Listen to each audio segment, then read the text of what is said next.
What's up, my friends? How we doing? How we doing? Happy Tuesday to you, lovely, beautiful people. What isn't beautiful is this horrible, awful, disgusting creature that I am going to devote quite a few hours of my life to for the foreseeable future. Tamarkan, the Maggot Lord.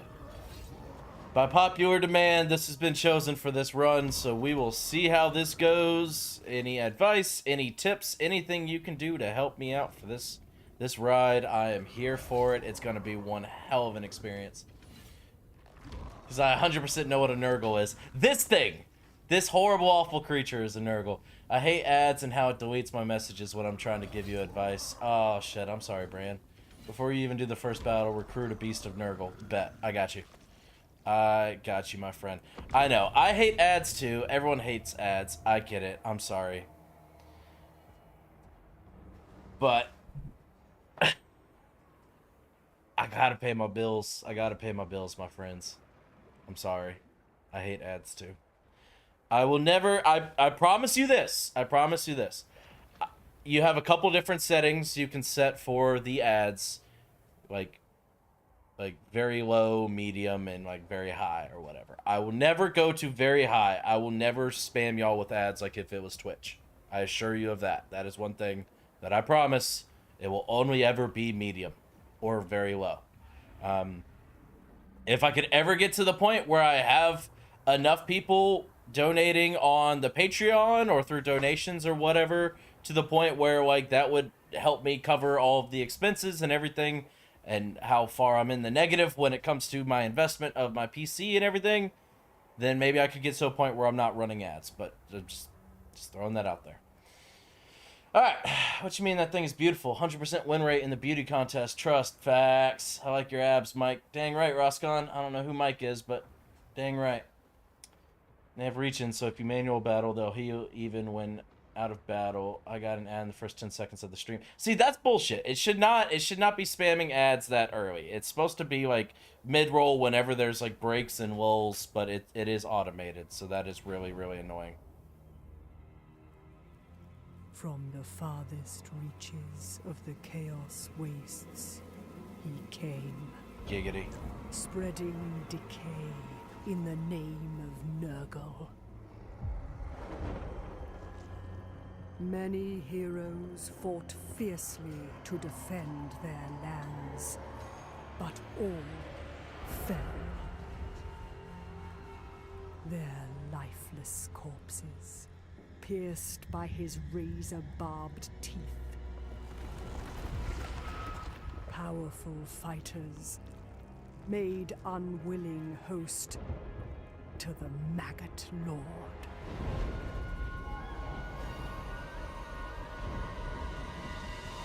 I did, Roscon, I did. And so, Tamarkan remains a parasite in the putrefying body of an ogre tyrant, amassing a war host the likes of which has never been witnessed. Rot will consume all. So, Cosmic, that's Nurgle. These guys. Good luck, dude. Spread plague. That's the plan, Matthew. Welcome in. How are you? Welcome in, everybody. I hope you guys are having a great day. The story about this guy is that he's a giant maggot that jumped into an ogre chieftain and took over the ogre tribe, and his goal is to destroy and conquer the empire. I'm in Discord if you still wanted any advice. Yeah, like a Discord call? Did you want to hop in and chat for a bit? Yep, that'll do. What up? Let's make sure that's working properly. Let's see. Hold on. Let me double check my settings. Discord always be doing that, man. It always be changing my voice and video settings, and it's freaking frustrating. All right. Yep. When it updates, I can hear you now. Reset your volume mixer, so if anybody speaks, it'll ear blast you. Y'all there? Yep. What's up, gentlemen? How you doing? Welcome in. Pretty good. How's it going? It's going well, other than Discord being dumb and just randomly deciding to change my input and output settings. Yeah, it'd be like that. The struggle be real, gentlemen. The struggle be real. So, by popular demand, TamerCon has been chosen. The people have spoken, and we will see how this campaign goes.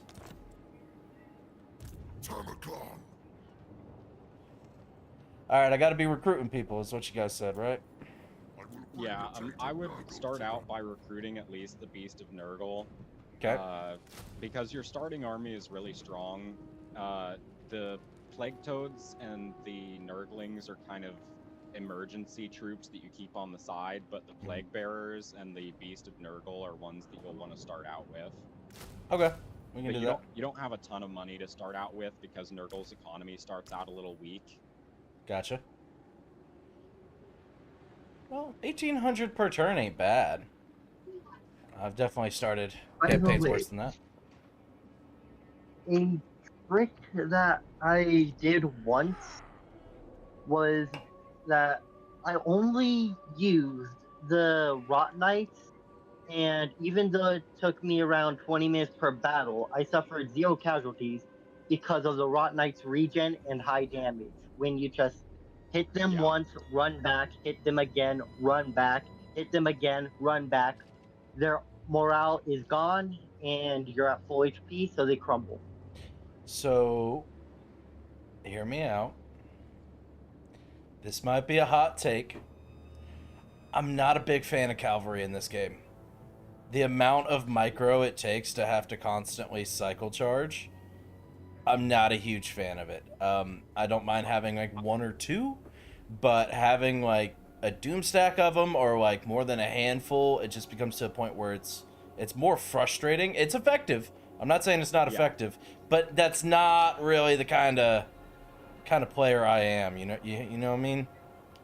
I feel that. The Rot Knights, the one saving grace with them is they're not shock cavalry technically, so you don't have to charge them back out, but they, like, if you micro them, they will be the most effective, but they are anti-large regenerating cavalry, so what you typically will do with them is you'll throw them into whatever, like, anti-large goes against anything larger than a infantry person, so horsemen also count as large. Right. So you can use them to counter enemy cavalry and just have them wipe out the enemy cav.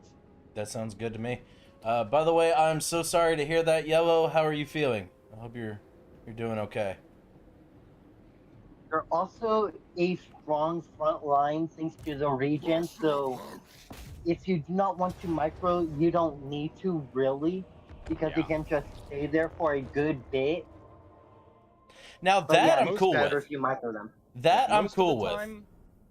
Yeah, they're so strong that because charge bonus lasts for 10 seconds after you charge them. So by the time the charge bonus ends, most of the time, if you're hitting properly with them, they will rout whatever they're attacking before they even lose their charge bonus. That sounds much better, because that was one of the things that was so frustrating. I think it was, because I wasn't having like great cavalry that I was using for this, but like they'd run in, they would do their charge, and then they would get stuck, and then I'm trying to constantly pull them out and pull them out and pull them out, and they're just taking like obscene amounts of damage, and I'm like, this sucks. This is not a fun experience for me. Yeah, I don't like using the cavalry very much either because of how much micro it requires. This enemy army has 2 regiments of trolls. The trolls are what you want to target with your Rot Knights. Okay. The ogres are anti-infantry, so use the ogres to charge the infantry, and use all of your infantry to just fill in the gaps between them. Gotcha. And Tamercon wrecks infantry because he is also an ogre, so he has anti-infantry. Okay, cool. But if you want to have good skills with the knights, but also be able to auto-resolve whenever you want, go Bretonians.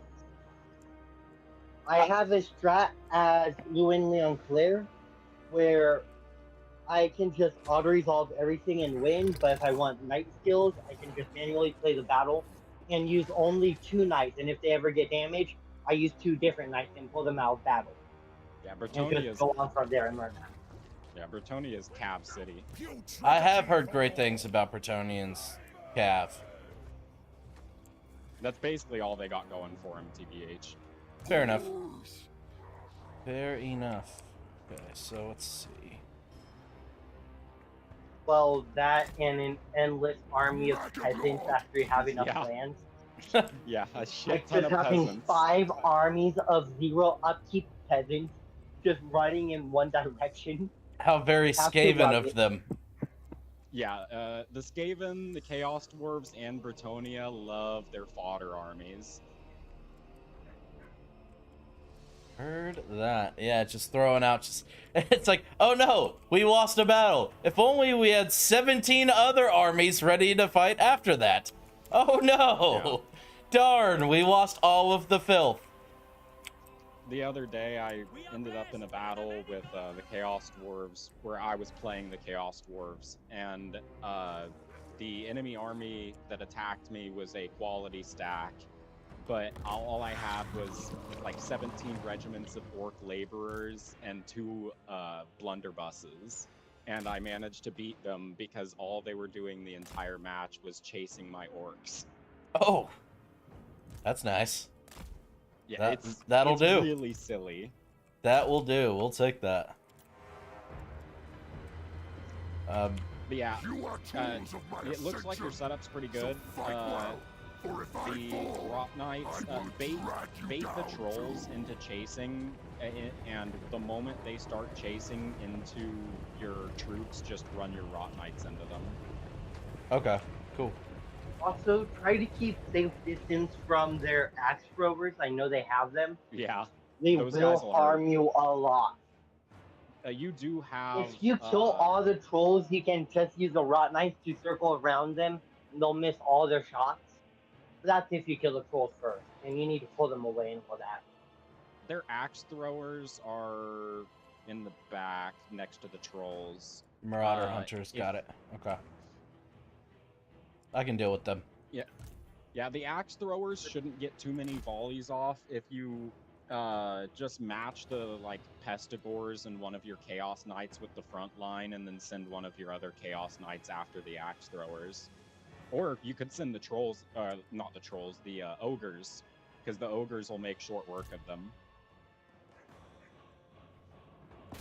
We shall see. We shall see. Now this is a... It's funny because it's like a lot of people would consider the dwarves like a heavily melee faction, but like how I played them with it being Malachi, like I didn't really get actually a whole lot of experience with like melee factions. So I'm actually curious to see kind of how this is gonna go for me, just because obviously they don't really have a whole lot of ranged, at least not early game. So we'll see how this faction plays as a whole and how it goes for us. The earliest ranged unit that you can get is a Marauder Horseman throwing axes, and they throw poison-coated axes. Well, that sounds kind of nice. Certainly won't complain about that. They're a really, really good early game skirmishing unit. They're kind of bad in the late game. They don't really compare to any of the other skirmishing units later on, but they do great work early game. Fair enough. Oh, I did not realize how slow my other armies were. Goodness gracious, I was so focused on my cav that I didn't see my other guys lacking behind. Yeah, Nurgle is famously slow. Not as slow as the dwarves, but still slow. Heard that. Yo, Chan, how's it going? What's up, Major? How are you, brother? Doing all right. Just saw you were in here. Wanted to drop in and say what's up. Yes, sir. Yes, sir. How are you? Doing all right. Doing good, man. Chilling. YouTube's doing good. You're getting it. I see you over there racking in thousands of views per stream. Shit. It's nothing too crazy. Bro's about to surpass me soon. Oh, shut up. And guys, this is my buddy Major Dragon. He's a huge Dragon Ball Z What If creator that found me when I was a wee pup at a mere 300 subs. So he's kind of taken me under you're his too wing nice. and learned me about the YouTube game. So he's been kind of a huge guiding light for me, if you will. Yep. And then isn't it ironic that as soon as he became successful, he just kind of stopped talking to me, man? He just Oh, shut the, under the rug. fuck up. Don't listen to him. He's full of shit. He let success go to his head. Nah. I know, man. See, that's what happens on YouTube. You see, once when he gains that spotlight, he said, Major who? Brother, Oh, I I don't know got that guy. I got Discord messages to prove that is some straight up fake news bullshit, bro. I literally hit you up like 3 days ago. I don't want to hear it. Nah, Cosmic, like- you're in the felt- chat. Back me up here. Dragon be Do a bit of bullshitting. trolling. What's Felt up? like 3 weeks ago with how little we message now. Yeah. Dirty man. Yeah, Nah, it's all I good. know. I'm the worst. Hey, we know. But nah, man. Look, man, like you're getting it, man, and I'm honestly really happy to see the success that you've gotten because like you are really stable, which is good. Like, like Just that's consistently. Yes. Consistency, not consistency. Mhm. Speak today. And then I'm telling you, and I mean that game, whatever you're playing, I don't know what it is. It seems to be doing good because people watching it. Yeah, it's you called Total War Um, Warhammer 3, and it's awesome. I am so addicted to it. It's ridiculous. Yeah. Yeah. I'm gonna pretend to know what that is, but I'll just agree with you and make it sound better. It's basically a giant war simulator where you pick a faction, you explore, you expand, you conquer, and you can make allies, and you get to custom build your own armies, and you actually control the armies in the battles. Oh, I see. So it's where Chandler can fill out his fantasy feeling important. Okay. That makes a lot of sense. See? Y'all see how he treats me? And he's like, oh, 2 minutes ago, it's like, oh, he never messages me anymore. He's It's too big bullying for with me. love. And then 2 seconds later, he's just immediately shitting on my ass.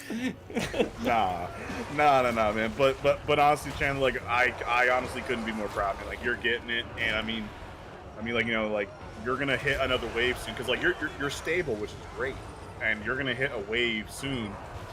Because every content creator hits a wave at least once or twice. You're gonna hit a wave, and that's gonna bump your subscribers up, and then when it goes back down, your average will again be higher. So you just keep going, man. Just You've keep been going. getting at least like 12 viewers per, like at a low point, you're getting like 12, and then at a high point, I've seen up to like 20, which is pretty good. Like starting out, I've seen plenty of guys go years without ever getting 10. Believe it or not, that was me for a very, very, very long time when I first started streaming. I always like kind of, reflect back on this, and a lot of my viewers that have been with me for a long time know this, but I will never forget. I had like a 12-hour stream, like 2 years ago, and I literally had 0 viewers the entire stream. And so like that's what kind of like keeps me humble. It's like, brother, 20 viewers is incredible. It's amazing, but at the same time, don't forget when the chat was crickets for half a day. Oh yeah, you as a content creator, sadly a lot of content creators when they get so massive on the platform, some of them kind of get blinded and they kind of forget like if it wasn't for the fans watching your channel, you wouldn't be where you are. Yep. So don't take them for granted because your fan base and your community is the reason why you are successful. Yes, it's because of the content that you make, but it's also because they're loyal and they stick by and they want to support you, and so it goes hand to hand. But content creators forget that, and That's why I love Markiplier so much. Oh yeah, like He's a perfect example. oh yeah, like honestly though, like the really humble content creators are the guys who really came from nothing. Like Jacksepticeye, I mean, like Markiplier, and even PewDiePie for God's sakes, like these guys were practically homeless. I mean, like I was too, like I was almost homeless, and then when I started YouTube, like I'll never forget. And I always kind of like laugh whenever Chandler says this. whenever like Chandler like a stream does well or something like that, like he's always like checking his computer like 47 times a day on YouTube Studio to like see how it does. Yeah. I do the same thing, especially when like one of like my videos blew up.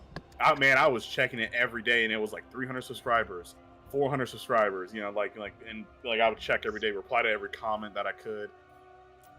You know It what I mean? becomes Like, addicting. It becomes addicting just staring Yeah. at the analytics page. There's actually been many times where I've been messaging with, I've been sending screenshots to Major. Like, bro, look at this short, or look at this video, look at these views. Like, it's going crazy. Like, look how many I got in the past hour. Like, I could literally just sit back and just stare at my analytics page for like hours on end. Just like, yes, And then, bro, go, you two algorithm. You can do and this. then you know what I mean, and then on top of that too, I'm not going to details, but but now you're starting to earn a little bit of something from it too. It really, like, now you're getting a big bite for it too, because now you're like, well, now you could make a living off of it, and you could do this full time. Like, how many people dream of being a full-time content creator? Like, you make your schedule, you're the boss. That is your business, your channel. Mm-hmm. Absolutely. Like, and it's a grind, you know what I mean? But like right now, with whatever you're earning, not gonna say what, when a wave hits, you might earn a couple $100 more. Then you might earn double that, and you earn double that. Like, it might take another 2 years, but then in that 2 years, you're gonna. I guarantee you that if you keep on doing what you're doing, 2 years from now, right, 2027, when Chandler's 74, you're gonna look back. Shut up. And you're gonna be sitting there like, man, I remember back when I made like $50, and now I'm making $3,000 a stream. Like, man, I remember back when I was making 2,000 views. Now I'm making 20,000 views a stream. Like, a lot of people will also forget too that streaming is way more difficult than actually making videos for YouTube. It's actually more difficult. I would highly recommend starting with that one. The Pestiferous Life? Yes. It's really good because Nurgle doesn't have a way to craft armor and weapons for himself, so raising your magical drop chance early is good. Bet. And the casualty replenishment rate is huge. Yeah. By the way, Major, Yellow, Dyak, Cosmic, and Ryzaka have all said what's up to you, so...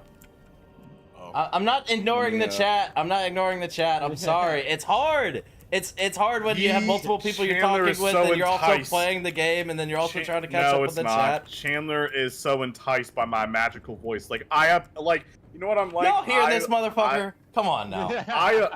I appear out of nowhere, like, like an ultra rare Pokemon that like Chandler just like ass catch him, just like seeing like the phoenix in the sky. This motherfucker's a shiny Pikachu over here.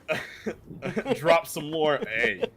Drop some lore, and then just disappear. The ADHD goblins are coming. Uh-huh. Oh, Pretty much, Brian, bro! Brian! Oh, Holy Brian gave you $100 donation. fuck. Hell yeah. Hell yeah. Brother. Oh, that's great. Brother. Oh my god, bro. You're the GOAT. Thank you.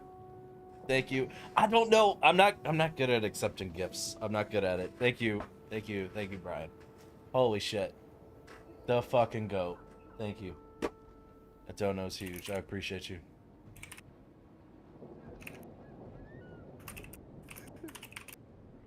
So anyway, how's y'all's Tuesday going? What the fuck? I'm like shook right now. Holy shit, Brian. Thank you.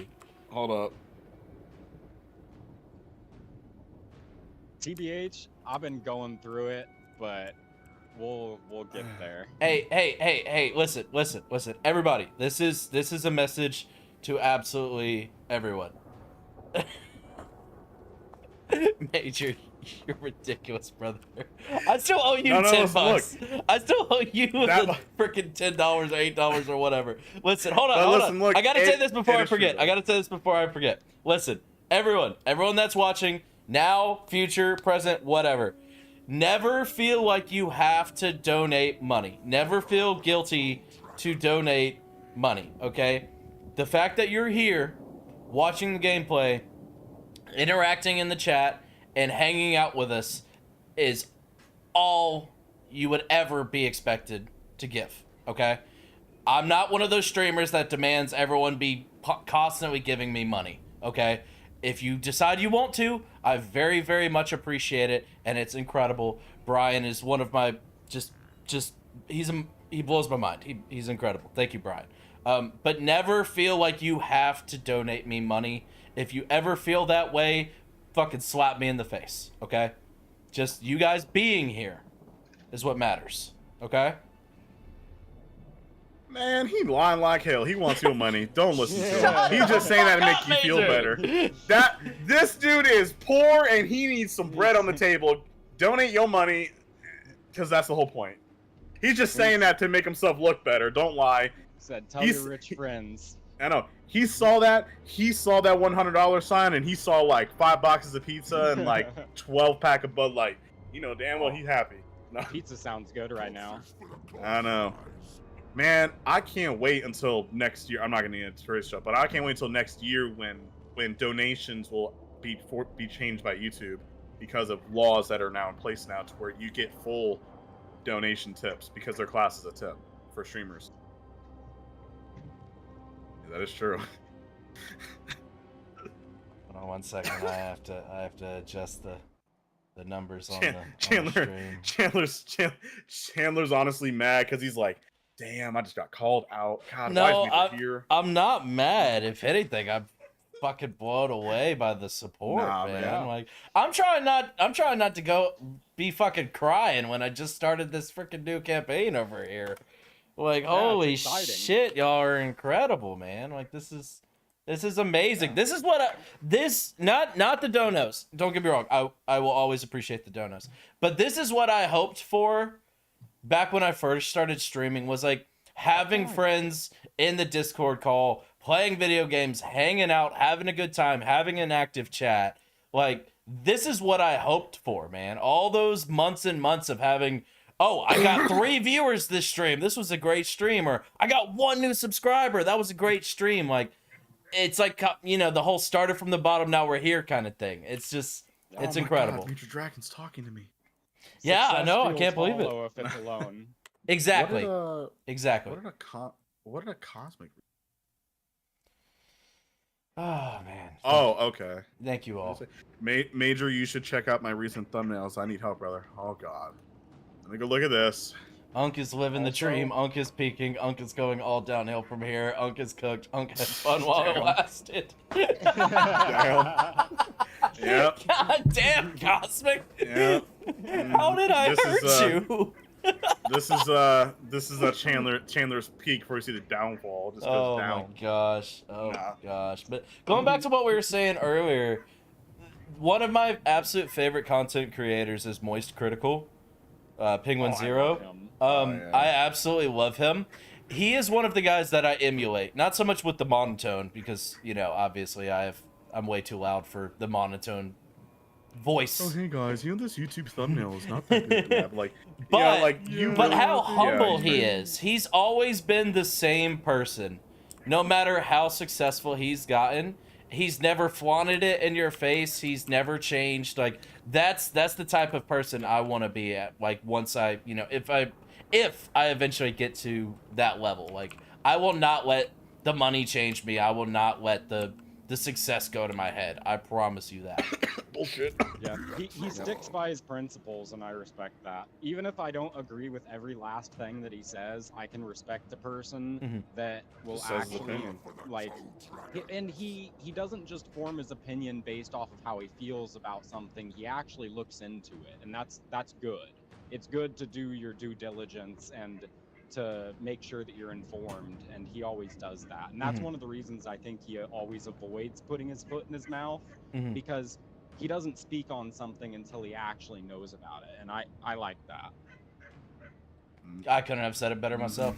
But yeah, what also like a Penguin AK Charlie, he has a channel that people dream of having because he can post whatever he wants. Like, that's so rare. Like, he can post he can literally post a video of him trying a new Dr. Pepper soda that's like 10 minutes long, and he'll get millions of views just because, I mean, like, People like him. Well, he's cultivated that audience. I mean, he doesn't have to have fancy thumbnails. He doesn't have the most eye-catching He just posts video what he titles. wants. He posts whatever he wants, whenever he wants, because he knows that people are going to tune in because they love him for who he is and his personality and his take on things. And I aspire to get to that level. Oh yeah. Because what a lot of people don't understand too is your community is based off of who you are. Mm-hmm. Yeah. Yep. If you are a toxic person, you will have a toxic community. And it's not always that way. It's also personalities too. One of them is like Aisha Speed. Like Aisha Speed is actually a really good guy behind the scenes. Like, he's actually a good guy, but he's made this crazy, a huge child-filled audience. Yeah. You're Well, not wrong. and his problem, and his problem is like, like he did it right. Like he captivated a lot of children, but because he made a personality. But the problem is he attracted so much toxic community that like wants to see him fail. Mm-hmm. Yeah. But in reality, he's actually a really, really good guy. Like behind the scenes, like when Everywhere he's not playing he goes, a character. Everybody always seems to really love him, Mm-hmm. and I think that's very telling. Yeah, I agree completely. And Major hit the nail on the head when it comes to your audience and your community. It reflects you and how you treat them with respect, how you conduct yourself when it comes into the chat, whether you interact or not when it comes to drama, how positive or negative you are. Like, they reflect that. It's almost like they mirror how you are as a person in a lot of ways. And so what I've always done when it comes to like people in the chat, it's like I'm not one to allow people to just come in and just say absolute obscene things or ridiculous things or try to farm drama or try to farm content or anything like that. Like, my goal is I don't even have to have 1 million subscribers. If I got to a point where I had, like, let's say 5,000, if that was my limit, but it's 5,000 people that are dedicated to just enjoying the time here, just enjoying the channel, hanging out, talking back and forth, joking with each other, enjoying the video games. Like, at that point, it's like, who needs 1 million when you got 5,000 people that, like, are just there because they want to be there and they want to spend time and they want to support. That's how I look at it. And it's that mindset that gets you to 1 million. Mm-hmm. Like, you might, like, some people might never make it, and like that doesn't speak to their personal like quality necessarily, because sometimes that's just the way things go. But like, when you're putting that positive energy out there and you're making good content, like, there's nowhere to go but up. Couldn't have said it better myself, my friend. Also, you like how that Beast of Nurgle's full health now? Yeah, that's great. Oh my god, that's nice. Holy crap, you weren't kidding about the health. Jesus. Yeah, it's kind of dumb. Tamercon also gets regen. Yeah, the passive regen is fucking nice. But anyway, so I think I've overstayed my welcome. I'm gonna disappear into the bushes again. I dropped my lore, so I'm gonna go. Okay, But, before you go, No. everybody that's watching right now, if you guys like Dragon Ball Z content, go check out Major Dragon's channel. He's a much bigger channel than me, but you would never know it because he's so fucking humble. Go check out his channel. Tell him that guy 13 sent you. Go like his stuff. Go comment on his videos. You'll really enjoy it. I promise. Yeah, Won't be bigger for too much longer. Chandler gonna be passing me one day. I'll be like, damn, where'd he come from? Yeah, I don't know about that. We'll see. I'll blink an eye and he's at 100K. Shit. I don't know. But anyway, it was nice jumping in though. I just want to see y'all are doing, man. It was nice talking to y'all. So, yeah, have a good one, y'all. So, All right, Chandler, brother. good luck with the stream and bye everybody watching. Remember to keep donating money to Chandler because he really wants it. Bye everybody. Shut up. See you later, man. Goodness gracious, that guy's something else. But yeah, with this army that you're about to face, they have some horsemen, but yet again, you just use your Rot Knights to counter their horsemen, and use your infantry to keep them all clogged up, and just use your ogres to pull everything over. It's interesting because it seems like they're just a little bit faster than us. So I was worried that they were just gonna constantly be peppering me with missiles while I'm trying to chase them. But it's actually working surprisingly well. Yeah, the Rot Knights are deceptively fast. They seem like they're slow because their acceleration isn't very high, but once they get up to top speed, I think that their speed at the beginning of the game is like 67 or something up there. Right. 70, somewhere around there. And after you finish this battle, you're going to unlock your first hero. Your first hero is your first special warlord, and he is the Nurglish warlord named Kazak the Befouled. Cool. Sounds good to me. Kazak is a Rot Knight, and he, from my experience, is one of the best hero killers that you will get access to. He's fast, he has, like, he caps out at over 100 attack and over 100 defense. Oh, damn. So, yeah, like, he ends up with, like, 120 speed, and he can run basically anything down. If it is on the ground, he can kill it. Oh, these guys are getting beat up. These guys are getting beat up. A sickly skin. The Pestigors, yeah, they're gonna get beat up. The Pestigors are your weakest, like, fodder unit, but you can save them. Ooh, that was a good charge. Yeah. That was nice. That worked out. Yeah, so I know I said I'm not really a big fan of cavalry. These guys might be turning my my perspective around a little bit. Top 5 best cav in the game. Hell yeah. By the way, I need to catch up on the chat. I've been terrible about that, so I apologize. Alright, so welcome in, Dylan. How are you? TimerCon, one of my favorite campaigns I've played, especially conquering Nolan. Let's go. Unc needs the rent money. You ain't lying. We having a good time. we gave him tips, but we are just having fun and talking right now. Damn right. The moist meter is high recently. Moist critical voice. Hey guys, today we're going to be reviewing the small but great streamer. He goes by that guy 13. Shit, I could only wish. That'd be insane. He's such a good person. Also, Pigwin. They are magazines, you foolish buffoon. You're not wrong. You're not wrong. His insults are great. Not clips. Yeah, he makes the best, like, metaphor. Like, it reminds me of Lil Wayne, the way that he just lyricizes while he's rapping. Yep. And, like, Moist Critical just crafts the most wacky sentence ever that's gonna make you spit your drink out. You're like, he said what now? Yeah. That shit's great. Yeah, I absolutely love that about him. Dr. Pepper is the best. You're not wrong, Brangwin. I love Dr. Pepper. Most critical is, to be honest, an honest dude. He says what he likes and how he likes. Absolutely. What community? I get 3 people on my streams. Hey, that's a community, bro. That is a community. 3 people is more than 2 people. It's more than 0. Misinput. It was a misinput. You go down. I fucking love that clip. Monkey see, monkey do. Monkey wants to fit into. Damn right. I mean, when last did you see a streamer reading chat, not just listening to the donos? That's a good point. That's a good point, Jack. I can't argue that. $1 million is over 100 million Jamaican dollars. Yeah, the exchange rate's crazy. Almost crashed my motorcycle again. Jack, chill out. Jesus, brother, don't hurt yourself. What the fuck? Watch out for those grass clippings, brother. Yeah, for real, man. Like, he literally just healed from the last time he crashed his motorcycle.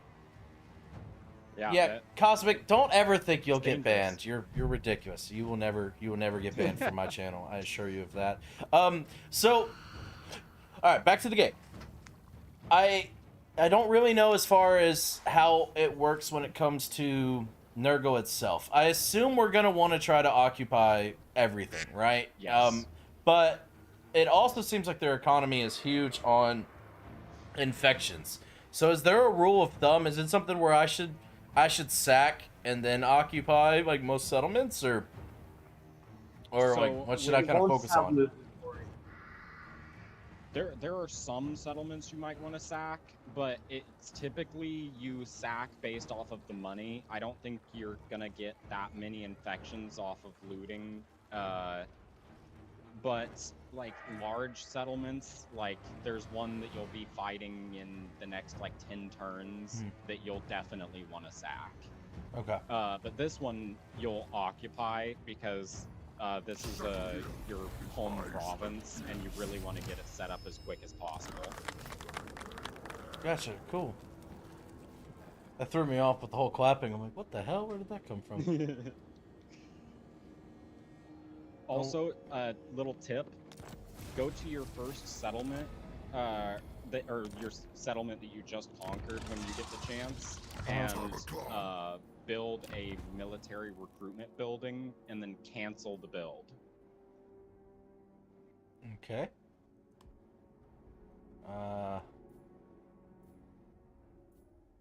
The other one. Don't let me click on any of them. I broke it. Oh, I don't have a building slot. Yeah, you need. You're on the wrong settlement. You're on You need the plains of San Baijin. Okay.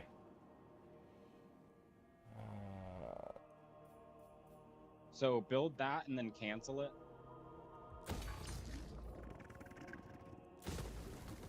Okay. Any one of them. Interesting. Now that you canceled it, exit that screen, and you will have unlocked plagues. So there's a bug with Tamarcon where you only unlock plagues after earning a certain amount of infections, and it costs infections to build that building, and by canceling it, you are effectively spending and then unspending the infections, and the game gets confused and gives you the ability to make plagues. Oh, cool. That'll work. So you now have plagues a couple of turns early. Sweet. And now I would highly suggest building the regular growth building on the plains of Zanbaijin, because you want to get your growth up in that district. Aye, Captain. Cool. So, I know I'm pretty familiar with this map now, at least this part of it, because obviously I started the dwarf campaign right here. I know there's a chaos faction down here. Up here is like Archeon. I know Epidemius is up around here. There's a bunch of Kislev over here. Where do you guys normally prefer to go as far as starting this campaign? You're a little bit off. So Epidemius is up above you. You are lower down on that peninsula.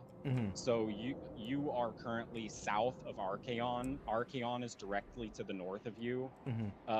On the other side of Archeon is Norska, and then the Demons of Chaos and Epidemius. South of you is the Chaos Dwarves with Zatan the Black, Grimgor Ironhide, the Orcs, and Kolek Suneater is the guy that you're currently at war with.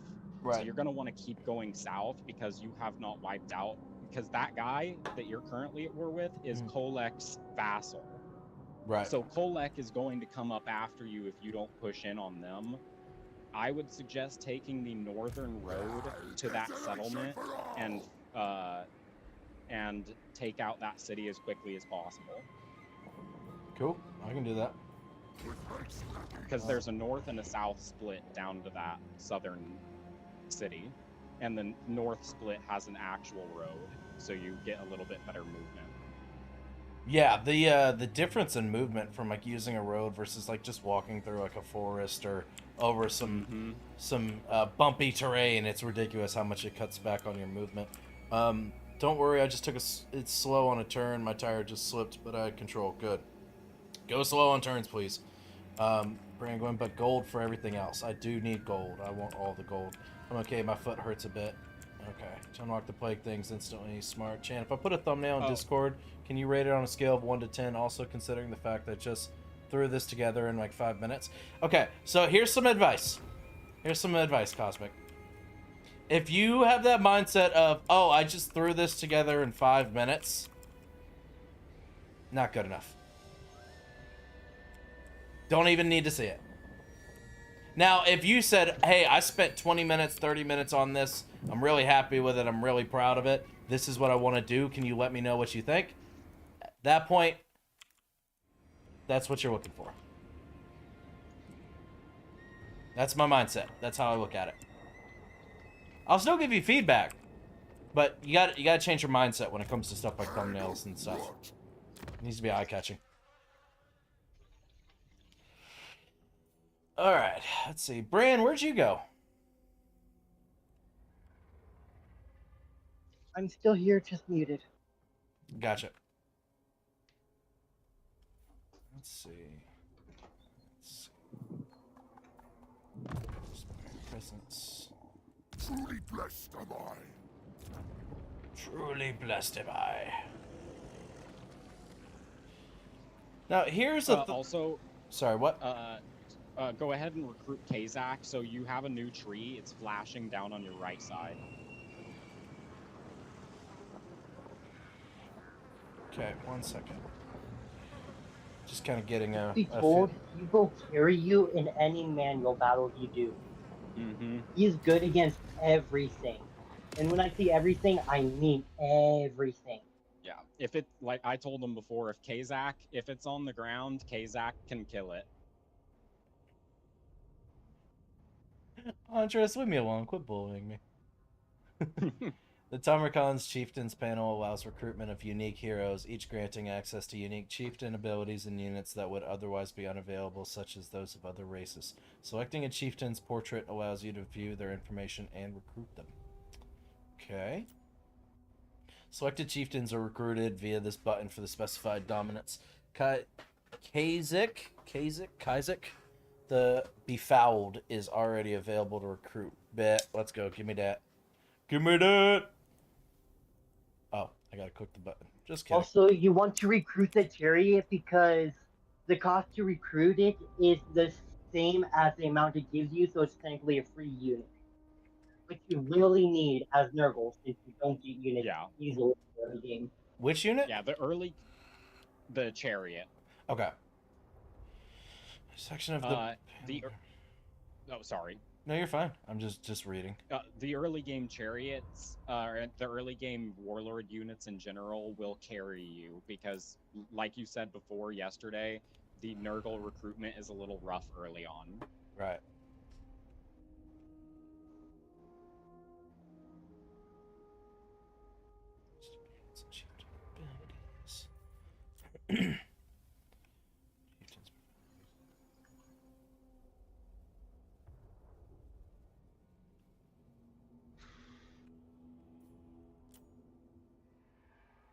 Yeah, I don't know why I'm reading all this shit. If I have questions, y'all help me.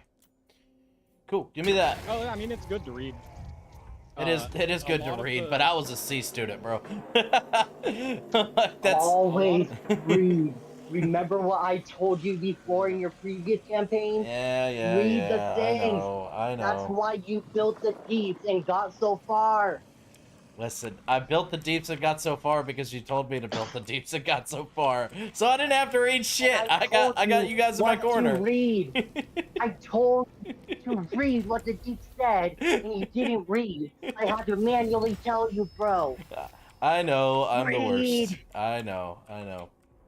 Forgive my negligence.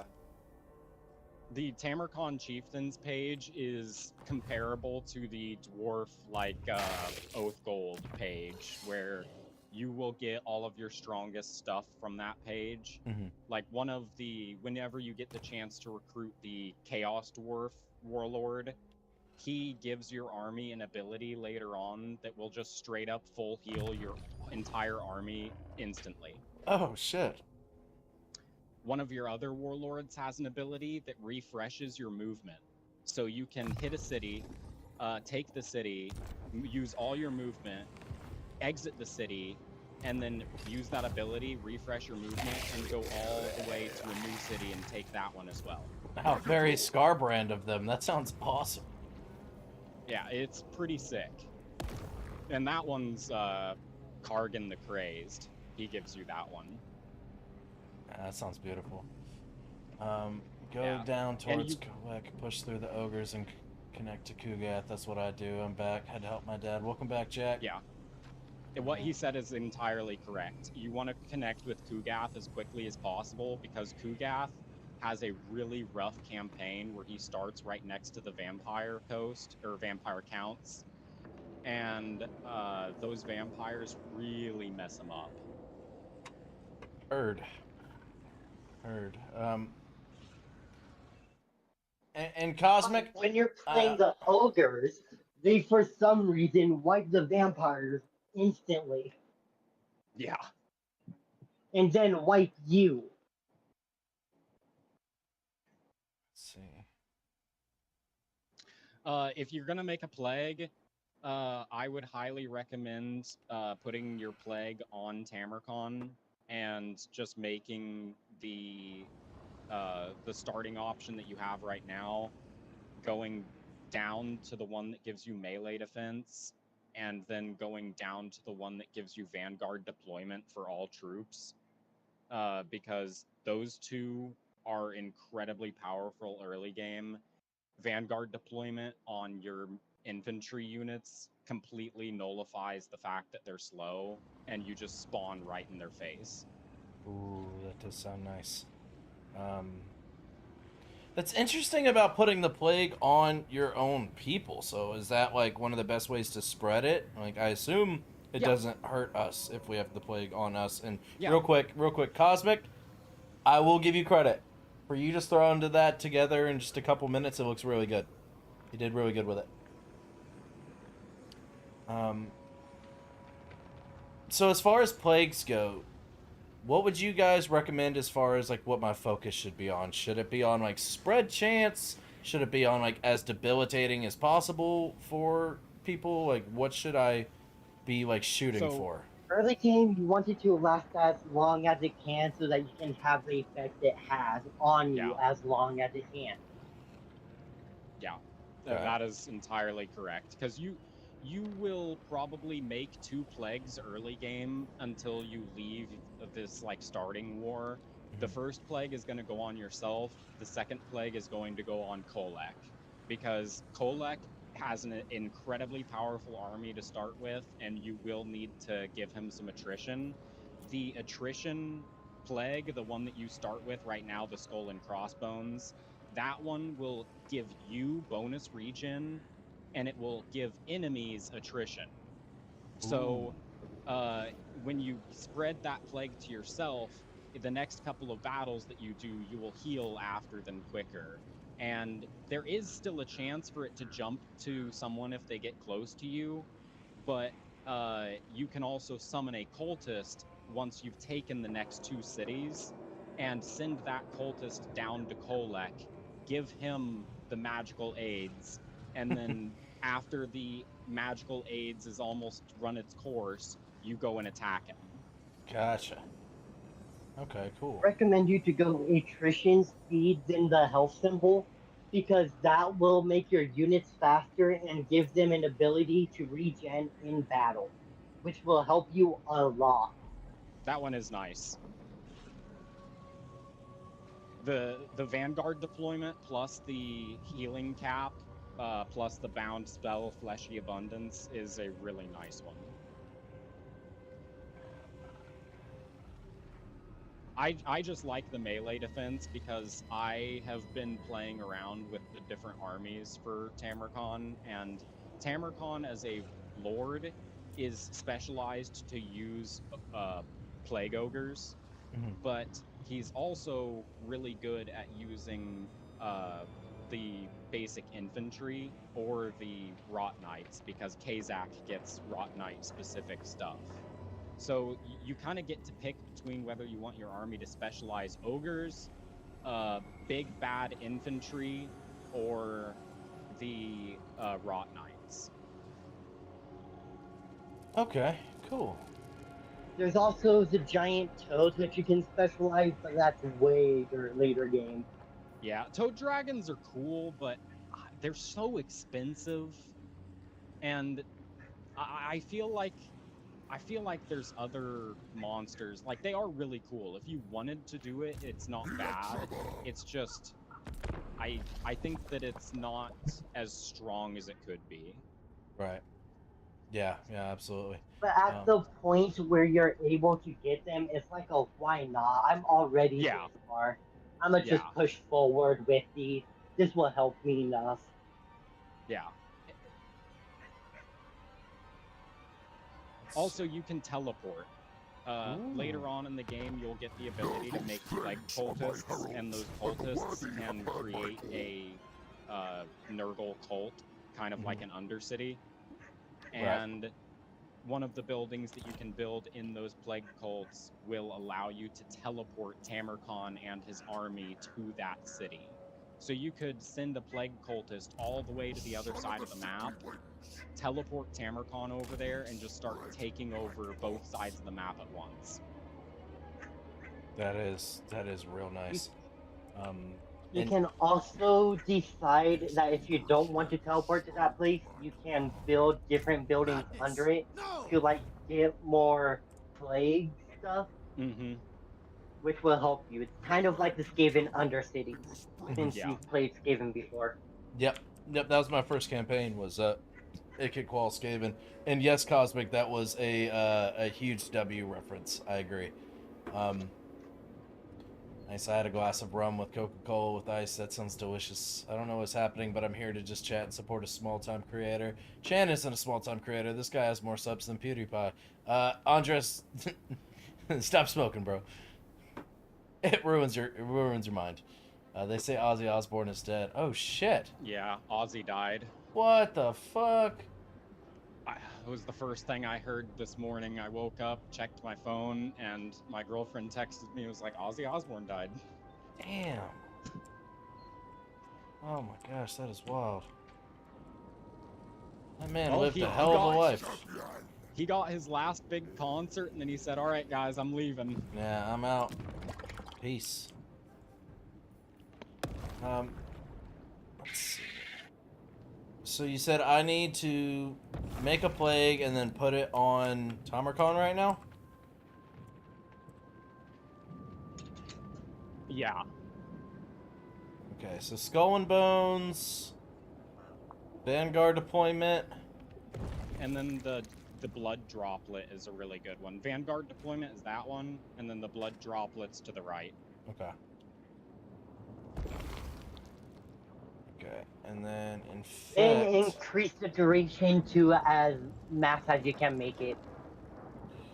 Yeah, Fleshy Abundance is incredibly good. Yeah, turn the duration up. 3 turns. I'm broke. Nope, not that one. Or wait, that's the immunity. Oh no! Oops! Turn that one back down.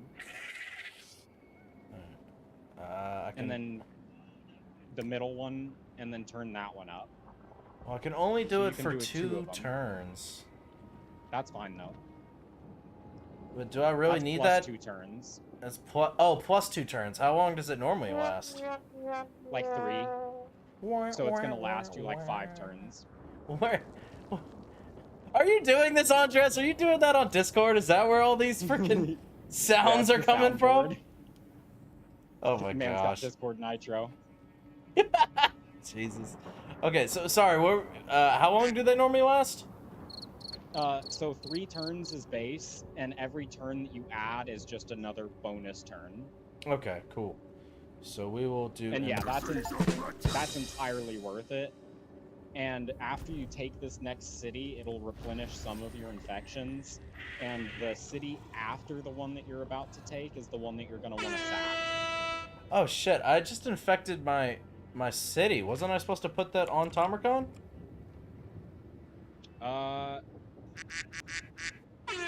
Yes. It said either infect or summon a cultist. All right, chill out with that. We're not doing that. All right, brother. Andres, I will mute you. I will mute you in a heartbeat. We're not doing that. I was gonna say, if you want to reload it, because that was a mistake, you totally could.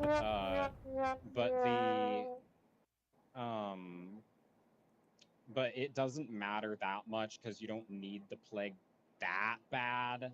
But it is helpful. It's a big help for people trying to learn him, so I would Yeah, say I would. resetting is the best thing for you since you're still trying to learn Termicon Yeah. and Nurgle in general. So Yeah, just reload the start of the turn. It's no biggie because before you actually infect with the plague, it'll allow you to select who you want the plague to go on to. Okay. I didn't realize that it was targeting the plains of Zanbaijin. I did not my bad. either. Oops. It'll say the name. Well, that's my weakness, is reading. Yeah, I do the same thing sometimes. I just get in a big old rush and then I do the wrong thing and I'm like, Jesus. Termicon. Yeah. Oops. It's all good. I lost like 0 progress.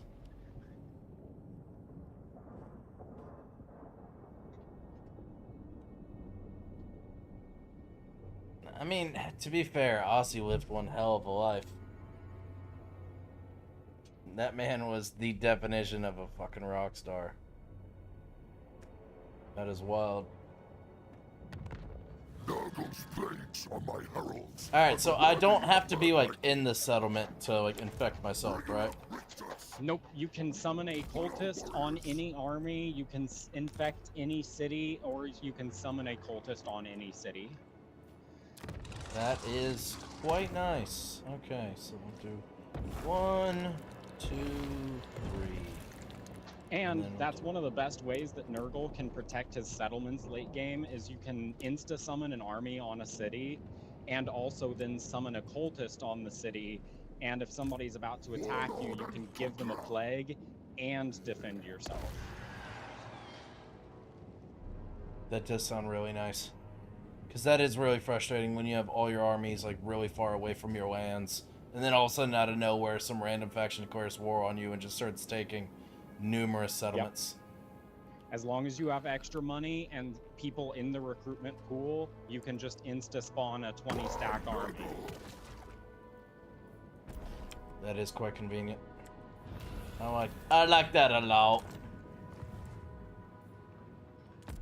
And there you go. Now you've got Tamarcon infected, and that's one of the ways that you earn fealty with Kazak. So if you go to your warlord tree whenever you want, each warlord will tell you what they like, and every time you do something they like, you get a fealty point. And once you get enough fealty points, you unlock all of their units, and you unlock a quest battle that you can do. And once you do their quest battle, you will unlock even more of their units. Sounds damn good to me. Welcome in, Zort. And huh? Sorry, I was saying hello to someone in the chat. Yeah, we're doing Tamarcon this playthrough. So I would suggest either taking Maddening Crowds or going to your military tree and taking Fecundity. Because you have a military and an economy skill tree.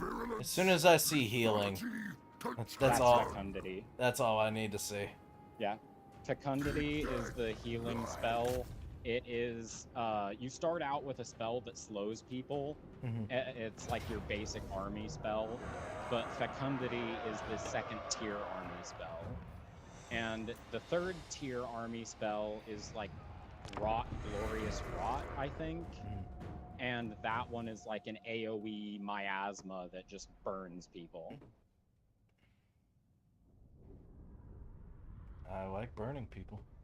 Oh, so now we're getting to the meat and potatoes of it. Apparently Cosmic was also playing around with the soundboard a little bit. Interesting.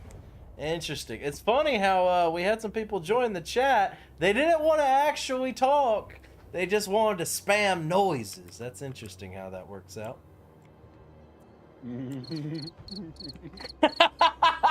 Crickets. Okay, that was great timing. That was great timing. I don't mind the like the noises every now and then. It's just when it's constant, just spamming. That's when I get real irritated real quick. So I'm just throwing that out there. All right. So again, they have Marauder Horsemen, which is annoying, and they got some Yeah, the hunters. Marauder Horsemen are annoying, but as long as you bait them, the Rot Knights will continue to take care of them. Nurgle's favored. Yeah, I could definitely see Also, how massive Vanguard deployment is for this army, since it is just so slow. Yeah, and the Beast of Nurgle is going to be great here. I would throw him right up front, because the Beast of Nurgle, they're going to want to target him with their projectiles, but it doesn't really matter if he gets beat up, because he's just going to regen it all back. Right. Well, Chan, some people have stage fright. Hush yourself. Let's see, you got 78 speed, you guys got 75 speed. Alright, I'm sending y'all towards them. Bringer of desolation. Also, send Kazak after their lord. Kazak will kill their lord super quick. Just turn off guard mode, because the lord will flee from him. Thralls of decay. That's one of my biggest issues, is because people flee from him so quick, because he'll like 3-shot people. Damn. Once he gets really strong, you pop all of his abilities to raise his attack power, and he'll just charge in, hit somebody one time, and you'll see their health bar just go chunk. Bringing ruin. Come on. Bring rot. Make war.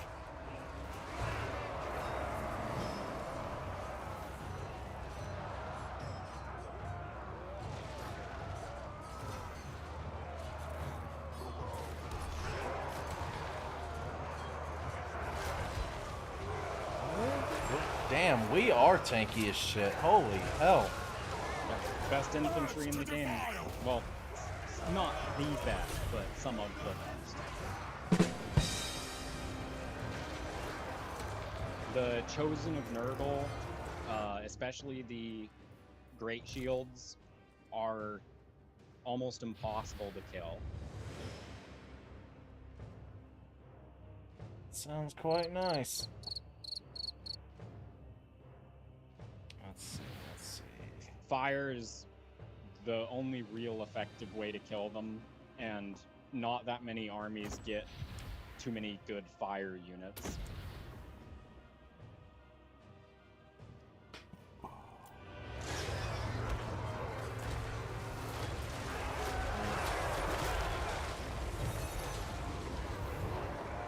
Yeah, we're kind of whooping some ass right now. Yeah, and the bound spell, Fleshy Abundance, is that on Tamarcon, or is that... If you click on Tamarcon, it should pop up, I think? Maybe? No, he doesn't have it. Oh, I think it might have already been used. Oh, the heal? But he also... Yeah. Yep. Also, Tamarcon and Kazak, that ability he has, the attack lowering ability, is really good. And Tamarcon has a the Favored Son of Kurgan ability, and that ability will give him damage resistance plus 20%. Holy fuck, you weren't kidding. This lord is getting shredded. Yeah, Kazak is a hero killer. He is the best at it. Like, he is... I haven't done the actual testing to, like, test out the hero killer heroes, but he has got to be in the top 10. Damn. There's no way he's not. Damn. Yeah, they were chunking his ass. Now, granted, he is only level 1, so, you know, maybe once we get further so is into the Kazak. game. Yeah, true. He does that to lords that are the same level as him when he's level 40. Yeah, that's one of the things that's definitely been frustrating a lot when it comes to fights in this game is like we just can't kill lords whenever like we win the battle, everyone's running, and like we just can't kill the lord. It's Yeah, one of it, my go-to strats with Tamarcon is to kill the Lord first. right. Um, Remember getting Kizak to like 1,000 damage every hit? Mm-hmm. I forgot how he did that, but yeah. holy Yeah, fuck. He can just 3-hit dwarves. Kazak late game will have over 1,000 weapon strength. Jesus, that is insane. You That's just give him the proper gear, level him up all the way, and he'll have a melee attack of like 105 and a attack power of 1,000. It's disgusting. fucking hell. So should I sack, loot, and occupy, or just occupy this? Occupy that one. The next one is the one that you're going to want to sack. Okay. And you're going to want to sack it, and then wait a turn, sack it, then wait until Kolek comes up. And once Kolek shows up on your map, you give him a flag and take the city. Works for me. Because that city is really easy to repeat sack, and you can get up to like level 10 before you fight Kolek. Because Kolek is actually one of the best Chaos Lords out of all of them. He is really, really strong. Good to know, because I know basically nothing about him. Yeah. So for Tamarcon himself, should I focus more on like maybe like the blue line and buffing my army, or should I maybe try to like focus more on making Tamarcon strong? But I assume since I have Kasich in my army that he should be just the absolute monster and maybe focus more on like blue line stuff and army stuff for Tamarcon. So you could definitely start blue line on Tamarcon. Taking Blessed by Blight right off the bat to reduce your army upkeep is really good because it'll allow you to build your army all the way up. Because if you recruited every last unit that you could right now, you would be making like plus 200 per turn at best. Mhm. But with Blessed by Blight leveled up all the way, you could be making like 400, which is serviceable. Right. Give me 1 second, everybody. I'm gonna go hit the restroom. I'll be right back.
Damn, must be cricket mating season, huh?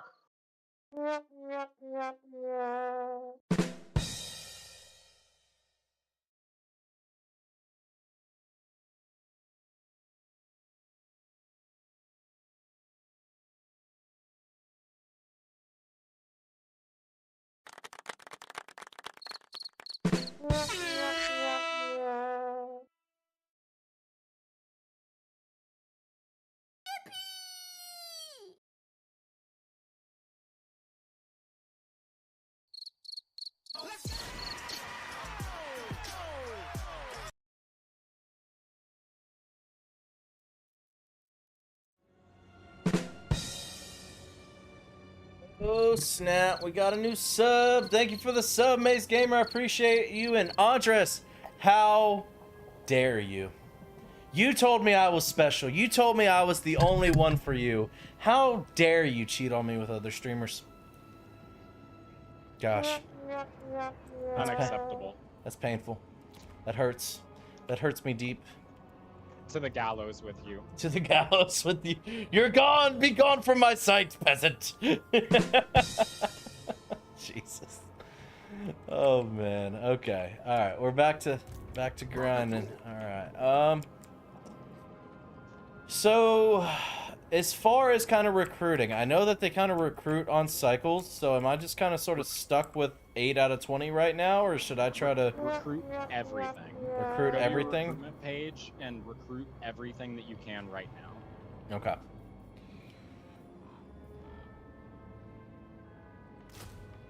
So all of that stuff you're gonna just put in there because the Nurglings are probably gonna get eaten in your battle with Kolek, but you're gonna need them to be fodder. But Nurglings are just a swarm. They are effectively your Skaven slaves. Okay. So send them first before the rest of the lines get there. They have Vanguard deployment normally. Oh, that's nice. Yeah, Nurglings are one of the only Vanguard deployment troops in Nurgle's regiment. Interesting. Okay. The only ones that I can think of off the top of my head are the Marauder Horsemen, the Throwing Axe guys, and the... I think that might be it. Money building! Now, when it comes to infections, it seems like infections are going to be a core part of their economy. So when it comes to like buildings throughout the settlements as I take them, should I do it kind of like a 50-50 ratio where it's like half money buildings, half infections? Or like how should I kind of like think about that? Probably more of a 25-75 in favor of money because you get infections from winning battles and you'll find late game that you're going to have like 20,000 infections saved up and nothing to spend them on. But you're always going to need more money because the more you expand, the more money you're going to need to scale up all of your settlements. But the That's fair. infections, you only need to build military buildings occasionally because once your roster is filled up, once you have the ability to recruit like 10 plague ogres at once, you don't really need that much more at that point because you can rush cycles. And when you rush a cycle, it refreshes the recruitment roster. So if I have 2 plague bearers available, I can buy them, refresh, buy them again, refresh, and buy them again. That is convenient. So it just like the infections are definitely going to be needed, but it's going to be more money focus. Gotcha.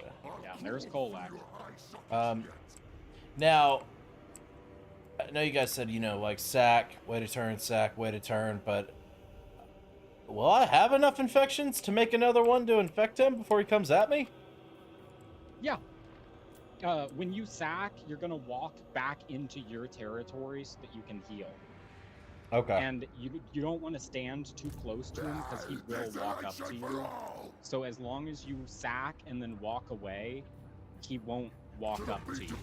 But if you sack and then stay in that province, he will walk up to you. Gotcha. Okay. Cool. I can do that. Alright. You are the coolest, Cosmic. And yes, I'm sorry. I had just too much frustration and I just had to start punching my restroom. Yep, you are correct. I'm sorry, Chad. No, Chad, I'll never do it again. No, please don't send me to the pit of the games you'll never play again. You know what, Andres? Fuck you to the moon, okay? You can't say I'll just never play it again. I will eventually come back around, but...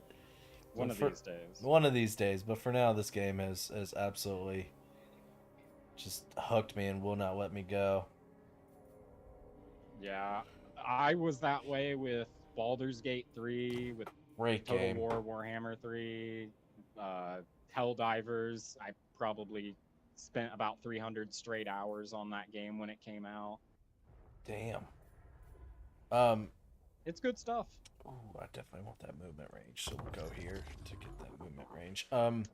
So I played a little bit of another faction off stream. I've been kind of just putting some time into some other factions that I've been wanting to get to that, you know, since I think we're going to kind of continue the whole voting system, you know, based off of the most popular one, you know, that's what I'll play on stream, but I've been playing, you know, a little bit off stream. So I actually put some time into the vampire counts. I played them. Okay. I went with what's his name? I was gonna say Von Karstein, but that doesn't help because there's a lot of them. Vlad, yes. So I played as Vlad, and I focused heavily on like the vampiric corruption. So this one was a little bit of a unique mindset I went to it with it. So like I noticed with like my Skaven campaign and also with my dwarf campaign that I have a tendency to expand too quickly and end up making a lot of enemies in the process, and then I'm constantly surrounded by enemies getting attacked from like kind of all over. So with the Vlad playthrough, I was like, all right, I'm gonna try the whole play tall thing. I'm gonna conquer Sylvania, and I'm just gonna invest heavily into, you know, these provinces, and just try to build those up, build up that income, and really get that strong before I slowly expand out. Take like a province here, take a province there. Obviously, I'm still surrounded by people that hate me, and they still declared war, even though I was just sitting on my ass, not doing anything to them. I still ended up collecting a bunch of wars from it. But with the vampiric corruption, I was thinking like, oh, this would be awesome. I'll spread it all over, and it'll be, you know, anyone that tries to get anywhere close to my lands will at least take, you know, a couple turns of attrition damage before they ever have a chance to even like attack my settlements. And it didn't quite work out how I thought it would. It's kind of like just mainly focused on like my province borders, and then it wasn't really spreading much to like outside. And where I'm going with all of this, when it comes to like Nurgle corruption and also plagues, I'm hoping that those will kind of fulfill what I was hoping for with the vampiric corruption, of hopefully being able to spread the Nurgle corruption farther out and also spreading the plagues, so where like all of the people kind of surrounding me are constantly taking damage and attrition and stuff before like they can get to attack me, or like I come and attack them. This is kind of where my mindset is here. Yeah, so you can do that with both the Nurgle corruption and the plagues, because one of the plagues that you can make actually gives Nurgle corruption. So you can actually pair sometimes, depending on how the symptoms, because the symptoms get randomized every couple of turns. Gotcha. So you can make new combinations all the time. And with Nurgle, the corruption, once it gets to a certain point, everyone will take attrition, and one of the commandments that you can do will allow you to spread corruption to adjacent provinces. So you can also make your cult, and the cults will spread corruption as well. And so if you park a hero that you have leveled up to spread corruption, and you put a cult on a settlement and give them a plague and have a province next to them with that commandment on, you can give them like a plus 20 Nurgle corruption. Oh wow. And even if they are actively trying to stop your corruption, they'll only typically be able to get like a minus 14 or a 15, so they'll still slowly get corrupted. That works great. That's what I'm looking for. One thing that is really nice though is Tamarcon is so strong that once he's leveled up, you don't even like feel like you'll need the corruption. You just walk up to people, punch them in the face, and tell them to give them their city. Damn right. That works for me. Getting the Nemesis crown on Tamarcon is incredibly powerful. If you get the Nemesis crown on him, you can straight up disband your entire army and make Tamarcon a one-man doomstack, and he will solo kill tens of thousands of people just completely on his own. Well, fuck. He gets a mount late game called Bubobolos. It's a toad dragon, and it's a great mount. But if you do the one-man doomstack, you actually take him off the mount because it makes his hitbox so big that it makes him an easy target for missile units. Right. So if you take him off the mount, he's just a plague ogre. And you can charge him into an army and they will mosh pit around you and they will all just die because Tamarcon late game gets an AoE of damage around him. Oh, the Mortis engine effect. Yeah, but the Nemesis crown also does that. So you're doubling up on the burn effect. Oh shit, that sounds awesome. So Tamarcon is like I told you in one of the first battles, he has that ability for 20% damage resistance. Right. So what you do is you stack ward save on Tamarcon, because ward save is like an overarching protection against almost everything. Right. And then you get a bunch of armor, and you get a bunch of melee defense, and he basically just doesn't take damage. And he regens. That does sound really, really nice. Welcome in, SG. What's up? What's up? Did he teach you how to unlock infections turn 1? They did. They did. They hooked me up there. Since the shadows of the Sparking Zero Cosmic Custom Battles. Oh my lord. I was gone for 10 seconds. What important shit did I miss? Because I know I missed important shit. That's just how it works with me. No, you didn't miss nothing too important. Don't worry. And the Marvel Rivals Rage Nights. I don't want to talk about that. That was a bad version of me. You guys never should have seen that side of me. No, in the 10 minutes you were gone, he actually beat the game. Sorry. I did. I was just so efficient with all of the great info that my homies are giving me. I was able to finish the entire game like that. Hot take, Chan should play Xenoverse 2. I'll think about it. I will donate if you actually do. In quotations, I won't. Andres, shut up. Just started playing and it's already peak. I haven't even gotten Super Saiyan yet. Damn. He doesn't mention the price of the Nemesis crown though. Oh snap. People don't like you. That's about it. Oh well, I'm a disgusting, giant green pus-filled creature. Like that's not surprising. There are some negative effects, but most of the negative effects are pretty well drowned out by how powerful it makes you. Yeah, I played a Malachi run. I'm used to people not liking me. I think it does like one or two other things, I can't remember. But the biggest one is it makes everyone not like you. But that doesn't even matter that much for Tamarcon, especially because the only people you are worried about confederating are Nurgle factions, and everyone else can basically just kind of screw off. Right. And you get a ability that increases your life with Chaos Dwarves, Norska, Demons of Chaos and something else. I think Warriors of Chaos. Mhm. And if you take that and you get an ancillary called I think it's the Nurglish Mutant, it gives you a plus to your Diplo relations with Nurgle factions.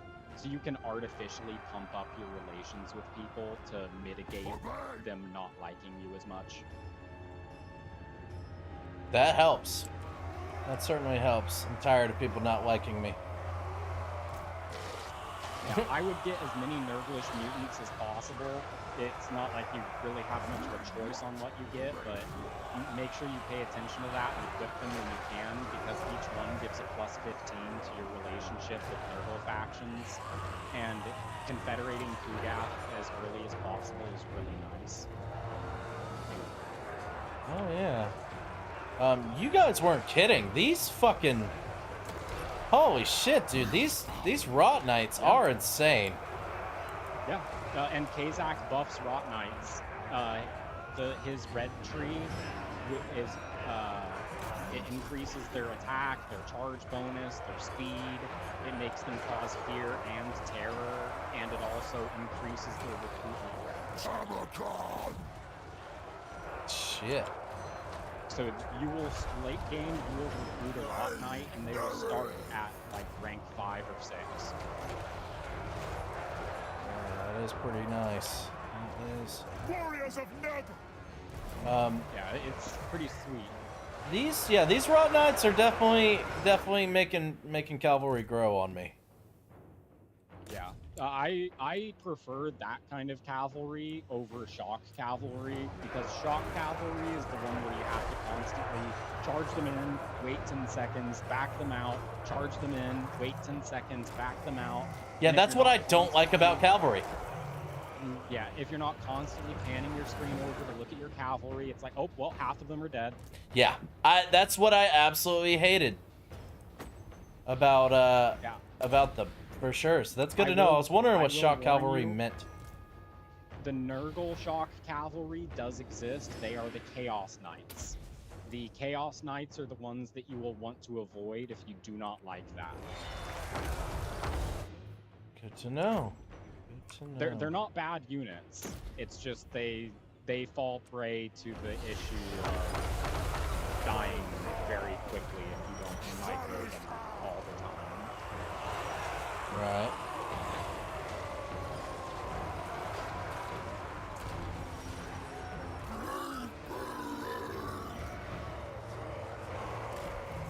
Yeah, now, again, this is very, very early on into this playthrough, but so far, I am quite thrilled with how this is going for us. Oh yeah, by the way, the Plague Toads, they suck. They are so bad, but they do a ton of damage, but if they ever get caught, they die. Yeah, I saw their health was getting shredded. They are really good at flanking, though. If you crash your infantry into theirs and then take the Plague Toads around back and come in, they will absolutely decimate. It's just they cannot take a hit. Makes sense for it being a flanking unit. They do tons of damage. I've had garrison battles where it's just like 1 Plague Toad, 4 Nurglings, and 2 Plague Bearers as my garrison, and you just distract the enemies with the Nurglings and the Plague Bearers, bring the Plague Toads round back, and you can turn a decisive defeat into a decisive victory just by like wiping them all out when they're distracted. Good to know. Hell yeah. That's in a way maybe not as effective, but in a way that's kind of how I would use birds. I'd use birds and harpies and stuff. I'd just fly over the lines. Once we take out the missile units, then I just run them into the backs of their line while our line's, engaged in them. You do get harpies. I do like harpies. Harpies are one of my favorite units. Or well, these aren't harpies, these are Chaos Furies, but the Chaos Furies basically are the exact same thing. Yeah, yeah, definitely. If Nemesis Crown goes up high enough, you don't get replenishment. Good to know. I'm a disgusting giant green pus-filled creature. Hits hard. Cosmic. At highest level, your army gets negative 30% replenishment. I do not like that. Welcome in, Sandy. How are you? Oh shit, I just checked to see if anyone was in my stream, and there's like 3 people already in my chat. I'm not streaming until 30 minutes from now. It's a damn good feeling, isn't it, Cosmic? Hell yeah. Plague Toads are good at disrupting enemy formations, which can stop them attacking your infantry effectively. Vincent Smith, how tall are you? Yeah, what Cosmic said, I'm 6'4". Oh, No we're need to almost the verify same that. height. No need to verify that. Nurgle's champion. Alright, let's go, let's go. Fuck right. And yeah, Plague Toads are really good at disrupting infantry. They are anti-infantry monsters. It's just that if the infantry, like if you go in on an infantry and anything else comes to help them, your Plague Toads are You gotta get them really out. in trouble. Yeah, you gotta get Yeah. them out. Very similar to like the birds and the Chaos Furies and Harpies. It's like as soon as you see spearmen coming for you, pull out, get the hell out. Re-engage at a later date. But if you flank spearmen, they get decimated too. If you can flank them, you can go right ahead and use your Plague Toads on them.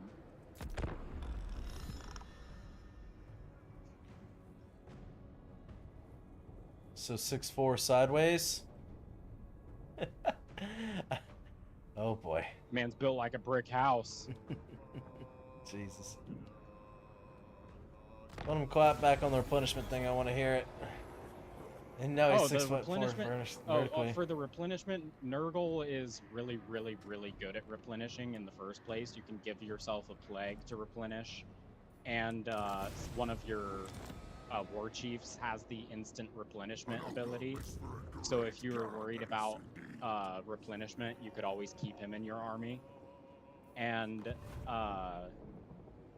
once you have the fully stacked Nemesis Crown, I don't honestly think that you'll even need to replenish, because you should just straight up crush anybody you're fighting. The game asked me if I wanted to turn up the difficulty when I was first starting to play, because I got the Nemesis Crown fully stacked it, and I was winning so hard that none of the AIs could do anything. And that was when I was The playing game was like, whoa, hold up, bud. You're not actually the big bad villain of this story. Chill.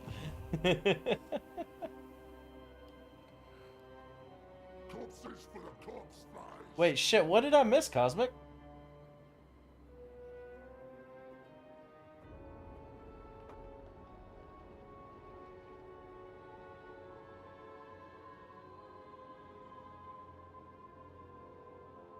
Oh. Oh, was he just talking shit? Oh, I don't care. Yeah. Yeah. He's not gonna hurt my feelings. You don't have to worry about that. Desolation for all. Oh, yeah, that's Yeah, not but- acceptable. Thank you for deleting that chat. We're not doing that. We're not doing that here. I have no idea.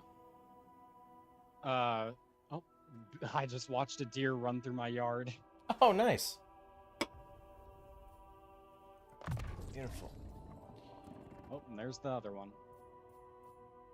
Truly blessed. Yeah, I see him wander through a lot. I live, like, right outside the city, right by some cornfields, so I get to see lots of wildlife. I do as well, and sometimes it's very frustrating very late at night when I'm walking my dog and she just takes the fuck off after him. I'm like, no, get the fuck back here.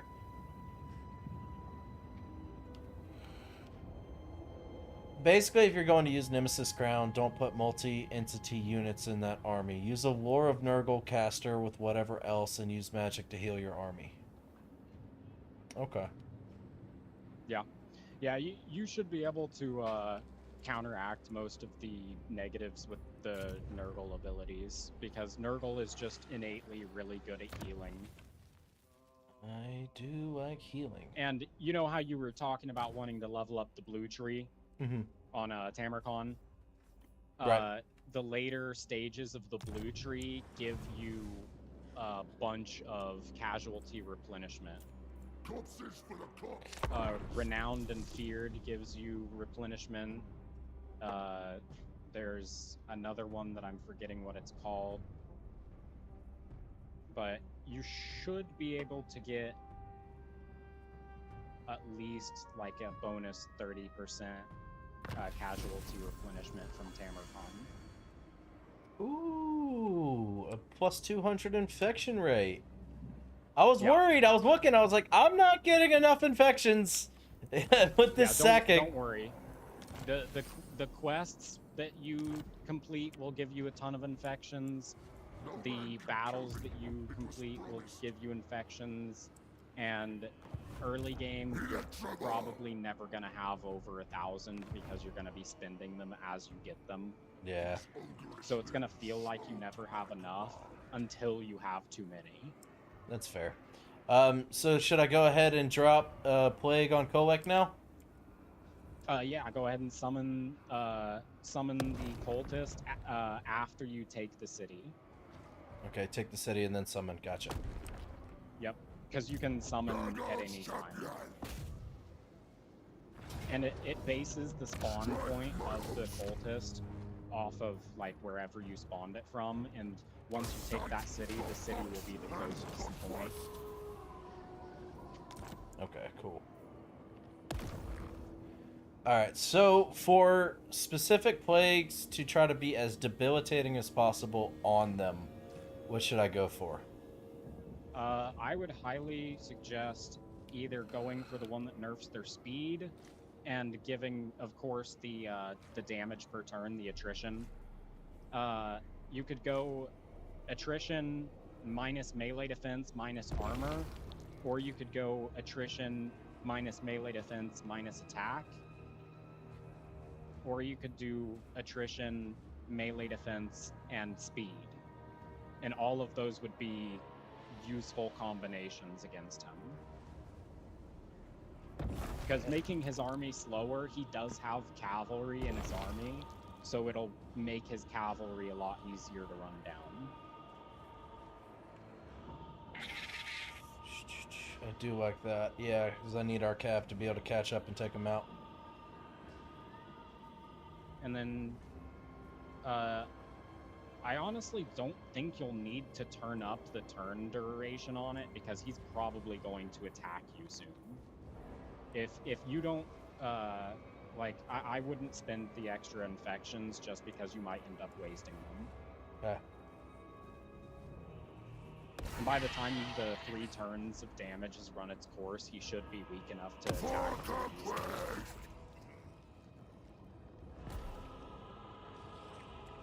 Excited to check this out. Alright. Cultist of the Fly Lord. Oh, that is so nice that I'm actually able to move after summoning him. That's one thing that it's such a small inconvenience, but it's frustrating whenever you summon a hero. On our fetid feet. And then it's like, oh, they're here. And now they gotta stand around for a whole turn. I promise a slow death.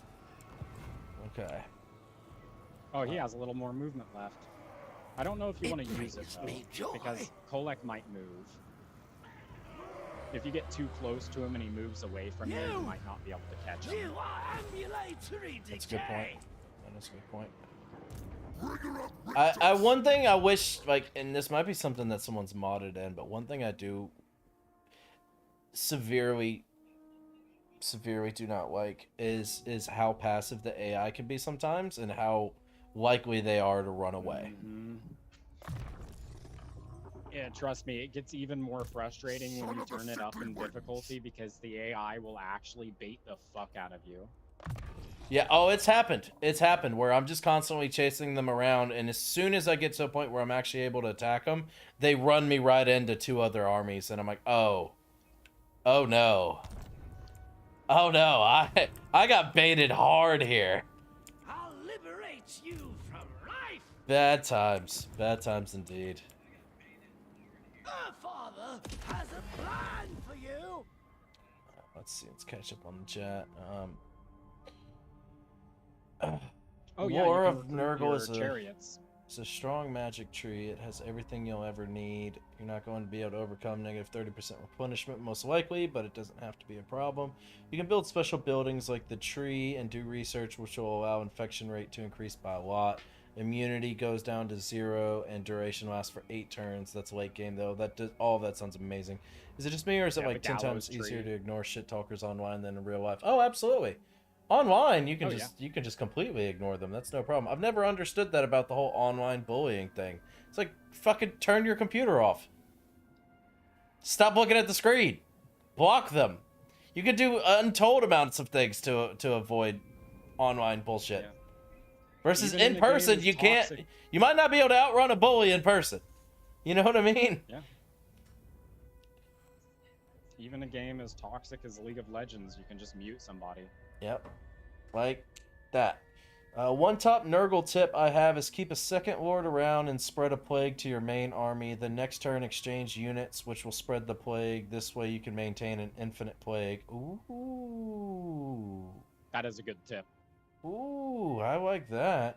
When your first little lord's lazy plague to do runs that out, most you of can the time. exchange units again and spread the plague back. Well, I mean, late game, that seems like that would be a lot of micro, especially when you have, you know, Yeah. 10, 15, 20 armies or whatever. But early game, that seems fucking insane. So when your Yeah, first it lord's is. plague runs out, you can exchange units again and spread the plague back. Yeah, I need to do that. I need to hire me a lord.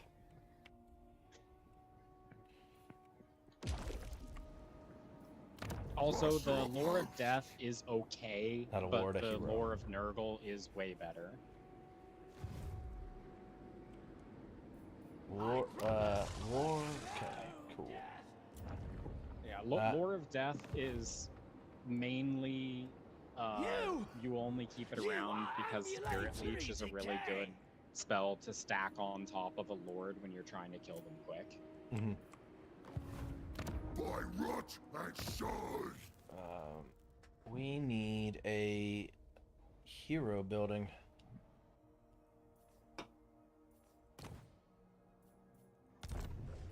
I don't think That we... is your Palisades, but you're looking to recruit a hero or a lord. Hero. A hero. Yeah, okay, so you're gonna need I'll liberate one of your you defensive from life. buildings. Well, Wait, he I said would wait he said a until- second lord, not a hero. I always get the two Yeah. confused. Yeah, so the Lord, if you can just click on any of your settlements that are open Favorite of and Nurgle. recruit a Lord there. Yeah, I was looking for heroes the whole time.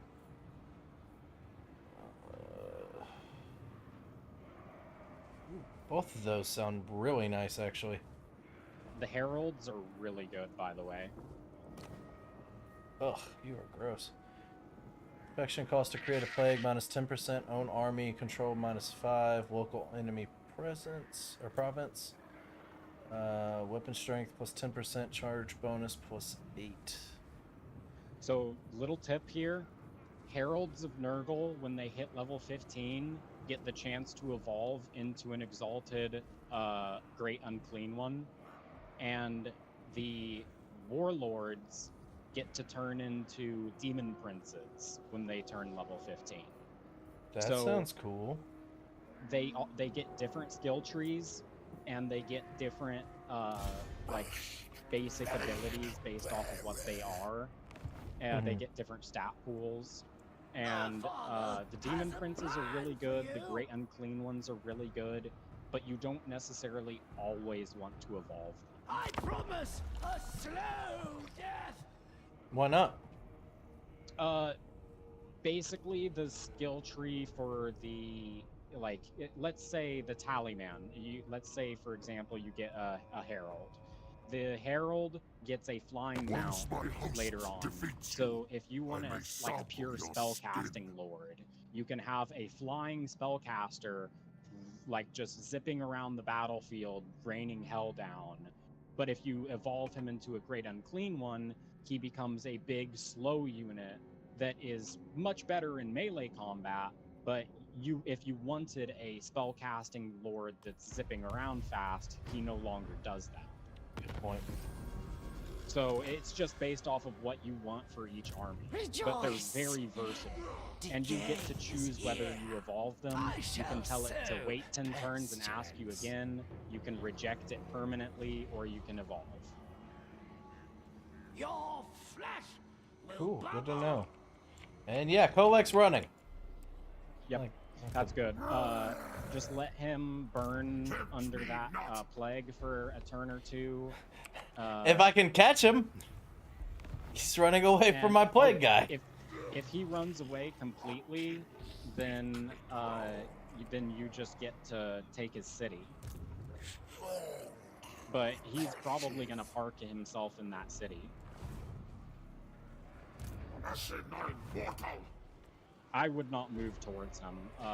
If you do, only move a tiny I'll bit and stay liberate inside of you your own from province, so that if he comes back, that he can't just immediately attack you. Yeah, I was thinking about possibly setting up this lord for an ambush opportunity, but I really want to get this plague on him.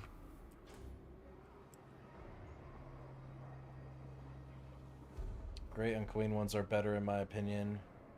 Bro, there's a whole ass combo going on in my chat and I'm not even streaming yet. Damn right, Cosmic, you're moving on up in the world, brother.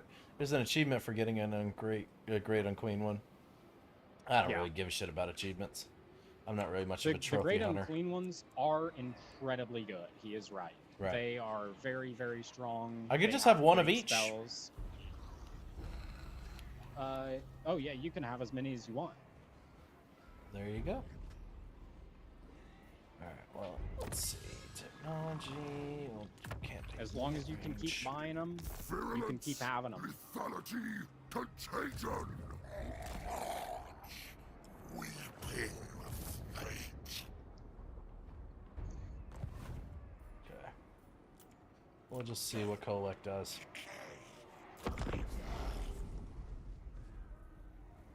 Oh, SG.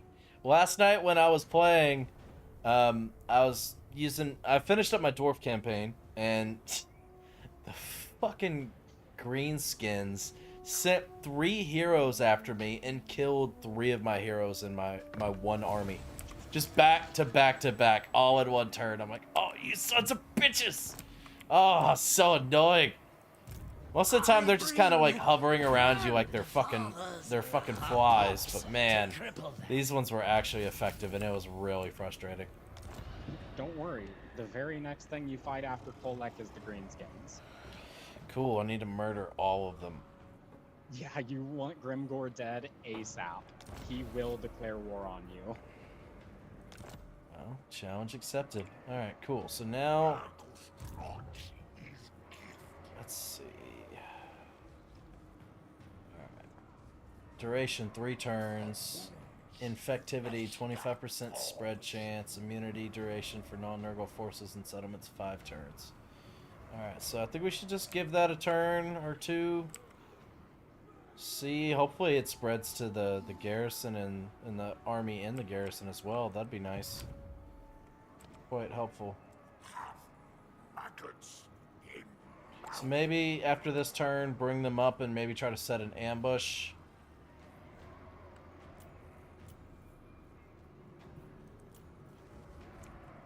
Yeah.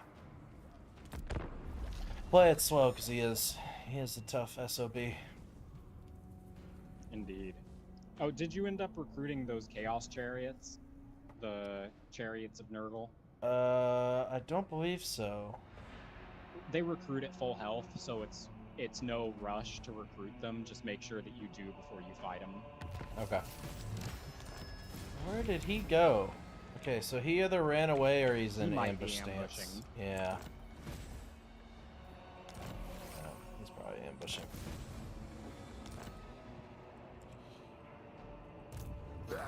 Desolation for all.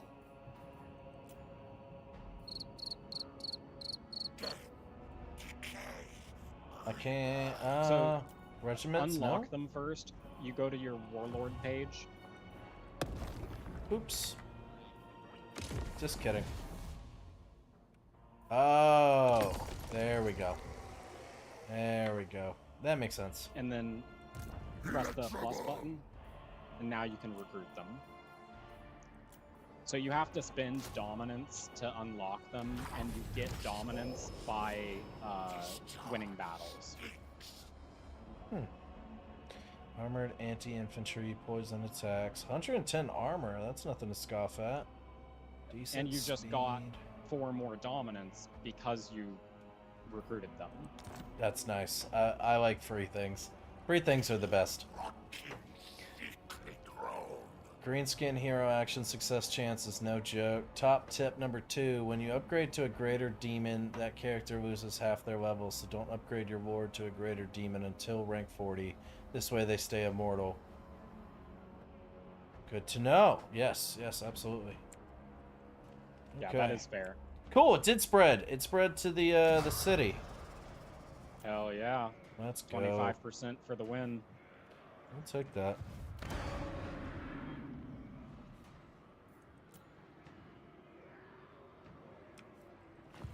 Alright.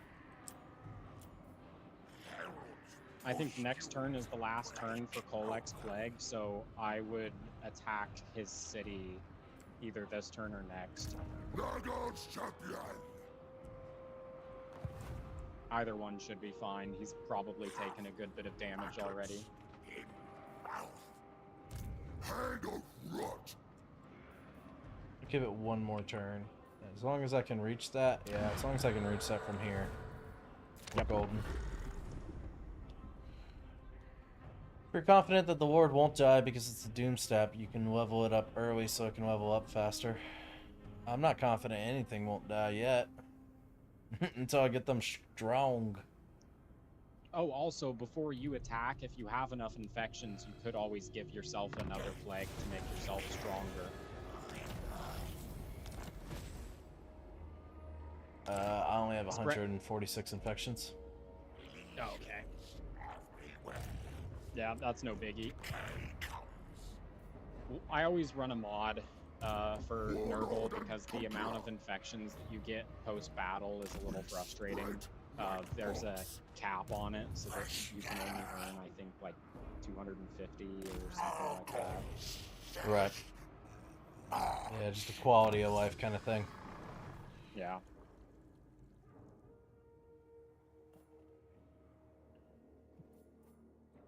So that gives you bonus damage. The other one gives you bonus reputation.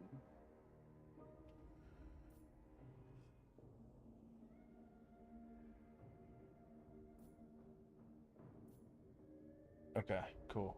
I think I'll come up here to get carcinogenic so I can get that 15 growth, because that's just all provinces all the time. That's just free. Incredibly good. Bringer of Rictus. Come on, you can get there. There you go. Good job, bud. Good job, buddy. You did it. Pyrrhic victory, my dick, Pyrrhic victory. Wait a minute. Why are they not hurt? Oh, that's a different army. Well, that's the settlement garrison. The settlement had the plague on it. They just got it last turn, right? Yeah. Oh, okay. So, well, it might have just been the heralds of the Tempest that had it. But you should, even if it says pure victory, if you manually fight this, you're gonna crush them. Oh yeah, no, that's the plan. Absolutely. I was just surprised that they didn't have the attrition going on. Welcome in, Prospero. Good to see you. Yes, it is Burgle. Welcome in, Abdallah. Yes, this is Total War Warhammer 3. Yeah, Locus of Contagion is the best Locus to take. He's also completely right about that. The Locus of Fecundity is good, but the Locus of Contagion is an AoE centered around your lord, and that AoE will just constantly burn everything with Plague, and it's like 62 to 133 damage. Damn. Yeah, so it's really good at shredding the masses. You just send your flying herald over the units that you want dead, use the contagion, and they'll all just start melting. That sounds awesome. All right, Cosmic. I hope you have a great stream, my friend. Thank you for stopping in. Now I have been incredibly spoiled when it comes to siege battles of having helicopters. So siege battles have not really been much of an issue for me. But now this is basically an entirely melee focused army, and it doesn't have any artillery. Okay. So do we have any I'm gonna tips? tell you a trick you can mess with them. Yeah. Okay. You can set your entire army to one side, then have your Plague Knights and Befouled, right? You can put them in a group by pressing G, and after you start the battle, make sure your units are away from the tower shooting, but you can group them, then make them run all the way across to the other side of the siege area, then break down that door, then enter through there and cause havoc. Yeah, Befouled? I don't know which ones those are. Kazak. Oh, okay, Okay, that Kazak. could be foul. Okay, gotcha. Okay. So have our whole army over But yeah, here, that's and then what you technically only want to do as Nurgle, because your units move too slow to dock the walls. right. Yeah, Kazak and the Rot Knights together can both break down gate walls. So if you put all of your army on one side of their settlement, they're gonna put all of their army on that same side to respond to you. So then you just take your fast units, Kazak and the Rot Knights, run them around and backdoor them. Well, I've never been a man to shy away from the back door, so let's do it. Then you can just constantly hit and run, like run away when you're starting to take damage, let your units regen, hit, you're taking damage, run, hit and run until they're all gone. It's just a funny thing you can do as Nurgle. Works for me. Yeah, because once you break down the gate on the other side of their settlement, they're gonna try to respond to you. And once they turn around to respond, you get to move the rest of your army in for free. This Or is a you little can use the time unfortunate. when they're responding and separating their forces to go all around, try and circle you, to focus on one part, destroy that part, run away from that part, and destroy another part, and just keep on doing that without even moving your main army. Yeah. It's something very silly you can do. You can just spend 10 minutes on a battle just for an easy win. No units lost. The one thing that is annoying about this It's odd. particular location is I did not realize that their siege towers would be able to reach us all the way back here. You should just be able to move them because there's a land bridge over to your left, and you can just walk them over there.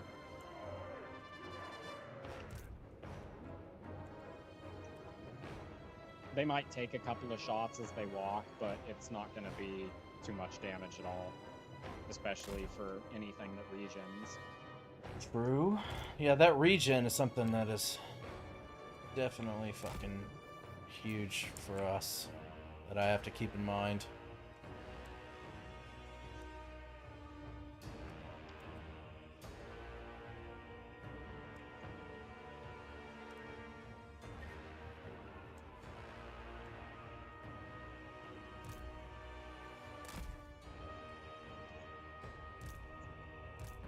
Oh, what's up, bud? Forgot I had him reinforcing. Alright, let's go, let's go.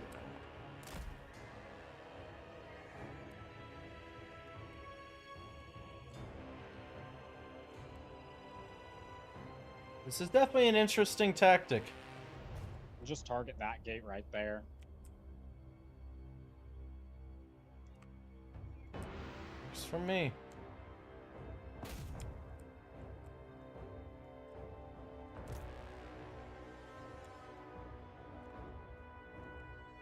Took a little bit of They should damage, break but it nothing, down pretty quick. nothing to worry about.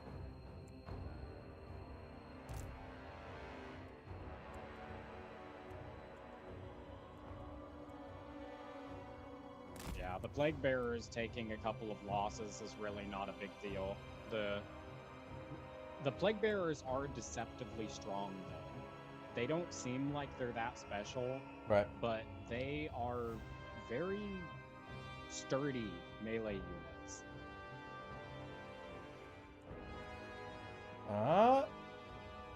They brought the missile cavalry. They think that'll help them. Oh, okay. So now they're starting to bring quite Honestly, a few more the units missile over here. cavalry will get really messed up by your Rot Knights, so it's really funny that they brought the units that they can counter, Well, they did also bring Chaos Trolls. which also you counter because you're anti-large. True that. How are we looking? Almost got it broke.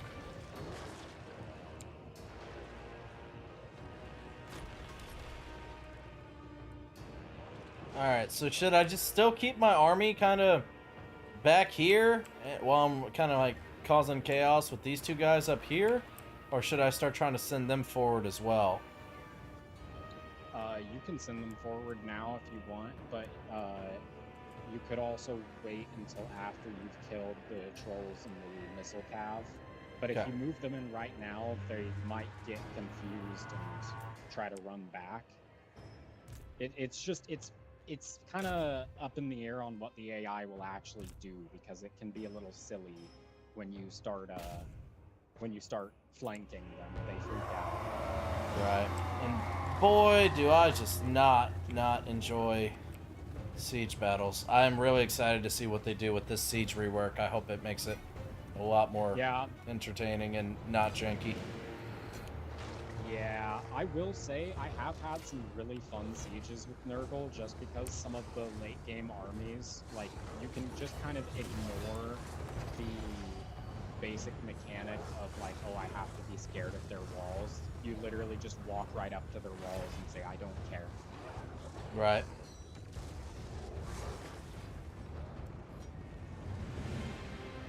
Defilement comes! Eviscerate them! Back.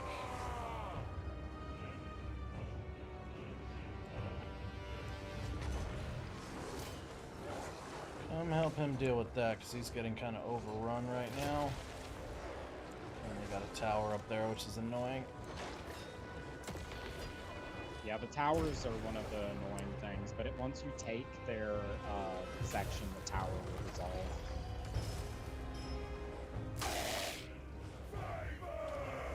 Come on, take him out, take him out, take him out. Almost there.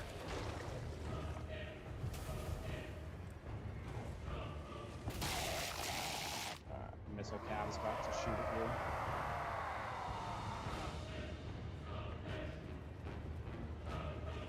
I would move the rest of your army in.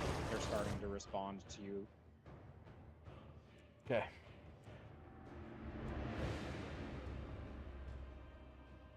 Now, I assume most of these guys can't actually climb the walls, so should I just focus All on... of your infantry can. Okay. So infantry send on the walls, all the other big units go for the gate. Your plague bearers, your chaos warriors, your pestigores can all climb the walls, and then the ogres can break down gates, and so can Tamarcon.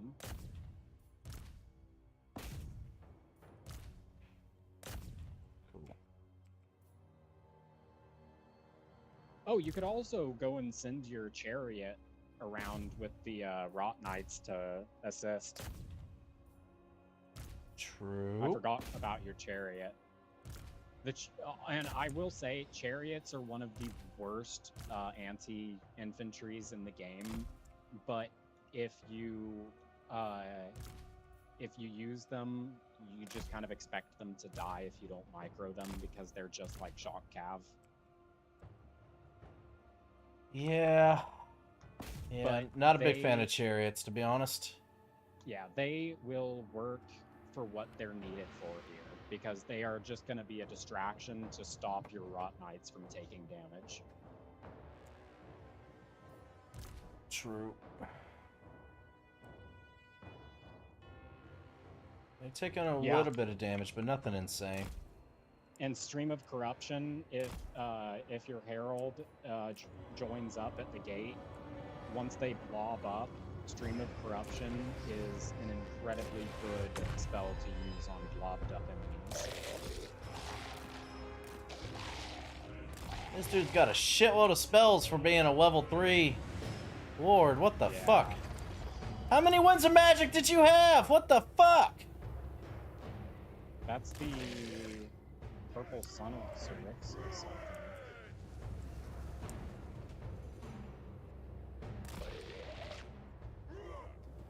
Jesus, that hurt. He just had fucking spells upon spells upon spells, didn't he? Yeah, but they mispositioned really bad now. Your main army is just gonna get to invade for free. I'll take it. I will take it. Let's catch up on the chat. Which dog breed do you have? I have a Pitbull. No Winds of Magic cost. It's basically a longer duration. Flock of Doom. I do like that. Befouled is the predator looking one ugly motherfucker with no helmet on. I hate my list, Yeah. but that's what getting slammed into a war constantly during childhood does. Hey, it's all good, Brangwyn. No judgment here, my friend. Would you serve Burgle? I would not serve Burgle. Watched a preview of the new maps and they didn't add any towers to the blind spots. Made me, bruh. Send everyone through the gate and then cast Stream of Corruption on the blob. Heard that. Yeah, Stream of Corruption is great. Magic Lord!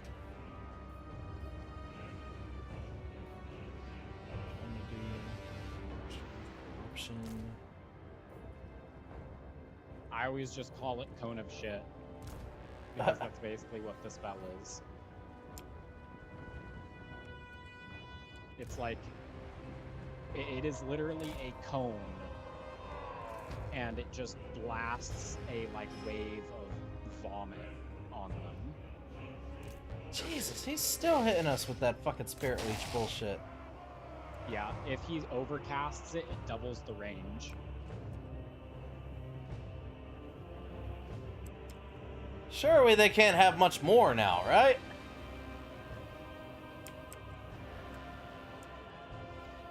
You regain Winds of Magic over time. Yeah, but there's a But hard you- cap. There's been many battles where I've just been stuck at like 4, and it's just Spirit 4 Leech. now. Spirit Leech only costs 8. I mean, yeah, that's definitely not bad. Yeah, it's one of the more efficient spells in the game. But you will also get access to Spirit Leech. Yeah, I know it's great for lords. And like single entity creatures. Got a melee specialist up there. Blight Boil is going to be your hardest hitting spell. That's the one that looks like the giant pimple. Yep, Huge AoE. yep. If you get, it's like, it is as strong as if it claws Doom Rocket, it's just not as big of an AoE. Damn. That is pretty insane. Really, Yep. really good armor piercing damage. Hurry up and break down this wall. Let's go.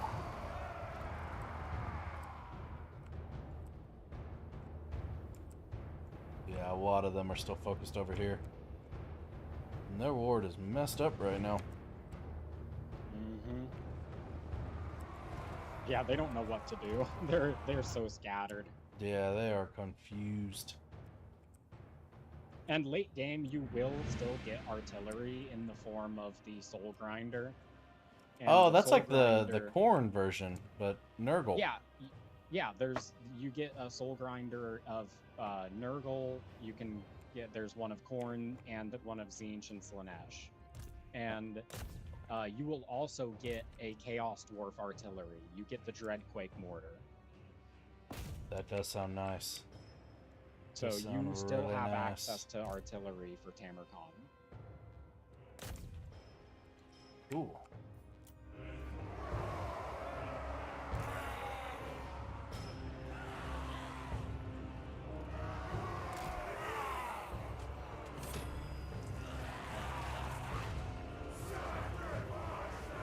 Come on, almost there, almost there, almost there. Let's go, boys.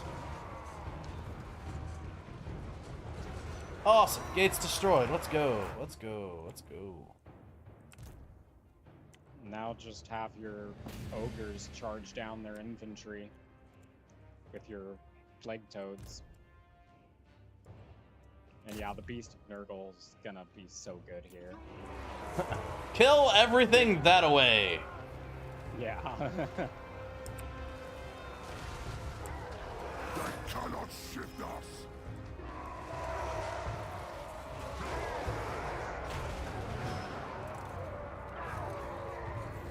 Yeah, get them toads! Get them giant toads of bullshit, go!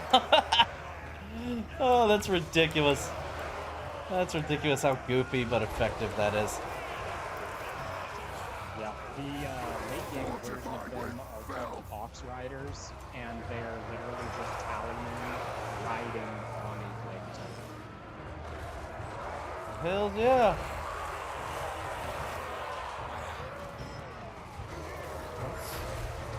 What's all these green lines? Is that us? Are we doing that? Yeah, that's your buff spells. Those are hover over your people, and it should tell you if something's affecting them. Yeah, there's something. Cloud of affecting them, Flies. but Melee defense +9 in melee. yeah. I was just confused because I didn't cast anything yet. Yep, you get a bunch of passives and stuff especially when you have plagues. Cool.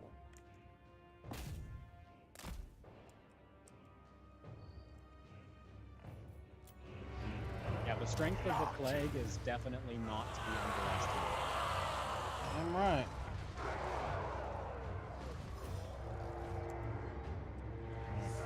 Go And once in. you confederate Kugath, you will get additional blessed symptoms because Nurgle factions all get a single blessed symptom that is extra powerful for a short period of time.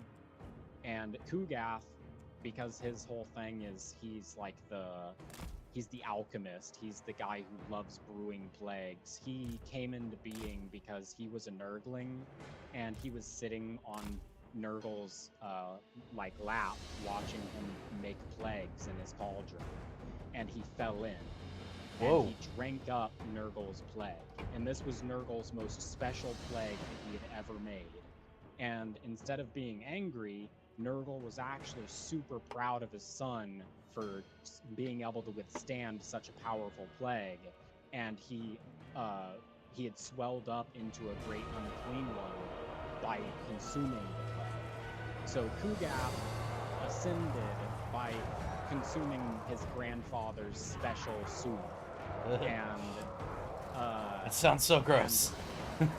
because of that, he's like the pox maker. He is the guy who makes plagues. And his whole thing is he wants to make a plague as good as the one that he drank so that he can make it up to Nurgle. That's some wild war. There's still... Like, I have just thrown their whole fucking life for a loop. Just Yep. sending them over here to deal with that, man. Like, the fact that their ward is still just standing there, we've almost completely recovered from all of those spells he dropped on us. Yeah. That's brilliant. That is one hell of a strategy. Welcome in, Marcos. How are you?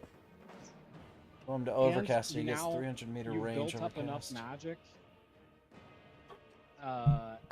You can cast a Lore of Fecundity. What'd you call me? Yeah. Alright. You can cast a Lore of Fecundity. Let's see. Let's do it. Which It's it's crazy to say it like this early into the siege, but like How many Feels spells pretty do we good, right? really need, you know? Fecundity will spread to friends within the spread range. Meters of affected unit. Affects up to 5 units. Replenishes hit points. We do like that. We do like that indeed. So anybody who's actively in combat right now, you can drop that heal on them, and it'll also recover some of their tiredness at the same time. Oh, that is nice.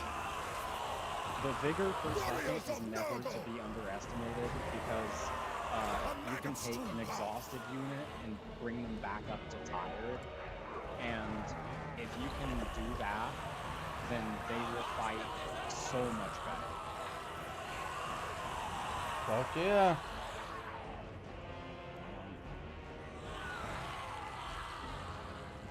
Abacan! Guess we just start pushing forward now. At this point. Honestly, you might be able to just go straight to the main capture point because he's so out of position that he has to respond to you or just lose the battle.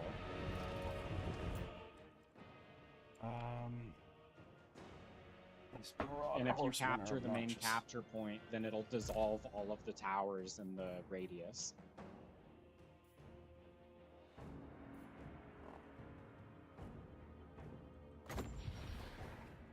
Is this the diarrhea spell you were talking about? Yep, that is the cone of shit.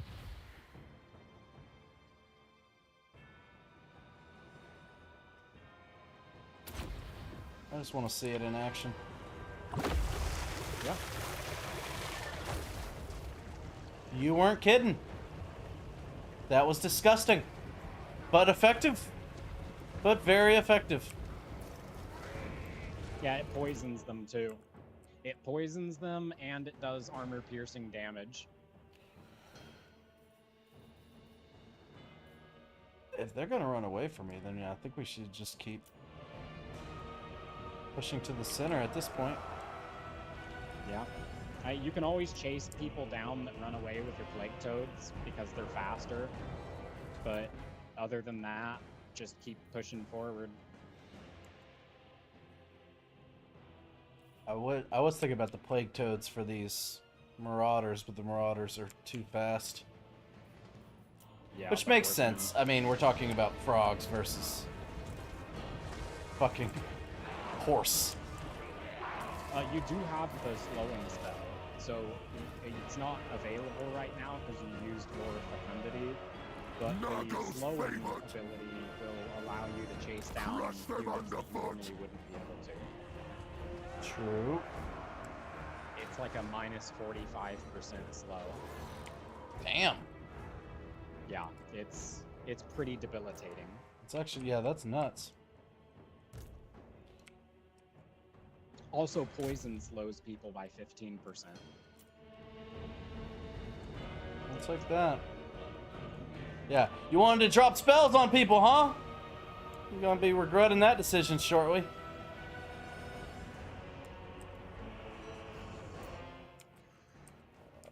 Okay. Con, you got anything? They were dropping spells, but joke's on you, I can't read.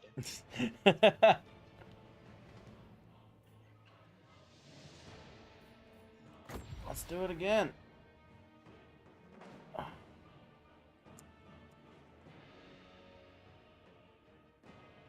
Since they just want to sit there.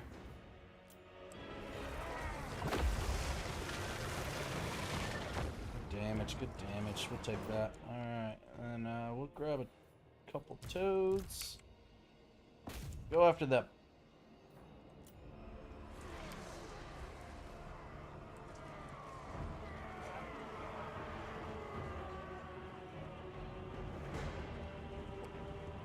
Or just not. Or just not go. There you go. There you go. Come on. Come on. You can move faster than that. Apparently not. Apparently you cannot. Okay. Son of Nurgle! For Nurgle! They're trying their best. They are. They're just They're frogs. I mean, what? I should keep my expectations to a minimum. They are frogs, after all. They are plague-ridden frogs. Welcome in, Cat. How are you? Good to see ya. Oh, just wait until you get the plague drones. You'll love them. Are those the flying units? Yeah, they are the flying warriors. They are rot flies being ridden by Tallyman. That works for me. And there is a special version of them that throws death heads, and there is another version of them that is just the rot flies.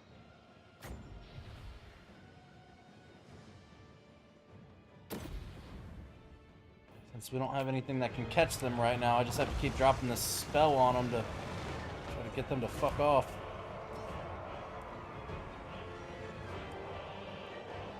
This ward's almost gone, which is nice.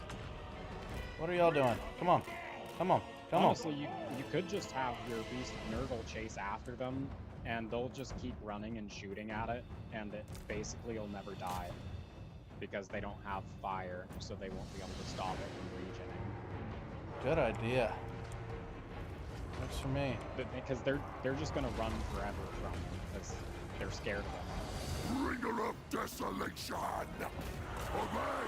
And if they do turn around and fight them, they lose. Thralls of decay! Alright, that ward's dead.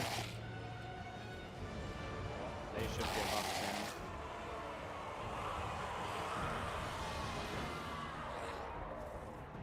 Oh, he actually caught a couple. Look at you! I'm so proud of you! The You did beast- good!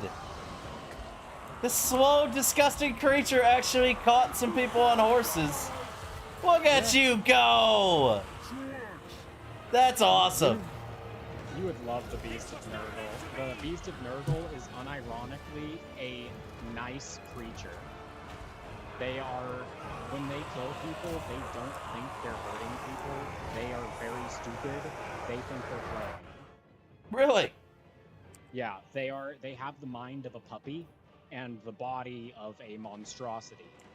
And every time they play with you, they end up killing you, and then they get really sad. And after they get really sad, they die. And when they die, a rot fly emerges from their corpse. Oh my And god, what the fuck? The rot flies are angry. That is crazy. So yeah, they go from joyful, happy, whimsical creatures to just rage incarnate. That is some insane lore, not gonna lie.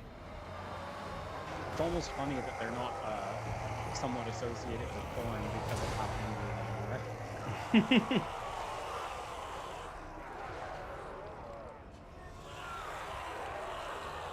Alright. Let's go. Fast units. Or somewhat fast units. Chase them down. Rot Knights. Go after them. You. Also, yeah, SG Productions said for large targets using Spirit Leech is really good, which is completely correct. Either use it on lords or large targets. Fate of Bajuna is really good, and Rancid Visitations are both good on like large groups of infantry because it will it'll just kind of act like a giant sheet of acid just burning them. Damn. Works for me. And Rancid Visitations will spread to other people if they're nearby. Sounds nice. And I'm not really in a rush to hurry up and end this battle, to be honest, because we're getting healing. Yeah. That's the other thing, is you can literally sit there and wait for your Beast of Nurgle to be full health again, and wait for Kazak and Tamarkon to be full health again, and then you're good. Why are they... taking damage, though. Is there a tower shooting them? No, all the towers should have been broken. They break whenever you win. You haven't captured the center capture point. Oh. Never mind. Never mind indeed. If you just walk into the center square, it'll capture it and dissolve everything.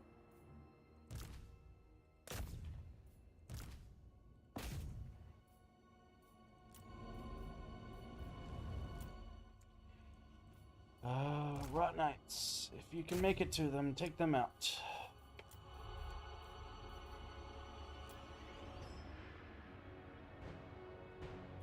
Yeah, I was about to say, we don't need to be taking any unnecessary damage. We need to be healing right now. Everyone needs healing. Yes, that's what I told you to do. Not attack all of them. I told you to run headfirst into the wall. That's what I was looking for. Good job, guys. Way to listen. You see all those little ants just running around. Just fucking panicking. They have no idea what they're doing. Watching the plague toads in 4-speed is the funniest shit you'll ever see. They'll just, it's like bowling balls going into a giant field of pins. Yeah, I love that. I'm all about that.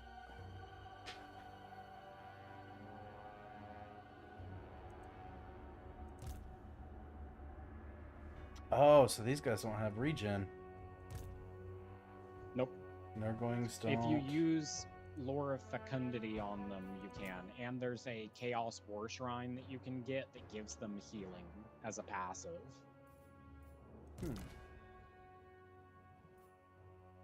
Having a Chaos War Shrine in any army with a lot of infantry is typically a really good idea, just because having the Chaos War Shrine nearby will keep them healthy. Gotcha.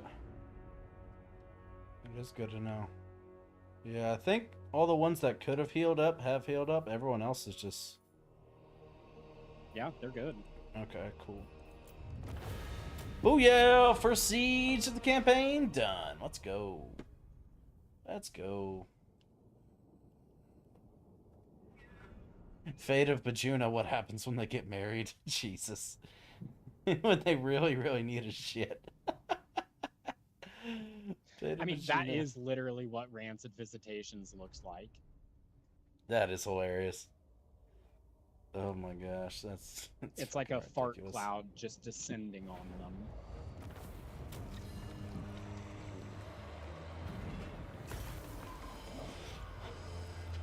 Alright. Good win. Good win indeed. Okay. Oh, that is a lot of gold. And now we contend with Kolek. I think we'll sack and then occupy. Or do you mean loot and occupy, or? No, sack and then Or... go back and occupy it after. Oh yeah, yeah. Gotcha. Take everything, but leave none of those gifts.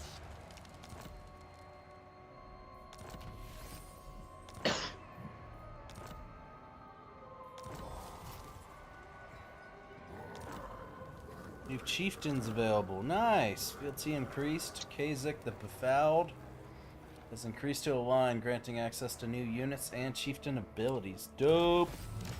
What chieftain did you, or how many points do you have? Termicon. I'll tell you in just a second.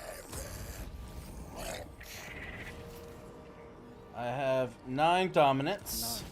9. Oh yeah, you can afford a. You can afford to get one. That would be definitely worthwhile. Let's see, that's 7. Ooh, are they all 7? I would highly recommend either going with the Chaos Dwarf, or I think it's the Werewolf that hates. It's the one you want. The ones that hate greenskins.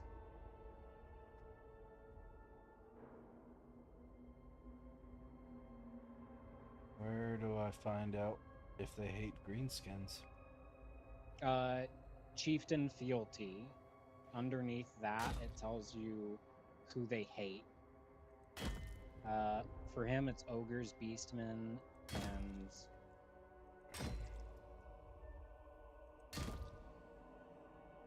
Empire. The Chaos Dwarf hates the greenskins, Skaven and dwarfs. Go for the Chaos Dwarf. He's gonna be really good for you here. He also allows you to recruit the blunderbusses.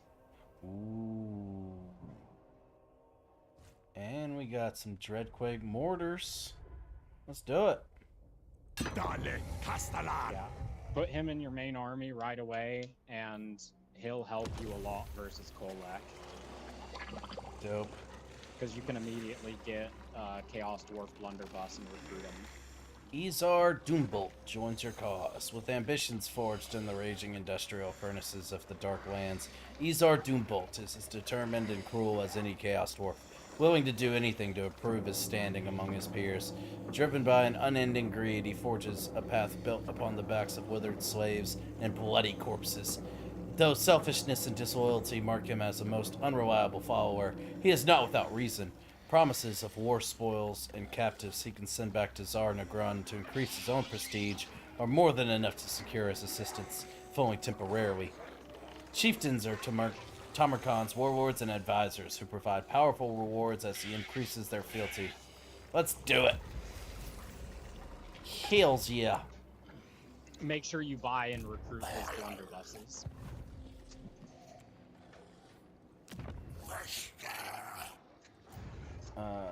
Hero... no. The blunderbusses are really good against Kolek because he's a dragon ogre, so he has a big body, and you can gun him down really easy. Look at the he's different. He's just a little guy. He's just a little guy. Oh yeah. Oh, that's beautiful. And he increases mobility. Short joke. Short? Oh, that's beautiful. Oh, that made me so happy. That was great to see. Okay, cool stuff. Cool stuff. All right. So now we need to recruit.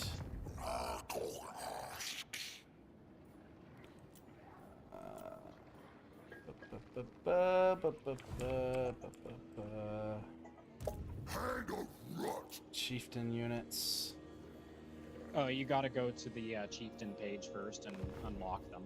Oh yeah, I'll remember that eventually. Yeah, you're good. It's a process. Oh damn, I can only afford the... Oh, never mind, those are blunderbusses themselves. They look like hobgoblins. Are those hobgoblins with blunderbusses? Nope. Looks like Those are the Chaos Dwarf blunderbusses. Fuck yeah. On paper, they don't seem very good, but their gun shoots 3 projectiles each, and up close range, they just shred everything. I like shredding stuff. What's up, Eric? Welcome in. Thank you so much for the dono. What's poppin', pimpin'? Oh, you know, just poppin' pimples with the Pimple Lord himself. Disgusting creatures, you know, living the dream. Through expensive spell that's intended to delete a key threat. How long was that siege? I don't know, like 10 minutes, 5-10 minutes. Make friends with Chaos Dwarves if you want the best artillery in the game. I do like artillery. Tamarkan is thinking this dude is just the right height. Whoa, chill, dude. Chill. Oh boy. Take that. Okay. Pestilential spawnings. Yeah, there we go. That's what we're trying to get to. Alright, Kazik. Making you an absolute monster. Heroic killing blow. Damn. Yeah, that's a huge buff. That is a huge, huge buff. Desolation for all! Jabba Jacka Galalu. He's so angry.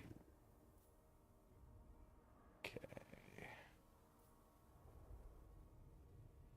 Interesting. So we either go with explosive bullets, and we lose 50% range, or we go for Hellforged bolts.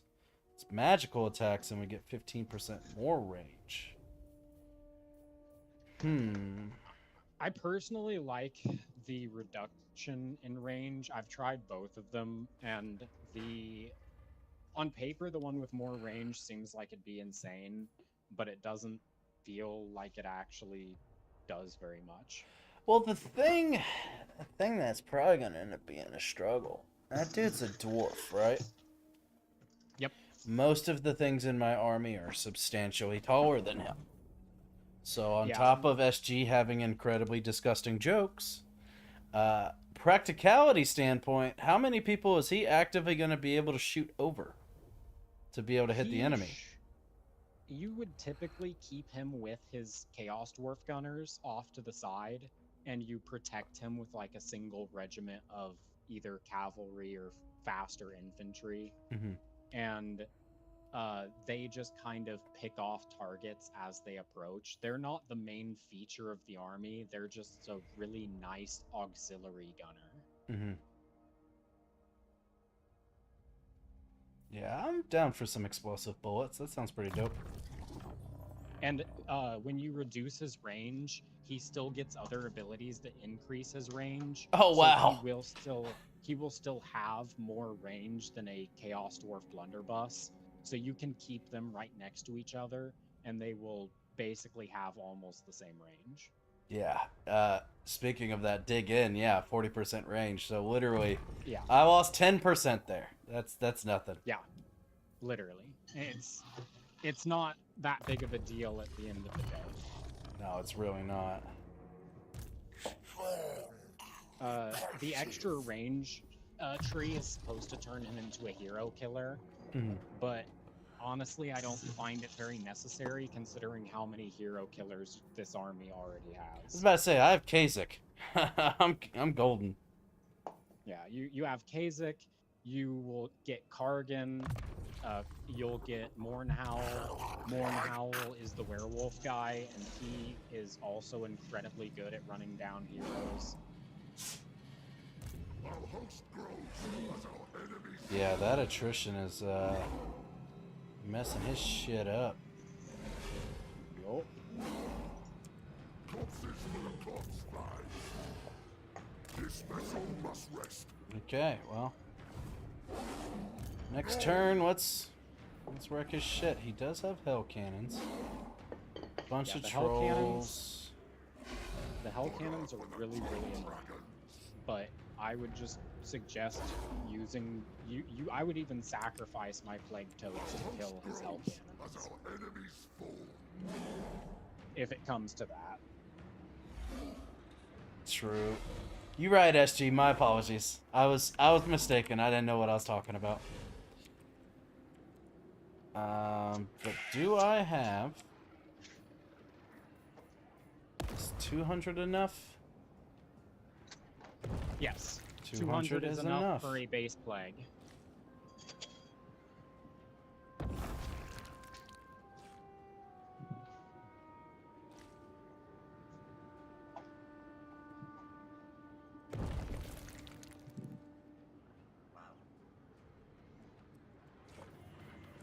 We can put that on Tamarcon for the next battle.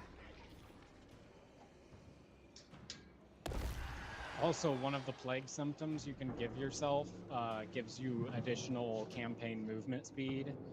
And when it's a blessed symptom, it gives you 30% bonus campaign Disease move. of Rectate.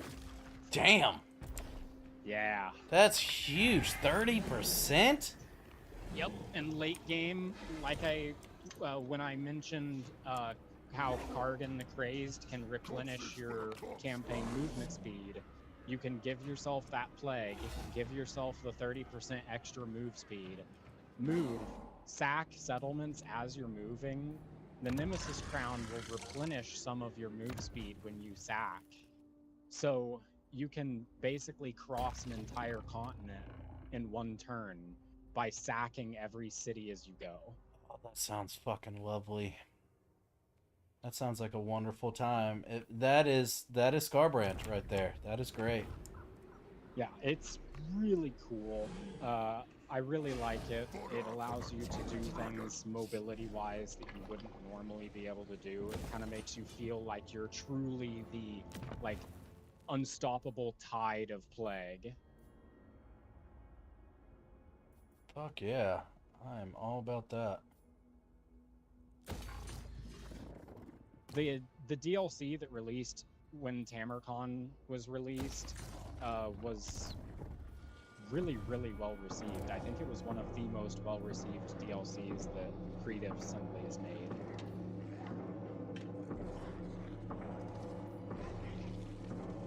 Ooh, an extra plague duration? Yep. And 10% chance for the plague spreading? Yes, I will definitely take that. Thank you, may I have another? Let's go. Alright, Kolek, what you got? You coming to fight us? Or you gonna keep running like the biatch that you is? Once you've killed Kolek, though, make sure you change the commandment to the growth one, so that way your cities can get strong as fast as possible. Mm-hmm. Heard that. One of your technologies that you research increases the effectiveness of that commandment, so you get like a bonus 50 growth from it. Oh wow, that is a lot of growth. Let's see, just gotta check something real quick. Alright, not bad. Not bad indeed. Okay. Nice! And then my lord got the plague as well. That works. Not ever! So his plague ran out. He got outside of the province, so he didn't get the extra 1 turn. So that's unfortunate. Let's see if we can run him down. He's gonna try and take that city. Yeah, I mean, he just has to colonize it. That ain't nothing. That ain't shit. But that also means if you colonize the city that he's about to colonize, Grimgor will declare war on him. Really? Mm-hmm. That's part of Grimgor's mountain. Huh. That entire region, the Grimgor AI really, really hates it whenever people touch it.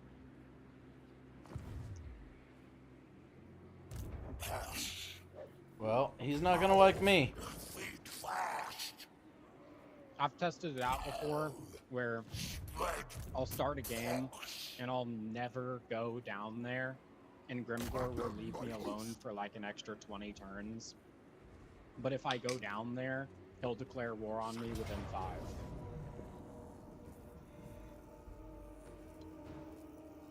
5.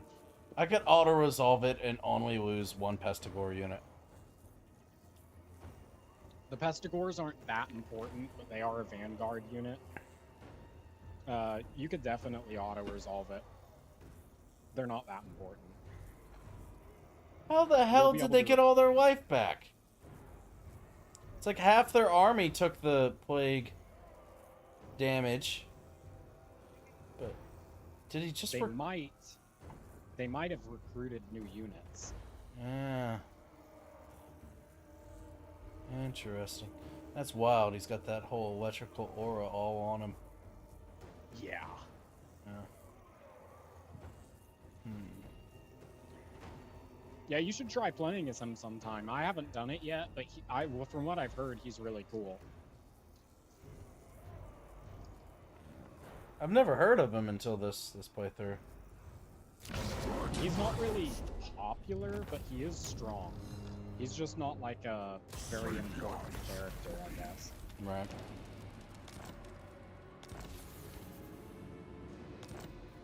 Booyah! Ooh. Got a regiment of renown for some special Nurglings. Mm-hmm. Ain't that neat? The Frolickers Bubonic. Where to go next? Oh, I still can't colonize. Damn. That's unfortunate. Well, next turn, and then Grimgor can shove it up his ass. I ain't too worried about him. We're making some progress. We're heading on down. Who are you guys? Greenskins. So is this Grimgor's people? The Tusk No. Sons? Oh, is that like a minor faction? Yeah, that's a minor faction that normally gets wiped out within the first 20 turns. Gotcha. Gotcha. If you take over that entire province, Grimgor will 100% declare war. Okay. Which honestly is fine because you want to fight Grimgor. So go ahead and take those 3 settlements, kill the fucking ogres that are sitting there, and once they're dead, he's gonna declare war, and Kolek is probably going to try to be a problem while you're doing it. Works for me. For conquest! Damn! Explosive missile damage plus 100%? We doubling up our damage? Let's fucking go, baby! Take a look at the twin cannon ability. Twin cannon. Or wait, is it there? Oh, I don't think it shows up yet.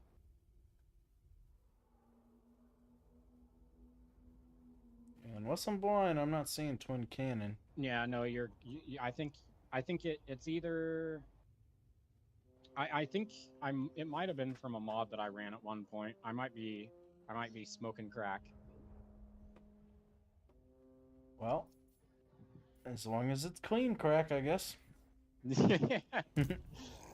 Just be safe. Make good decisions.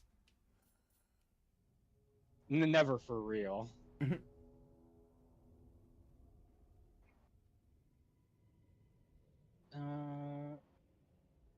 The ramps. The Mark of Nurgle is Children of Nurgle is a really good passive ability that gives healing. I'll take as much passive healing as I can get. I'm thinking this guy will kind of be a quote-unquote spellcaster lord, as he's kind of just sort of hanging out and following us around. Yeah, he is a very, very good spellcaster. All of the heralds are very good at that.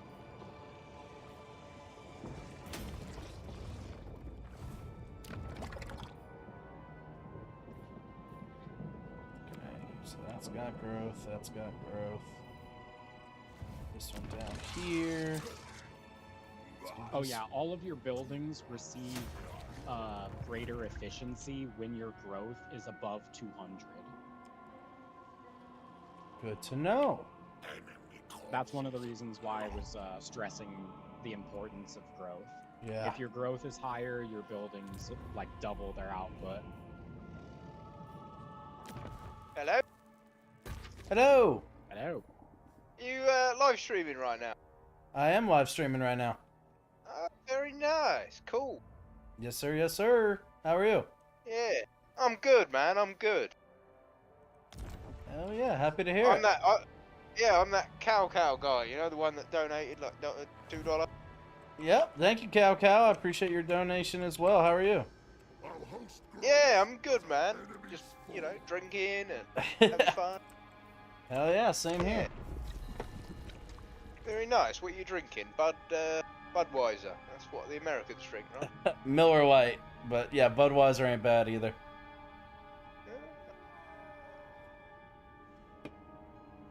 Yeah, I'm terrible playing. beers.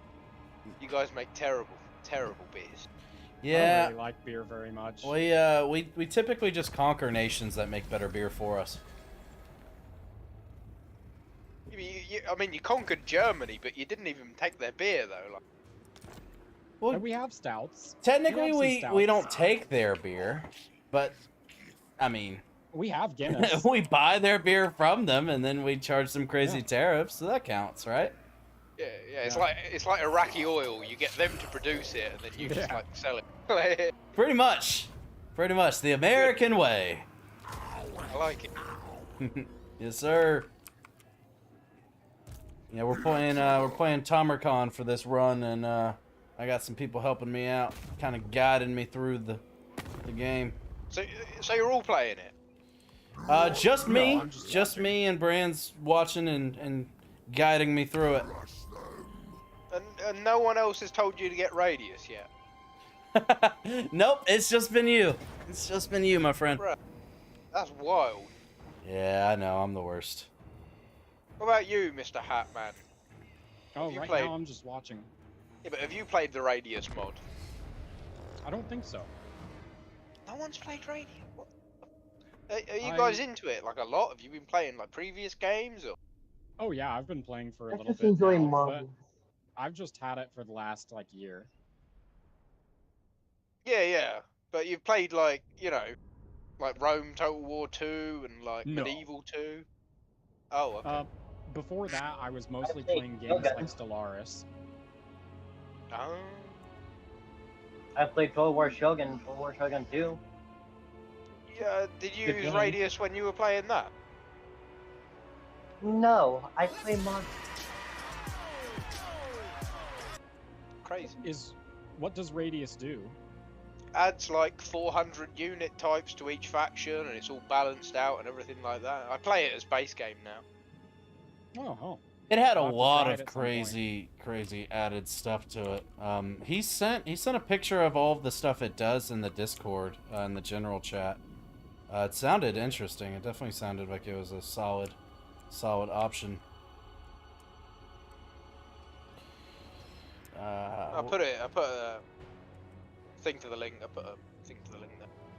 Yeah, I'll have to take a look at that. Yeah, SG, we got another British dude in here. SG has been our resident British guy, so he's got some competition now. Yeah, let me send some. And remember, kids, this is why we don't auto-resolve, so we don't have all of our fucking army hurt all to shit. I should have just fought them normally. That's what I get. Oh my god, everyone's beat the hell up. Oh, you'll be fine though. The plague You toads can are use expendable. Secundus to just heal them to full. Realistically, you don't even have to use your plague toads in this fight. The main thing is we just need to take out all those archers they got going on. Gobos. Run Yeah. them down with your Rot Knights and your chariot. Yeah. What I think I'll do is I'll Gobos. kind of bring everyone Terrible leadership. back up here on this hill. As they get close, then we can send... Oh snap, we getting some subs. Hey, Radius Noob, what's up? What's up? Thank you for the dono, my friend. I appreciate that. Let's go. Coming in clutch, brother. I appreciate that. You gotta Yeah. get it now. I'll check it out. Like I said, I've not against mods. I definitely am down for mods, but it's just kind of like one of those things where I've just been wanting to kind of experience the vanilla game and with a bunch of different campaigns and stuff, but it's definitely something that I would like to add some mods to. The thing is, I can understand where you're coming from if Right. it did something to the game that wasn't like, allowed, like fucking making you cheat or something like that, Mhm. But it's like an expansion to the game, but for free. I do like free. Yeah. I do definitely it's like like- free. There's a lot of people that make mods that are specifically as balanced as possible so that you can plug it in without feeling like you're making yourself overpowered with mods. It's just adding more to the experience. It's like, like with D&D, right? Like Dungeons and Dragons and that, you've got like the autistic people that are like, 45-year-old and they live in their mother's basements and that. It's like them adding a free mod to the game. It's like there's no downside. Jesus, that's wild. Yeah, I'm That's wild. 26 and I live in my own house. I love D&D. I actually, I'm not running a campaign. I'm part of a campaign right now. We're doing the Tomb of Annihilation. Fuck yeah. It's a campaign from, I think it's the 80s. It's a really good campaign though. Damn, that's Well, old for school. D&D. Yeah, I think the original Tomb of Annihilation, or Brain rot. Make I war. think the Tomb of Annihilation was in the 80s. But like, there's like a revamped version of it for 5e. I'll be honest, I've got no idea about D&D. It was just the nerdiest thing I could think of at the time. But, Oh yeah, no, that's entirely fair. It is nerdy as hell. yeah. It's fun as shit though. If you get the right people to play with you, I will say it's a lot of fun. My cousin, he was the dungeon master, and he invited me over many years ago to play with him, and I kind of thought the same thing. I'm like, that's kind of, I mean, like I like video games, but that's kind of nerdy. But we went over there, and he immediately, I am live, but he handed me some pre-rolled cigarettes, and he's like, hey, let's hit this, and then let's play some games. And I was like, oh, this is how to experience D&D. Got it. This is much better. This is great. So yeah, it's a lot of fun. It's definitely a lot of fun when you got good people with you. Yeah, pre-rolled cigarettes. Yep. I'm in a homebrew D&D campaign, and just a while ago, my team killed a mini boss that had 10,000 HP. Damn, that is a lot of HP. Holy shit. And that was a mini boss. We are now fighting against an actual boss that just one-shot me. And I'm down. Yeah, it sounds like And then your friend's a little masochistic. Because somebody just lost connection, so we halted the game right after I died. Do you guys play WoW? I mean, that's like second nerdiest thing to D&D. My oldest sister got WoW for Christmas when it first came out, and I was only 6 or 7 years old, and I played it back then up until I think it was around 2010 when Wrath of the Lich King ended, was when I stopped playing. So I played a little bit last year because me and some friends did some hardcore, but that was just a hey, let's get together and do this for a bit kind of thing. Oh, WoW is fun. That game is addicting. It is incredibly addictive. I'm honestly excited for the Riot Games MMO that's going to be coming out in a couple of years. They are making a MMO that's based in the universe that League of Legends is centered in. And the lore is actually really cool, so there's a lot of potential for destruction. Yeah. Sorry, I'm listening. I'm just trying to micromanage the shit out of this right now with how beat up we all are. You're looking good right now. Their army is a pretty weak army overall.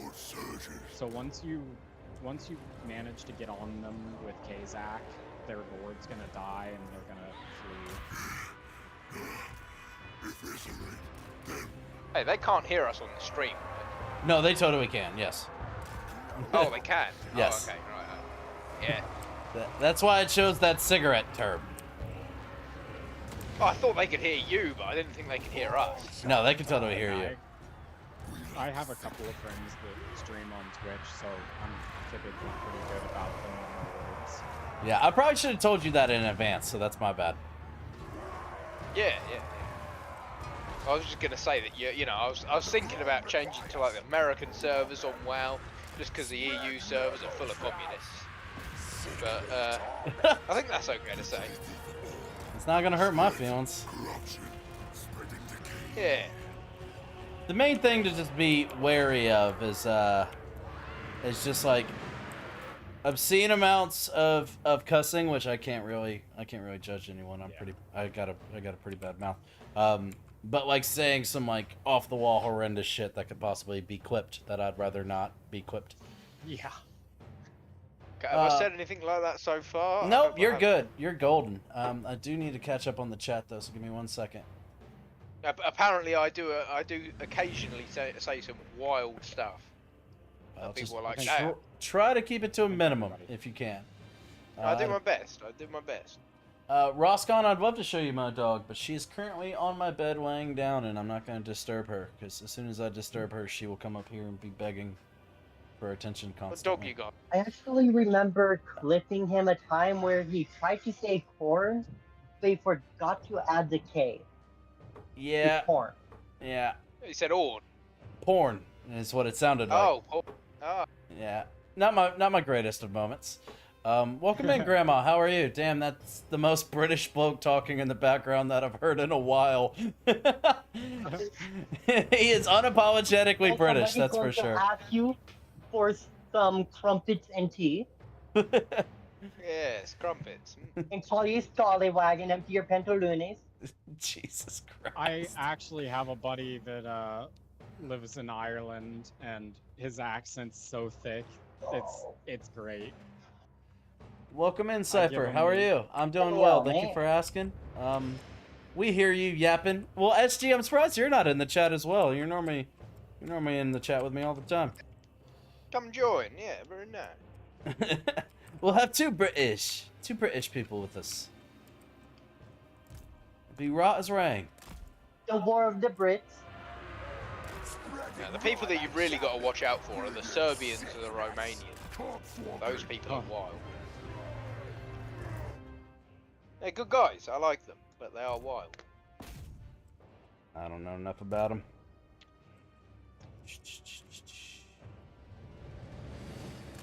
Got him. They're grouping up.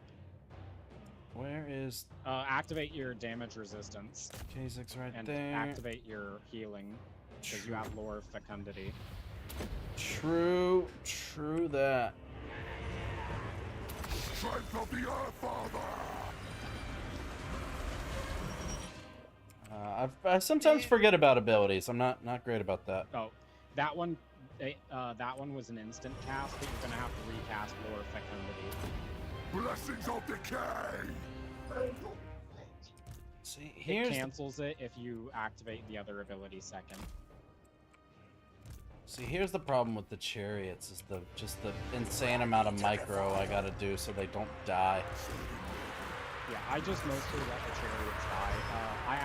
One of the mods that I have replaces the chariots with Chaos Knights because the Chaos Knights suffer from the same problem with micro, but they are much more capable of taking care of themselves compared to the chariot. Have you guys noticed? You know, like late game. There's you know when you turn like a city into auto management, right? Yeah. Does it break for you? Because mine doesn't work for some reason. I don't know if it's because of the mods I'm using. I just don't use it. I always just build my city as I are. Like, I mostly already know exactly what I want to do with them, so I just flip through really quick. Oh yeah. Like same here, but isn't it easier? Like I assume, because mine has never worked. I assume it's easier when you set like the first building to build, and then you put it on auto management. It just upgrades it with whatever gold you have left at the end of a turn. I didn't even know you could do that, to be honest. Yeah, you can also do the auto for the heroes as well, so it sets their talents, and that works. The Plague Lord's wrath! That is good to know. Let there be Come on, victory! come on.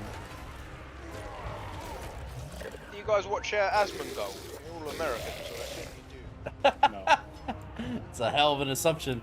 But yeah, I check them out from time to time. Asmongold is the cultist of Nurgle himself. You're Yeah, not he is, but wrong. that's You're- why he is a that's why he's disgusting funny. creature. I've only Yeah. seen a clip of you, but I haven't actually seen him. I just can't imagine living my life like that or anywhere close to that. It's You should see something. his sink. It had a spider in it, I think. Like Oh, a that's- big ass spider. in Oh, his dude, sink. that's That's literally the nothing, tamest man. thing. That is like the tamest thing. He used to have like dead rats on his floor, and he used them as an alarm clock. He said like once the sun got high enough that it would shoot through his window and it would heat up the dead corpse of the rat and stink up the room, and that's what would wake him up. Oh my god. I am not making that up. Look, I would tell you some stories right now, right? About my younger life when I was a degenerate, right? Right? and I had friends that were degenerates, but not as degenerate as this other guy. And I'm telling you, this dude apparently. So I was speaking to my friend, right, and he was saying that he went round this dude's house, and the dude said to him, "Oh, my cat's been missing for a while," and he was helping him clear up his house, right? I think this dude had like severe, like autism or something, right? Right. And he found the cat like under a whole pile of rubbish, like garbage. That's what you guys say. Yeah, yeah. It weren't. Yeah, it was Shit. bad. That's fucking disgusting. That is absolutely Yeah. gross. I do remember your Yeah. historic. Welcome back. Shiver me timbers. Hoarding- Jesus. Yeah, hoarding is a really, really terrible thing. I've seen what it can do to people. Yeah, yeah. It's wild.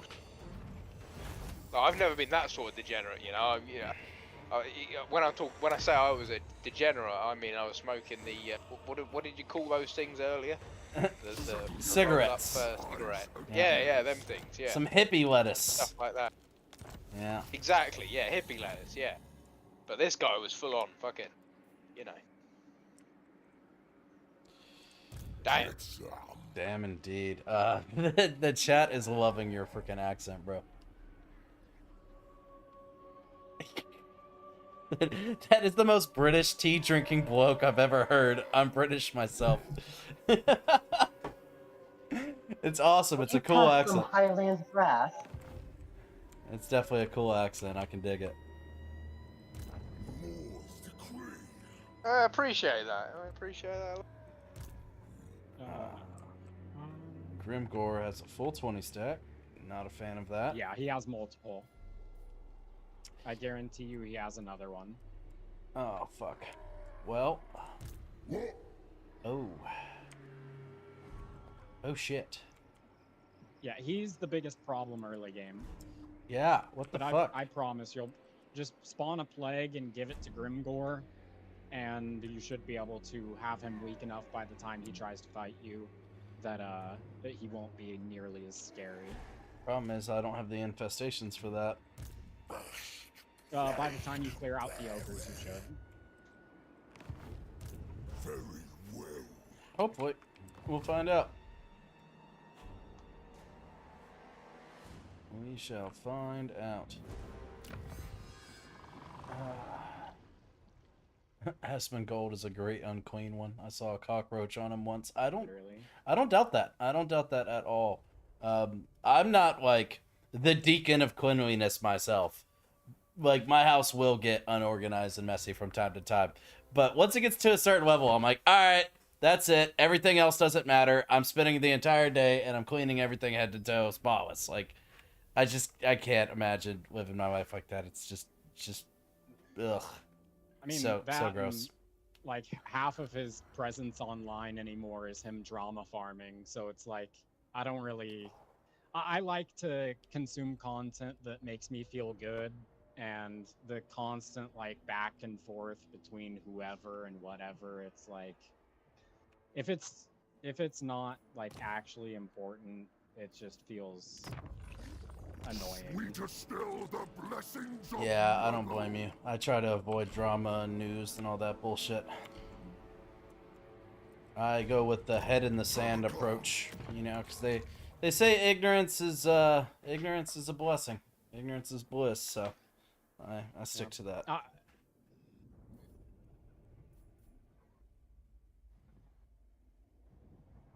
Oh shit, 36 growth for the local province?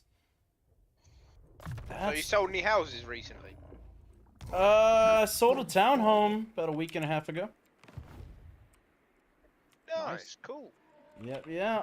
It's been kind of slow. The summer's always slow. Everyone's on vacation, taking the kids to the beach and the lake and all that, so it's normally pretty quiet. That's strange. I thought it was like the best time to make your house look, nice for people to go, oh, they got a nice garden and everything that they can't maintain.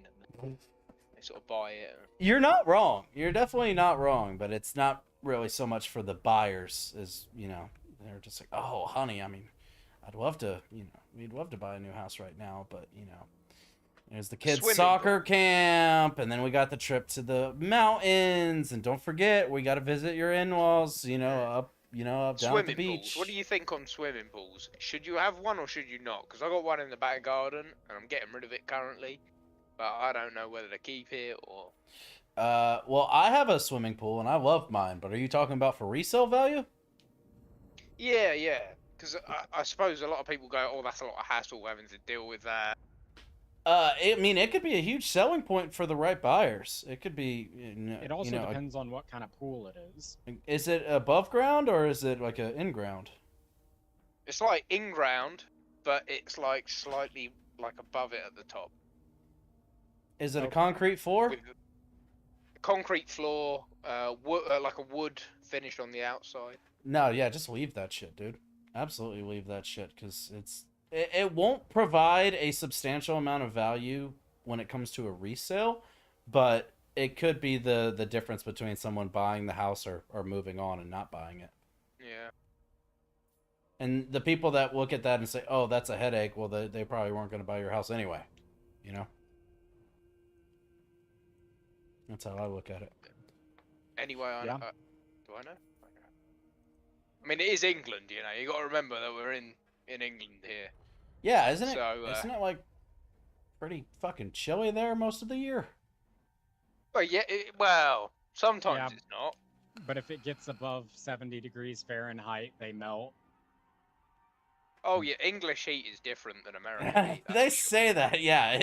Different as in not bad. Y'all don't know what heat is as up in- there. I don't know. I've seen some videos recently of people complaining from America. Well, 'Cause we dude, haven't got any air okay. But to be fair, people complain everywhere about everything. Yeah. That's true, If you've ever experienced 105 degrees Fahrenheit with 95% humidity, then you could talk about heat. Because I live in the south of America, and that shit ain't no joke. I went Yeah, to Thailand. I mean, I don't know if that counts. I mean, I would imagine Thailand probably gets pretty fucking humid. Oh yeah, the tropical shit. That is intense. The humidity's probably pretty insane down there. We're actually forecasted. I'm in Indiana to get a heat wave because the corn sweats, and corn is our major crop here. And every year the corn will release sweat, and that sweat will cause like a humidity increase, and we're also getting a heat wave on top of it. So we're gonna be getting like 105 degrees with then like 98% humidity. That is such a weird sentence. The corn sweats. Yeah, we literally, our meteorologist had to explain it because they don't explain this stuff in school well enough. And they had to like sit down on TV and explain how corn will affect the weather. Yeah, that's fucking wild.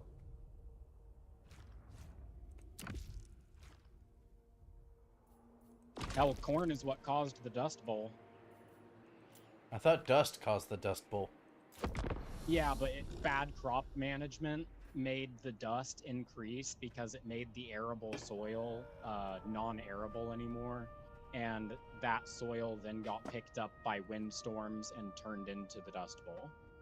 Foolish Damn. to meet with one such as me. And that's one Yeah. of the reasons why we have such like strict crop rotation guidelines now, because if you grow the same crop over and over in the same plot of land, you'll ecologically kill the soil. The more you know. So do you guys like plant? Have your farmers had trouble with the nitrogen? I obey only. Oh yeah, we one of the things that they do is they offer services to like lace the ground with specific like compounds like nitrogen or like boron or whatever to increase crop yields, because every crop that you grow will suck certain nutrients out of the ground, and that's one of the reasons why a lot of the time they'll throw in like a legume for 1 year, like alfalfa. Alfalfa is really good for rejuvenating soil. Yeah, they use like sorghum. beans over here. Yeah, Is it like beans, yeah. broad beans, yeah. Put Yep, the nitrogen beans are a back in. great one. Yeah. And it's pretty wild, right? Because you know that so the nitrogen is good for the soil, obviously, right? But Yeah. you know that thing in Beirut where their entire city blew up because they had loads Yep. of nitrogen. That was That's fertilizer. why. Yeah, exactly. People don't Yeah, realize that. if you improperly store fertilizer, it will turn into a bomb. That's fucking nuts. Yeah. Did they really store it, imperfectly though? I don't know. It's pretty easy to do. I grew up in like areas where a lot of people bale hay, and you have to salt your hay when you store it in a hay barn, because if you don't properly salt it, if moisture gets in there, it can make the hay spontaneously combust and your Yeah. entire barn will burn down. And it's so easy to fuck it up that it's just like, oh, I missed salting this one corner, now my livelihood is gone. Yeah, that's true. A lot of things are combustible. Yeah, Even it's scary how fast that stuff can go wrong. yeah, you can get like dust bombs as well, can't you? You know where Yeah. you is it where you like mill the corn or whatever? You mill the corn, it turns into dust, and then crazy. Yeah. And there's been people that have died in silos because the corn is like quicksand. Yeah. Wild stuff. Fucking crazy, man. You guys are Farming's dangerous. just so many like random fun facts of the day. That is wild. Yeah, that's what I grew up around. Like, I myself wasn't an actual farmer, but my family had like horses and chickens and pigs and stuff like that. Fair enough. Alright, so I'm in a little bit of a pickle right now. These people declared war on me, right? And my army's still kind of beat up. I still need at least like one more turn of regeneration. But this is, I'm pretty sure this is just a minor faction of ogres. Saber Skin Ogre Kingdoms. They're very weak. You can take them out. That army right there, the only thing that is even minorly scary is the ogre bowls. And the ogre bowls get taken out by all of your anti-large. Yeah, I mean, I don't think you're wrong. Well, I mean, it is just Nurglings. Nurglings are pretty beat up. The Plague Bearers of Nurgle are pretty beat up. And then also my Plague Toads. Everyone else is feeling fine. That's the only thing that's kind of giving me pause is how... Your strong units that carry your army are the ones that are still healthy, though. That's the big thing to keep in mind. As long as those strong units are healthy, then you should be able to pump out enough damage to them to where they just flee before they're able to hurt you much. Because Kazak's just gonna run down their lord and kill him, and all of their flingers are gonna flee because they have low leadership already. Fuck it. There's no consequences for my actions. It is just a bunch of pixels on a screen after all. Jack, my dog is doing well. She's just laying on my bed, sleeping, living her best life. Is it a... I don't think ogres really have... Yeah, I was about to say, I don't think they really have, like, quote-unquote cities. It's more just a bunch of fucking tents on a field. Yeah, and even if you auto-resolved it, all you would lose is your plague toads. Yeah, but with I'm pretty sure you lose nothing here. Yeah, true.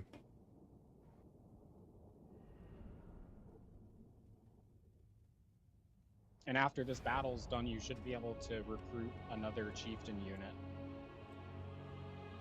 Works for me. What happened to the Dwarves campaign? I won. That's what happened. I finished all of the Malachi adventures last night. It wasn't until like 3 o'clock in the damn morning. So I was like, all right, time to move on to the Nurgle.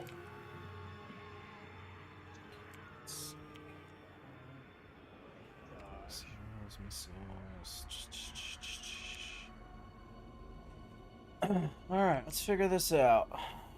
How do we want to run this? What a tiny little guy. Found a little woolly one. Okay. Bringer of desolation. I guess my curse might have worn out, I guess. I have the Vanguard deployment in my army no more. That's unfortunate. Do you like black peoples? That's a hell of a first question to ask someone. Yeah, I mean, I like black people. I don't got nothing against no black people. We are the foul. Let's see. All right, where's the rest of my fucking army? I feel like oh, okay. I was looking around. I was like, how did I lose half my army already? It's because they're way the fuck back here. Warriors of Nurgle. Yeah. I was so confused for a second. I was quite concerned. Dude, you wouldn't believe some of the preset formations I've seen pop up. I saw at one point it pre-spawned my army with all of my Chaos Knights in a single file line. Yeah, I don't doubt that at all, knowing this game. Not even a little bit. I was just sitting there staring at it like, why? Like, there's open space right here. There's someone asking in the chat if you like black people. They asked if I like black peoples. Well, Mike Tyson's pretty cool, but Idi Amin, he isn't that cool. He killed quite a few people. Killed him in the ring. Yeah. Let's see. Man,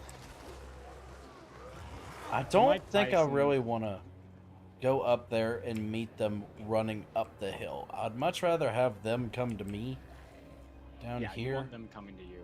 on this. But the on- Mike Tyson most recent fight was just so disappointing. I The mean, dude's like fucking he's fucking 60. 70, right? Yeah, it's like that's not I just surprising wish at they- all. No, It's- it's not. It's disappointing, yes, but I kind of wish they hadn't even done it because it just felt like they were doing it just for the views. oh, they were Yeah, they didn't absolutely. just make money, Yeah, 100%. yeah, they just wanted a paycheck for all the people that fucking hate that dude, hoping that he'd get his ass Yeah. knocked out.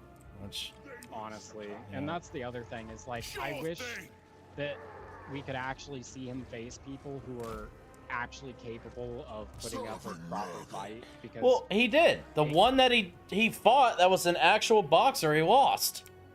yeah, he got his ass beat. I remember Warriors that. of Nurgle. But yeah, it's just frustrating that they keep letting him get these like clout fights, and it's like this man hasn't earned this. Why are we letting him fight a legend? Yeah, I agree. I agree completely. It's some I bullshit. respect the grift though. He's making money, you know. Like, Yeah, You're not wrong. I respect making money. It's just like the fact that it's that simple for some people is insane, especially people that have been associated with the like, is that a dead body? Yeah, that was fucking dumb. That was so incredibly yeah, dumb. well, I don't know I what that is. honestly think that he is going to try and challenge the grandma that got ran over by a reindeer. Yeah. Because that's the only person he can beat right now. And to fill you in, he went to the suicide forest in Japan and was Oh, the filming, Jake Paul. Oh, that. Yeah. Oh, that. Yeah. and Ooh. it's Not a just, good like, look. That's yeah, it's just like if I did something like that, I would never be able to ever have public like recognition ever, and I'm already kind of a nobody, so that makes sense. But it's somebody who's somebody shouldn't just get like a free pass when they do shit like that. Yeah. Well, the thing is What did he do there? Ignorance. I don't really understand that. there's a specific forest in Japan where basically a lot of people have gone to commit seppuku, which is, you know, suicide. Yeah. No, you can't say that on the stream. I know that. You Yeah, can't say well, that sort of It is what it thing. is. Don't say that. You got to say other words. Yeah. Otherwise, you get Self-deletion. YouTube gets weird. Yeah, that. Yeah. And so it's very well known in that local province there that that's where a lot of people go to do that. And so Logan was in Japan and heard about all of this and then decided, hey, we should go to this forest and see if we can find a dead body. And then sure enough, they stumbled across a dead body. And then they freaked out because holy shit, they stumbled across a dead body and filmed it. Like, just fucking hanging there. And so, of course, there was a substantial amount of backlash because, you know, he had millions and millions of subscribers on YouTube filming a dead body and uploading it. Because he's fucking moronic. So, yeah, it's basically the whole situation there. I mean, fair enough. I mean, I don't really know. It's just not very polite. No, but I suppose you know, it's in some ways, you know, it's bringing awareness to people that you know are deleting their characters. If you get what I mean. I mean, that's definitely one way to look at it. Japan's already painfully aware. There's a lot of like glaring issues with Japan that they're like the people there are pretty concerned about. I honestly hope it gets better because like their birth rates are really low and their economy's screwed. They're overworked really heavily. They're like they have the black companies that are literally called that because they are famous for like being like the evil villain. Yeah, but that's like China though, you know, like, is it Foxconn that makes all the iPhones? I don't know if you guys have seen about that, where they got all the nets outside the buildings to stop people from jumping off. Honestly, Amazon's not too far off. No, Amazon is not even a little bit. I don't know why people can't just relax about all this business though, you know, population growth and all this. It's like, well, you know, if you didn't put us in so much debt all the time, it wouldn't matter if the population didn't grow quite so much.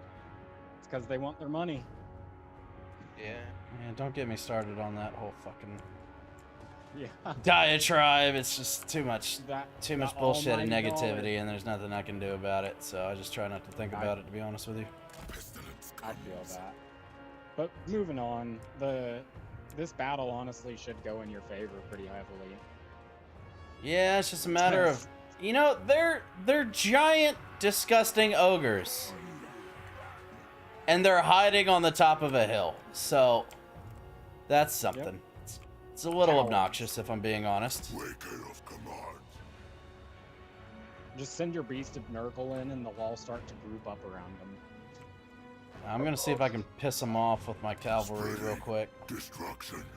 That too. They'll definitely start to move if you charge them. Yeah. Just enough to get them to come down and fight us on somewhat equal footing is the plan. And I'm trying to make a couple dollars, Prospero. That's the plan, you know. Just a couple, nothing too crazy. Yeah, you're not wrong, Grandma. You're not wrong at all. So maybe we can just kind of work our way around him. I want to get back to the stupid little goblins with their dinky ass bow and arrows. Can I make it behind? Are those wolf riders? Oh, of course they got more hidden up there. Bring in the rots. Spreading decay. Well, how'd that work out for you guys? Not great. Not great. You had all them hidden, and we just trotted right on by. Well, they got the saber tusks hidden back there as well. We could beat up the saber tusks real quick. I think they count as large. I don't know. I would think so. Come on. Come on, y'all can make it. I know that they're war beasts. Spreading destruction. Come on. Almost there. Almost there. Almost there. You can do it. You can do You're it. playing Nurgle this time, right? Yep, I'm playing Tamarkan. Do they have good cavalry? I don't think they've got any cavalry, right? Oh, the Rot Knights are one of the best cavalry in the game. Rot Knights are the only like truly good cavalry that they have, but they do have the Chaos Knights, and they also have the throwing axes. Good They charge. have flying units. They have 3 flying units. Yeah. Usually, if you can just like get a good defense going on the front line, you take out the archers and the artillery at the back, you're good to go. Yeah, and the plague drones, the flyers, those guys are amazing for taking out artillery. They just fly over. They have like 50 attack, 50 defense, high speed. Really, really Whoa, good. what the Did you play? fuck was that spell? I've never seen that shit before. That was wild. Ogre spells. Did you play Rome 2? Oh, Lore of the Mob? No, No, this is also his first Total War. yeah, this is my first Total War or anything. So you didn't play Rome 2 either, Hatman? Nope. Fair enough, fair enough. My roommate has. He was actually one of the people that suggested for me to play Total War of Warhammer because he knew that I liked Warhammer and was like, "You'll probably like Total War of Warhammer because it's a strategy game and a Warhammer game." I mean, I just took out like a whole fucking unit and they're still not moving. Yep. That's the AI for you.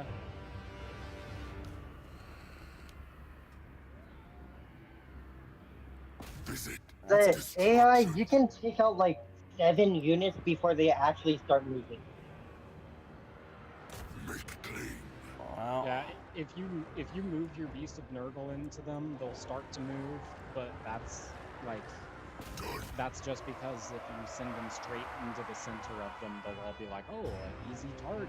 And little did they know it's a regenerating monster that's just a distraction. Yeah. And they will slowly follow you, and if you always stay like just barely close enough to where they don't want to walk back, they'll continue chasing you until they're too far away. Then when they actually start running back, you just hit them from their flank and they crumble. Yeah. I mean, this is working. This is about to be the second unit I've taken out from them. But they've hit me with quite a few spells, which has been obnoxious. Come on. Quit being a bunch of bitches. Let's go. Pestilence comes. I've heard that they might be potentially making a Warhammer 40k game. That's the next one. That would be awesome. Yeah. It'd certainly be interesting. I'd love to A be able Total to play War as the Warhammer Salamanders. 30K. Any other games you plan on playing? I mean, there's a bunch of games that are coming out this year that I definitely plan on playing at some point, but this game's kind of just sort of taken over my world recently, if I'm being honest with you. Have you guys played the new Doom game? Pretty A little fucking bit. epic.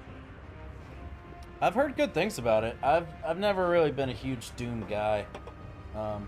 Get it? But I've heard it's really good. Yeah, yeah. I mean, I watched the movies after I played the game, so it's I didn't even Quite know there nice. was movies. It's Dune, not Doom. Oh, Oh, I Dune. said Dune. Dune. I think it's Oh. my accent. Oh, then no, I have no idea about any of that. It's like a survival crafting MMO. Oh, gotcha. Alright. Yeah, it's pretty good. You should check it out. Heard that. It's a lot easier to get into if you've watched the movies. I will say that.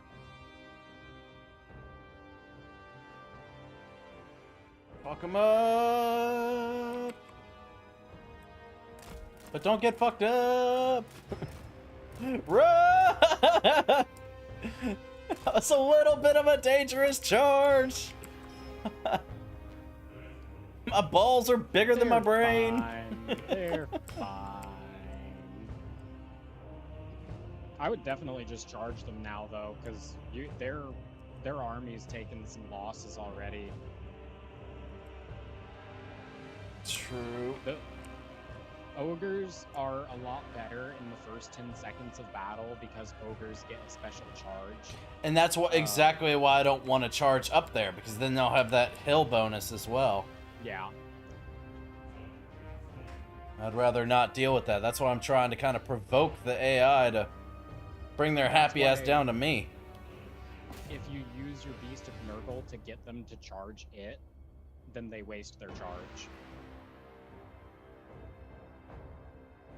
Definitely not a bad idea. Because their charge is also better against infantry, and he is not. True.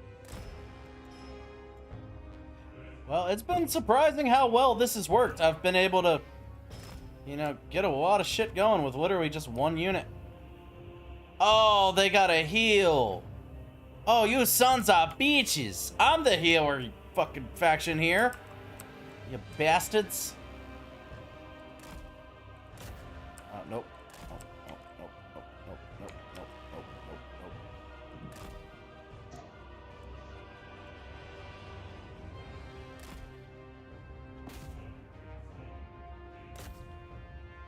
Look it go. Haha, you thought, bitch. Come on. Come on. Come on, get out of there. Come on. Come on. You can do this. You can do it. You can do it. Damn it! Just fucking come down here and fight me! Punch me in my Hey, perfect you guys- jawline! You guys don't allow political discussions on this chat, right? Correct. This is Okay. not a political channel. Yeah, it takes away from the attention to the game. Yeah, I well, hope I haven't done that too much tonight.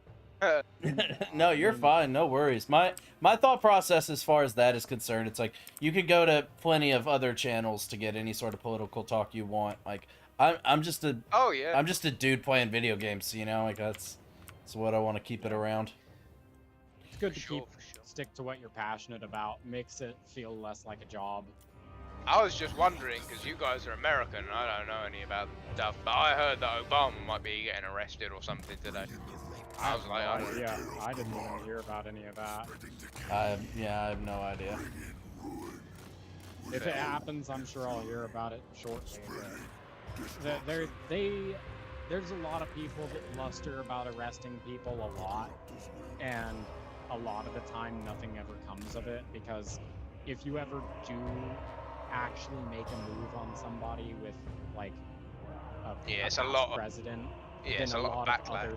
a lot of other things unravel too, and most people aren't willing to make that move because it steps on a lot of other toes that they might not want to step on. So it's one of the popular memes in America is like, oh, look what time it is, and it's just a clock that says nothing because nothing ever happens. Yeah, I've seen that meme. There's nothing Yeah. that happens to it. Yeah. Yeah, it's literally just we always are in a stalemate, getting batted around kind of thing.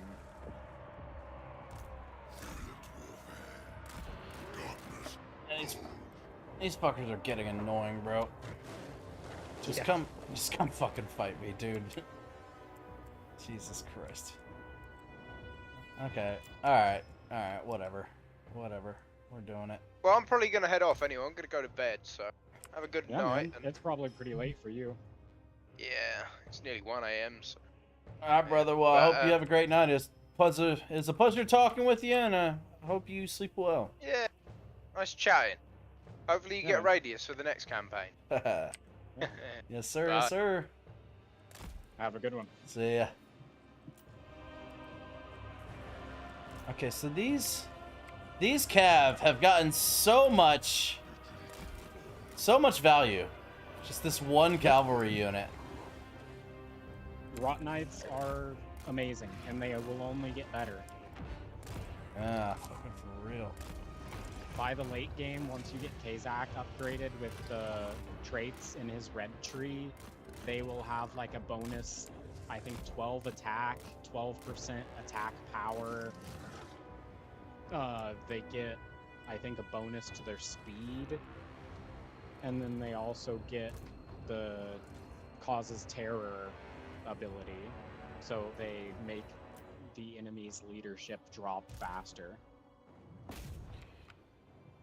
They get plus 12% weapon strength, plus 6 defense, and plus 6 attack.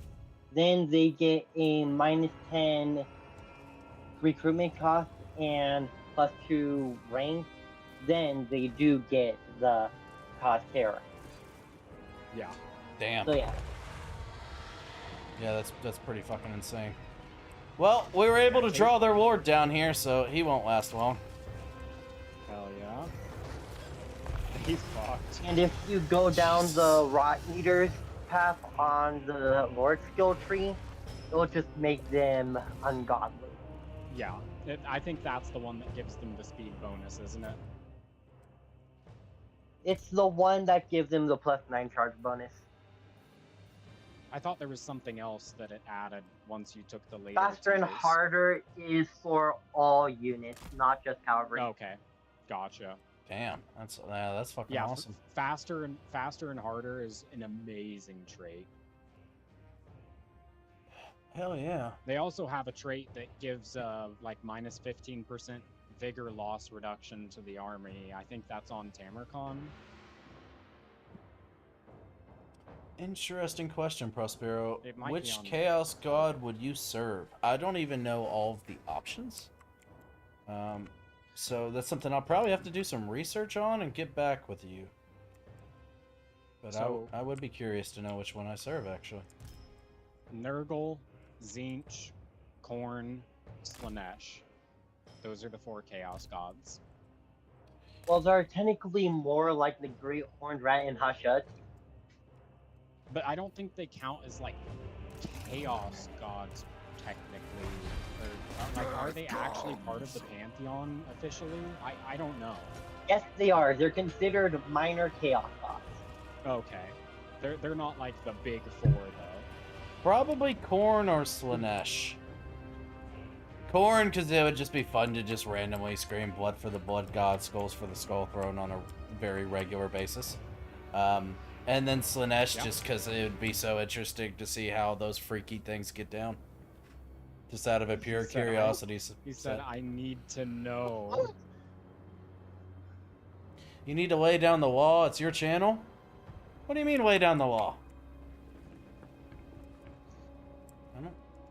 Even though curiosity killed the cat, satisfaction would bring it back. I'm sorry, what? Curiosity Said- killed the cat, which is something Oh, Ezekiel would say. And the oh. Slaanesh would finish it by saying satisfaction brought it back. I see what you're saying. I didn't hear the first part of it. You just heard killed the cat. I'm like, what are we on about now? What the fuck's going on here? Yeah, no, Oh. but Nurgle is all about entropy and giving in and like rot, but he's also got a second side to him. All of the Chaos Gods do, because the idea is that the warp used to be a nice place, but it became nasty because the warp is a reflection of reality. So as reality got nastier and nastier, the warp got nastier. And Nurgle's other half of his like pantheon is life and rebirth and growth. Right. And for Tzeentch, he is change and deceit and like underhandedness, but he also is hope and like just the like encompassing like hope of like a better things or any change that could be good is also him. That's hope, knowledge, and magic. He's the Yeah. reason why humans are able to use magic in the first place. Yeah, and then And he Slaanesh. allows them to. Slaanesh is the god of excess, and they want anything nice turned up to 11. And like, and the other side of that would be just passion, like the seeking of perfection, like an artist looking to craft the perfect sculpture or play the perfect piano recital. And then Khorne is war and blood and killing, but he's also all about honor. And like he even now, the way that Khorne is, he hates underhanded tactics. So if you backstab people and you get the victory, but you did it by poisoning somebody instead of just dueling them, then he sees you as a coward. Right. So they all have Starbrand. their, yeah, they all have, yeah, that's why Scarbrand is the way he is, because Scarbrand attacked Khorne, but he attacked Khorne from behind. And Khorne was so angry that he attacked him from behind that he picked him up, shook him so hard that his personality faded out of him, and then threw him across the cosmos, where he flew for so long that he ended up stopping only when he crashed into a planet. That is fucking wild. Like, he shook him And it so broke like hard a he chunk of the lost his planet. personality. Jesus. That's insane. So Yeah, that's why he's like- called Scarbrand the Exiled? Yup. There's an insane amount of lore for this fucking universe. It's wild. Yeah, each of the main, like, demon characters have some really cool lore. Yeah, and definitely need to do more research. Tamarcon is a maggot infesting the body of an ogre. He's not actually the ogre. I believe I already told him that one. Yeah. Yeah, the game But, told me that one as well, which worked out. His father was the Kurgan, and the Kurgan was a famous warlord. And that's where, like, his family got their start. That's how he became a warlord. Oh yeah, Endlessly Assaulting Cafe. Mm-hmm. Right. Or, well, I think they were attacking Nuln. I get what you're saying, SG, Well, but they attack but to Nuln be once in a while, but attack Cafe mostly. to be fair, he did ask. It's not like he was just going on and on about politics like without my permission. He asked, like, is it cool if we, talk politics here? So it wasn't really like he's trying to derail the stream. He was just trying to get our opinions because we're American. So I didn't see no problem in it. But I did make sure to let him know, like, this isn't a political stream. So I didn't think Yeah, it he was... also apologized. Yeah. So I don't think that was a... Yeah, that he a was big really deal. sweet about it. Yeah, he was cool. Go after them. Alright, let's fucking get this done. These guys have just been... For ogres, they have been just unbelievably passive. Screw these guys. Screw you guys, I'm going home. Ogres, schmogers. It is really funny, though, that the Nurglings don't count as infantry, they count as a swarm. So the ogres don't get their infantry bonus versus them. That is helpful. That is real nice.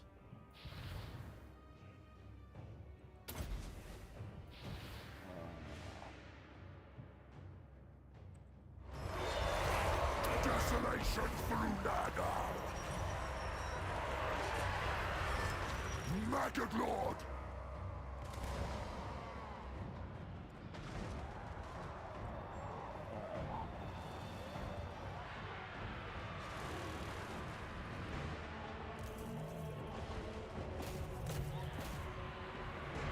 Defilement comes. Worms will fester. Come on, boys. Come on, boys, you got this.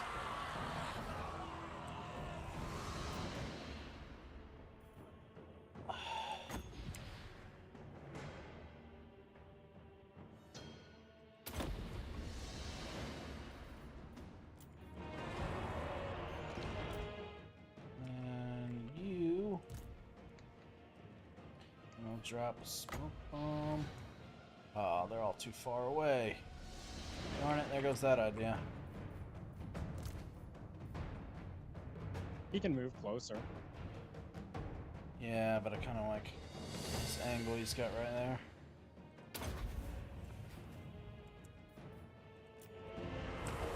Yeah, the Sword of Filth passive. Insane.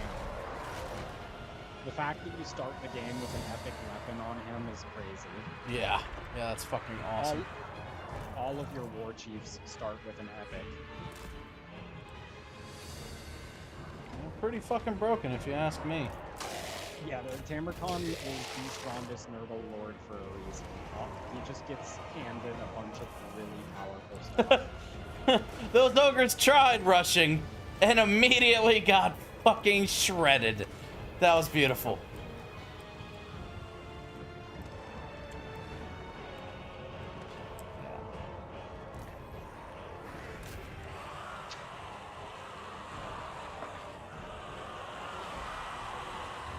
Alright. And then you get the Dreadquake mortar in there, and it's just like, oh, okay.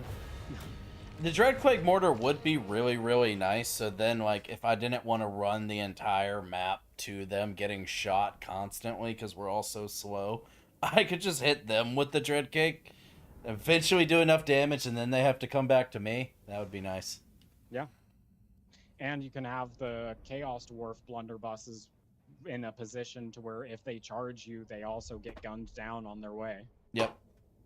Yep, absolutely. Well, you were 100% right. Like, we obviously far outclassed that army, but I don't know. I think I just overthought it too much with that ogre charge and that huge hill. Yeah. The ogre bowls are the like lowest tier version of ogre. Take what you can. That's fair. Back to the rest. I just see that many giant men at the top of the hill and I get a little bit nervous. Giggity. For pox and conquest. Alright. So now that shit's dealt with. Let's get the growth. And yep, you were right. We got enough infections. And head back over here. Next turn. You know, while ogres may be strong, they have the worst of both worlds, since they're both monstrous and infantry. So if you have advantage with either of those, they plummet. Yeah, but let me tell you, the lead belchers are fucking awesome. Oh yeah, the lead belchers are. Oh. I love the lead belchers. They're so much fun. And Dude. thunder tusks. Huh. Brother, thunder tusks are great. Great I units. was playing as the Chaos Dwarves, and the lead belchers were giving me a hard time. Yeah, it's insane. They have way more range than they should have, and their damage is top notch. Yeah, it's kind of like the dwarves, flamers, iron drakes, but stronger. Yeah. Son of a sickly one. I was definitely Just that they have less very happy with them. entities. Oh, yeah, the rest, that one is good. Nurgle's champion. Sorry, yeah, there's a little bit of a lag between us talking now versus what you're seeing on the screen. So. Yeah, we know. It's right. Okay, so for you, we'll keep getting the spells going. Between Stream of Corruption, Curse of the Leper, and Rancid Visitations, which one would you guys Rancid recommend? Visitations. Oh, well, that was easy. Those demon characters, mostly all demon princes, also exist in the 40k universe like Bellicor. Oh, cool, I didn't know that. God for deconstruction. Grumble, grumble. Disgusting noises. You got it, buddy. There's also the Magnus the Red Giant, which just turned into Magnus the Red in 40k. Yeah. Well, we got 3. Yeah, Bellicor is a cool character. The leader of the Demons of Chaos faction in this game is Yuri from the tutorial. Oh, neat. Because Eh, if he you got play through the weaker. tutorial, yeah, he got weaker. It's literally one of the funniest memes. They made Yuri and they made the Demons of Chaos as like a special faction. This was like a new first time they were ever released kind of thing, and they're so bad. His stats, literally from his previous stats, almost everything except for 2 things went down. And you also spend the first like half the campaign assembling your body parts like a Build-A-Bear. What the fuck? That's wild. Yeah, he's not good. If you actually want to play him at some point, you basically have to run mods, or else he's just like the worst leader in the game. Well, My host rots. oh, brother. I haven't even met you yet, dude. Who was it? Archeon. He declared war? Yeah. Oh, I you didn't gotta even turn go around. north. What the fuck? He very rarely does that. That's kind of surprising. I think Kislev might be attacking him if he declared war on you. But what? Okay. Oh god, the Russians are attacking. Let's go fuck up the other dude way down over here. Because we're just so angry about it. Yeah, if they get their territory taken and they can't take it back, they'll start trying to take territory elsewhere.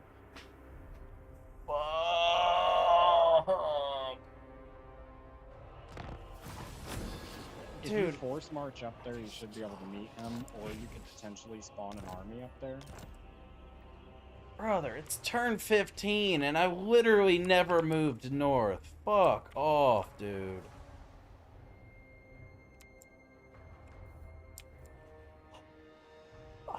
You have at least a turn before he pops up on your screen, so you should be able to get back up there. Well, the problem is, I just know the AI with the bullshit of this game at that point. As soon as I march all the way back up there, Grimgor's gonna attack and start taking these settlements from me.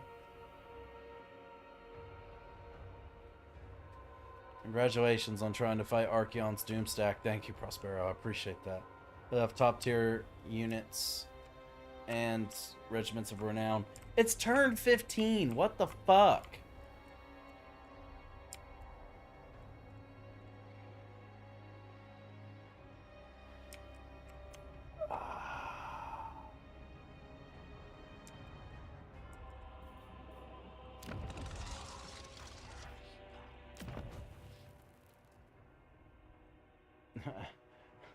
I was literally gonna start building military buildings here after this got fucking developed. In one turn. If they hit a city first, they're gonna try and probably hit the smaller settlement first. Yeah. Yeah.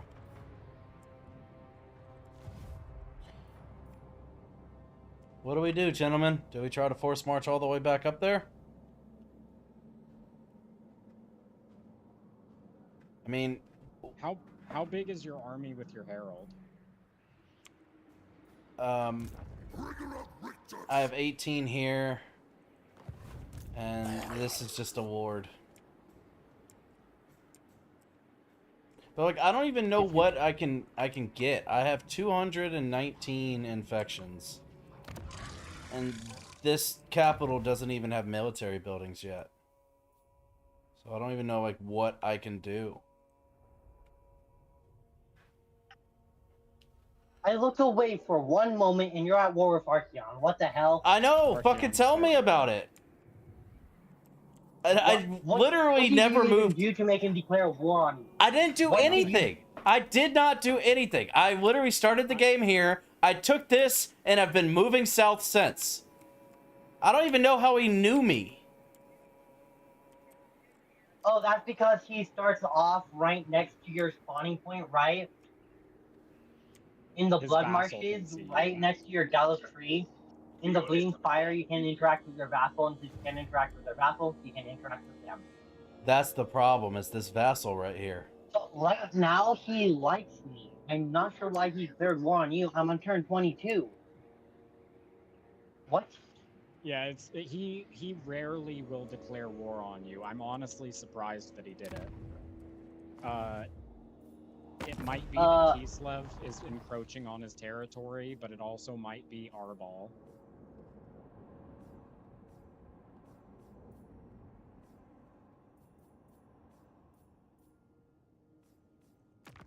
Yeah, he's only got one settlement apparently. What Yeah. could you possibly offer me mutant swarm. Archaon Only has starts one with settlement massive- my thing, but he isn't in anything wrong right now. I mean, he's at war with Thurston. Oh, that's so unfortunate. I was just about to start working on fucking Iron Grim down here. Okay, could you zoom out so that I can see your map to try and understand what probably could have happened for you to not be strong enough to be seen? This is my map. What if I need to wait for a stream to catch up? If Archaon is at war with others, he will not necessarily attack you. I mean, I hope you're right, but why would he just randomly declare war? That's your turn 15. Oh, you're in a war with Grimgor. I see. Maybe that's why. Not being at war with Grimgor could have been the problem. Oh well. It's just weird. I've never experienced that. Unc, you smoke too much? Shit happens. Normally he is fighting Boris. Well, as the Hat I've had Man's... Archaon declare Have you war on recruited me. your regiments of renowned units as well, or not? I've only had Archaon declare war on me twice before, and it's rare, but it does happen occasionally. All I have is one Nurgling unit in Regiments of Renown.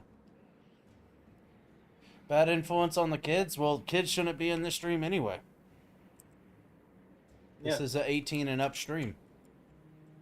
I say fuck every third word. You know, this is not a 4-kid stream. They should go find a Minecraft or a fucking Fortnite streamer. You might be able to recruit chieftain units and build up your army that you have a lord for already and leave him down to defend against Grimgor, and then send your main army up to defend against Archaon.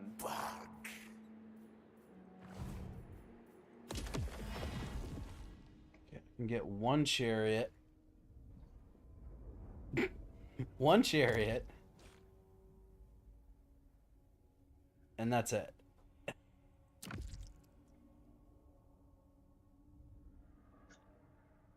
Yeah, I mean, the chariot's better than nothing. Yeah, but... look at your buildings. For me, Archaon declaring war on me would be considered a reset or something to me.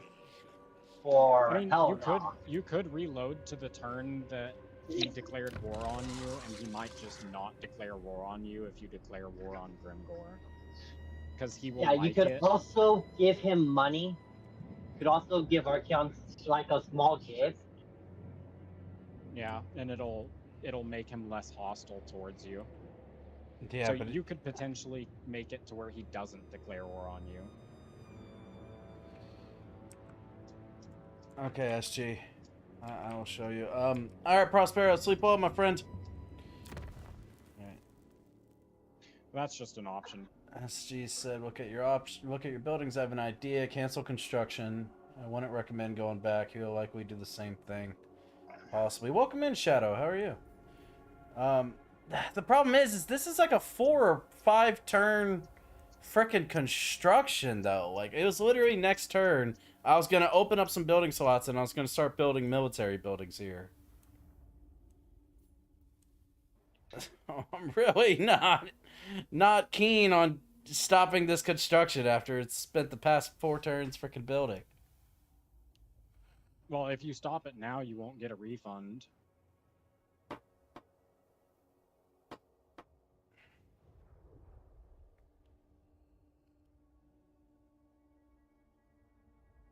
Truth is, it's a low tier settlement. I mean, it's about to be tier 3. Tier 3 is not low tier on turn 15.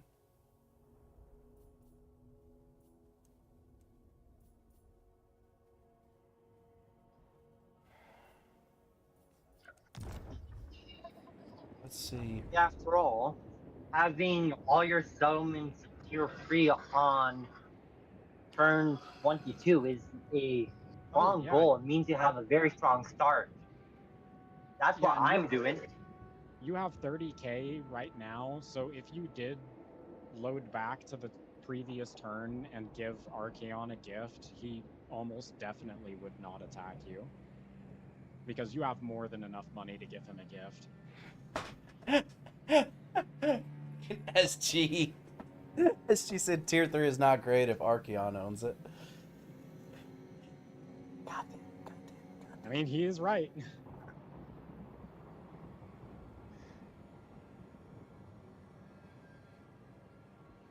The earlier you get chosen, the better. Your buildings are weak in there. Yeah, but it's literally my... I know it's weak. You're not wrong. It's not, but it's literally my farthest along fucking settlement I have right now. For all I know, I mean, I don't even know what he's got going on over here. If he is at war with Boris, maybe he's got an army down here, and we're stressing over the fact that I could have 5 turns before he gets here. Or he could be right here in this shadow, ready to come down next turn. I don't know.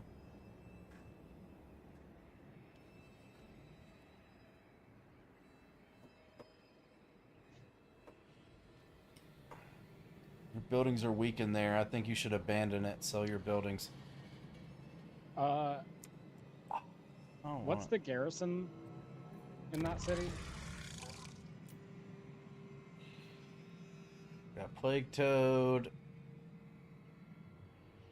4 Plague Bears, and 4 Nurglings. Honestly, if you had like half of an army on that city, you could absolutely defend it. Because the garrison's not a terrible garrison, but yeah, I don't think that selling your buildings is going to be good for Nurgle, because like you have to manage and like make everything grow, and it takes a while. Mm-hmm. And if you abandon settlements, then you set yourself back like 10 turns, even if you do get money from it. And money isn't really an issue right now. I don't have great turn-by-turn income, but I have 34,000 gold in the bank.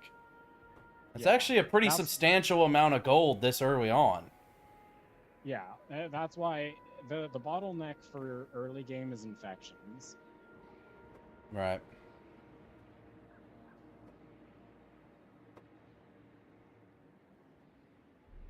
Can you build anything at the Challenge Stone?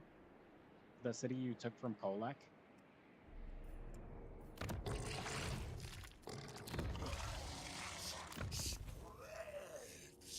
I can get it up to tier 2. And I have a money building in there.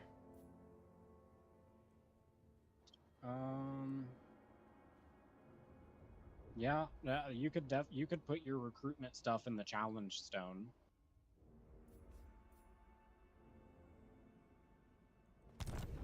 It sounds like he's got a pretty strong army. So do you think even if I did march Tamarkon up there, this army could take him? If he's... Oh yeah, Tamarkon can kill Archaon in the beginning of the game. It's just Archaon is one of the strongest enemies. He's comparable to Kolek. Right. Both Kolek and Archaon are very strong at the start of the game. But you beat Kolek. Tamarkon is a skill check in terms of his start. I wouldn't recommend selling buildings. You won't have any way on continuing after. Without military buildings, you're never going to get past turn 20.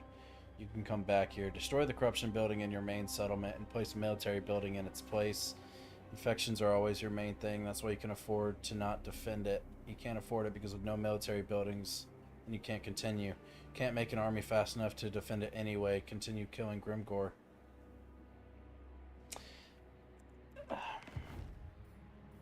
Problem is, all this is mountains.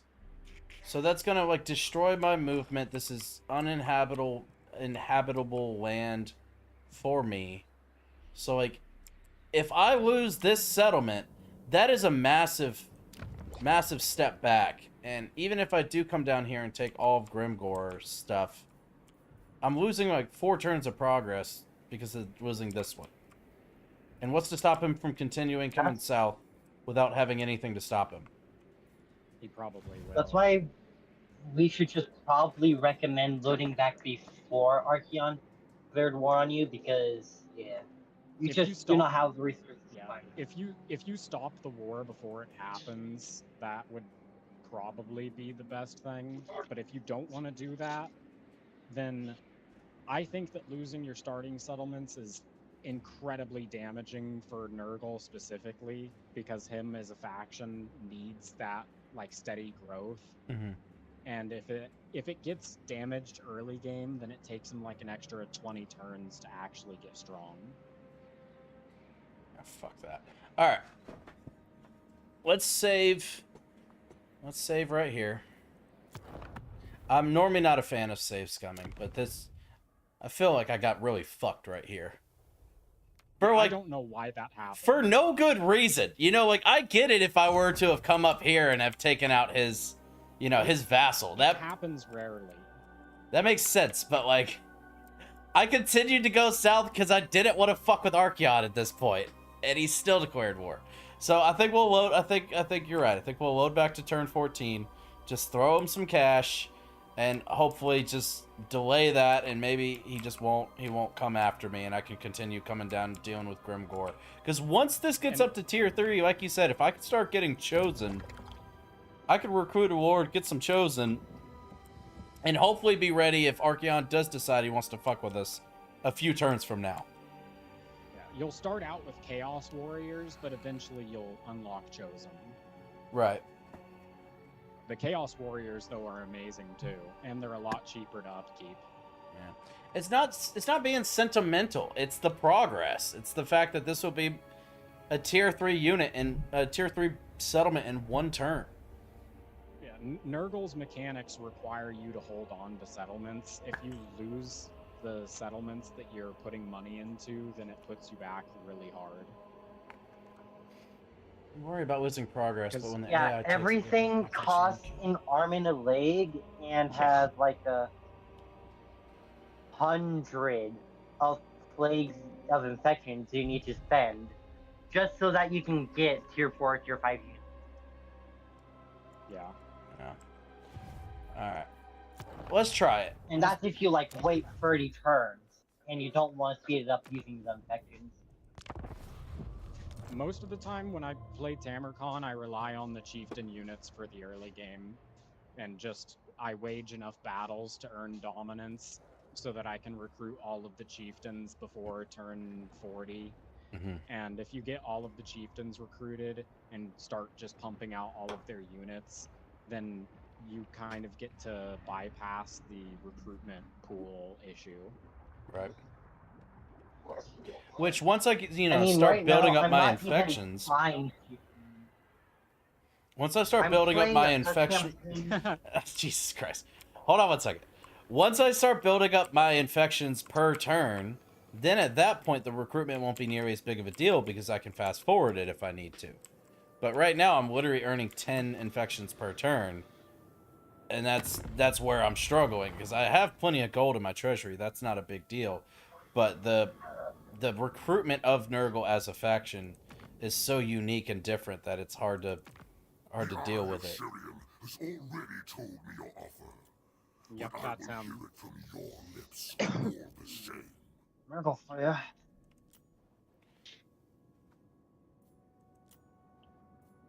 Doesn't seem like he cares whether I give him a medium gift or a generous gift. That doesn't change. And literally the fact that he's at -1 neutral. It'll change. Select it. Wait, why is he even hating you though? He does it. That's the wait, crazy thing. Research. You didn't do Nurgle's Bless. Yeah, That's why. That normally doesn't matter, though. He normally still doesn't declare war on you right away, even if you don't take it. Yeah, but it makes the probability from like a 10% to a 0%. Yeah. That's why you should have done Nurgle's Blessed a bit. Like, get Fecundity, then do everything, get Nurgle's Blessed, then yeah. Wow. See, now it says 2.4. Well, hindsight's 20/20, ain't it? So yeah, if you give Yeah. him that gift, it should stop him from declaring war, and then you should have time to take the Nurgle's Blessed, and it'll force his opinion of you up. Also, if you declare war on Grimgore, then that will also make him like you. Actually, Archeon doesn't know Grimgore exists, so it wouldn't do anything. At least in my campaign. Oh well, maybe Nurgle's not. blessed. Okay, so that'd give me four turns. Yeah, it's the left one. Okay. Well, I got 2 turns on carcinogenic,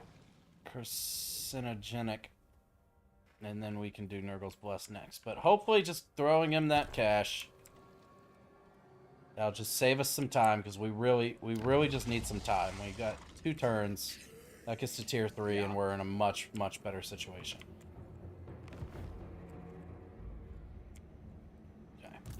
Oh, also upgrade your building in the Gallows Tree. Your capital building in the Gallows Tree. The Gallows Tree. It's it's next to your first city. So here's a question, because normally what I'll do, and this could just me being ignorant and not really understanding the game, but normally the province capital is what I rush to try to build up that to as high as possible, because if I do upgrade this, then that's using growth. That's using growth surplus, which will take the main building chain of the province capital take longer. Is that not a great way to look at it? So what it does is it takes away the max population, but to get the population effect, you have to have your population at 5 anyway. So right now you're in the growth phase, and once your capital buildings are upgraded, that's when you start getting the double bonuses from all of your buildings. Aye, aye. We'll do it. Sounds good to me. He's definitely a lord that he doesn't feel strong until like turn 30, but once you hit turn 30, you'll start to notice some of your buildings are outputting a lot, and you can also give a plague that increases the output of your cities by 10%. Heard that. Fingers crossed, fingers crossed, fingers crossed. Leave me alone, Archeon. Leave me alone. just fuck off anywhere else. Go whoop up on some Russians. Okay. Cool.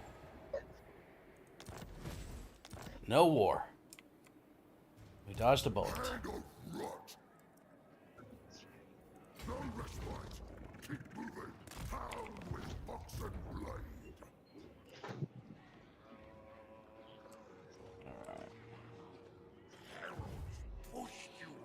And now we have the plague. As soon as we see Grimgore, we can make plague for him. Hell, we could probably make a plague right now and just send the guy down and start looking. Yeah, spawn it at the city that's closest to Grimgore and just have them march down along the road. Or, how much... You could also save those infections to build a military building. That's true as well. It's true as well. That way you could start to nullify the issue of recruitment. Yeah. I think we can hold off. House, scores, maggots. All pay fealty to chaos. And if you find Grimgore's weak army first, because he should have a weaker, lower level lord wandering around, just kill that lord as quickly as possible. And he'll come and try to fight you. Just park yourself in a settlement and use your garrison as fodder. Because Grimgore's gonna have the Wa units. He already has a Wa?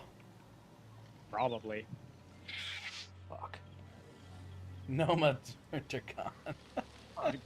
Grimgore Or has a me. Wa up so often that it feels like it's always up. If it's before turn 15 and you fight him, he shouldn't have a wall. It's turn 17. Well, we're on turn Or wait, 15 it's right turn 15? Oh, turn Yeah, we're on to 15. Yeah, turn 15 right now, but it will be. Yeah. It'll probably be The turn fuck? 17 before he actually sees them. Why? Why does this not have a garrison in it? Hold on. Take a look at the buildings. Oh, it's because it's not even tier 1 yet. It's being built. So that's cool. No, I don't even have a garrison in here yet. Cool beans.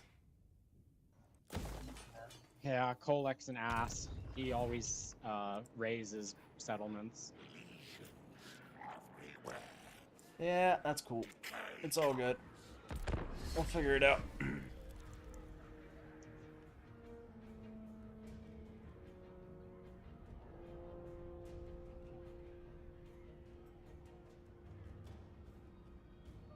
So down south, because I don't really want to expand too far down south, because it's basically almost all mountain range for a substantial amount of time, and obviously that's not good for us. It slows us down tremendously.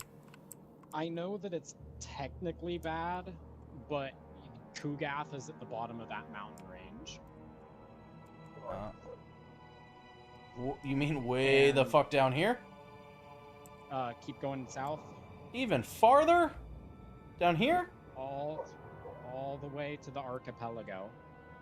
That little tongue sticking. Nope, not that far. It's the left one. The Tower of the Sun? Up. Or, yeah. Okay. Up on that tongue. Huh. It's up straight north. The Dragon Islands? No, straight north. Keep going. Right there. Remember, there's like an 8-second delay. Yeah. That little chain of islands that you're pointed at right now, that little archipelago is where Kugath spawns. Okay. So why am I so desperate to go meet Kugath? He is your best friend. He Okay. is he's the one guy that you can confederate besides Epidemius, and Epidemius is probably gonna get killed. He is not very strong, and he spawns next to people that don't like him. Okay. He gets killed in like Epidemius 70% lasts like of the around games. 40. Yeah. He will last at most 40 turns. I know that. Yeah.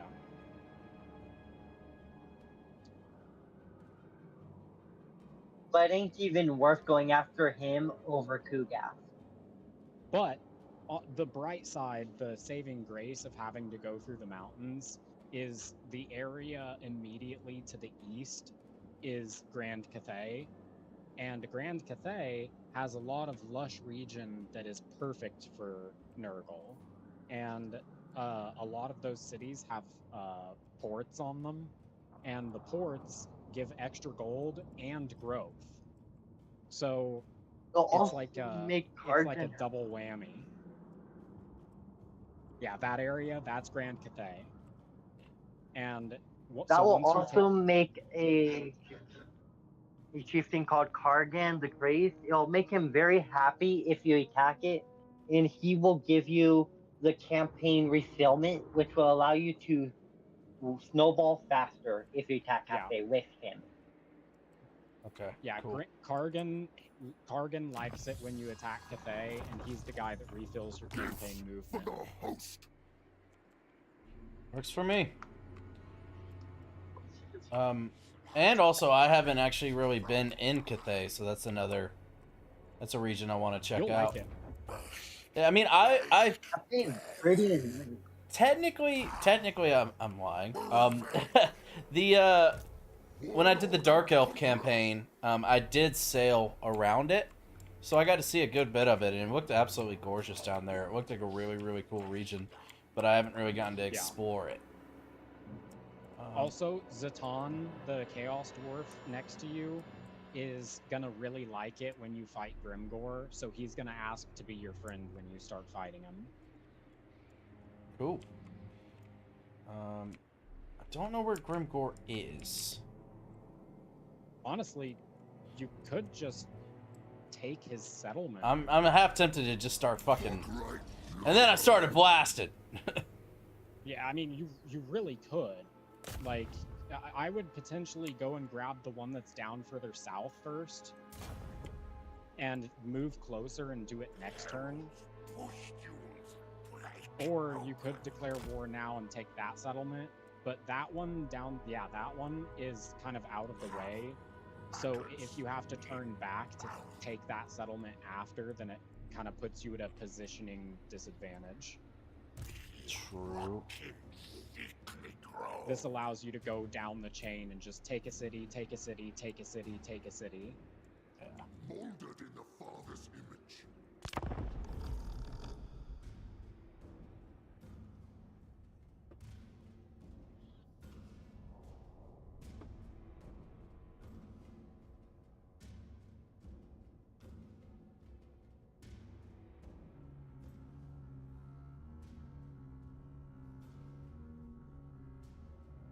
Was I once planned? Where are you hiding, you big son bitch? He's got a good bit of land down here. I'm not gonna lie, he might be fighting Goldtooth, because Goldtooth is the ogre that spawns below Grimgore. That'd be cool with me if he's distracted way down there. I'm not gonna Actually, it's not timed fast enough for that. He's most likely fighting the Blood Guzzlers, which is a non-legendary ogres. Yeah, but they might have Because- gotten confederated. Favored of Nurgle. That only happens at like around turn 30. I don't give a fuck who he's fighting as long as he's somewhere else. So we can beat seen up it on some of happen, his like, settlements and weird. ruin some of his You money. can actually go into diplomacy and click on him to see who he's fighting. That is true. That is a good point, yeah.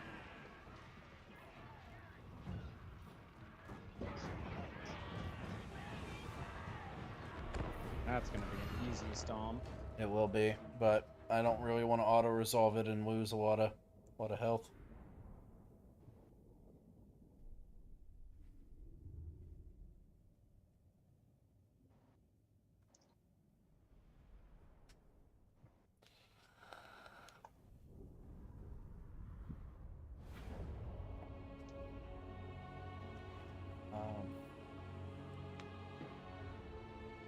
Yeah, I think we can just kind of fucking just send it here. To be honest. Samagon! Damagon!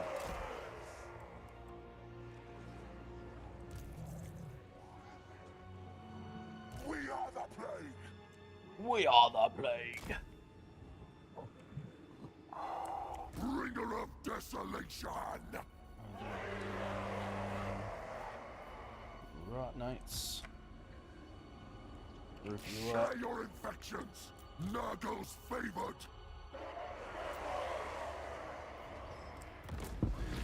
Slay for Nurgle! The crown requires! Yeah, I think we can just sort of kind of watch the slaughter up close and personal.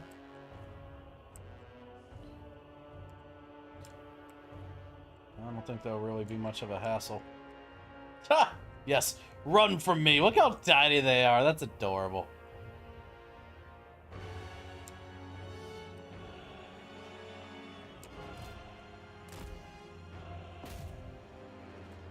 These things got slaughtered. Yup.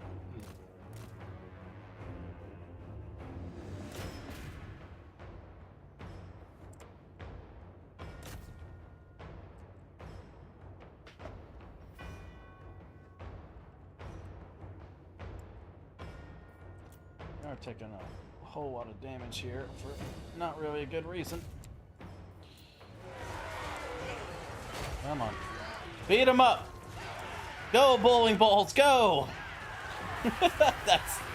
That's just so goofy. That's just so goofy how they bounce like that. That's hilarious.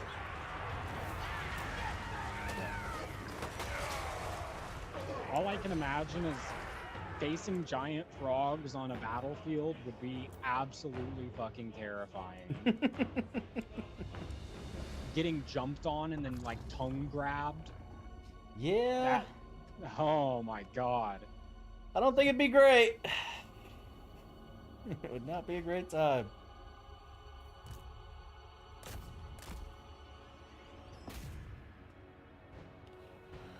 Especially if you look up at them up close. If you look at their face, they are grotesque. Yeah, they are very disgusting, and they are what horrors are made of.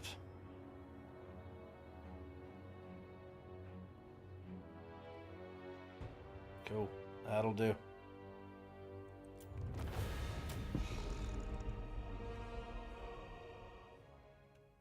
We lost a total of 4.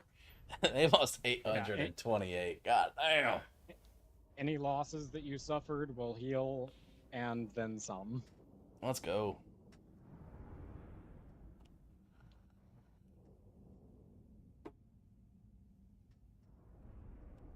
Dude, I can't wait until you unlock Booba Bolos. Booba Hubba? It's Mount. It's the Toad Dragon. His name is Boobo Bolos. It's just the mixture of like bubonic and like one of the other Ebola sickness terms. Yeah. That's wild. Yeah, I'm Something excited for fun that. you can do as Nurgle is that you can enter a battle with all your units at half HP, then leave the battle with all your units at full HP if you manually battle. Yep. I love That's just using fun. an all beast of Nurgle army late game because you can. Aww. There's Lord traits that make them actually somewhat usable, and it's not a great army, but it's a really funny army. And that's what matters. Thank you. All right, everyone. Watching I am going night- to. I'm gonna go eat real quick. So Yeah. I'm gonna Yeah. take me a 5-10 minute break. So I will see y'all when I get back. Have fun. Enjoy. Thank you, gentlemen.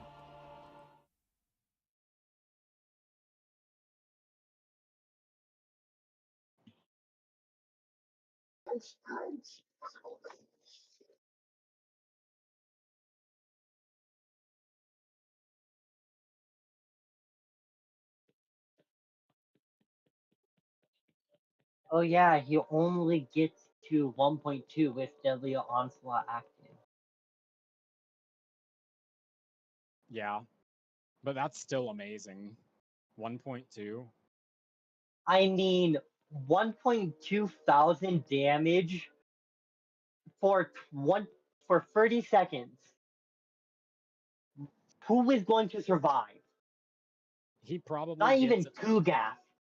he probably gets 3 hits by the time the damage runs out. So he's gonna deal like 3 to 4,000 damage potentially with that ability. And He swings uh, once every 5 seconds, so that'd be it around also 6 depends. hits. But there It are depends on misses, so yeah. yeah. There's misses, and if he gets hit, he can stagger, and then it stops him from doing his wind up. Yeah, but with the damage he does, it just staggers the opponents in a loop. Most of the time. But there are some lords that are just really good duelists, like Grimgor. Grimgor, he's just so good at melee that even Kazak will take some damage in that fight.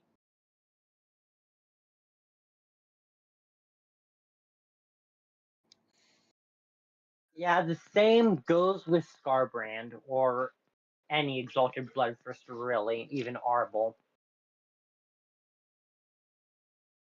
But yeah, he would just be able to either kill most lords or knock down those really tanky lords below Yeah. half HP. Oh yeah, easy. Especially when he uses the Sword of Filth to lower their I think it lowers their defense, right? Or does it lower their attack? I think it's their defense. It lowers their defense and armor. Yeah. And then there's also the spell that lowers their armor. So you can basically make them completely naked in essence. And then there's the poison that makes him unable to run, and a magical attack that just. Mm-hmm. And then you could equip him with certain armors that makes him feel even more. And if you have a good enchanted item, ooh. Yeah, Kazak's just a monster. He is a powerhouse. I wish I believe that Kargan. Kazak could kill Termacan whenever he wants. I just wish that Kargan was that good, because Kargan is technically stat wise better than Kazak, because late game he actually gets a higher attack stat, but for some reason his moveset just does not seem to be as good, even if you leave him as like a horse rider rather than a chariot or a dragon rider, because as a dragon rider he just gets shredded by missiles. But like if you leave him as a horseman, he on paper should perform as well, if not better than Kazak. But I he think it's because of doesn't. his talesman. I think it's because of his items that he gets, which isn't as good as Kazak. And Kazak has regeneration while Yeah. Karkan doesn't, which Yeah. really makes a gigantic difference. Yeah, that's probably it. It's just weird to me, because Kargan on paper should kill shit very fast, but he just doesn't.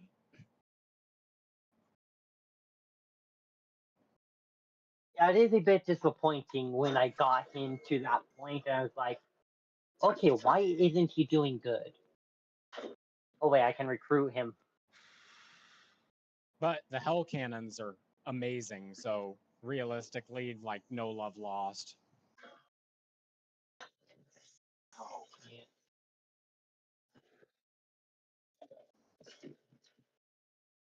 I mean, the Hell Cannons and the Dragon Ogre Shagoffs, that really help a lot, yeah. Also, the Aspiring Honestly, Champions are a really good front line. yeah, I like the Aspiring Champions more than I like the Dragon Ogre. Cannot blame you. The Dragon Ogre is only ever really useful when you need an anti-large, and there's other better anti-large that Nurgle gets, like the Rock Knights. So it just feels a bit redundant to have like a giant like target that can soak up missiles that is meant for anti-large, when you could have a bunch of small, fast cavalry.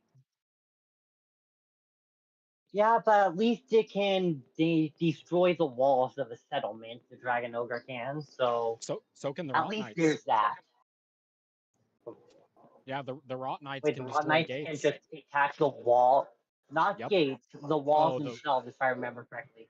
I don't know about the walls, but they can definitely break gates. I haven't done the walls, because normally I just take the gate in anyway, unless if I attack the wall, it's normally with a siege artillery. Yeah. Dragon Ogre Shagoffs have the Great Wall Breaker, which allows this unit to attack walls and destroy walls in melee. So yeah, Okay. I know that it Tamercon has that it's good already. until. Yeah. Tamercon with Booble Bolos will take down walls super quick. It's nice when there is just like a bunch of archers shooting him on that wall, and you break it, and all those archers die. Oh yeah. Then you just walk him back because he just heals with the regeneration. He's full HP, then do it again. Yep. That's exactly what I did. There was a siege that it said it was a decisive defeat, and I just charged Tamercon in, broke their wall, charged him in, did some damage to some of their units, walked back out when I was low on HP, waited for him to regen, and then just marched my entire army inside with him at the head. And they were already somewhat weakened from my first little skirmish with them, so they just got completely rolled over.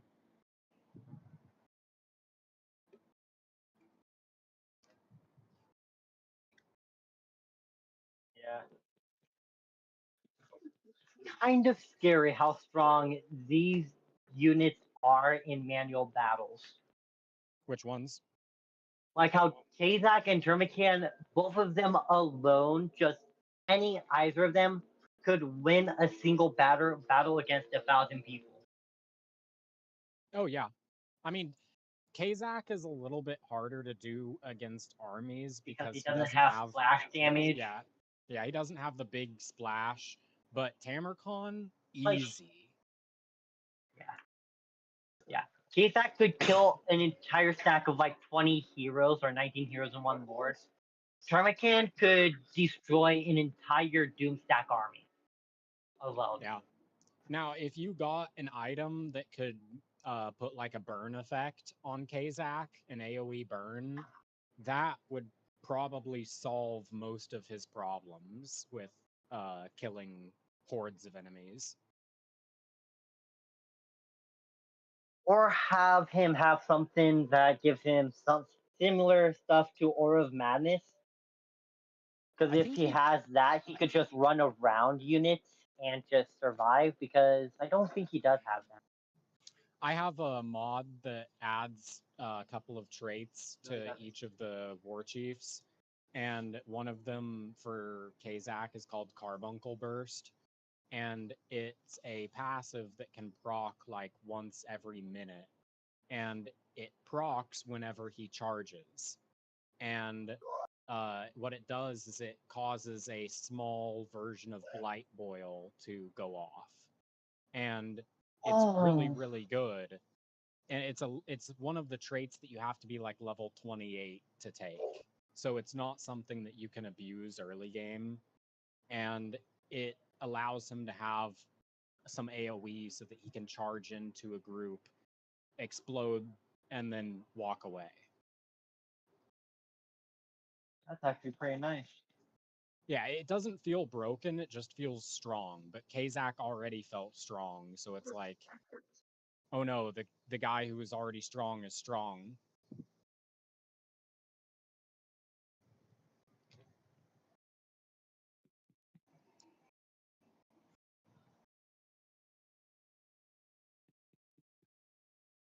I mean, in my opinion, the thing that makes Termacan very strong is his weapon damage, his HP, and his resistance. Yeah. He gets some Because of the best the resistance favorite of abilities in the Nurgle game. stuff Yep. makes him have very strong physical resistance to where it's hard to kill him. And then you just stack ward save on him, and then you cast the spell that adds 30 armor, and he basically just doesn't take any damage.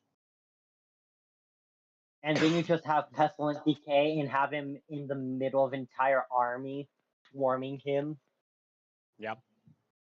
And like I had said earlier when he was playing, when he started, if he gets the Nemesis Crown, the AoE damage that gets added to him, stacking with the AoE damage that he already does, makes it to where Tamarcon is like the top 5 lords in the game if he has the Nemesis Crown.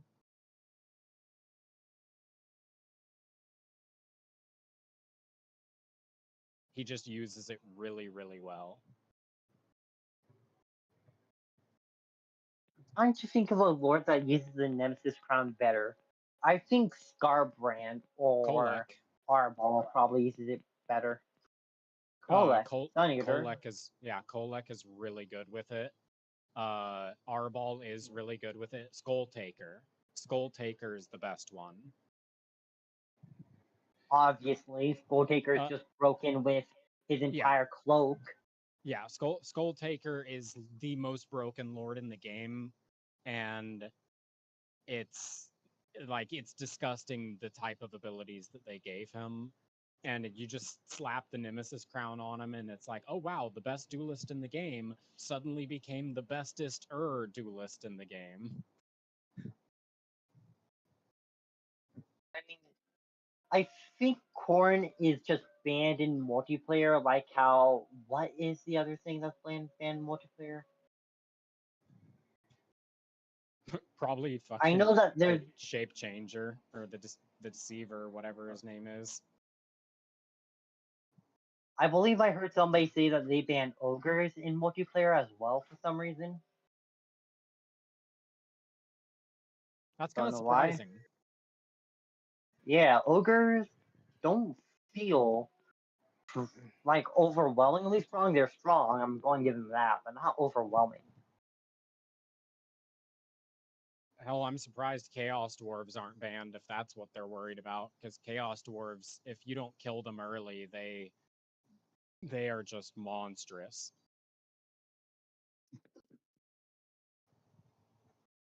Or if you go to Wood Elves, Orion. Yeah, we don't talk about Orion. We don't talk about free Uh, armies. oh, I start out war with 8 people? Hell yeah! Thank you, everyone! Thank you for doing this for me! Yeah, it's like thank you for literally handing me free upkeep on all armies and also free recruitment on all armies. And then the dwarves with their deep, although the deeps do take a while once they get them. Yeah, I haven't Yeah. even played the dwarves yet, so I need to at some point. You haven't played the dwarves? I've just been playing a ton of Tamarcon. I've spent Oh, a fair. lot of time playing Tamarcon. Do you want me to recommend you which 2 dwarves are the most fun to play? I wanted to play the Masters of Innovation if I was going to play any of Yeah. them. Malachi Makaisen, the Masters of Invasion, is one, but also Thorngrim Grudgebearer, the High King, is another one I Yeah, would recommend you to he's the play. one that has to reclaim his homeland, right? No, that's Belgar Ironhammer. Oh, okay. He's the one that has to take over AP. The High Okay. King, however, he starts off fighting Starsnake, and you can instantly kill Starsnake from the game if you play him correctly in the first 5 turns. Then you can go down and just easily kill the new Orc Lord. What was his name? Oh, I forget. Is it Gorbad? Gorbat Or is... Ironclaw, yeah. Yeah, okay. And you can easily kill him after you kill Starsnake. Gorbad's really not And then you nearly as just scary as run away with the Grimgor. game.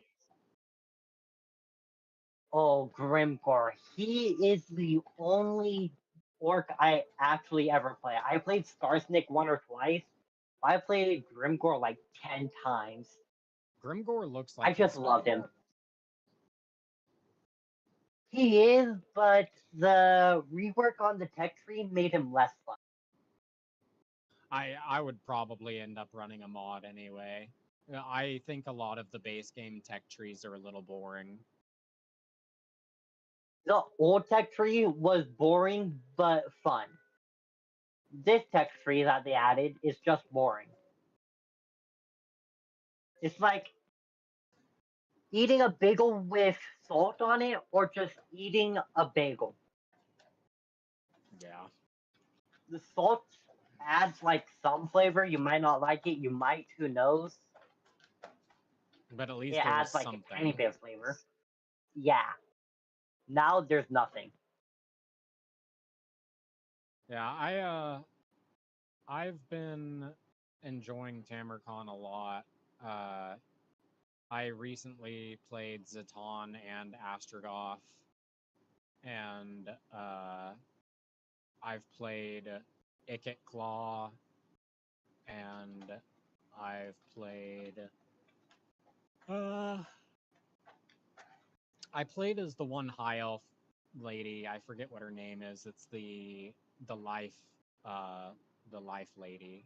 Oh, Alariel the Radiant? Yeah. I played She her. is fun, but a bit difficult. Wouldn't recommend Yeah. to a newbie. I didn't really like it that much, but it was all right. She feels better if you're playing a different campaign and you confederate her. That's probably fair. Then she actually feels good. It's sad. That's kind of how I feel about Kugath. It's more fun to confederate Kugath than to play as Kugath. What up? And that's honestly fair. Hey, what'd you eat? Because Just a PB&J, something simple and quick. Awesome. I love Because PB&J. Kugas and Gorst both ruins each other's campaigns respectively. And both Yeah. makes each other campaigns hell for the other. Me and him were just discussing some of the campaigns that we had played and some of the stuff that we were wanting to play in the future. Right. What did Yeah. what did we decide on? Oh, I was just mentioning that like stuff that I'd played, like I'd also played Ikit. I'd recently played Astrogoth and Zaton, and He's never played the dwarves. yeah, I haven't played the dwarves yet, so I should probably do that at some point. Yeah, you should definitely do that at some point.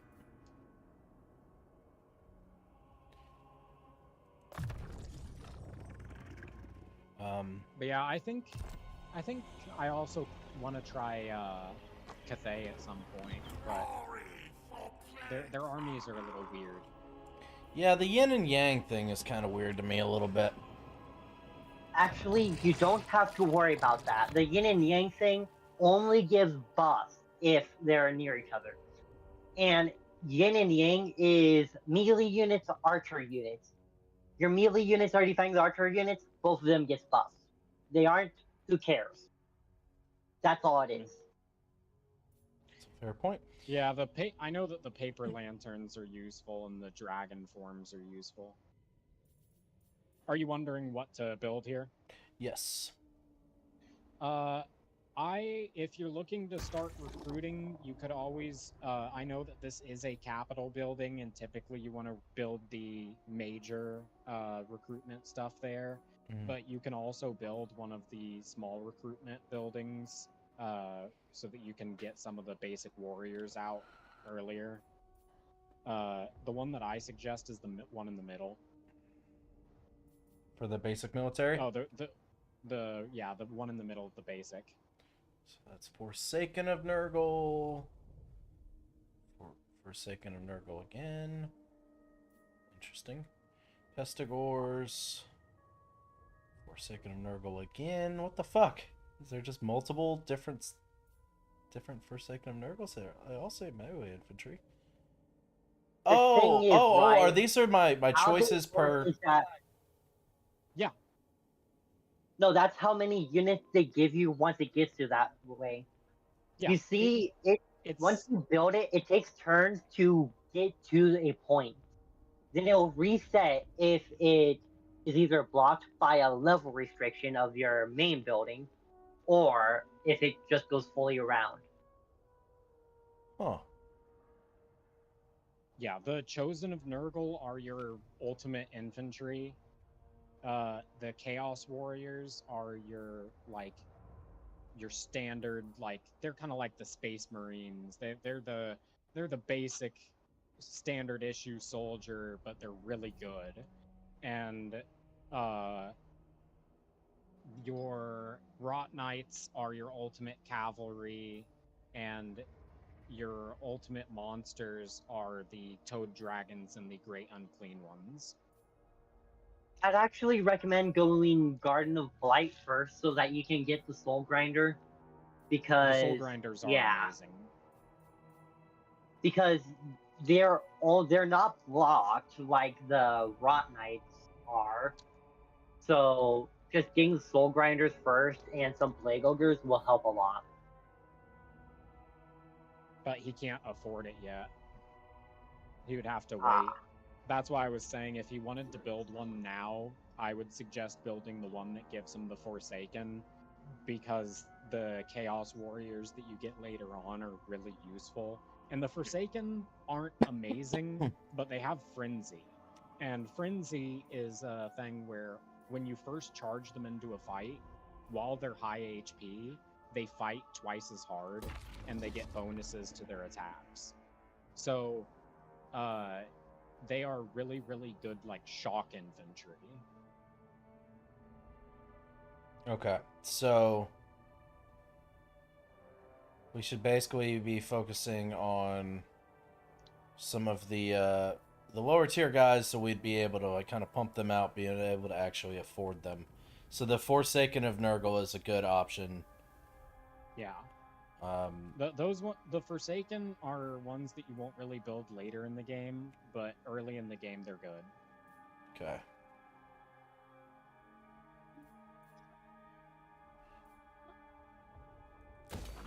But you also wouldn't necessarily be amiss to build the one on the left either, because the one on the left gives you the Plague Bearers. And the Plague Bearers are also a wonderful infantry unit. It's just that Tamarcon has the most traits to buff mortal soldiers rather than demonic soldiers. So the Forsaken is the mortals? Yep. Okay, well then yeah, I'll stick with that then. That works for me. Bro, you look sleepy. Did you eat dinner yet? I actually just ate. I literally just ate. I'm missing Marauders of Nurgle. Do you have the Champions of Chaos? That's a DLC, right? I don't know. There's still so many. There's so many DLCs in this freaking game. I just don't know what I do and don't have at this point. Yeah, the Marauder Horsemen aren't that important though. They're nice, but they aren't like a make or break. Heard.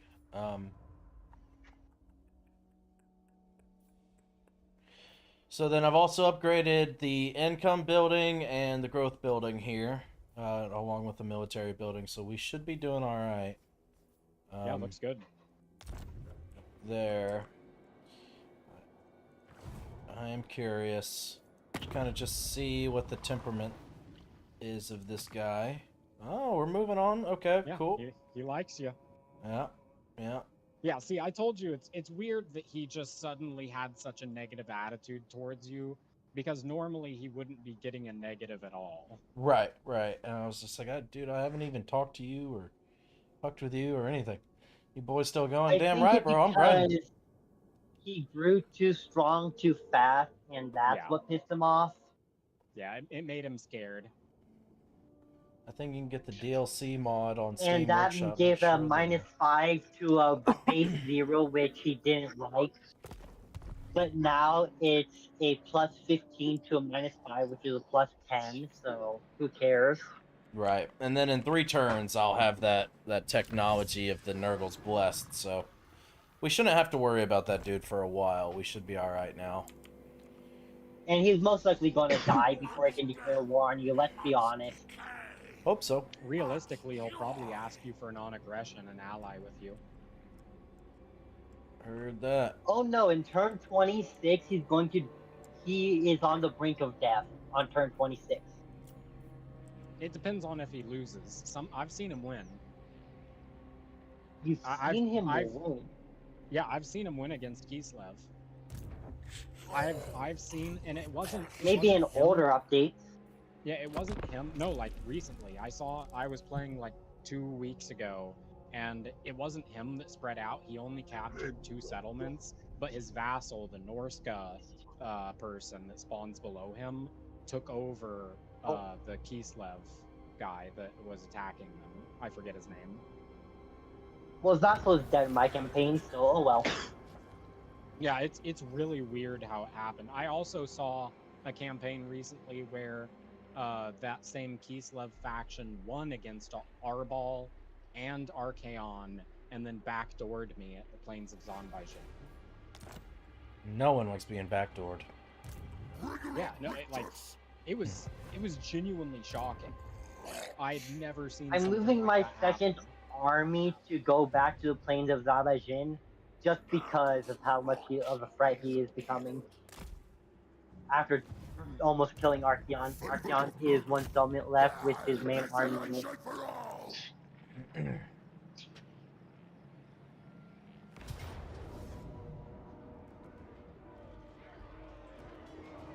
think you get the DLC mod on Steam Workshop. Not sure though. Makes all DLC factions free, I think. Oh, I didn't even know about that. That's DLC really mod. cool. I'm surprised that would be on something like Steam, to be honest. You would think CA would throw a whole ass temper tantrum and be like, nah, we're not. They're typically We're not pretty allowing that. good about allowing mods. Yeah, but if that's making their paid content free, I could see how that could be a huge issue, actually. I mean, there's a bunch of mods that add so much stuff that you wouldn't even necessarily need to buy the DLCs. Mhm. So it's like I could see them getting angry, but at the same time, they're still making so much money. Yeah, They yeah, absolutely. They are making. I think that's probably the biggest reason why they're not worried about it, if that is what's happening, because they're just making so much money. Yeah, it's ridiculous. How much? I'd actually be curious to know the final price tag for all the stuff that they have in this one game. If you buy it full price, I'm pretty sure it's more than $500. Jesus Christ. I bought most of mine on sale, so I think I've spent like maybe like 150 total dollars on this game, Go because lay the down, game pretty itself please. is like 60. Yeah, but I mean, the amount of factions where it's like, oh, well, actually, you have to have Warhammer 1 to play this faction, and you gotta have Yeah. Warhammer 2 to play this faction. Did you hear about our 72 and a half DLCs? You need three of those to play this other faction. It's just like, Jesus Christ, man. Like, company. what the fuck? That was quite a shock to me, actually. I was not prepared for the amount of. Now, granted, I'm having a blast with it. It's been a great time, but I was pretty surprised to see that's why just they do it, how much though. that Had is. the Yeah. games ever since Warhammer 2, and I even downloaded and played Warhammer 1, so I understand. Yeah. Yeah. Hell, there's some factions that are locked behind stuff that you have to buy from Warhammer 2. Don't doubt that. Yeah, like the certain Tomb Kings, if I remember correctly. Yeah, because I literally wanted to play the Tomb Kings, and I was like, oh, cool. I have to buy a whole other game just to have a faction in this game. Quick question. Yeah, it's a pain. Obsidian what's up? Amulet. Armor plus 20, spell resistance plus 30. Or Talisman of Endurance. Ward save 8%, battle healing cap plus 25%. Ward save Endurance. is the ward save is almost always going to be better. But also, the healing battle cap is going to help a lot. Because in your Reputation of Kurgan, if you get Worm's Resilience, the regeneration helps. Yeah, you can stack regeneration on Tamarcon to the point where you'll see him take damage, and then you'll immediately see his health bar fill back up. Wait, regeneration stacks? Yes. The regeneration. So if I have regeneration, then equip an item with regeneration, it'll stack? Yeah, it's just I like actually didn't know that. like Potion of Healing. If you activate Potion of Healing on somebody who's already regenerating, they will heal faster. No, I'm talking about if they have the passive ability regeneration, then you equip an item that gives them that passive ability. Will it stack? If it's the same name, I don't think it stacks. But if it's if it's like a I give this much of whatever, then I think it does. No, I was talking about Vile Seed, which just a passive ability regeneration. Which I don't think Vile Seed stacks with the passive. Yeah. But there are other items that work with it, and it's just as good as I assume double regeneration would be. To be honest, I think Steam does have a lot of power because of the amount of people that buy their games through Steam. You're not wrong. Endurance, regeneration stacks, it has a different name. Yep. Yeah, it's really good. Interessante. And fire absolutely decimates regen. I have heard that. I have heard. Mages of Fire suck because anything that regens you gives you weakness to fire. Ouch. But there are some things that give you resistance to fire. There's like a helmet that can give you resistance to fire. It's not amazing, but it's decent. Right. And spell resistance will help stop fire from damaging as much as it would. Have enough dominance for a Rot Knight. I do, but that just doesn't seem worth it. For like one Rot Knight versus 2 more dominance, I'll be able to get a whole new fucking Yeah, chieftain. save it. Yeah, like Yeah, that's what I do. It's how I have 4 chieftains turn 26. Only buy the units if you need them to save like a set. If you need to like quick spawn an army and you really need a strong unit, that's when you would do it. Right. Money buildings. Or buy them after you have all chieftains, just so that you don't get the notifications anymore and the option to recruit them for free. Yeah. But And that's only after you get all chieftains. if the chieftain unit ever dies, you can re-recruit them, but you have to repurchase them with dominance. Well, correct me if I'm wrong, but I feel like dominance, like late game, won't be nearly as valuable of a resource. It won't be. Yeah, you'll have plenty at that point, I would imagine. You'll have a ton of dominance because you'll be fighting a bunch of battles. One time we might even have 125 dominance. Jesus. That's insane. And that means you can just click on every ability the Lord gives you, recruit everything, and still have dominance. Yeah, at that point, it's just throw away. Also, you should have an event soon for your war chiefs. Yeah, and since he recruited the Doom Boy, it'll probably be the Kazakh and Doom Boy event. Yeah. Brother! Either that or it's going to be the one where you scour your champion clean, or you allow the gore to fester. Wait, did he declare war?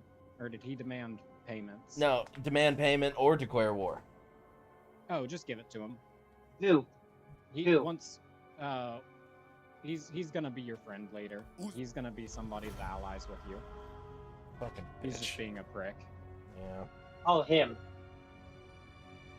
It's Satan. Yeah. You have to pay money because you didn't do the tolerance thing earlier.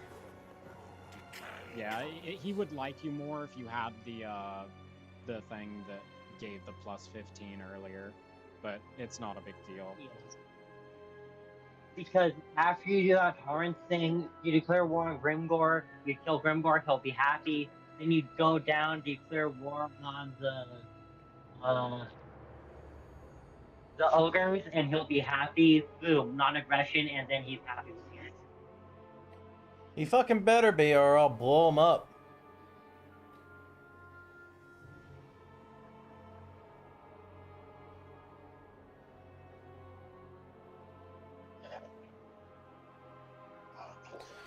Alright. Let's see.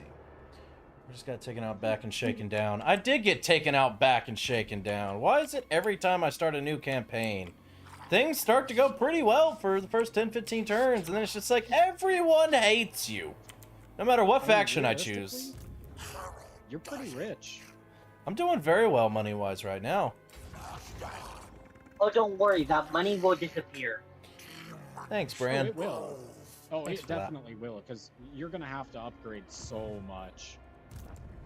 In turn 20 through 22, I went from 200 to 0.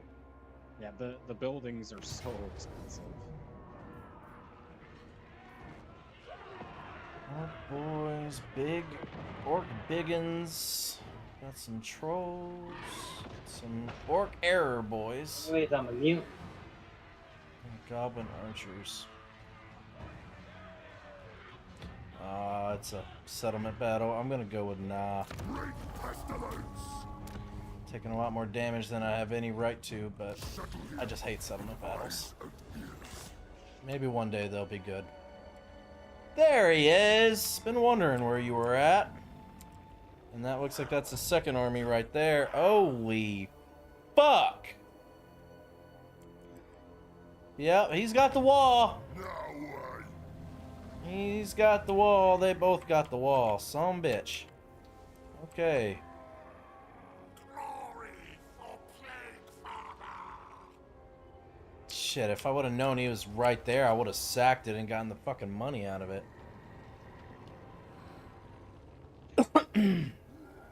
realistically, the other army's not going to be able to reach you, and I think you can beat Grimgor, even with his law. Bring her up, Rictus! Probably want to give yourself a plague, though. I was actually wondering that. Like, the problem is he's got. Oh, you don't have enough to. He's in March stance. Well, I just occupied, so I used my movement. But yeah, his second. Oh fuck! If his second army March stances, he'll be able to fucking help him. You Fuck. you could always back out of the city and retreat and allow him to take the city back. Desolation for all!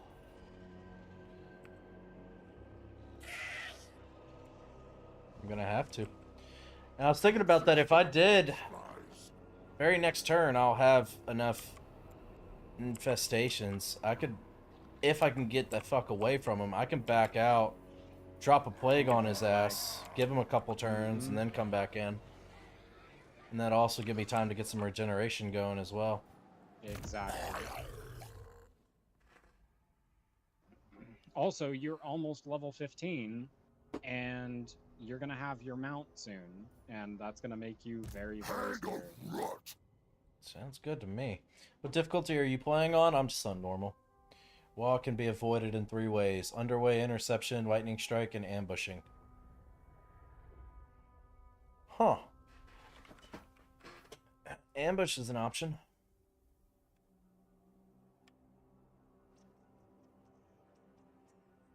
Problem is I really can't do anything right now. I have no movement. So I'm kind of at the mercy of this bastard. Okay, so we are on Chaos Dwarf guy.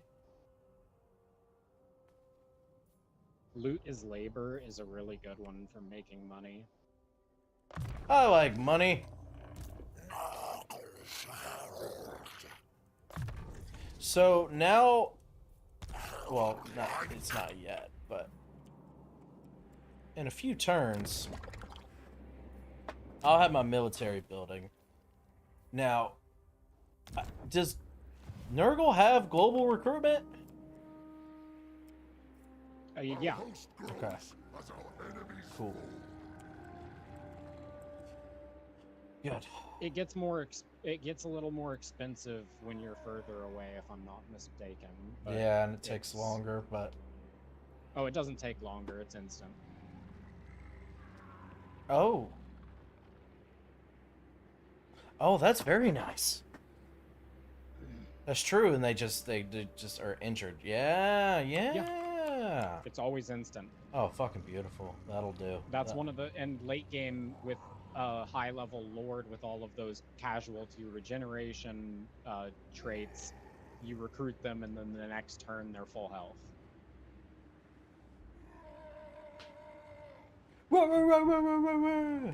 Shut the hell up. That's what I say. Alright. What can we build? Oh, that can get up to the next tier as well. Well, that'll be quite dandy. That'll be quite beautiful. Oh, we got a resource over here. Don't mind if I do. And a money building. Yeah. We are doing well income-wise. We're up to 2,700 per turn. Now, granted, once I start building up this dude's army, that can all be thrown out the window. But for now, we're not doing too bad. Let's just see what he does. I mean, actually, now that I think about it, he is in march stance.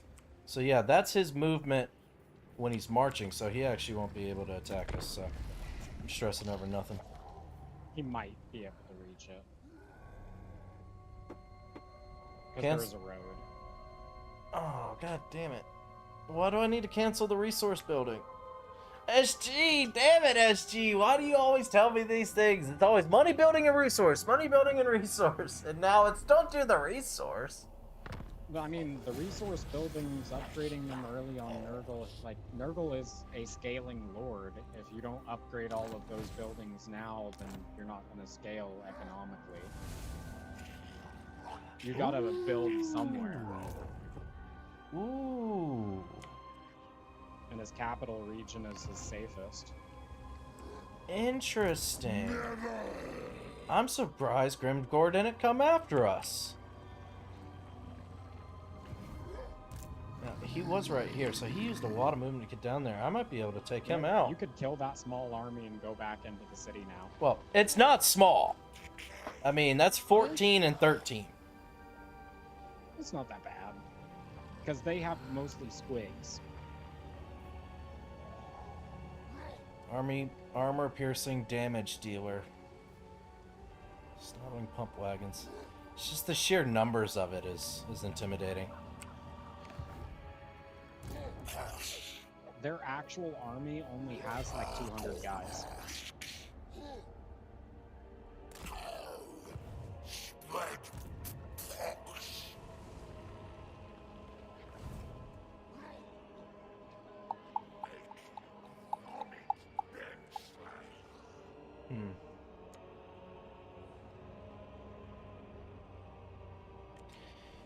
Don't know if I should put a plague on myself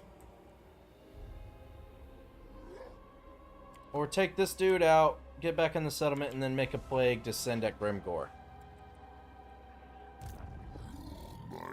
I would suggest the one on Grimgor if you're gonna do a plague, because making him take attrition is just really, really good right now. Yeah. Because he is strong. He is level 14. And he's also got a bunch of really upgraded units. Pyrrhic victory, and I don't lose a single unit, and I don't have to fight 2 full armies. Yep, give me that. And that ensures that that lord dies. Give me that indeed. Hey, look at me and my big scary boy. And now you have Bubobolos. You should Big- be level 15. Big scary boy. There, Oh, look, check at your him out. dragon. He's got a mount That's your too. toad dragon. Nice. Fuck yeah. That thing has a breath weapon attack. I love those. Excellent indeed. Oh, and you got the Festering Stooges. The what?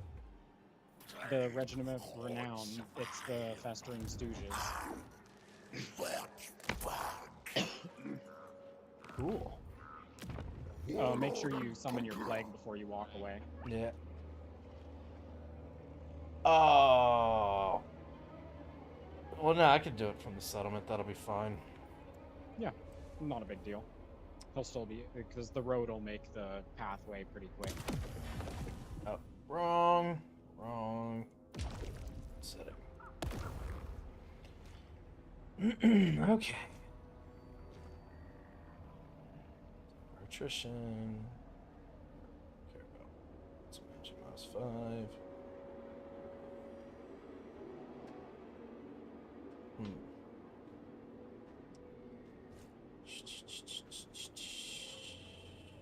I would do that one because you can also reduce their melee attack.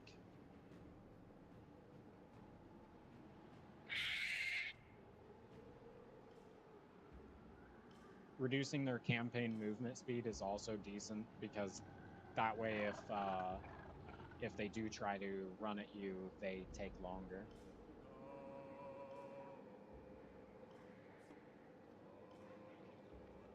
You need to build up your recruitment pool and unit variety. Hey, mate, nice to chat with you. Yep, right, 2 a.m. and I need to sleep. Good night. Have a good night, guys. Sleep well. Cacao. I agree you need resources, etc., but you need more armies. You've got enough money for more armies to get more stuff done faster. Saw what happened when you weren't prepared for the backdoor by Archeon, and you nearly got that from Zatan. Don't invest in your recruitment pool. You won't have any units to recruit when the time comes. I mean, I have a military building being built right now. Yeah, you'll be good. You'll be able to fill your army up. And that recruitment building will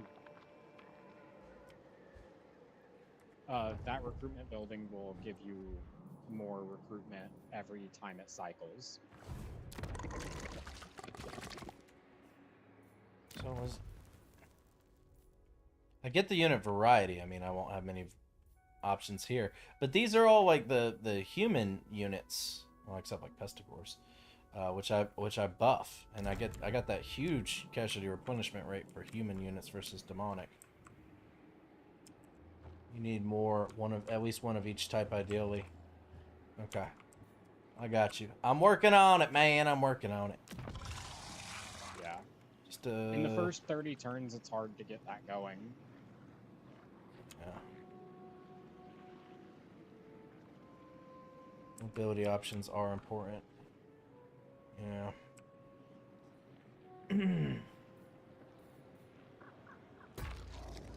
I got a bunch of stuff being built right now, a bunch of resources and stuff like that. Maybe for Blizzard Peak, I could go ahead and build another military building right there. That'll do. And here we can level this up. Having money is a beautiful thing. Okay. We got a lot of things in the works right now. In just a couple turns, we'll be making quite a bit more money. Okay. So...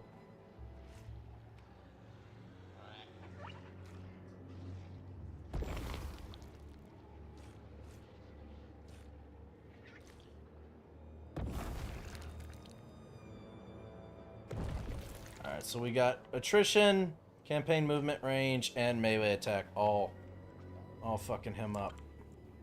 Where did my 200 infection cost go? Did you build the military building? Fuck, I did. Oh, you're right. Okay, hold on.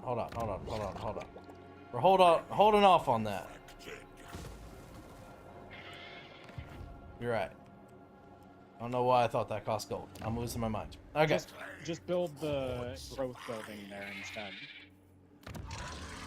Because the growth building will make you able to upgrade the settlements faster, and then you'll be able to get the recruitment building put down. Okay. Son of the sickly winds!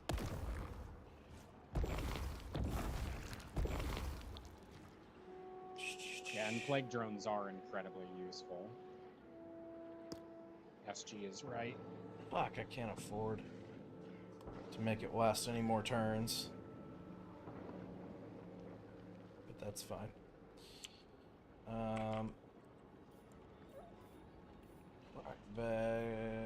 Frag.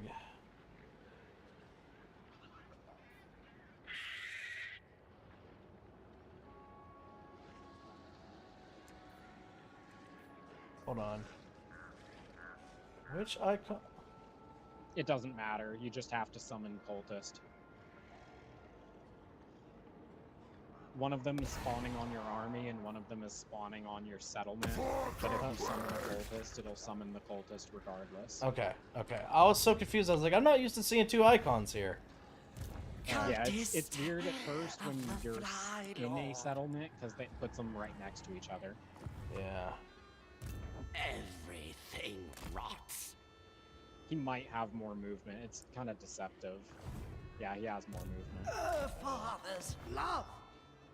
Rejoice. There we go. Decay. We should be able to give him like next turn. I hope so.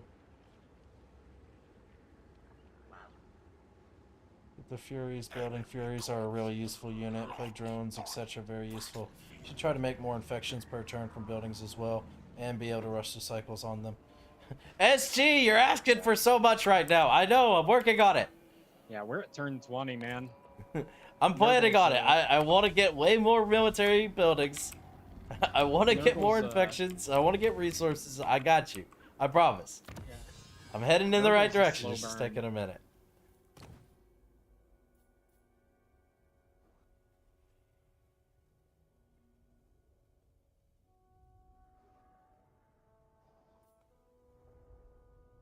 I would suggest going left side. Left side buffs your infantry. Right side buffs your cavalry.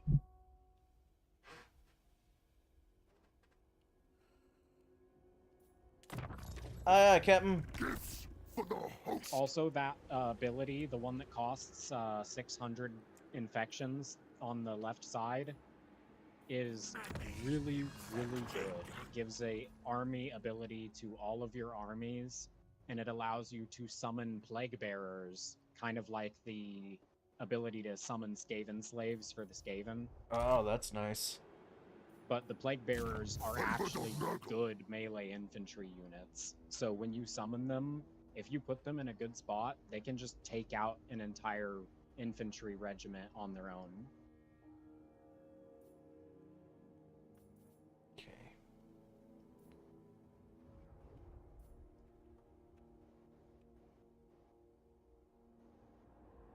I highly recommend taking the regeneration, Worm's Resilience.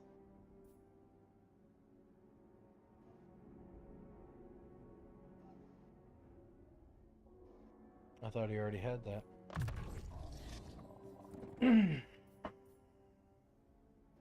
This gives him more. I like more.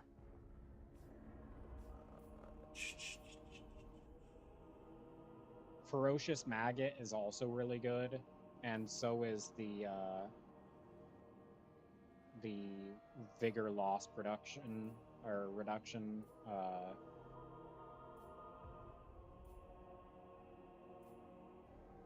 I think it's Relentless Pursuit. Yep. That one's really good, and after that, you can start upgrading his actual stats. Electrable. Make him strong. Oh, he's gonna be scary. He's already scary, but he's gonna be extra scary. I can't wait. Look how fast he is. 103 speed. That is fucking insane. I know you watch my vids, or at least heard my damn smoke alarm, so I have a right to expect a lot. Yeah, yes, you do. But again, it's like turn 20. Trust me, I agree with everything you're saying. You're not wrong at all.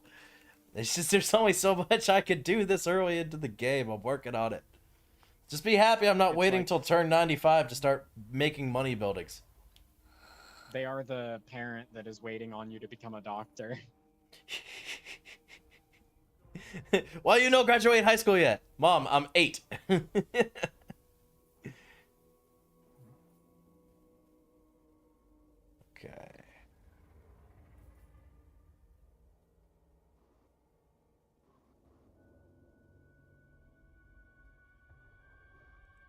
That one is really good. The topple, the edifices, the reload replenishment is really good. Ooh. Now that's an ability, not a spell. Oh, you can take Locus of Contagion.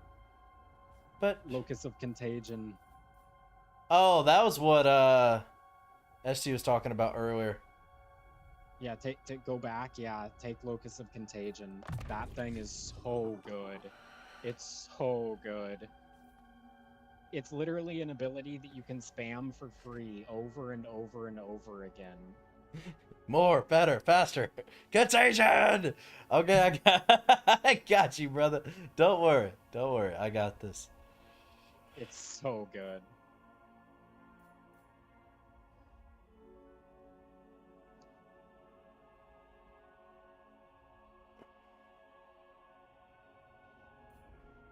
I think we'll do missile resistance, actually, because he is going to be riding a Rotfly here soon. And he needs some missile resistance, because he'll be getting bullied. Yeah, that'll be really good. Now, will the Locus of Contagion still hit enemies on the ground when he is riding a... Okay, awesome. Don't worry, SG. I didn't fuck up. You'll notice, because a cloud will appear above them. It's like a little miasma. Fuck yeah. Let's check out what we got over here.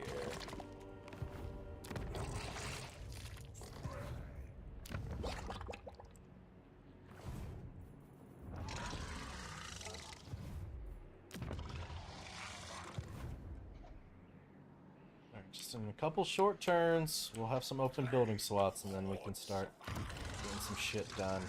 Here, actually.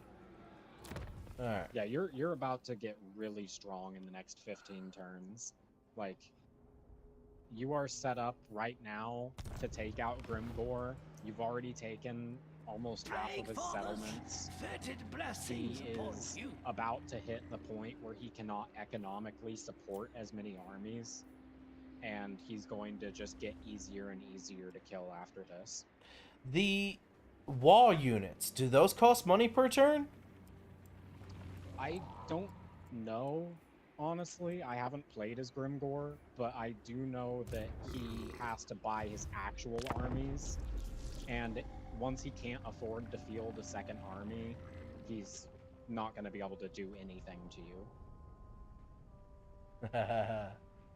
Because his only hope is to overwhelm you with like a 4-stack army. Yeah. Stay right there, Grimgore. Don't go nowhere. Don't do anything. Just let me... Yes, thank you. Let me drop my plague on your bitch ass. Yeah, if anything, he's going to approach you. He's ballsy. Welcome in, Cowardice. Yes, Tamer Khan. Absolutely. That's like French frying when you should have pizza. But don't worry, we got this, SG. Here's your event. Okay, so Kazik the Befouled stirs frustration among your allies, fostering resentment through aggression and disregard. As constant charging into the planned artillery path,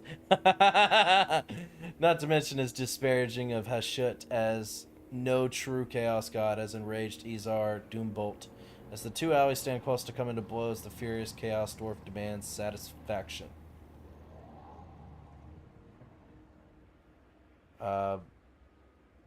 Is there any way siding in the middle could be the wrong choice? Because that just seems like the best choice. Because you get the fealty, but wouldn't that be like a negative for the other one, or does that not count? So there is a hidden negative that can happen. Right. It doesn't always happen. Oh, with my luck, it always happens. I would suggest going with Ezar, because earning points with Ezar early is going to get you the Dreadquake Mortar, and you really want the Dreadquake Mortar.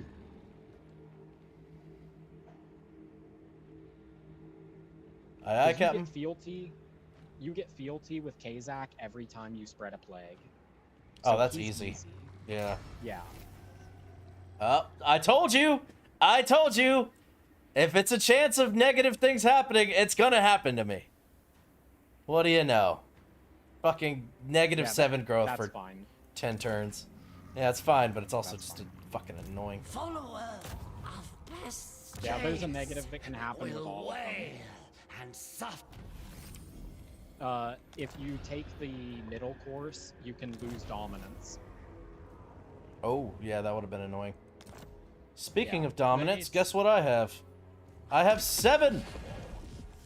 Oh, yeah. You could unlock a really good one. Kargan, I think it's Grummer Threehorn. Ketzak, Fimdirak, Mornhowl, and that guy's also really good. Threehorn.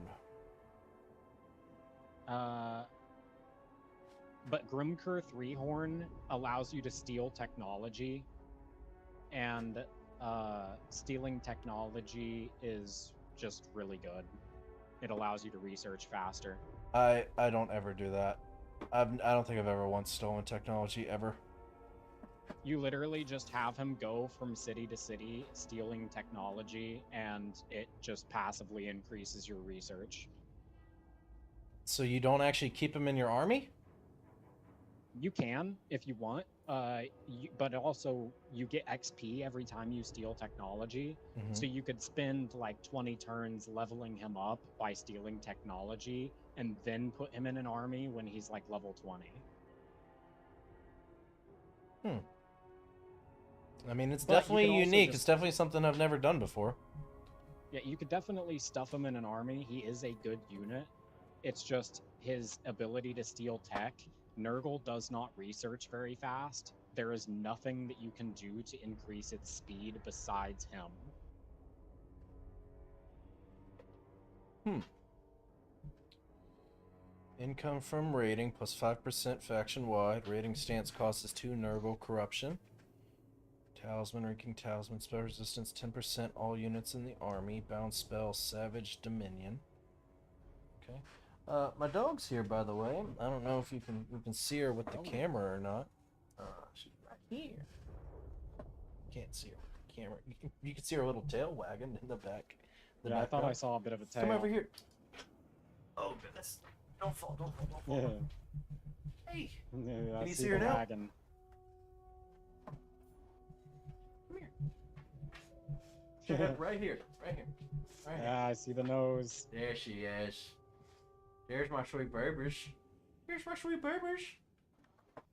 Ah. I could have just gotten up and moved the camera, but I'm a lazy fuck. Hello, baby doll. I know. I love you bunches. I love you bunches, my baby. Okay. Remember, level 20 is when they gain immortality, meaning they stay with you permanently and you don't lose them. All of your war chiefs are immortal right from the start, though. They cannot die. That's nice. Alright, well, we'll try it. I've never done the whole stealing technology thing. I've always just, every time I've gotten a hero that has that ability, I'm putting them in an army. Go lay down now. Pretty please, go lay down. Go lay down. Thank you. So let's try it out. Oh, it's my mouse. There we go. Okay. Where is my... way over there. Yeah, one of your later on technologies that you can research makes it to where you recruit people at like rank 9 instead of what they normally are, rank 1. Damn, rank 9? That's insane. Yeah.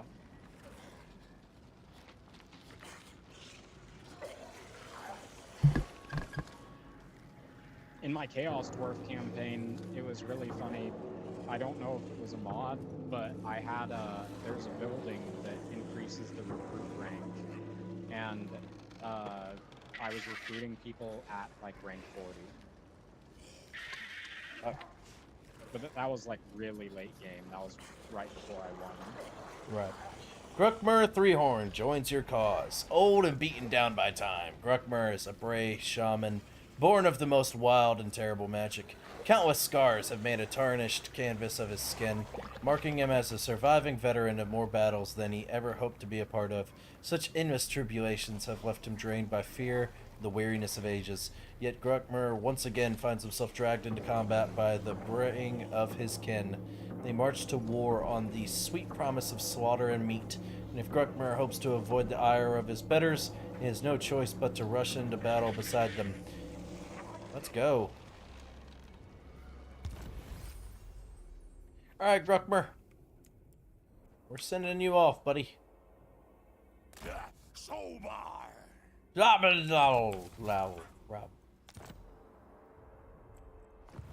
Okay. For conquest. Alright, I think she has to go starts at potty or level something. 7. She's constantly whining and yelling at me, so I'm gonna go walk her real quick. I'll be back, y'all. Yeah.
We are back, everybody. Welcome back. Gracias, my friend.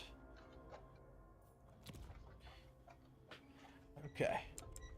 So he has got the plague now.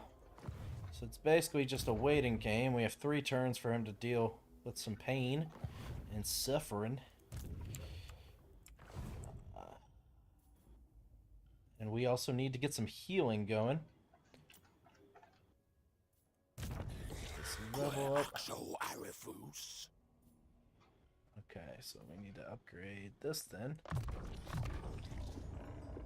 Okay, and might as well spread some corruption while you're walking around. Might as well do all that. That'll do. Also, he is one of the people that's good at spreading corruption. I like that. Failure for stealing technology. Next turn. Next turn it will be a success. With stealing, can you only do that one time? Or no, excuse me, sorry. Once you successfully steal technology from settlement, that's like done for that settlement, right? You have to move on to the next one? So the way that it works is you can steal technology from a settlement and it will have a certain specific like percent chance. After you successfully steal, the chance goes down by like 20%.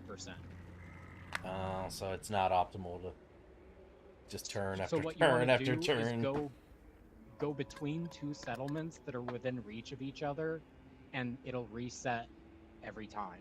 So you just steal from one, then steal from the other, then steal from the other, and then steal from the other. Interesting.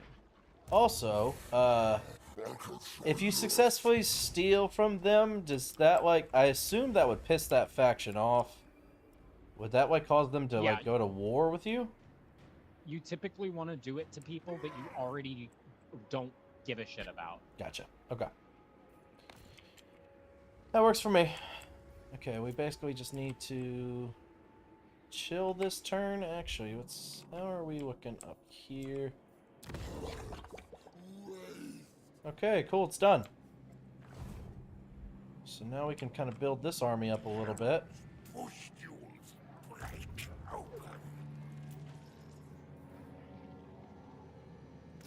Okay, we get 1.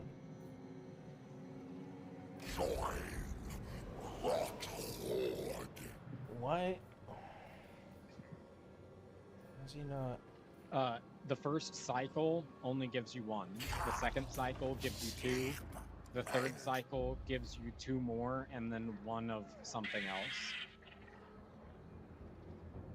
This unit is not replenishing because local effects? What does that mean?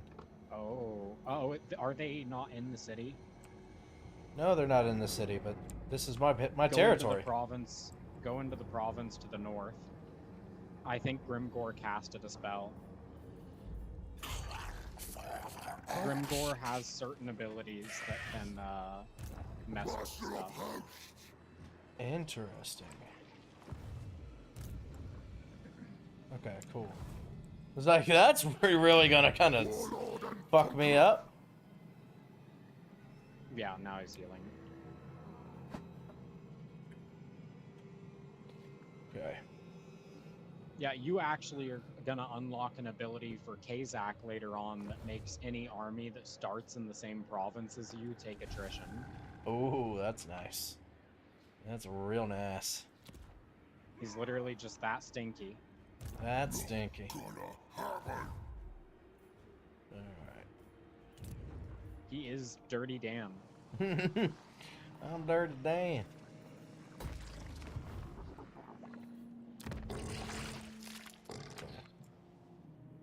Cool. Let's see what Grimgore does. I have no problem just giving up. If needed, I have no problem giving up this settlement to give him another turn of attrition to then also this garrison is weak as fuck. Never mind. I was gonna say the garrison could also weaken him up a little bit as well, but You could build a garrison building on that settlement.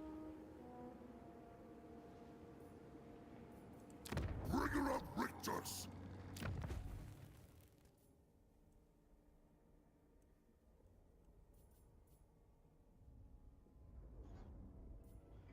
because it's Karak Vrag.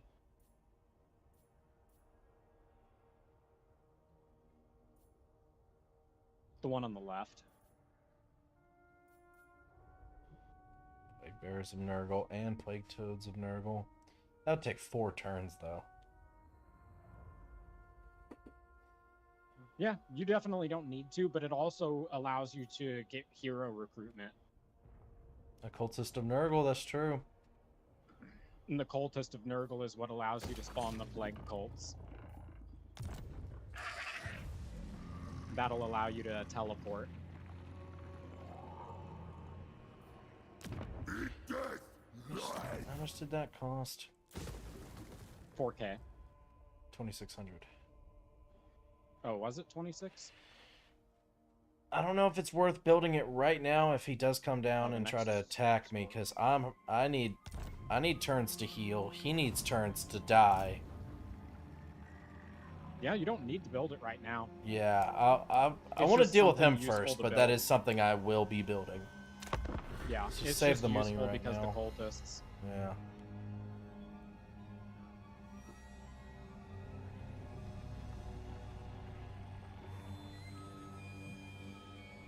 He's got a couple heroes coming down this way.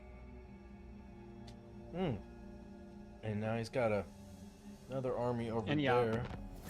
the climate does slow your replenishment a bit here, but it was being completely nullified by something. Yeah, I was getting literally 0 replenishment. Yeah, he's trying to recruit on that settlement.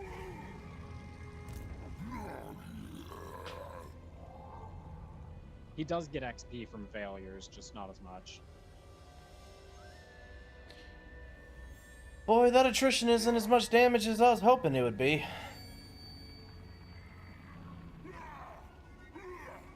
Oh, it's helping.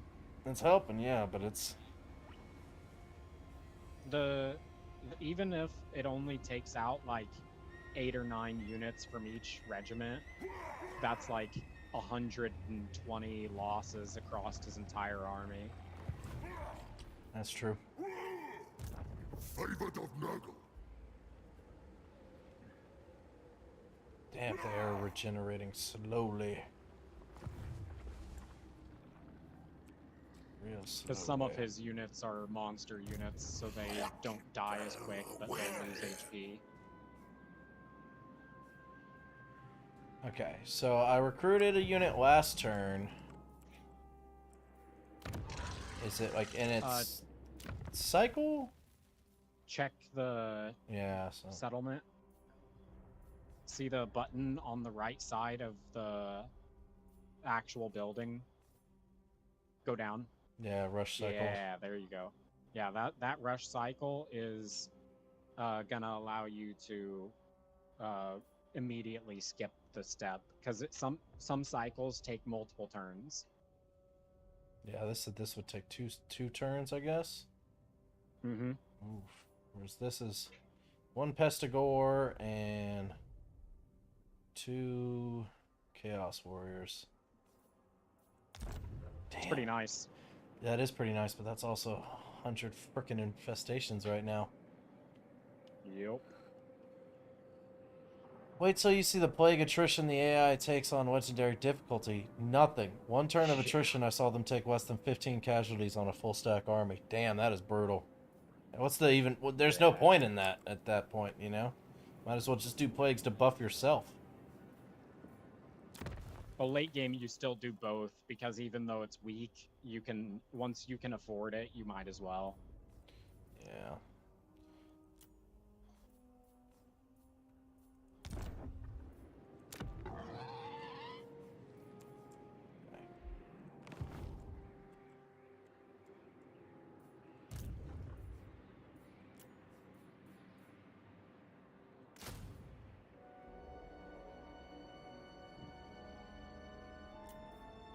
Why am I still only getting 1?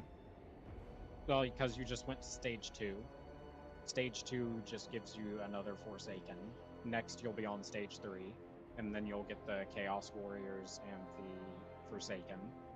Or the Pestigore.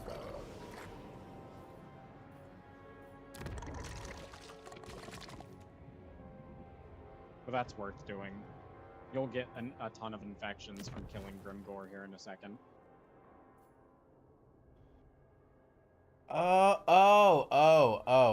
Okay. That's why. Fuck. I would not have spent it, I don't think, for just that. I thought it would rotate. Like, this actually rotates itself, so this was gonna be what I was gonna be able to recruit. Okay. No, I promise it is still worth it, because you will get to the next stage quicker now.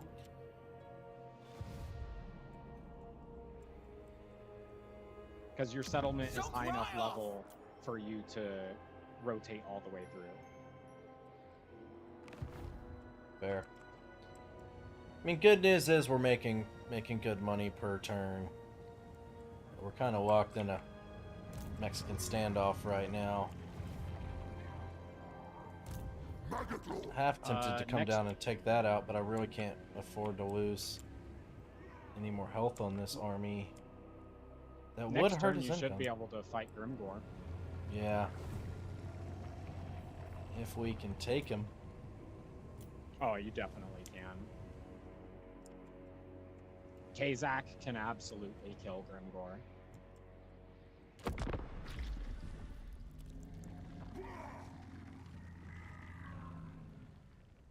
Hear me out. Delete your money buildings and build infection buildings.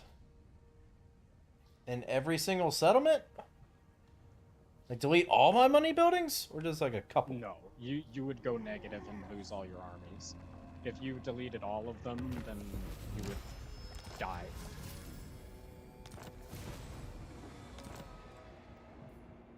Ooh, 18% ward save? Don't mind if I fucking do. But the next couple of settlements that you get, you should try to build infection buildings on them.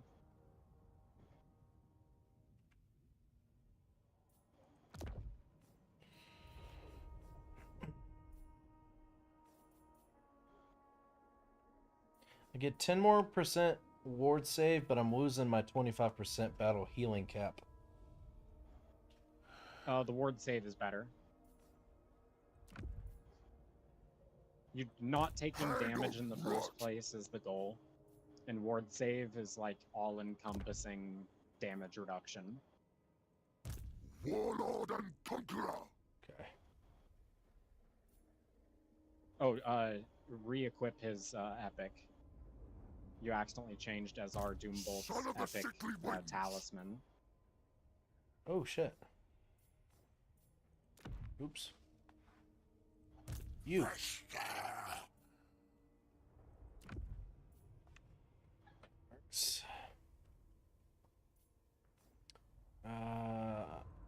By rot and sword. Let's get you some armor. That's better for enchanted items. Favored of Nurgle. You can also get some armor.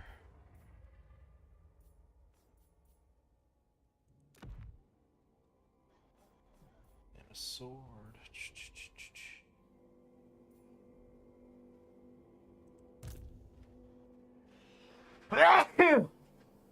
Excuse me. Thank you. Okay. That's all we can do there.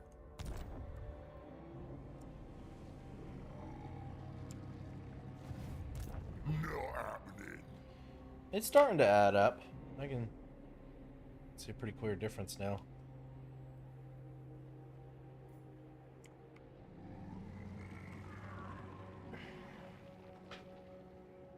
You have a lot of money. It's okay to run a deficit. As long as you make enough post-battle loot, you're fine. I'm torn between two completely different ways of thinking between you two guys, I swear to God.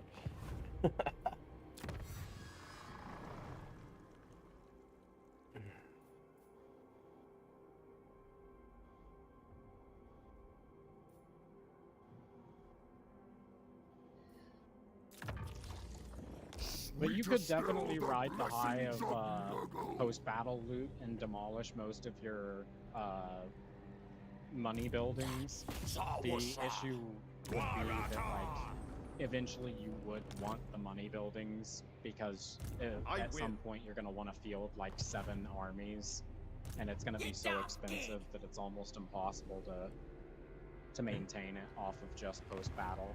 Yeah, but that's so far down the road. I'm not too terribly worried about that. But as far as infection buildings, I do want more infection buildings. Yeah. it's just a matter You of wanna we're just waiting right now. Is basically what it's boiling down to. Is we have a lot of settlements being like literally we have six settlements working right there. Here we got some options. So like here for the challenge stone, we can build. Oh yeah, you could build one there now. I don't really want to give up my turn-by-turn income right now, especially as I'm going to start building up this second army. So we can, you know, just do a little bit of both.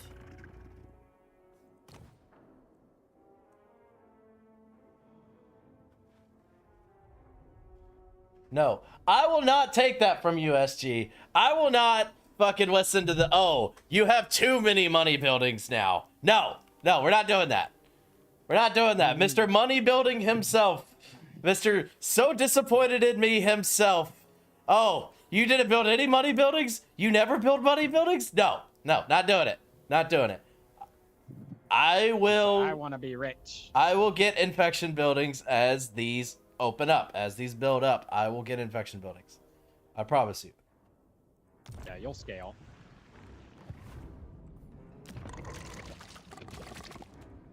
But like literally, I have so many main settlements. Like within 2 turns, I'll open up so many building slots that I could fill all of them with infections. What? You could upgrade the challenge stone. Plan on it.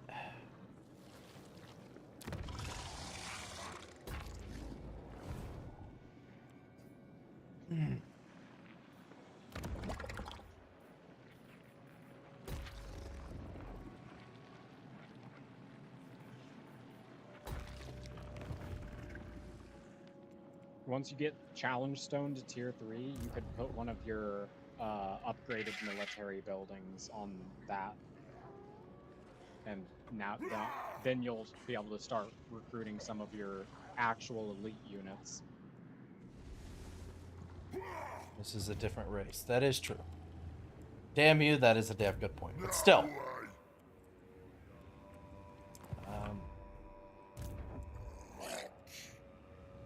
Nurgle is pretty money reliant though, even though he does need infections. You get up close to him.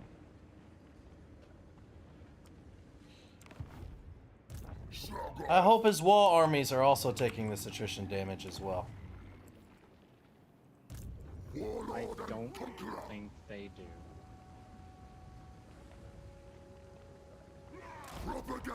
Well, ain't I that wish some they bullshit? did. I wish they did. Trust me. Grimgore has been a pain in my ass in so many games. Well, hopefully he comes and he falls for this ambush. But if not, then we're attacking him next turn, because I think the plague will be running out at that point.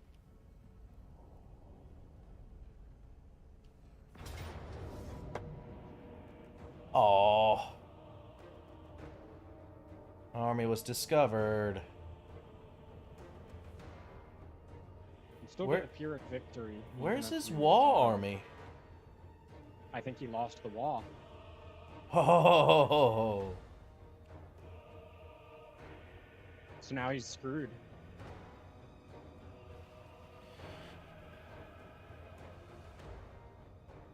now that is interesting. So your army was spotted by the enemy before it could spring its ambush. You have an opportunity to intercept and engage them in battle. So like I'm intercepting them, but it's not an ambush, but I don't get my reinforcement army? Guess not. But even without it, you still win this pretty handily. Yeah, and I'm gonna enjoy the fight, but I'm kind of confused by that. There are some weird interactions that I've found. It might just be something that I'm unaware of mechanics-wise.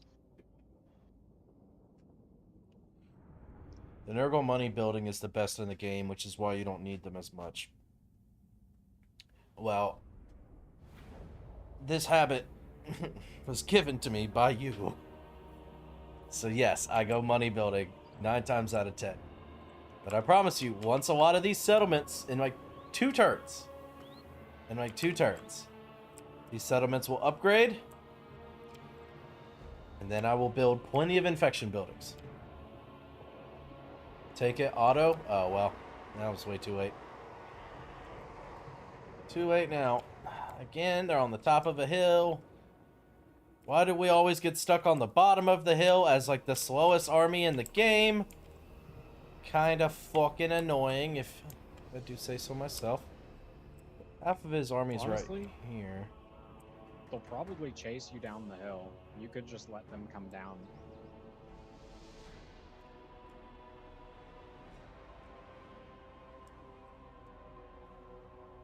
Because he doesn't have any reinforcements coming, so he has no reason to sit back. Neither did the ogres. That is true, but Grimgor is typically a little more aggressive. But we'll see. I don't know. I've seen stranger things. I saw a level 40 Bretonia leader with a full stack army sit outside of my gates in a siege, getting plinked by my siege towers until they died. It's so dumb. Like, sometimes the AI just does shit that you can't really explain. It's just not working properly for some reason. That's fair. Like, there are some issues with the flying versus flying combat sometimes, where they'll just sit there and bump each other instead of hitting each other.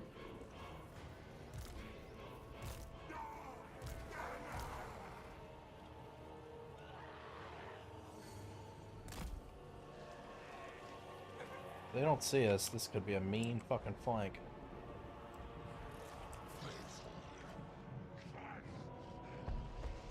Warriors of Nurgle!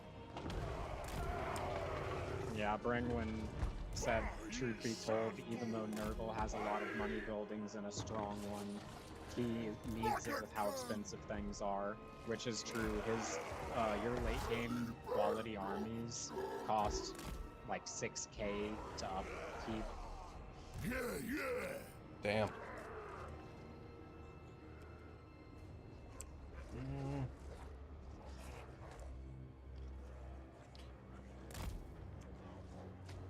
It brings malady. Virulent warfare!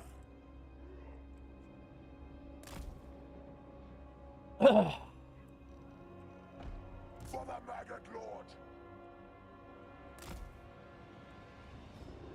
Can you imagine giving all of your money and time and faith to a maggot lord?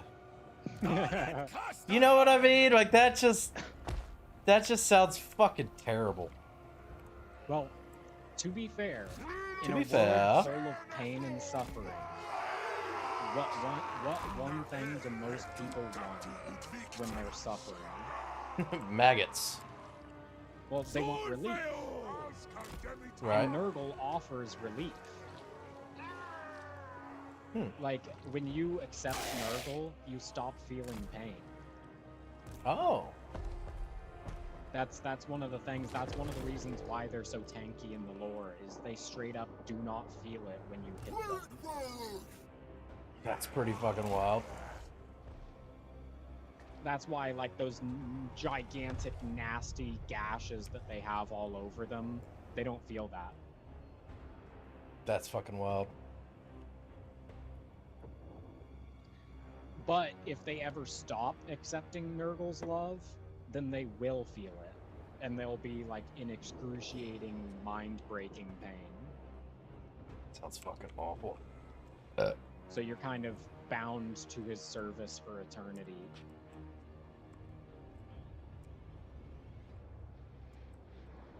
They all disappeared for some reason. That's interesting. Okay.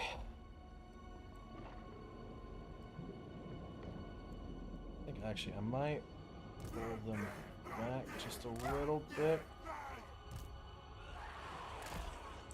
So then if they are kind of rushing here, hopefully they won't see them. So then we can just hit with a pretty nasty flank on the side. Is the hope. But we'll see.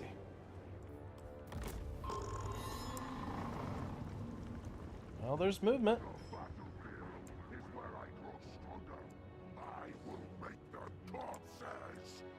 Oh yeah, they're gonna come down there. Or they might form up battle lines and then move in. That's what I was thinking as well. Might be what they're doing. Futility for all! Ugh. Those pump wagons are so annoying. Sickly torment.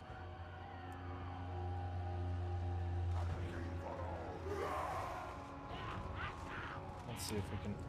I was going to see if maybe we could bully them a little bit, but they got this cavalry right here. Coming in.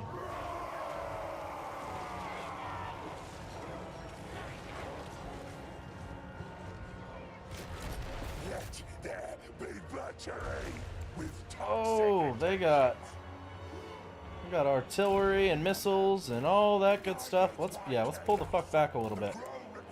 Let's pull the fuck back just a bit.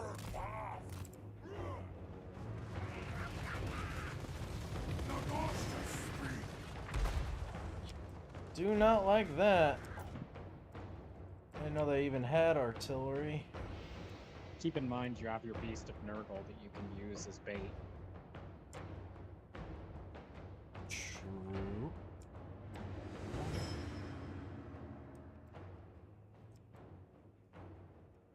Fuck. Do they have a artillery with stock on it? Who's shooting that? It's the guys in the next to Grimgor.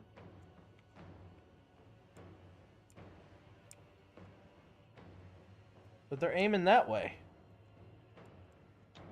There might be another one in the line. Yeah, I guess. You do have a bombardment that you can use. It's on Ooh, the right side of your screen. that is true. And that bombardment's really good at taking out infantry, but it's also decent for taking out artillery. It won't take them all out, but it'll damage them enough to where only like half of them can shoot.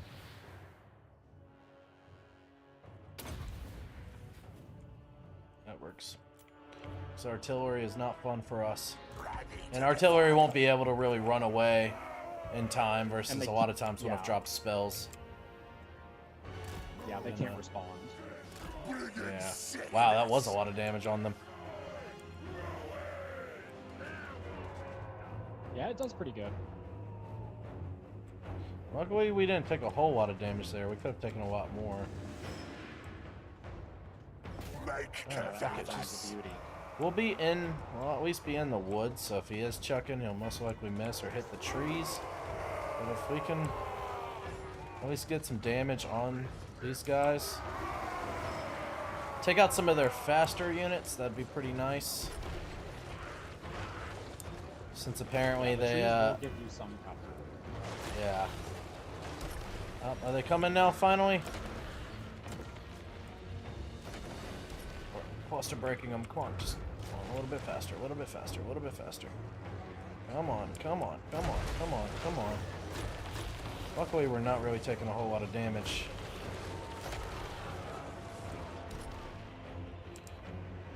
Oh, just break them, damn it! Nice, there we go. a sickly scheme where the Sky Lord commands despair in tow. There we go. Pump wagons are gone. That was their cavalry. But pump Oh, wagons was will it? be, yeah, but pump wagons will be gone soon.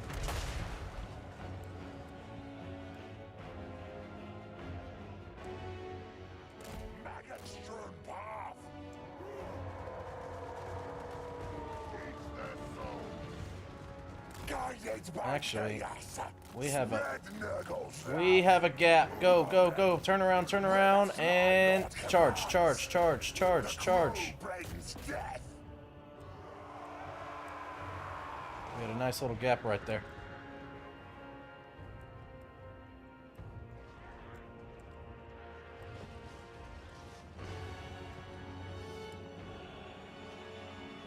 Did y'all just forget what I just told you to do? As soon as I look away from you, now you decide you want to stop with the charge?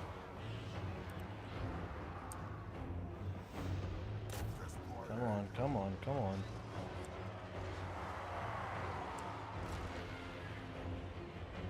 Yeah, that's some nasty damage. Those look like frickin' birds they're chucking at us.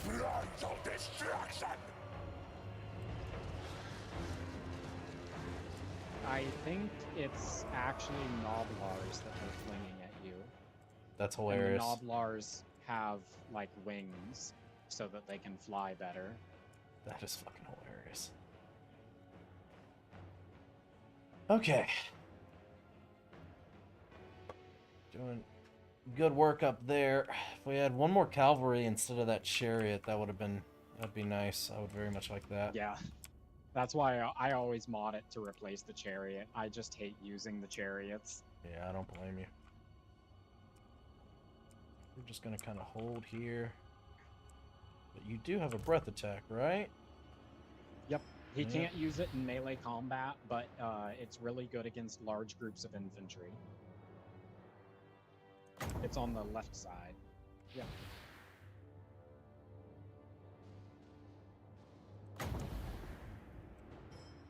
Yeah, Unspeakable Foulness is a really, really good breath weapon attack.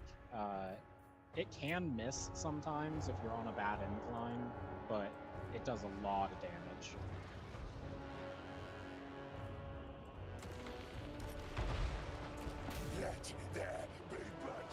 That was good damage. Okay.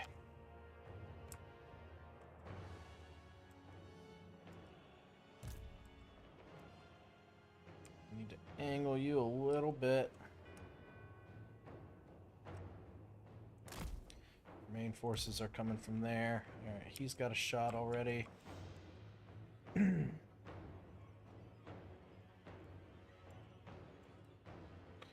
are you guys? Monstrous beasts.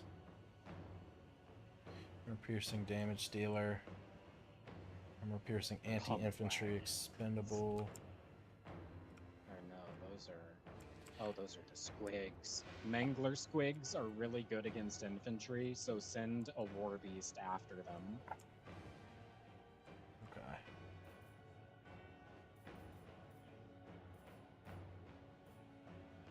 The Beast of Nurgle? Beast of Nurgle, the Plague Toads, or even the Nurglings would be better than sending any of your infantry. They will beat the crap out of any infantry. Okay. Well, I was about ready for a flank, so that works. These guys are getting some serious fucking value. Yeah. Yeah, you've handled your starting units really well. Most of the time, I just kind of sacrifice my Plague Toads before this point. Well, with the weird recruitment of this faction, I'd rather not really sacrifice anything if I don't have to, you know? It's kind of the thought process. For sure. No, I completely agree.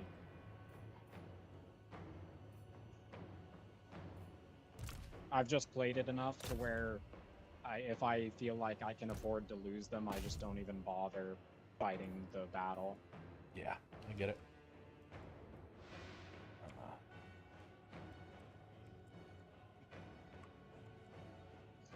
Jesus, those things. Squigged herd.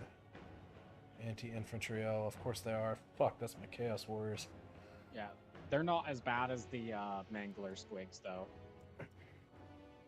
The Mangler squigs have a chain attached between them, so when they bounce around, the chain is a hitbox, and it will, like, leg sweep all of your infantry. and the animation messes up your infantry's attack animation so bad that they basically just stop attacking. Fuck. Yeah, it's really bad. Like, that's why I just avoid the Mangler squigs. The squig herd does damage, but the Manglers are the scary ones, and that's the ones that you already have tied down with your plague toads. These things are kind of shredding all of us up here. Fucking my Beast of Nurgle's hurting real bad. Jesus.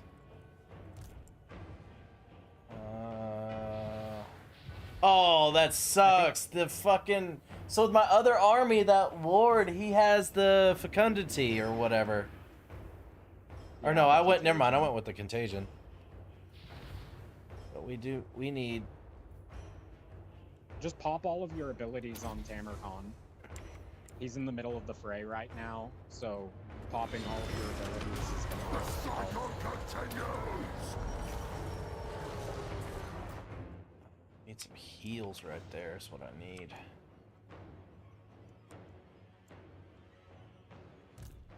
Yes, just continue attacking that thing. And have Kazak kill one of their heroes, because I know that they have multiple heroes in that army. Yeah, I sent Kazak to go after their lord. Okay, that works too. He's got some abilities. Yep, and he kills really fast when you activate those abilities.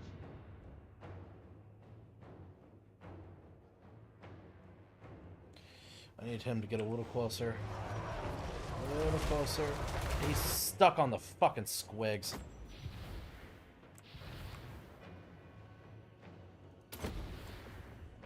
Okay, so there's that.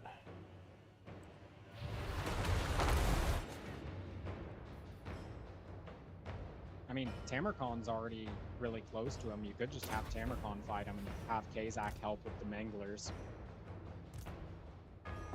Yeah, true.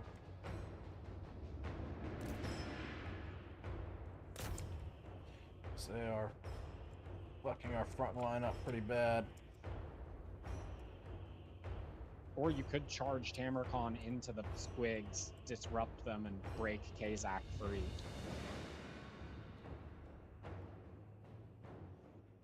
Those are probably the two best options there. We build up enough of a charge? Do I have to, like... He doesn't need much room. So something like that? Yeah. Okay. You'll see the charge animation. The Toad Dragon will just start stomping on the ground and start charging forward. It sends everything flying pretty hard. Cool. That works for me.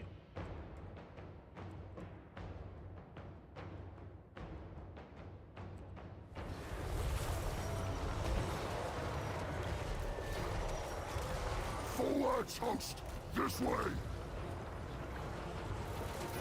Or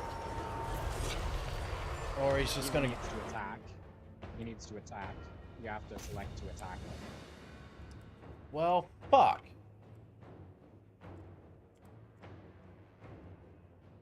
But he might honestly still charge, even point blank. He charges a lot. That's one of his main attack animations.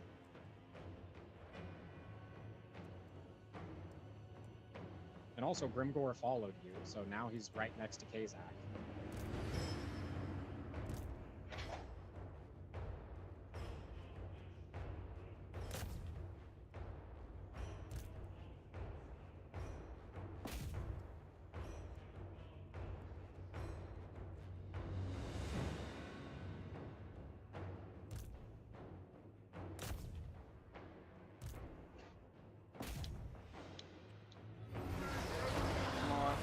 Move.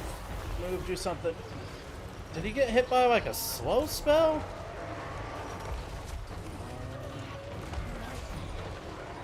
They do have some spells.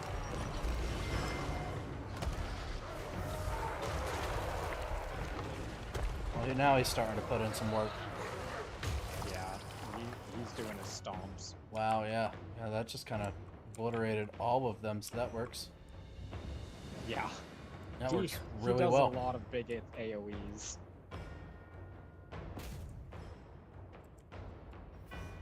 Yeah, that just kind of eliminated that threat for us. That worked out really well. Yeah. Tamarcon is a beast. Well, you guys never really got to the squigs, so just destroy them, I guess. We're doing...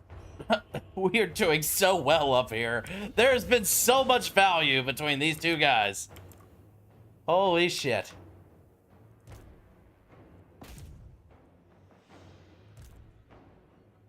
Yeah, the Rot Knights do some serious work.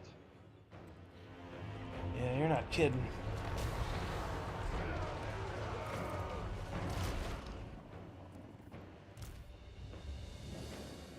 Ooh, there we go, there we go, there we go.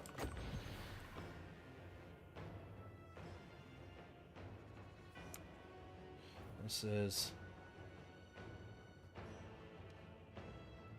okay.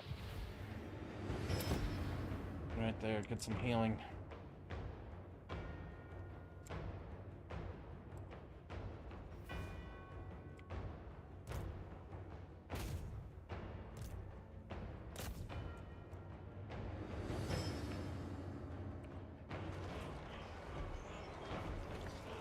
Yeah, that toad dragon is pretty damn good. Yeah, absolutely nasty in any fight where they don't have a ton of missile units. And even if they do, as long as you can wipe out their missile units before they can shoot you a bunch, Leave then and you're fine. contaminate! Oh, beautiful, beautiful, beautiful. All of y'all. That's... yeah, actually, just go after them. You pretty much got this in the bag at this point. Wow, they already broke them too. Yes. Holy fuck. Yeah, he's screwed. Just go up there. You deserve a rest. Yeah, as soon as viably possible. I need so many more of those cavalry. I can't believe I'm saying this, but Jesus, those guys are awesome. Just wait until you get the Chosen of Nurgle. You're gonna march them into a fight, and they're just going to take no damage, and you're just gonna be like, oh, that's so nice. They walk up, they get shot, they just raise their shield and take no damage. Sounds good to me. Even the great weapon, the Chosen of Nurgle's great weapons have lower defense, but they deal so much damage that it's insane. Thralls of Decay!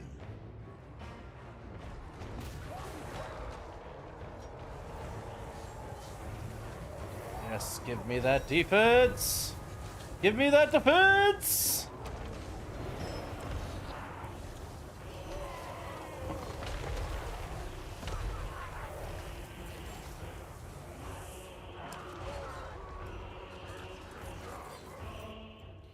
Alright, let's see if we can kind of... if possible, we need to cycle these guys out.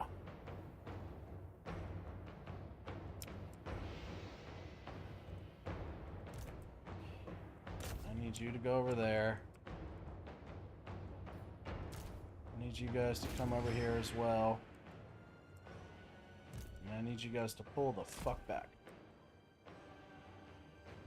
Also, one of Kazak's abilities that he gets later gives him more mass, so he's able to push people out of the way easier.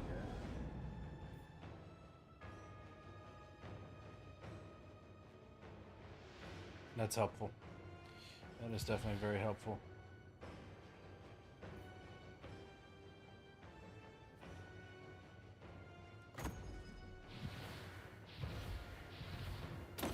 Yeah, unit mass is something really easy to forget about in this game.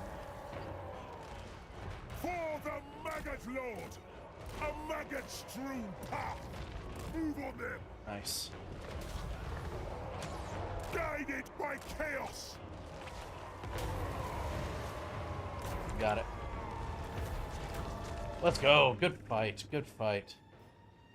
Alright, now Tamarcon and Music. Go kill him.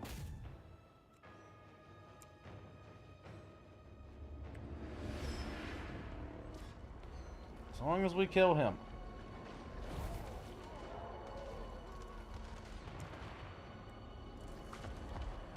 Slay for Nurgle.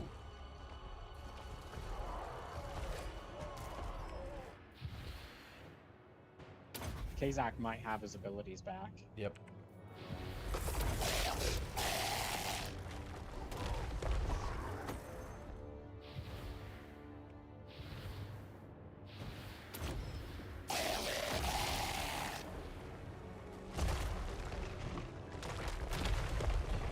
I think Tamarcon's kind of getting in the way, to be honest. Yeah, I would just have Kazak go after him. Tamarcon's so big that it makes it hard to maneuver. Because Kazak has such a high attack that he should hit him. Yeah. Yeah, he's beating the crap out of him. There we go. Yeah, that should be it. He ain't making it out. He ain't making it out alive. There ain't no fucking way. You can also slow him again here in a second.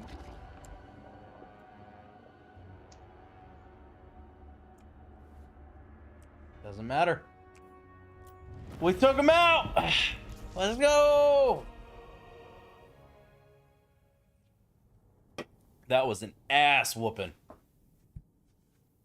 I will say, though, it was so nice he did not have his Wa army as well.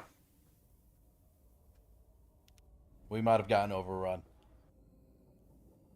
It definitely would have been a rougher battle, but I think you still could have done it. Yeah, I think I could have too, but man, I did not realize how brutal those squigs are versus the infantry line. Because the only time I've ever ran into squigs was when I was Malachi, and I had 10 Apache helicopters. So squigs were nothing. They're funny to look at way down there, but I just shot them into oblivion, and they were never a threat because helicopters. Squigs are monstrous in infantry battles.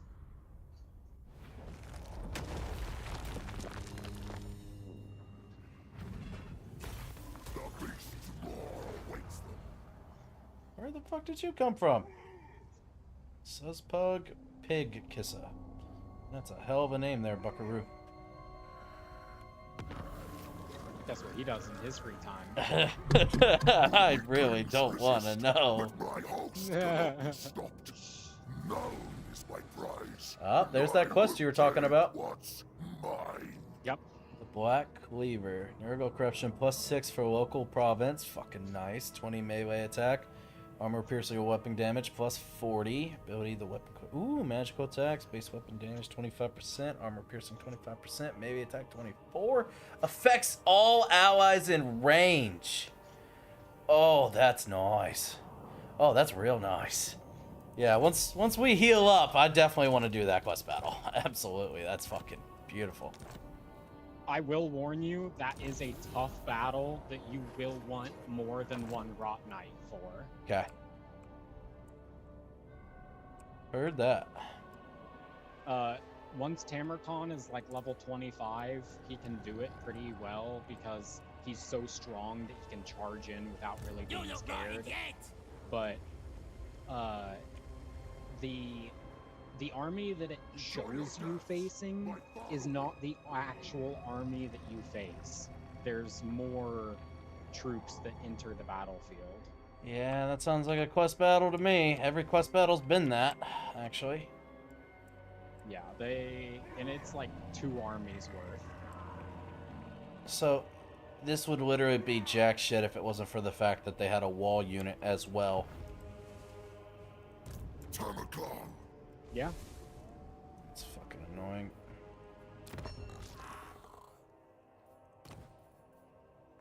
Okay. But you can absolutely take him out now and take his city.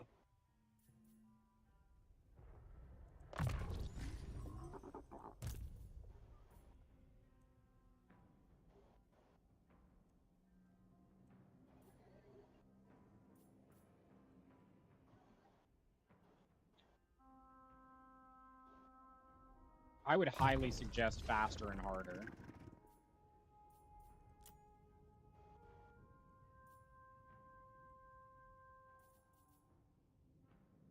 Oh, fuck. I agree. I wasn't even reading that. I was just going down this one fucking line. The red tree for Kazak is disgusting. 6% for cavalry and chariot units. Damn. Okay, so yeah, that just buffs the fuck. Oh wow. Yeah. Yeah. Yeah. Ooh, and causes terror. That's nice. That is beautiful. Master of House. It makes them so good that that's why they're one of the best cavalry in the game as well. Like, they're already good, but the army abilities just make them even better.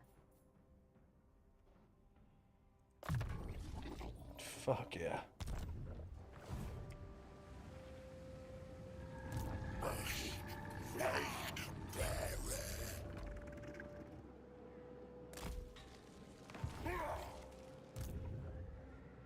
New conquests. Goodbye. Give them to the demons. Man, woman, Not bad. Not bad at all. Let's go. Gives that money too. Well, shit, might as fucking well. If we have the movement, let's fucking go, baby. rupture the defenses. By Tamakon. Shit, yeah.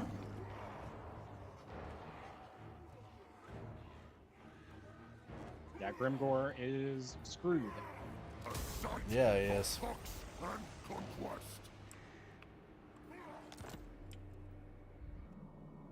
I'd just occupy. He's got one right here and then one down here, and he's pretty much toast.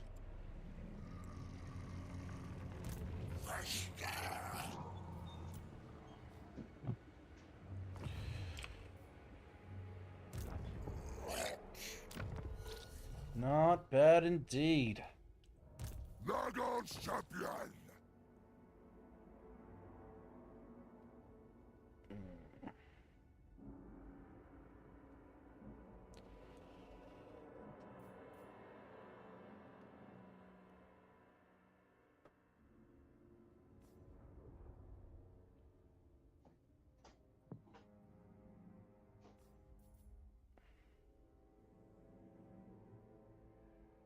Unspeakable foulness. Oh, is that the breath attack? Yeah, I honestly normally skip that skill because there's so many good skills on Tamarkon's tree that having the extra 2 uses is nice, but unless you're planning on building a bunch of toad dragons, it's not really worth it. Yeah, when I was playing the Dark Elves, I did the I can't remember his name anymore, but the faction, Beast Tamer guy? yeah, Beast Tamer guy.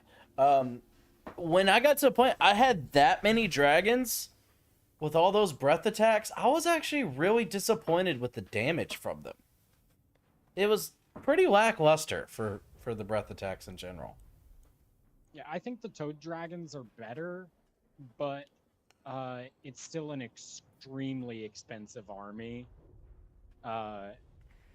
And I don't know, it just depends on if you want to do it or not.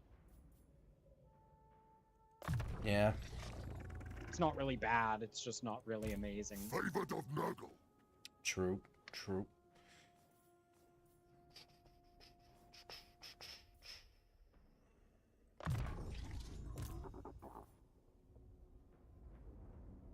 Body mass.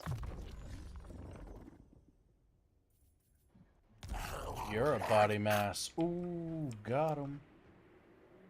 Body mass for Kazak is the one tree. It's like the blood droplet looking thing. Yeah. That's what gives him the extra mass, and that will make him a big old bully.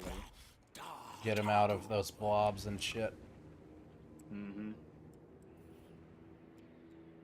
Yeah, that was one thing that was absolutely fucking insane about the ogres once I started getting to the end game.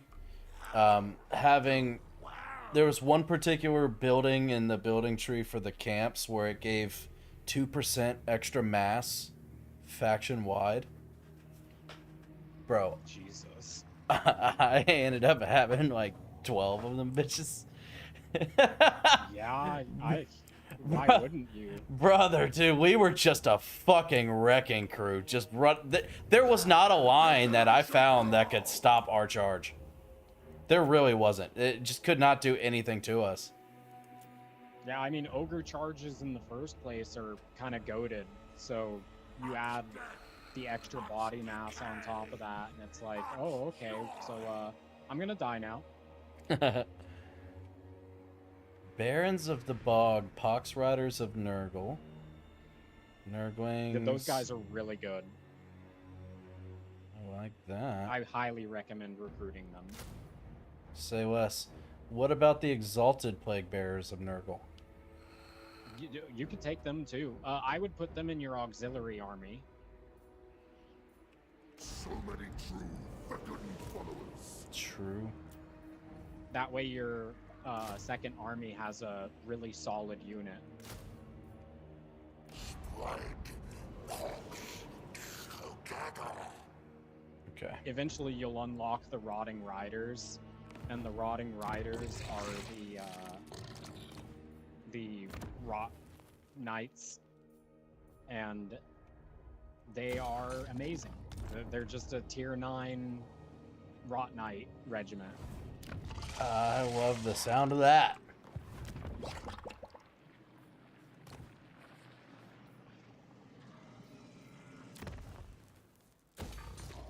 Alright, infections galore.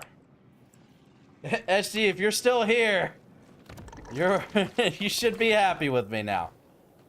Yeah, look at all them infections. Looking like the 2020 pandemic. True. Well, this one, unfortunately, apparently... Oh, wait a minute. Tier 3 infections. Yep, we'll do that. And then...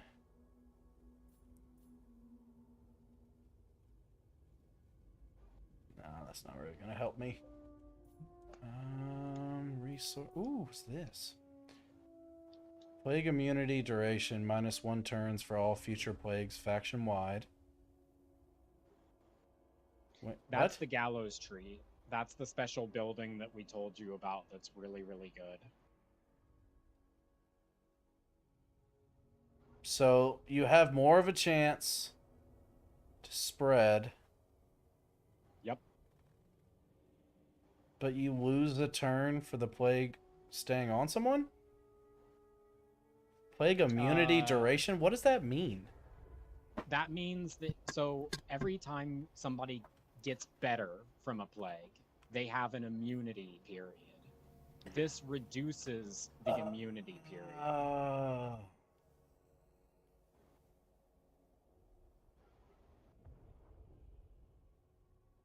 Well, that sounds fucking awesome. Yeah, it's just a straight buff across the board. Problem is, though, that's 9,000 gold. I would, if you do have the money to build it right now, so it's not like it would be bad to build it right now, but you could also wait if you want to spend the money on other stuff. It's not an absolute necessity or anything. Yeah. Most people don't build it until, like, maybe turn 40, I feel like. Well, I would unless they hope really that want the Gallows landmark... Tree. I would hope that this would be available in other settlements.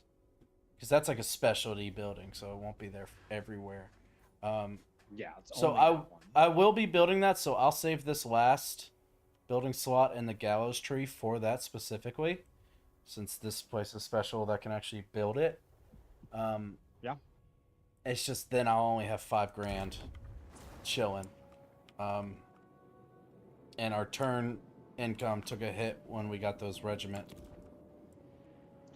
You units. should start making more money once you finish off Grimgore. and immediately after you finish off Grimgore, you're gonna be going after Goldtooth probably. So, Goldtooth is gonna get you a lot of money. Need more. Build later. Not a priority. Need more units in pool. Yes, I do need more units in the pool.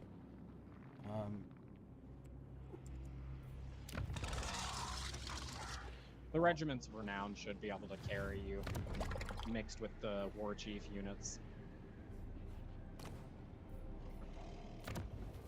Okay, so we need to do... Oh, I don't have the plague. I don't have the infections yet. But as far as military buildings, are we looking at either of these two for the basic? Those are Chaos You want Furies. the I would like advanced. those. Big toads. Rot flies. I do like this tree with the rot flies and the Chaos Furies. I would like some of those. Those would be nice. That is a good one. I would suggest building that in a minor settlement if you're going to build that.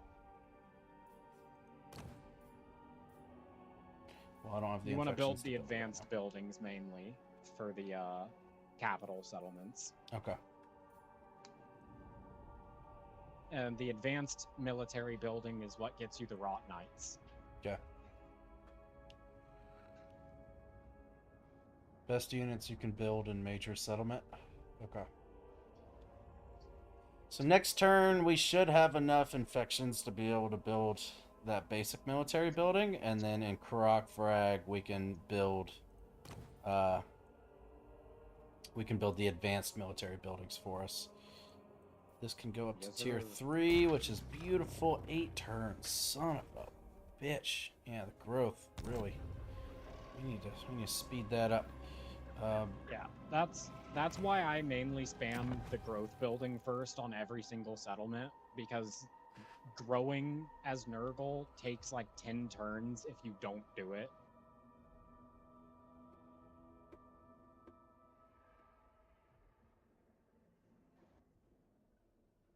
Alright, so we'll save this for the basic military. And then in here we'll build advanced military. But those require infections, of which we do not have right now. I did want to do this to get the Cultist of Nurgle. So we can build that here.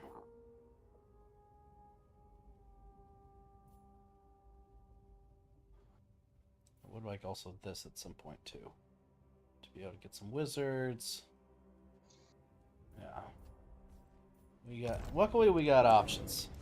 And our main threat in this area is disposed of. So we need to take Yeti Peak. Now we already got a whole lot of options. Now,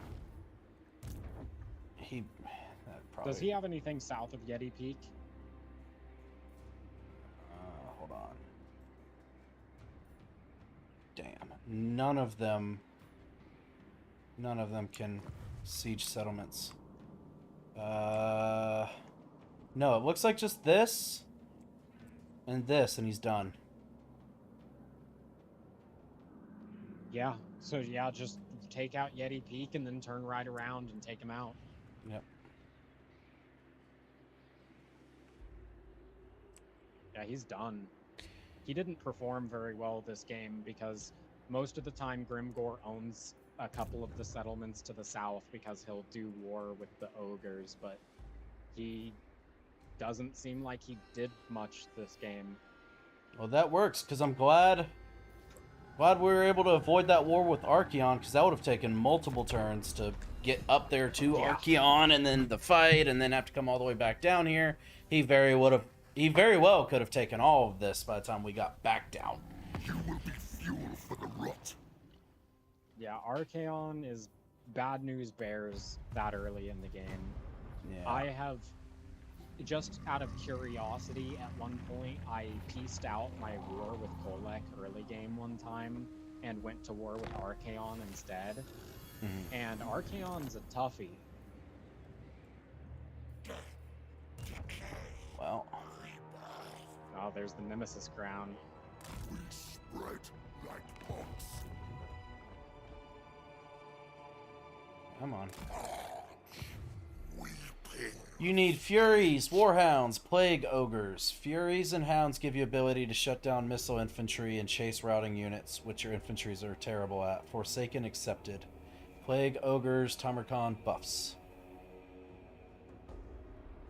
The Plague Ogres, Tamarcon does buff, but Plague Ogres get outclassed by Bile Trolls late game, so you're probably better off skipping the Plague Ogres unless you really want to use them. They are good, but the Bile Trolls have regeneration, and they have a really good charge, and they have, I think I said regen, right? I believe so. They also have armor piercing. So they're just really good monster units. Take the town for Nurgle. Okay, cool. We got a province now. My most recent Tamarcon game, I went all in on the Plague Ogres, and it is fun. They just take damage really fast. At that point, just play an ogre faction. True. I prefer doing the Bile Trolls, just because the Bile Trolls, they feel a little bit cooler to use.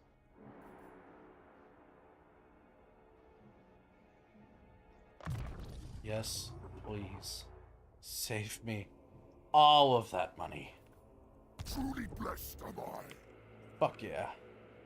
It's a lot of extra Also, income. the Chaos Warhounds of Nurgle are the worst variant of Chaos Warhound in the game.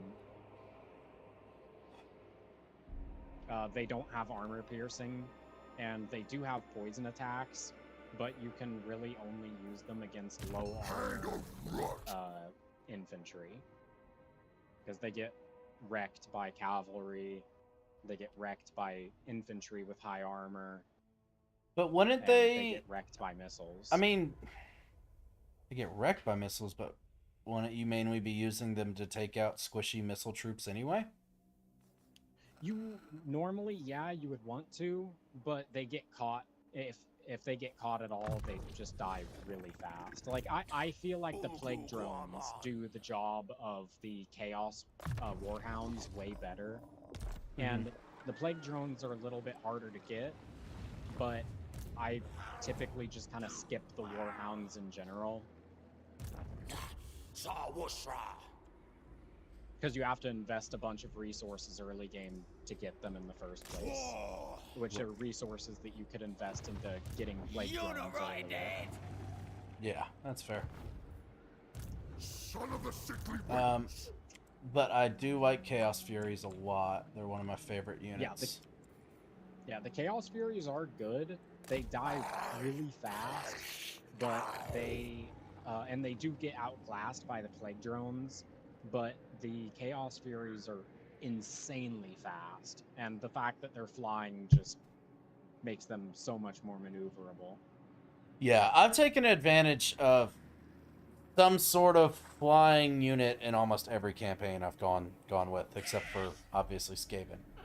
Even with the little bit I played with Khorne, I used Chaos Furies for Khorne. With the Dark Elves, I think those were just like eagles or something. I used those. I used the birds for the ogres, which those were probably some of the best early tier flying units I've found so far. Those guys were actually, they could take a hit and keep on fighting, and they were still as fast as Chaos Furies, and they didn't like just immediately disappear. So I really, really enjoy that unit archetype, so I definitely want to get some of those. Yeah.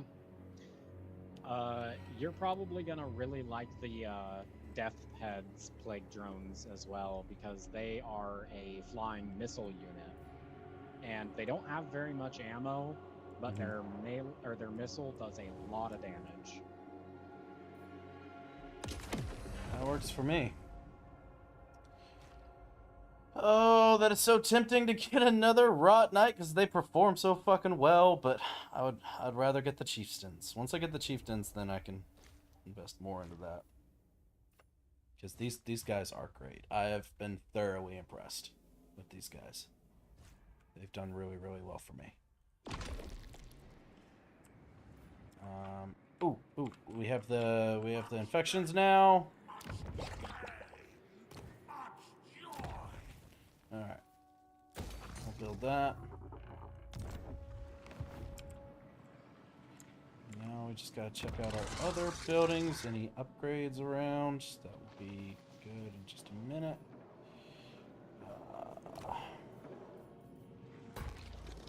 We're about to be getting so many more infections per turn. We're already doing well. We're already up to 55 per turn, so it's just gonna keep going on up from here. Yeah, a really good amount of infections to have per turn is like 500. That's when you get to the 500 mark, that's when you know that every turn I can guaranteed either build a building or make a plague and buff the plague. Yeah, that sounds good to me. And of course you'll get more than 500 per turn eventually, but right. Getting to that point is where you'll really start to feel powerful. Oh, yeah, I remember now. You need out, Rose? Alright. Come on. Let's end this turn, and then we'll start heading over to take out their final settlement at the Black Fang. I have a little pit bull as well. Her name is Rose. Oh, nice. Pit bulls are great. I absolutely love the breed. Ever since I got mine, I'm just like absolutely sold on them. We've had her since, probably like 2019. Nice. My host rots while we chatter.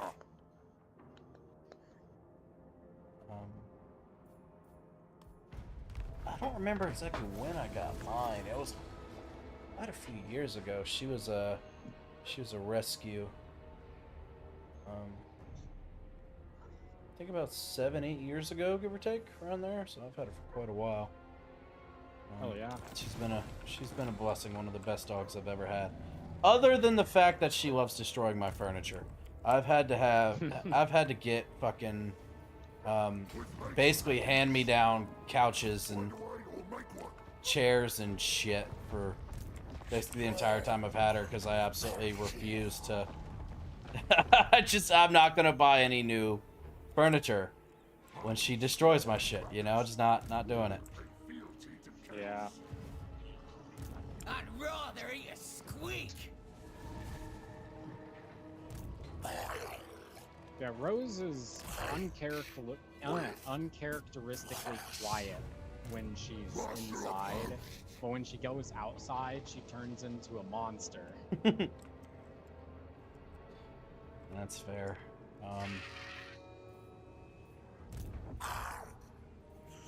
Jesus, these things just refuse to fucking heal. Holy shit. Yeah, you heal slower in mountainous regions. That's the one shitty thing. And there's only just so many mountains across the entirety of the map. It's 90% mountains and 70% water. I mean, fuck.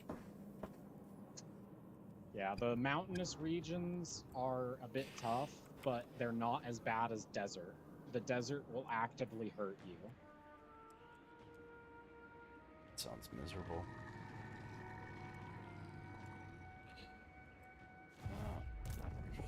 He's trying to build up something of an army. It's not going great for him.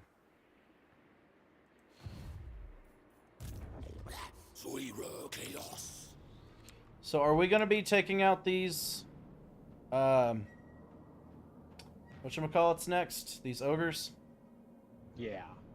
Okay. And once you work your way through him, you'll find at the bottom, you'll find Kugath, and you'll find the vampire counts, and you'll find Cathay, you'll find an Empire faction, and a High Elf faction. Okay.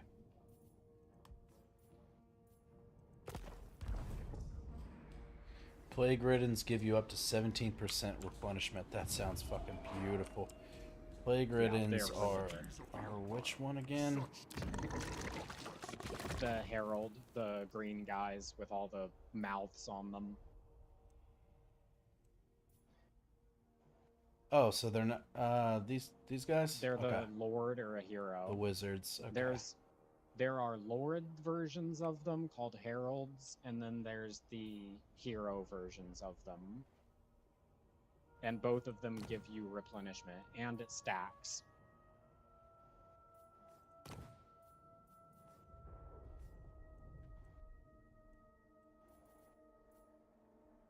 And then you can turn one of them into a great unclean one and leave the other one, since it's a hero, as a plague drone. And then you have an amazing melee lord that's also incredibly tanky, and a wizard that is flying around casting spells to buff him and hurt the enemies. Yeah, that sounds fucking lovely to me. And I am now broke. I have 5 gold total. We actually need to get close to. Happen. Yeah, but at least I'm making 3,100 gold per turn. Yeah, not bad. Once you get to about 5k, you'll be able to finish your second army. Oh, oops. I can't steal technology because I'm too poor. I am too poor to steal technology. That's crazy. You're too poor to steal? What the fuck? Hey, Robin man, Hood would be so disappointed. Oh man, that's great.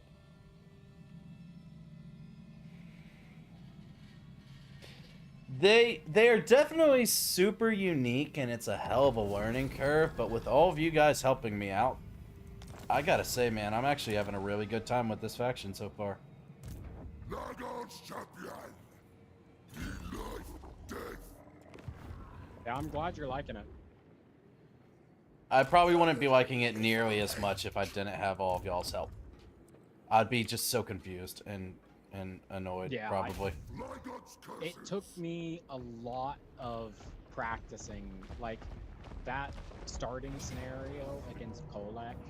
I have started and restarted my game probably 30, 40 times at least, just playing through the first 10 turns against Kolek, because every time you do something slightly different, you'll notice that the AI will react to you differently. Right. And, like, I've had times where the way that I acted made Archeon declare war on me. I've had times where the way that I acted made Zaton declare war on me. I've had times where I've managed to stop Grimgor from declaring war on me. It's just, like, and the way that you move will affect the way that Kolek positions. Mhm. And if you move in just the right way, you can get him to misposition really badly. So it's just like learning how to trick the AI into screwing itself. Yeah. Yeah, no, I totally get that. Remember that time when I told you about how it took me like 20-ish turns to play a certain beastman, right? Yeah. That's because in the third turn, right, if you go into ambush, the enemy army will run up to your army. Even if it finds it, even if it doesn't find the army, it will run straight towards it. Hand of rot. Yeah. And then you can kill that army, then go and raise the settlement it had behind it, which you couldn't raise because it was inside there. Favored of Nurgle. So it's all about manipulation. Damn right. Bran, you'll remember this from last night. It was something so simple, but I felt like really proud of it because it showed how much I have learned in this game. When I was trying to take out Sigvald for the final time last night, he was down to his capital province, and that was it. but it was him, and then he also had another half stack plus the garrison, and I only had one army, and I couldn't take him out. So what I did was I took out a minor Norska settlement near him, and then I ran off around to the back of the mountain because I was a dwarf, so I could tunnel. I was like, if I leave this settlement, I sacked it or whatever, and I left it. I was like, he'll come out of his province to try to take that, to try to expand, and then I can actually tunnel underneath the mountains and take his province from him. What ended up happening was, well, actually, I didn't realize it. I had to tunnel underneath because it looked like it was a path on the overmap, but it wasn't. So I discovered, I was like, there's no path. I can't fucking walk through here. I have to tunnel underneath. I was like, but then I can't attack the province settlement that turn. I have to wait till the next turn, and he'll go and he'll hide. So I was able to actually position my character and with his little red circle around, and I was able to effectively block him off from going into his province settlement. So he ended up running from me because he was so much weaker. I was then able to take the province capital, go take that small settlement that he had just conquered, and then finish him off like a turn later. It was something so simple, but like knowing how the AI works, instead of spending 4 turns chasing him around or fighting a battle that I probably shouldn't fight because I would lose, I was able to kind of manipulate him that way.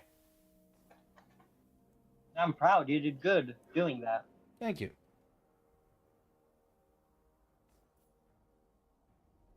The simplest things can be the hardest thing to figure out without the right eyes to see. Yeah. Yeah. I'm glad you're able to find that yourself. Yep. Slowly but surely, I'm getting there. It's like that Danny DeVito scene where he's like, "Oh my god, I get it." I can see it now.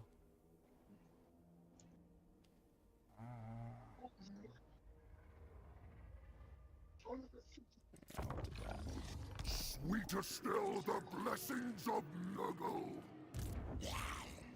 Now we can. There we go.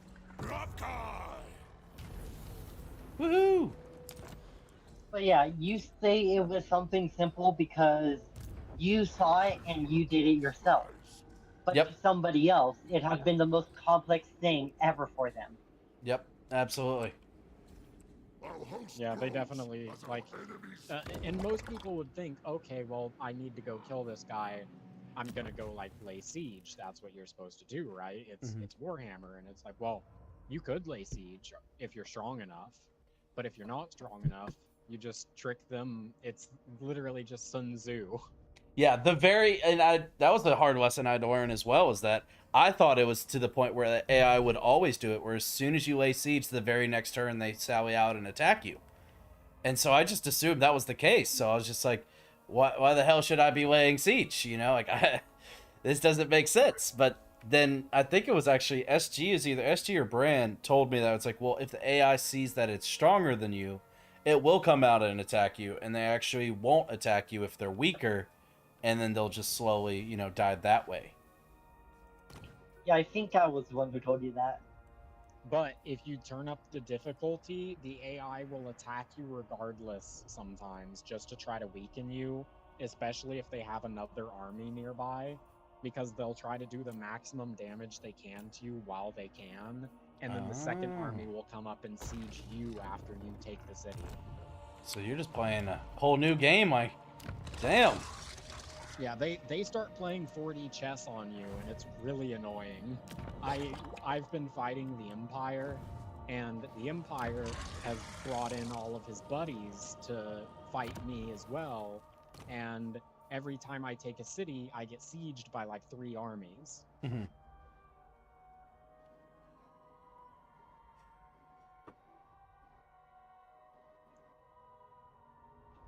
Huh. The resource building actually doesn't give you resources to trade. Does this faction not trade? Nope. No, this faction doesn't. Oh. Demons with cannot Horn. trade. Yeah, and Slanesh did. I think Slanesh can trade. No, they can't. They can. Only the Chaos Warriors can, I think, because they are specifically meant to like seduce people. Interesting. Then, let's see. So this is...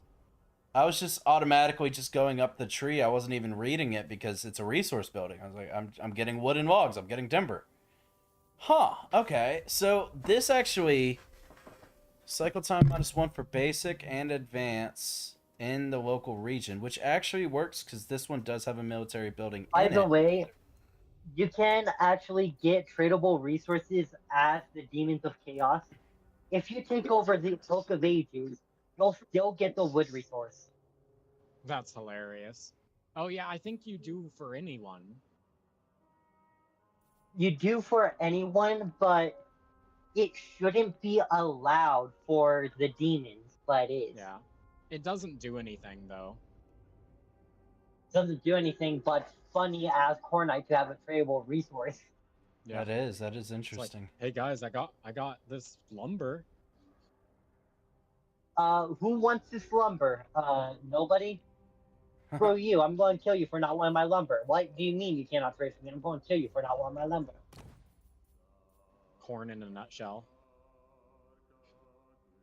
Well, now I'm at a little bit of an Standstill? interesting situation because I was going to save this last building slot for when I eventually got this landmark, right? But with this actually having a resource, it helps with these, so I basically have to wait for me to be able to, and this is going to take fucking 7 turns, to get up to tier 4 to unlock more buildings, so then I can build another different, I could build like an advanced military or another So basic. if you want advice here, I think that your best option would be to, on the gallows tree, for now, build the growth building on it, and once you've expanded more and developed your buildings more, you can get rid of the infection building on the gallows tree and build the actual gallows tree building. Because at that point you won't need the infections on that settlement, but you're still going to want the growth, because the growth is what triggers the other buildings to be more effective. That is true. That is very true. So for now, you can keep the infection building. I would just add the growth building and then demolish it later. Yeah, because I mean, like I said, I was going to hold off on building this landmark building for quite a while anyway. Yeah, so if you're going to hold off, you might as well just make the use out of it for what you can while you can. Yep, I agree. And hell yeah, I'm up to 70 infections per turn. Look at me go. Sitting pretty. Yeah. By the way, what turn are you? Huh? What turn are you? 27. Oh, nice. Thanks. Unfortunately, well, not unfortunately, I sacked this, so I was able to get that income. 30, you should have like around 5,000 income and 150 infections at least. He's on track to making it there, because he's got a bunch of settlements that are about to get upgraded. Yeah, I have so many that are literally being constructed right now. It's just within the next 2-3 turns, my income and my infections will jump up pretty tremendously. Fucking Grimgore's back! Because I sacked instead of occupied. Fuck. Hey, it's free XP. That's true, and I did get a lot of money when I sacked it last time.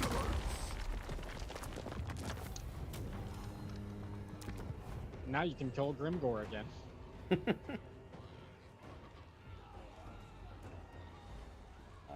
Bye, Grimgore. Alright.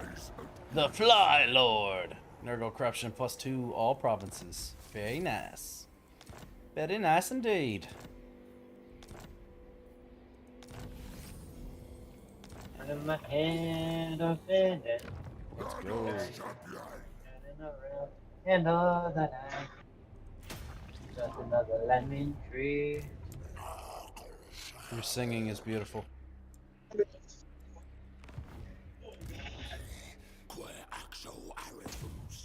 The Regiment of Renown you just unlocked is the flying missile unit that I was telling you about. Sweet. Sweet.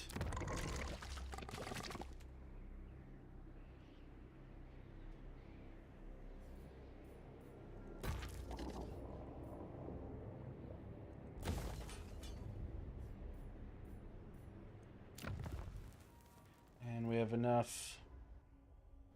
We have enough infections for a military building.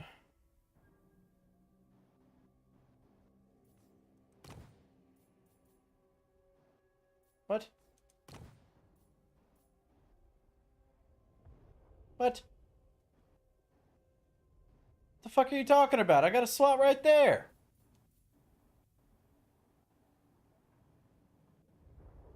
Am I fucking tripping? What the fuck's going on?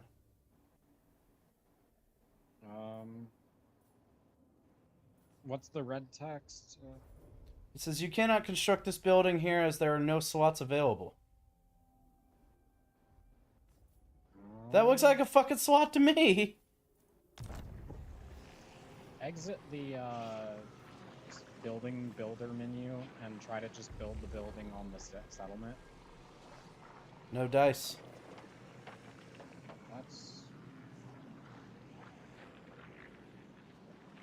Oh wait, exit the menu.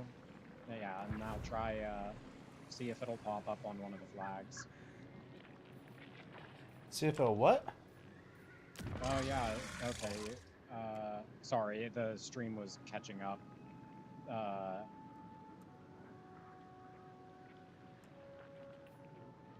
I'm not sure. SG, you got any ideas? It might be that you have to fix that building first, but the other building should let you build. Yeah, the other one we're working on turn 2 now.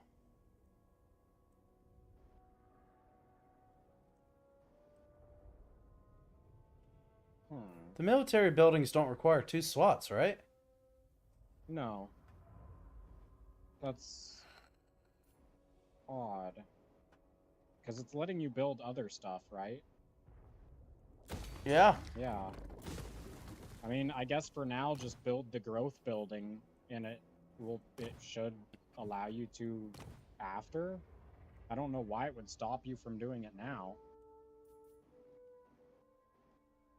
That infection building is insanely good, by the way. Yeah, it The is. cultist I was reading that. That's fucking nice.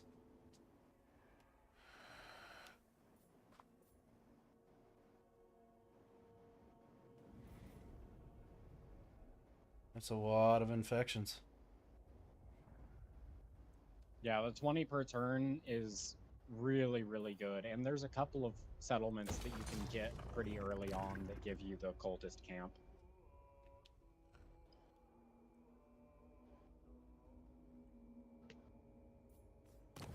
Actually, what I'll do... That's special here, and then I'll build growth over here.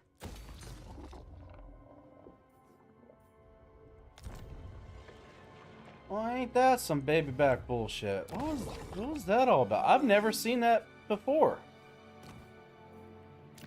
Yeah, I haven't either. I don't know why it would be doing that, but I assume it's gonna fix itself because it was allowing you to build the military buildings earlier. Yeah. Okay, and I don't know. advanced See military. if you can build one on Challenge Stone. Yeah, it's allowing you to build it on Challenge Stone. Yep. That's so weird.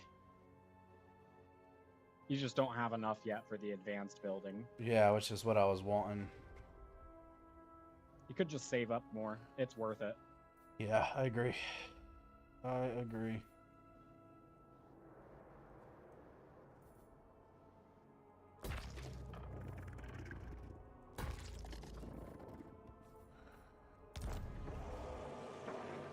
You only have 280 infections?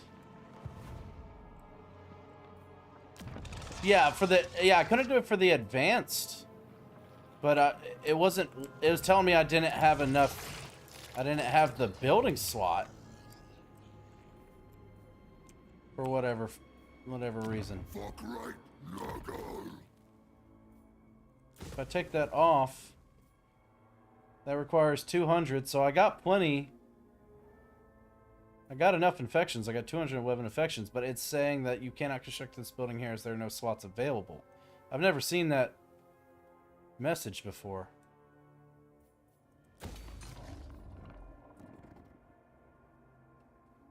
I'm not... Brand, I'm not talking about advanced.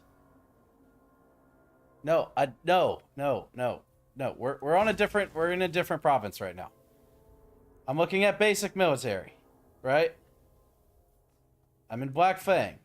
I have a building slot available. Basic military. Costs 200 infections.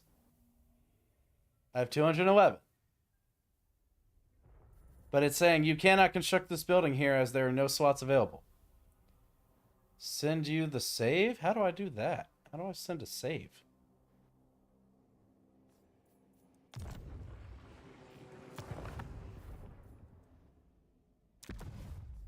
Okay, save.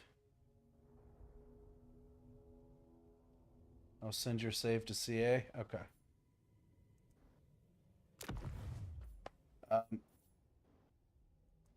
How do I do that?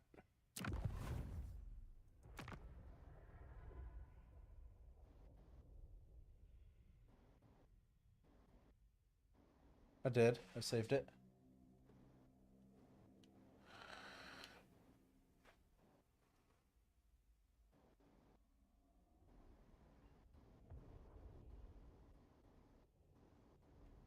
Maybe it's because it's a cycle building, and since you've built it, then canceled it, it thinks you're in the cycle stage.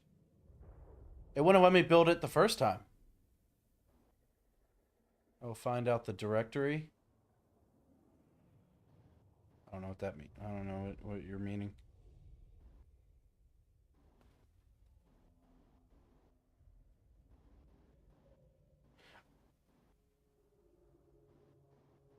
I don't know how to send a save.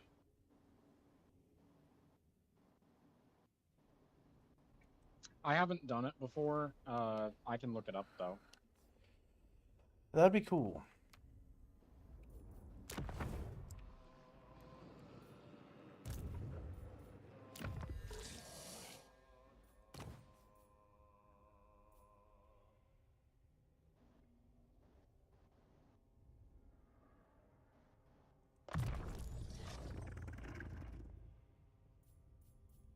Before rust and rot You takes just it. locate where the save file is in your files and compress it into a zip, and then you can just share the zip. Harold, do well.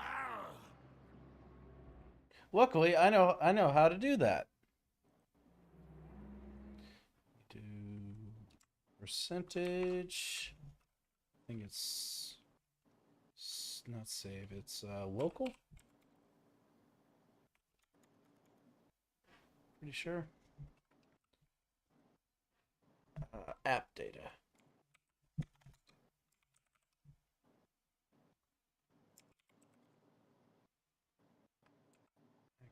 /local.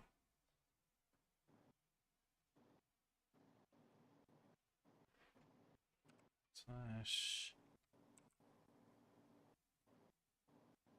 Done this before. I actually had to move my saves over manually until I figured out you could save to cloud. After app data, it's the creative assembly, then Warhammer 3, then the save games multiplayer, and you can find. You should be able to find it there.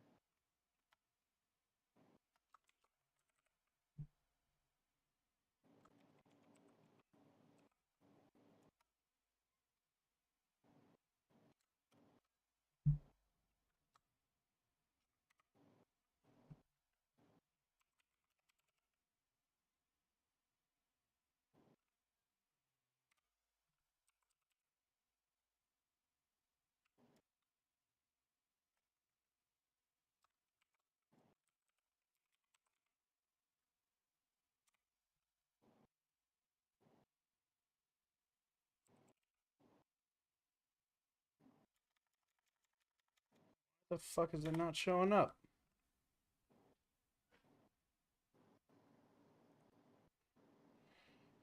Huh.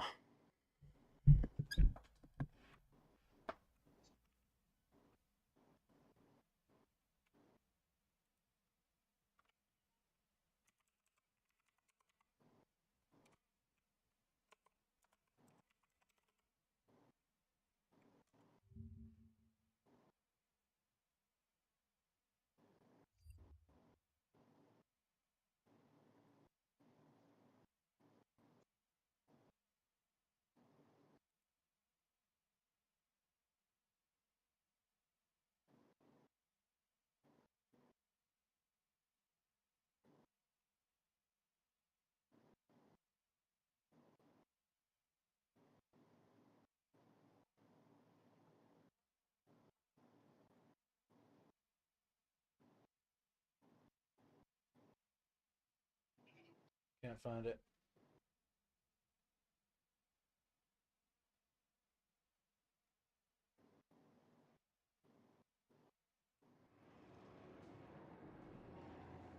What if I just give it a turn? See if it fixes itself? If not, maybe we can try closing out the game and reloading it? I don't know. All I know is we need some recovery. Goodness gracious, we are hurting indeed. Go in there, recover. The mountains suck. Yes, they do. Not nearly as bad as the jungle. Fuck the jungle and fuck Lestria, but not thrilled with the mountains. Yeah, the moment you're free of the mountains, you will feel so much better. Oh, I bet. I should callous at the coming ruin. Hey, he likes me a lot now. Good Yep. team.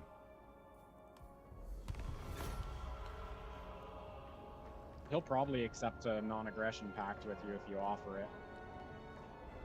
That'd be nice. I need some allies. Oh, he's offering it. Or he's offering military access. Yeah.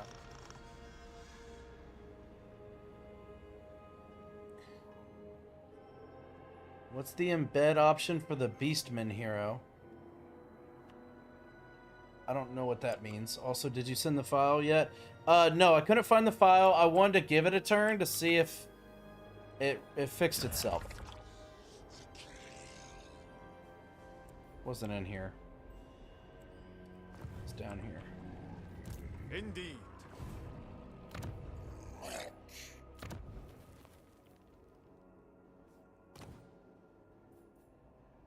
Okay, it fixed itself. We're golden. Yeah, that was really weird. That was weird. It might have just been some sort of bug having to do with you taking the settlement after sacking it. I don't But know. I don't know. Well, I even tried it in a different settlement in the same province. Yeah, and it worked. Yeah.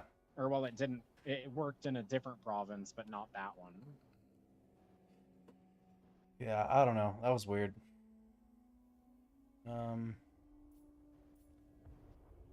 So we have these two ones on the right, so now we just need to build a left one, then we'll have all three basic military buildings up and running. Well, in a few turns. 4 turns. And then we can get working on advanced as well, but we do also need to find a place to be able to put the warpstone locus, so I can get me some plague ridden. I could really use that recovery. That recovery would be sweet. Titan's notch. I think that'll do right there. And it's not level 2 yet. So there's that. There is that. Let's see. Let's repair that. Repair that. Get some money going.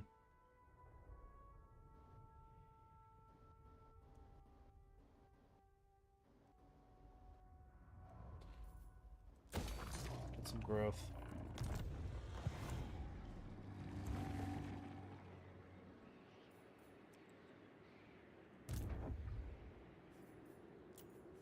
All right, now we got some options. Look at us go. We got Forsaken of Nurgle, we got some Chaos Warriors of Nurgle, Pestigors, Chaos Warhounds, and Chaos Furies. 100%. Yeah, and soon you'll actually start getting the quality units. I know I do want those. But these guys are cheap and effective for the early game. That's all you need. Alright, I might be running into another bug. What's wrong? Nope, never mind. I can't math. Don't listen to me. You're good. Don't listen to me. Unfortunately, with just the absolute trash tier fucking replenishment right now, I'm just kind of stuck in our settlements. Just trying to get a little bit of health back. Still send the save, please? I couldn't find it. I couldn't find the folder. I typed in what you told me to type in. I typed in what the Hat Man told me to type in. I could not find the folder. Yeah, I would potentially just look at a YouTube video of it whenever you have free time if you do want to send it. Yeah. They'd probably... I have a hard time explaining stuff like that because I'm not very good at doing it in the first place. Right.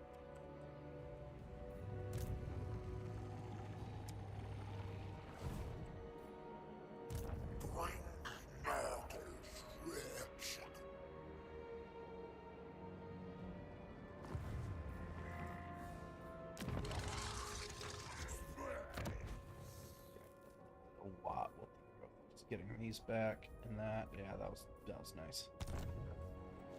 Okay. Master of hosts. Fuck, man, this is gonna take forever. Half tempted to be like, hey, everyone want to just take a trip up here and just stand around here for a while and get some health back? But it's fine. We're not really in a dire duck rush right now. Plus, we got a bunch of stuff we gotta keep building up in our empire.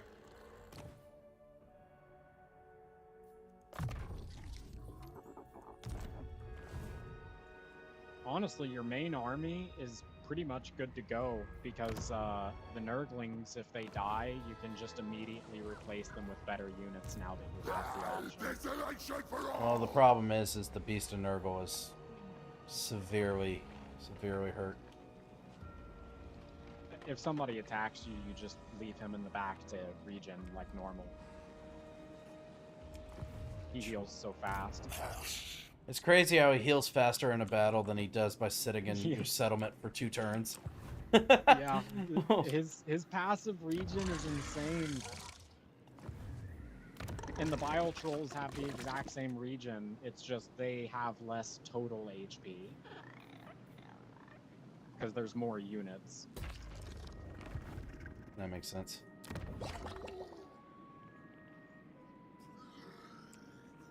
Ooh, I can build some challenge stone. We're saving up for the advanced military here.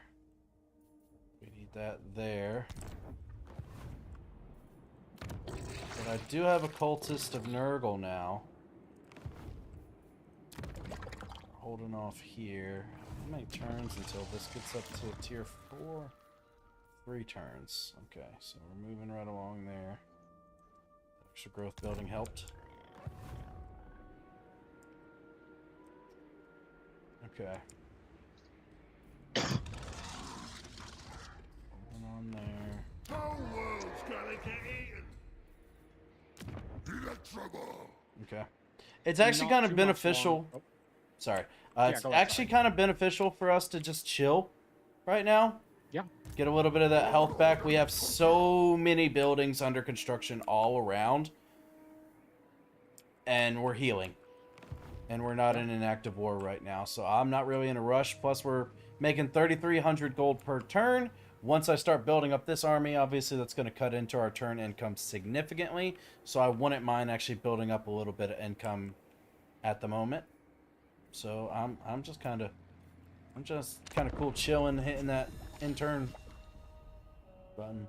Well, crush my cherries like I'm your masochistic maraschino mistress. What you playing, guy? Is the Total War? Yes, it's Total War Warhammer 3. That's part inhaler slam poetry. I immediately love you, and you're one of my favorite people. That was one of the best first messages I've ever read from anyone in my chat. So thank you for that. That was brilliant. Did you type in the line with the percentage app data percentage? Yes. Yes. I told you, I typed exactly what you told me to type. Percentage app data percentage backslash Wyoming backslash the creative assembly backslash Warhammer 3. I didn't go through that far. Once I got to the creative, nothing popped up. I think the game just went a little bit wonky for a second, but it's fixed now, so it's not a big deal. And by the way, SG, you should be proud of me. I am now making 110 infections per turn. I'm moving on up in the world, slowly but surely. Yeah, you're on the right track. Yeah. Yeah, I'm chilling right now. We are sitting pretty. And you'll be able to make friends with the Chaos Dwarves. You won't be able to confederate them, but you'll still be able to get a military alliance with them, which is equally as nice because you get their units. Yeah, actually, Matem non-aggression pact. Give me gold. Let's go. Beautiful stuff. Okay. So we can also hire a plague priest from somewhere.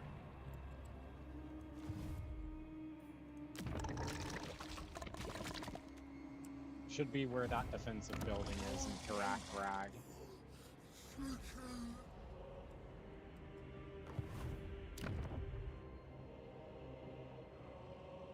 Is this it? Yep.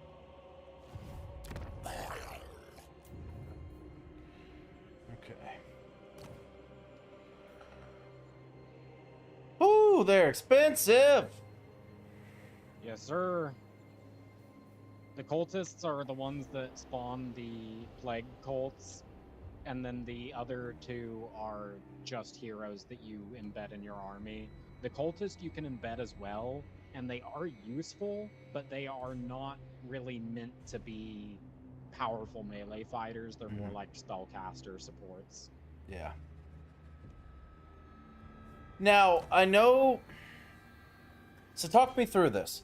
I know that I can create a plague and create a plague cultist, and I'll send him to an army or a settlement or whatever, and he'll give them the plague. So, what does a plague cultist or a cultist of Nurgle hero do differently? They are the ones that are able to create the cult. So when they walk up to a settlement, they act like a hero. They can damage walls, they can assault garrisons, they can create a cult, or they can be embedded into an army and fight like a regular hero. Gotcha. Also, the only good thing a cultist brings to battle is their gate ability to summon. Yeah, they can summon a great unclean one. A great unclean one and free plague bearers. That is pretty convenient. I do like that. While having a war shrine to heal units around it. Yeah, they are a good unit. They are definitely a support, though. Yeah. Which I wouldn't be needing them to do melee anyway. I would like it for all those other bonuses. Not at all. But you just keep them like in the middle lines, not in the back lines where your archers are at, but not in the front lines where your melee guys are at, but right behind your melee guys, buffing them. If you had any, yeah. The only archers that are good in this are the plague drones. And this is where I'd keep my archers. If I had any. my head, Edie. All right, SG, I hope you sleep well, man. Thank you for all your help. I think right now what's more beneficial is a plague ridden in each army to get that replenishment. Yeah, the Lore of Death would also be nice. Lore of Nurgle is good, but you don't have a Lore of Death yet, so it would be nice to have one. I just always go with Lore of Nurgle because their spells are just way too good. Yeah, the Lore of Nurgle spells are better, but the Spirit Leech is just a really good spell to have. And the passive ability is also really good. True. Okay, so Life leeching, death I it think. is. Yeah, Spirit It Leech and Life doesn't Leeching. feel like it regenerates mana, if I remember correctly, or Yeah. fills up your magic pool. Yeah, it fills your magic bar faster by like, I think it's like 0.1, but it's honestly such a nice passive. But I think the Nurgle passive is better because it just heals everything and itself around it. That's why you just get both. Just double up on it. Yeah, I can't argue that.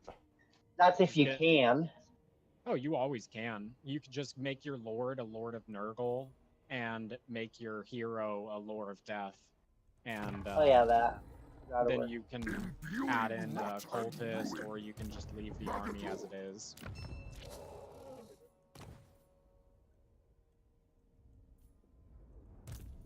But also the tear shape thing that Lord of Nurgle has is really good for enemies that are attacking your line because you can just have it pointed at 90 degrees and it'll just rip through a lot. Fuck yeah, I like that. Yeah, Stream that's of corruption. Stream of Corruption, that cone of vomit that you were casting around in your first siege. Yeah. It's good. Yeah, it's only really good if you can get maybe 2 or 3 regiments lined up for it, but it still does solid damage even if you're only hitting 1 unit. And you'd be surprised at how many times that actually does happen. Yeah. Oh, especially with such a melee-focused faction? Oh, I don't doubt it at all. Yeah. You just Oh, get, Archeon is actually killing the Earthen Revivalists. yeah, you just get them to mosh around your big monster units and then drop a Blight Boil on them. Because Blight Boil won't hurt your monsters, because it's meant to do like 300 damage to a bunch of small people. Mm-hmm. And 300 damage is enough to one-shot basically any infantry in the game. Right. But for a Beast of Nurgle, that's not even a 10th of their HP. Yeah. So they can tank that spell with ease, so you just get them to mosh up around, nuke the entire area. I like that. Your most beloved Nurgling You can greedily also do the same suckles. thing with Hero or Lord. Oh wait, he's saying a thing. Your most beloved Nurgling greedily suckles upon your pus for far too long. That makes me want to fucking vomit. Oh my god, that's so gross. That's so gross. That is so disgustingly fucking gross. God damn. Okay. Okay, we're back. What's wrong with this suckling on some scrumptious plagues? Alas, its tiny bloated What? body It just wants my grandfather's milk. cannot contain the putrescent bile. It bursts, showering a nearby follower in flesh-eating filth. What a heavenly blessing. Ugh. Oh, allow the gore to He just fester. wants a grandfather's milk. Just stop talking. Ugh, the foul gut fluids will bubble and burn indefinitely, and your faithful followers shall leave a glistening trail of infection wheresoever they tread. Nurgle corruption +4 for the local prophets. Your champion can rake away the pollution, but doing so will scrub off vast strips of their own moldering meat. Such a beauteous emissary of Nurgle they shall be. Hero action success chance +5. If you're looking for more corruption, the corruption one is way better. But if you're planning on separating Kazak from the army, the hero action success only affects him if he's acting as a lone hero. Fuck that. Nurgle corruption it is. Yeah. And you wanted the corruption anyway. Yeah. Which actually... Does this place... Why are we only at 35? Because the building that spreads Nurgle corruption is the growth building. You have to build more growth buildings to get more corruption. But we don't spread Nurgle corruption just being in the area? That's where the 34 that you have has come from. Because I don't think you have many, or if any, growth buildings built in that province yet. That is a fair point.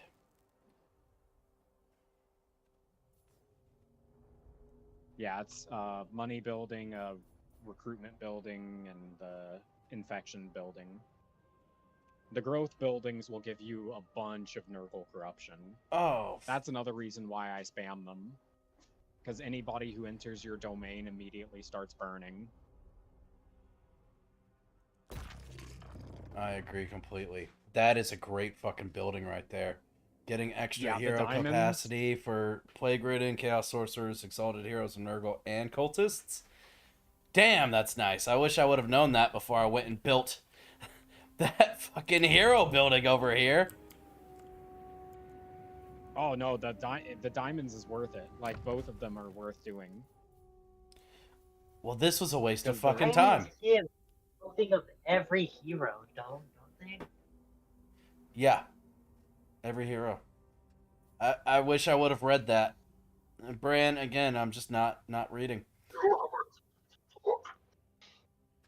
Well, then we're going to destroy this. That literally has no benefit to us whatsoever. And growth is what we're doing here. And Well, does it unlock the recruitment? Does the diamonds unlock recruitment, or does it just add unlocks capacity? It unlocks recruitment. I think it's both. Yep. Okay. Recruitment and hero capacity. But that was a very valid question. So thank you for asking. Because I would have I been just wanted quite to make upset. sure. I would have been quite upset. Yeah, Okay. I just wanted to make sure that you weren't accidentally stubbing yourself. Yeah. So we are up to 115 infections per turn and 3,300 gold per turn. So we're sitting Well, pretty... also gives a good amount of gold. Not in it. Do what?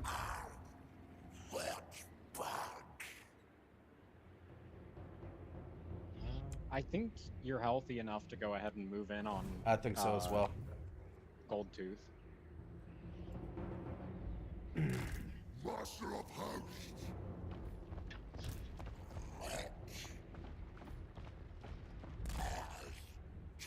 What he needs Yeah, in gold his tooth. army is a hero that helps with movement speed. So he's got fuck all for movement. Whenever you you can probably recruit another war chief, can't you? Well, I'm broke, so I can't really recruit anything at the moment. Oh no, the war chiefs from your special war chief. Oh no, I'm at 6. I'm close. Okay. Well, once you do, just get Mornhowl or Kargan and put him in that army, because Kargan and Mornhowl both get really fast and they're good at killing heroes. Cool. I'd recommend Mornhowl since you're fighting ogres right now, then get Kargan. Yeah. Mornhowl probably would be better. Why not follow one of the four? He gets so fast. Mornhowl is a infantry unit that ends up with like 120 move speed. Damn. That is insane speed. Like, no matter what the unit is, that's already really damn good speed. Yeah, he is a werewolf, so he just gets down on all fours and just starts running. Just fucking goes.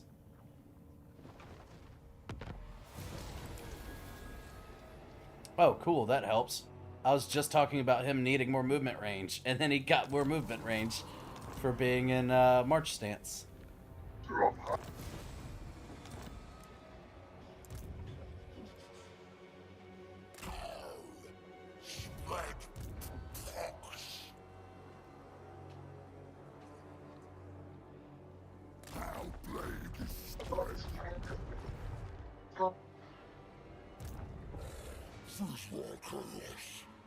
Oh, that's a...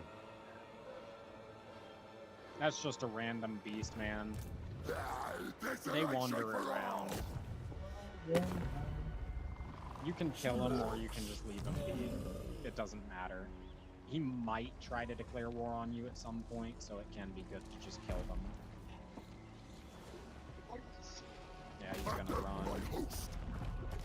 Just kill him and then take the settlement. It's interesting that the settlement, it had the little line saying that it was, I guess they chose not to help because he doesn't have the reinforcements. Oh, never mind. Yeah, no, I lied. The settlement garrison is helping me. Yeah, it's because they're not allies with the beastmen. That's fair. That makes sense. If you wait for your allies to come, you can use them as fodder for this fight too. That works because then that'll make my next fight easier against them. Yep. And they're spawning in directly behind that army. It's like, thanks for your help.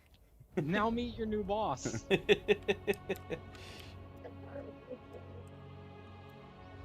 That is pretty great.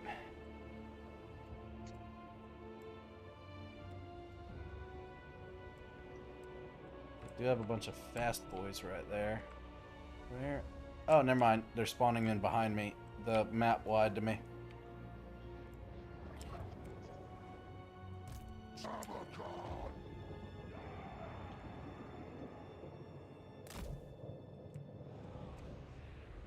Virulent warfare!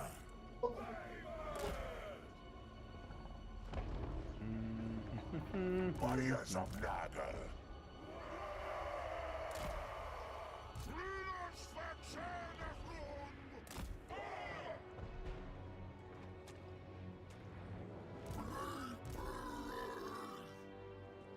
Come on, work with me here.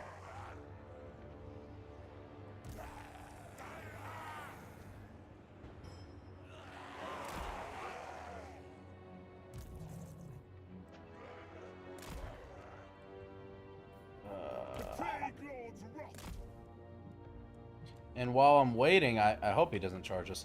But while I'm waiting, that'll just give us even more passive regen for the Beast of Nurgle, which is nice. He's probably gonna try and charge you, but if he does, then you can just immediately flank him with all of your shit, and he just gets eaten alive. Damn right.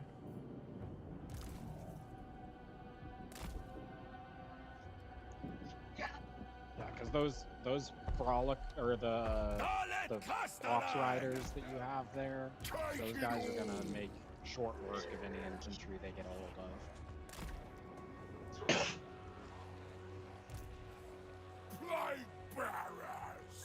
Like Barras.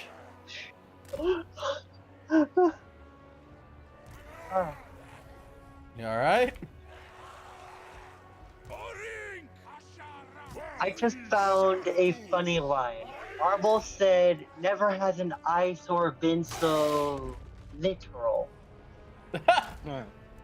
Maybe I'm just tired, but That is pretty funny. No, that's a good one. That's a good one. I like that.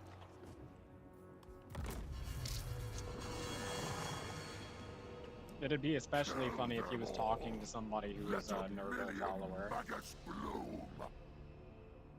Permacan.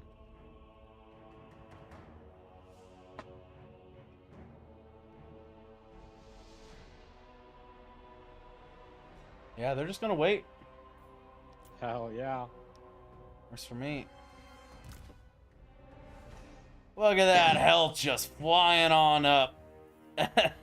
That Beast of Nurgle's regen is fucking great when he's not in a settlement waiting 7 turns. Also, keep in mind you have another use of that bombardment spell. That's true.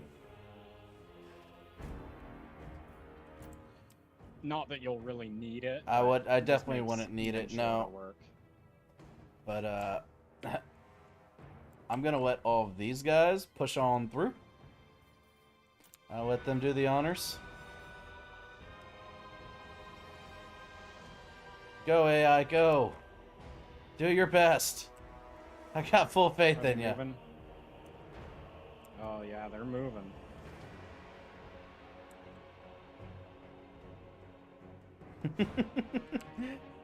The enemy of my enemy is my friend. That's fucking beautiful. Oh yeah, they're moving. I'm Now just gonna go in. I'm just gonna let them do their thing. Okay, yeah, just watch them. Just watch, see what happens. You could use that bombardment spell while they get them to group up. That's the and plan. then yeah. Oh, they're going right for the Lord too.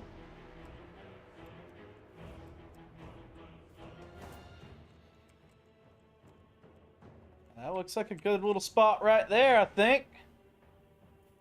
Whole bunch of weak units, a whole bunch of them in a small area. That'll do. Ho-ho-ho-ho! That was nice. That was real nice. The ogres are just gonna win this fight for me at this point. Yeah, damn near. And if not, then if they die, then I'll pick up the pieces. Take out the remainder of the Whatever's army. left.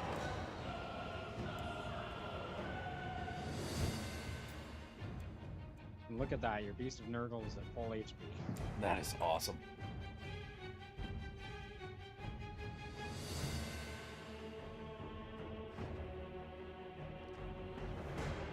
It kind of helped them too, because I think this faction kind of held a lot of their stuff off over here, waiting for my rest of my army to push in.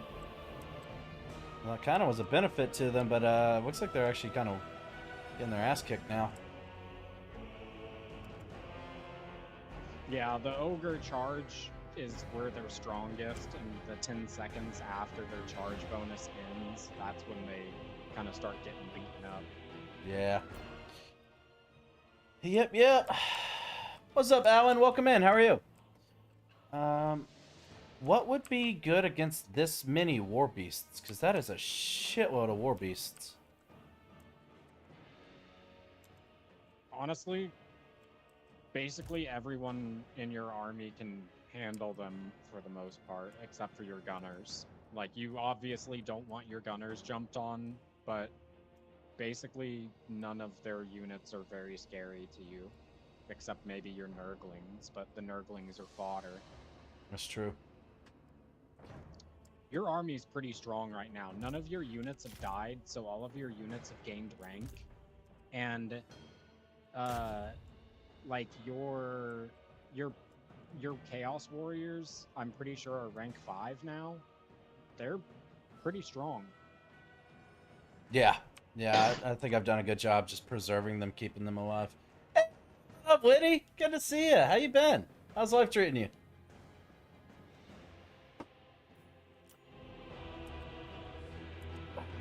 And then, yeah, I think we'll just send these guys in, kind of flank, put in some work over there.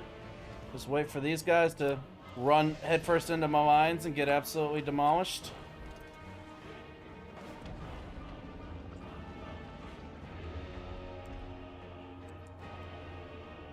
What we could actually do, so he can have some fun, Kazik, we can actually send you to just go take out their lord. Actually, we will manually do that. I've been great. Life is wonderful. That's what I like to hear. Hell yeah.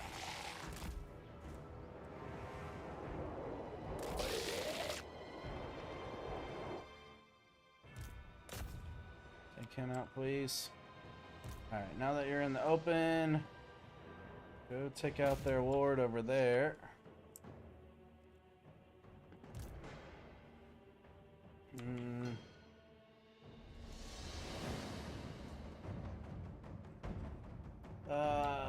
If you can put you right along there, I think. Right along there.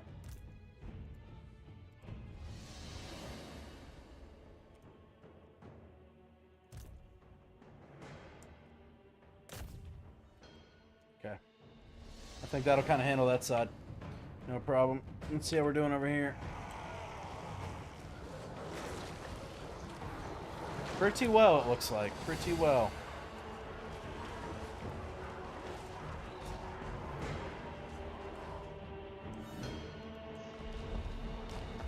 Yes, run from me. Run from me!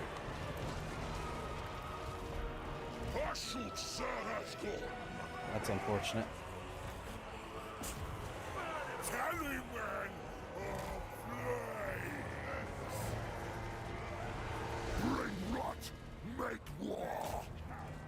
Surprisingly, the Nurglings are holding up.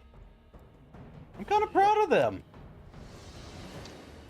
They're not doing too bad. Nurglings are deceptively good for a fodder unit. They are one of the best fodder units in the game, in my opinion, because they actually can kind of hold their own.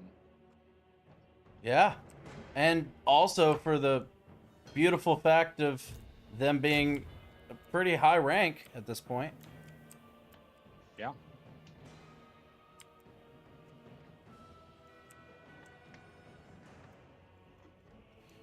Okay, let's see. Plague Toads, I need you to get out of the way. I don't really know how I feel about Plague Toads against Minotaurs. That might not be very good for our health. Let's send you over there to deal with them. I need Kazik, wherever he's at. I need him. You. Where you at? You. Kill him. Yeah. Yeah. This will be done in no time. Son of Nurgle!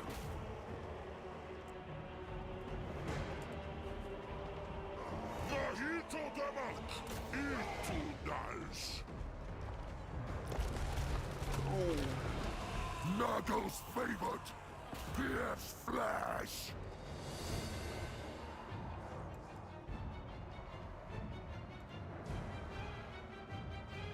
Warriors of Nurgle! Yeah, they're all running. There be butchery! It's almost done. But make sure, we got buffs.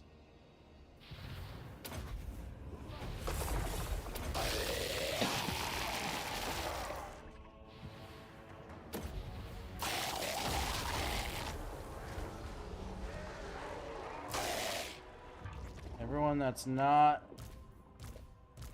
Kazik. Damn it, I didn't mean to do that. Let's try that again. All of you, except for you, go that way. Kill all of them. You don't have to make that horrible noise every time I click you. You can just do your job. All right, Toads, get out of the way. Let him do his job. Wow, he just chunks. You weren't kidding. He is a lord and hero killer. Fuck. He's a monster. He is a monster. God damn.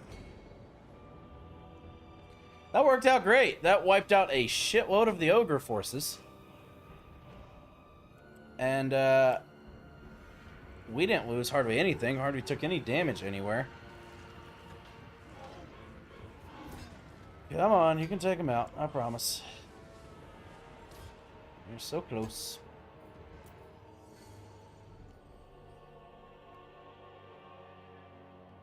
Quit playing with your food.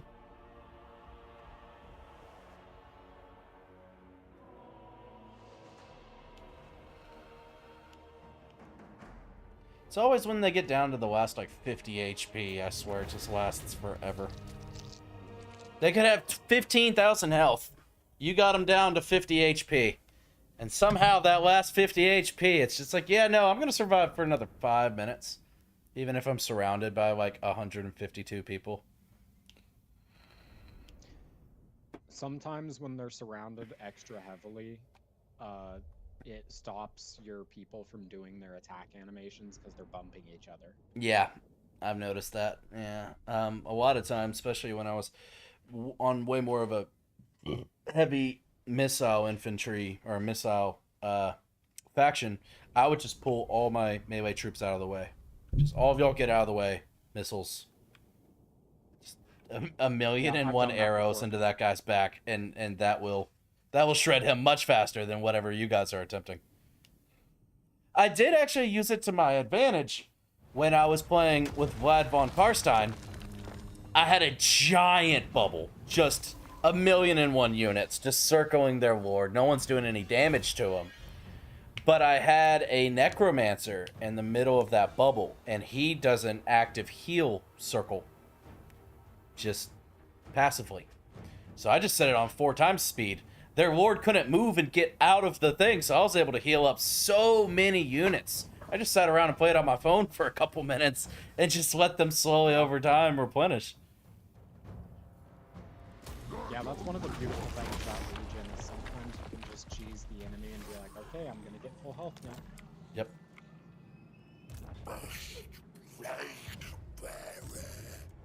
I ain't got the movement anyway. Yeah, we're just gonna leave him right here. Brombosa will get there next turn, and then we'll declare war.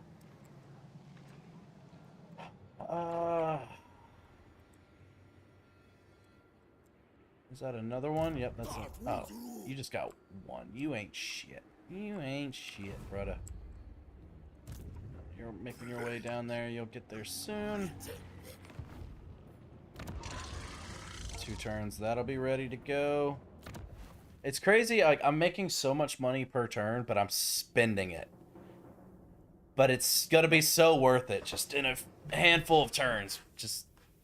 The infections are already going through the roof.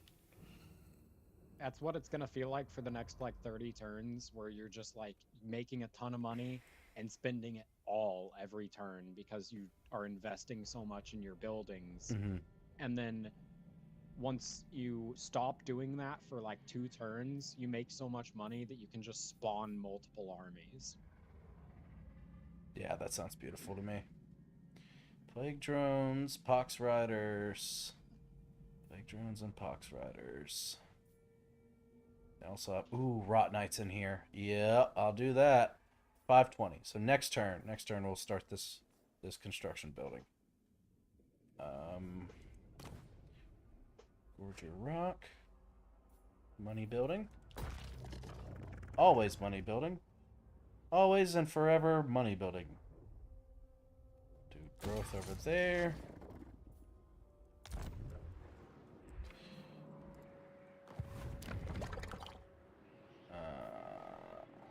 Going on over here right now. You can upgrade your growth building as well. In the province that you were just in a little bit ago. Good eye. Good eye. Damn, that's a lot of growth.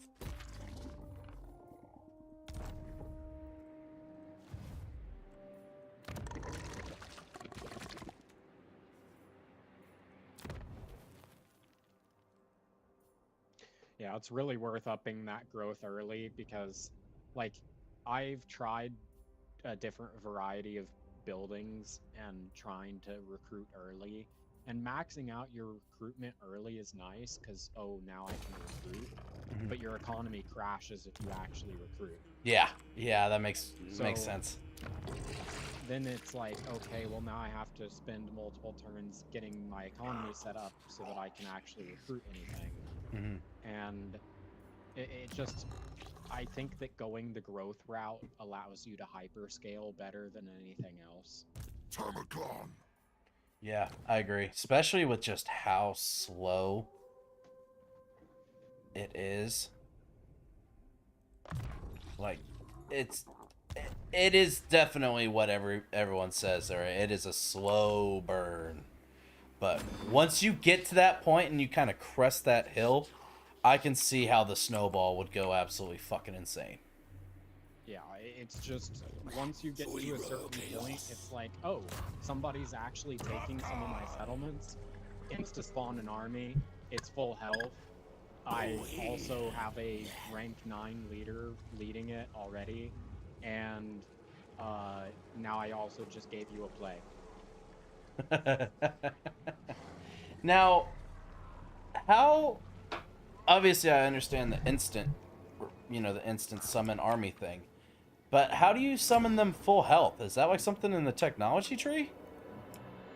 There are traits that your leaders will get that can cause your units to spawn at a higher health, and then there is a plague symptom that you can give your army.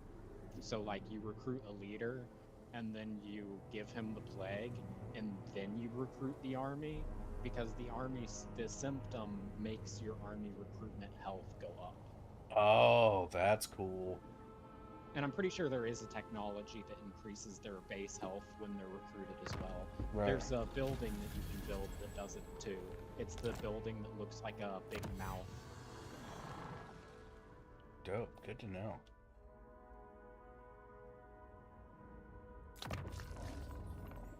Virulence, lethality. If you like the adventure quest battle for Malachi in your previous campaign, I hope you're ready for quest missions that are harder than those. Let's do it. Yeah, there's a bunch of quest missions. There's a quest for every single war chief. Fuck yeah.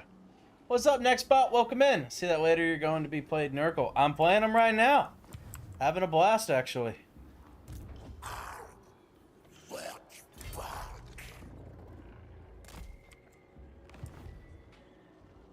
Son of the sickly wings. Son of the sickly wings. That is a hell of a sentence. Oh, Greasus is way down here. He has a shitload of land. I mean, granted, so do I. It's actually surprising how much land I have already. Greasus is almost as strong as Goldtooth, or Greasus is almost as strong as Grimgor. Heard that. He has more land. He's currently strength rank 3. He has a lot of armies. Oh. Oh boy. Yeah, I'm gonna tell you that right now. If he has that much strength rank, he has quite a few armies. Hopefully they're full of garbage. Most likely.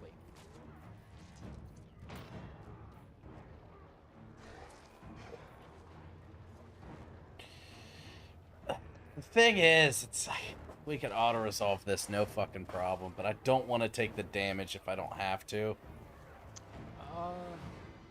You'll probably take so little damage from this that I think you just heal it immediately.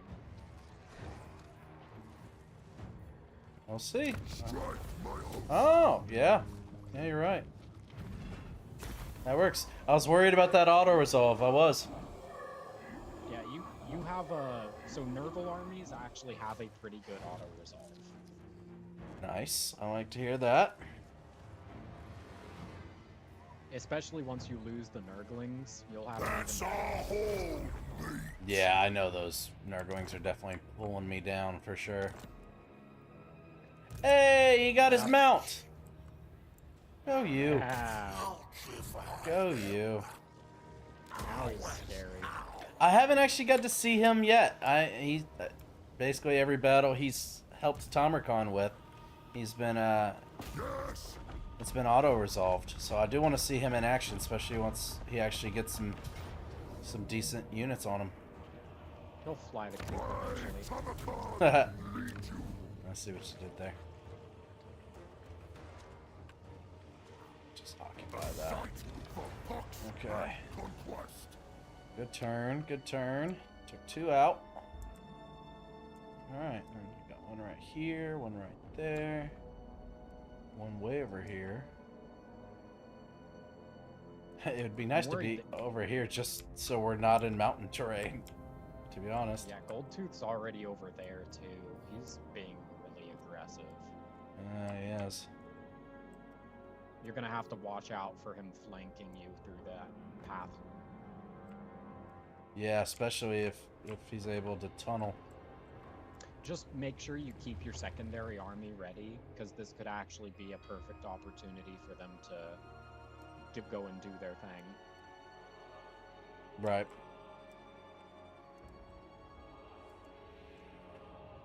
Heard that. You should have enough dominance to get Mornhowl as well. Yep. You could put Mornhowl in their army. Sweet. And we will have Some plague drones soon. Hell yeah. Yeah, the plague drones are pretty sweet. I'm excited for them.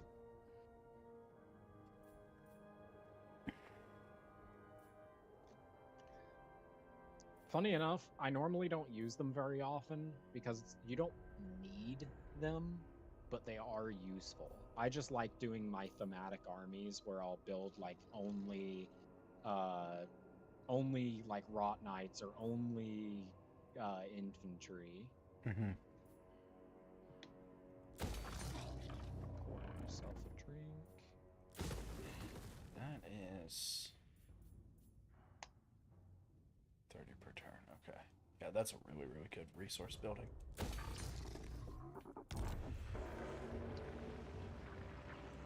Okay. Yeah, all of the resource buildings for the most part are amazing. The worst one is, funny enough, either marble or timber. The timber is okay, but late game you can just rush the cycle because you're rich. I like being rich. Yeah, so like the timber is useful in the early game, but once you get to the late game, it's like okay, I guess.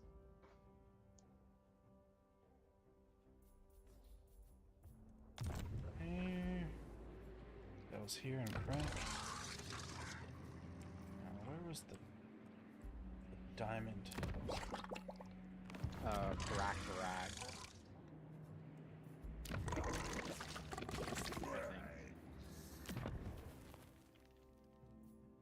Yeah, you're right. Alright. One turn, that'll be done, and then we can get another plague ridden for the other army. Alright, let's get us a werewolf! Hell yeah. As much as it hurt... Animals starts playing. As much as it's hurt me to not get that, that other cavalry unit, I've been saving up. Specifically for this. Skin wolves. Pharaoh mammoth and war mammoth. Nice. I've never seen a war mammoth. That's pretty cool. The skin wolves are good at anti-large. They're an okay unit. They remind me kind of like the Chaos Warhounds. Welcome in, They're Stitch. bigger. How are you? How's the Papa Nurgle run going? It's going really, really well. It's been slow at first, but now that I'm starting to get the hang of it, I've invested so much into gold and infections that it's really starting to ramp up per turn. So it's going really well. Thank you for asking. I hope you're having a great night. The tight bonds among a pack of werekin are severed only in death, leaving scars that never truly heal. Such are the wounds of Mornhow, a ferocious and tragic figure among his tribe, but after the brutal slaughter of his kin, now let his grief echo through the night, with much of his tribe devoured by a giant jabberslith named Scarl's Bane, driven to madness and tainted by the winds of magic. Mornhow alone leads the survivors in their quest for vengeance. With violent retribution in his heart, his powerful form stalks the land, vowing never to rest until the blood of his pack has finally been avenged. Hell yeah, sounds dope. By the way, there's a mod that adds the Jabber's Life to your army. Wouldn't that be kind of fucked up if you think about it? A little. A little fucked up, right? It's just like, oh, hey, here's the thing that murdered all of your family. I need you to fight alongside him, please. You know? You're a chaos demon. We don't have feelings here. Doing good. Thank you for asking. Yeah, good night. Just ended my stream playing Warhammer 3 and thought I'd try and pick up some inspo and tips. Well, hopefully we can help. I'm here with my buddy the Hat Man, and he's the guy to talk to if you have any particular questions. I'm still pretty new into the game, but I might be able to help. This is my 4th campaign, I think. So if I can help, Yeah, I'd be happy to. Target Lord. And how did your stream on Warhammer go? Let's see. Yeah, and who are you playing? That's a much better question, actually. Yep.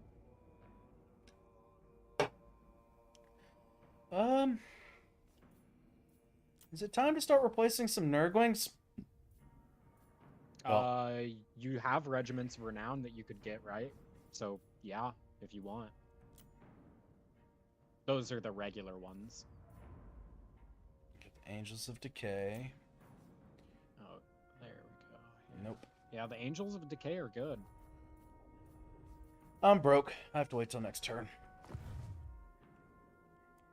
Yeah, and either that or you can add the Angels of Decay to that army or your secondary army and just ride out with what you got. Mm-hmm. I'm just trying to kind of get prepared if Greasus does show up out of nowhere with a whole bunch of armies. I just want to be ready to go. He's probably somewhat busy with the vampires down south and also possibly Kugath. Mm-hmm. Because you're maybe like 10 turns away from meeting Kugath if he's still alive. Heard that. Let's see. Stream went well. Started a new campaign with the Greenskins and was just getting swamped by T10? I don't know who T10 is. I feel like I've got a good grip on normal difficulty, but once it hits hard, I'm just lost. I don't know. Yeah, I'm kind of stuck on normal difficulty as well, but Hatman, you got any? I've been doing hard. I think once you get the hang of a specific faction, then you just try it again on hard, and you kind of realize what the AI does differently to screw you over, and it kind of teaches you what you can and can't do. Like manually battling the first 2 battles in your campaign is always a must. That a lot of people they don't do it because it tells you that you win it right away, so they're like, oh well, I'm not that worried about it. And it's little stuff like that that really goes a long way in the late game. Or sacking a settlement instead of actually taking it so that you can get more level ups. And that way you can actually be strong enough to take on whatever problem empire exists.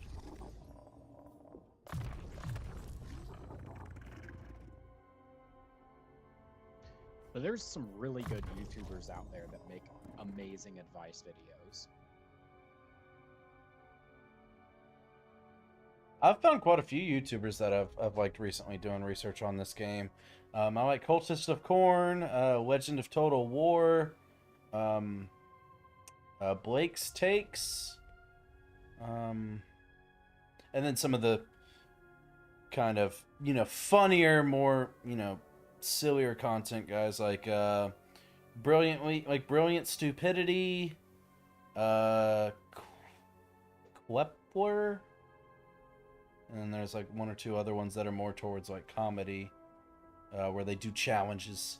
Can I beat the entirety of the campaign with just hobgoblins, or stuff like that. Turn 10, gotcha. Yeah. Okay.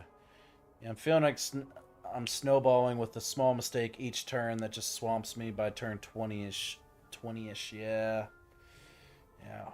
And sometimes it's not even a mistake you did. Sometimes it's just the game just decides, hey, I just want to fuck this dude's day up. Like, for instance, with this campaign, I actually had to save scum a little bit. Reggie, that was another one, yeah. Yeah, I like Reggie. Literally on turn 15, Archeon, who I had never even talked to or had anything to do with, and he had a neutral opinion of me, just randomly decided he was gonna declare war.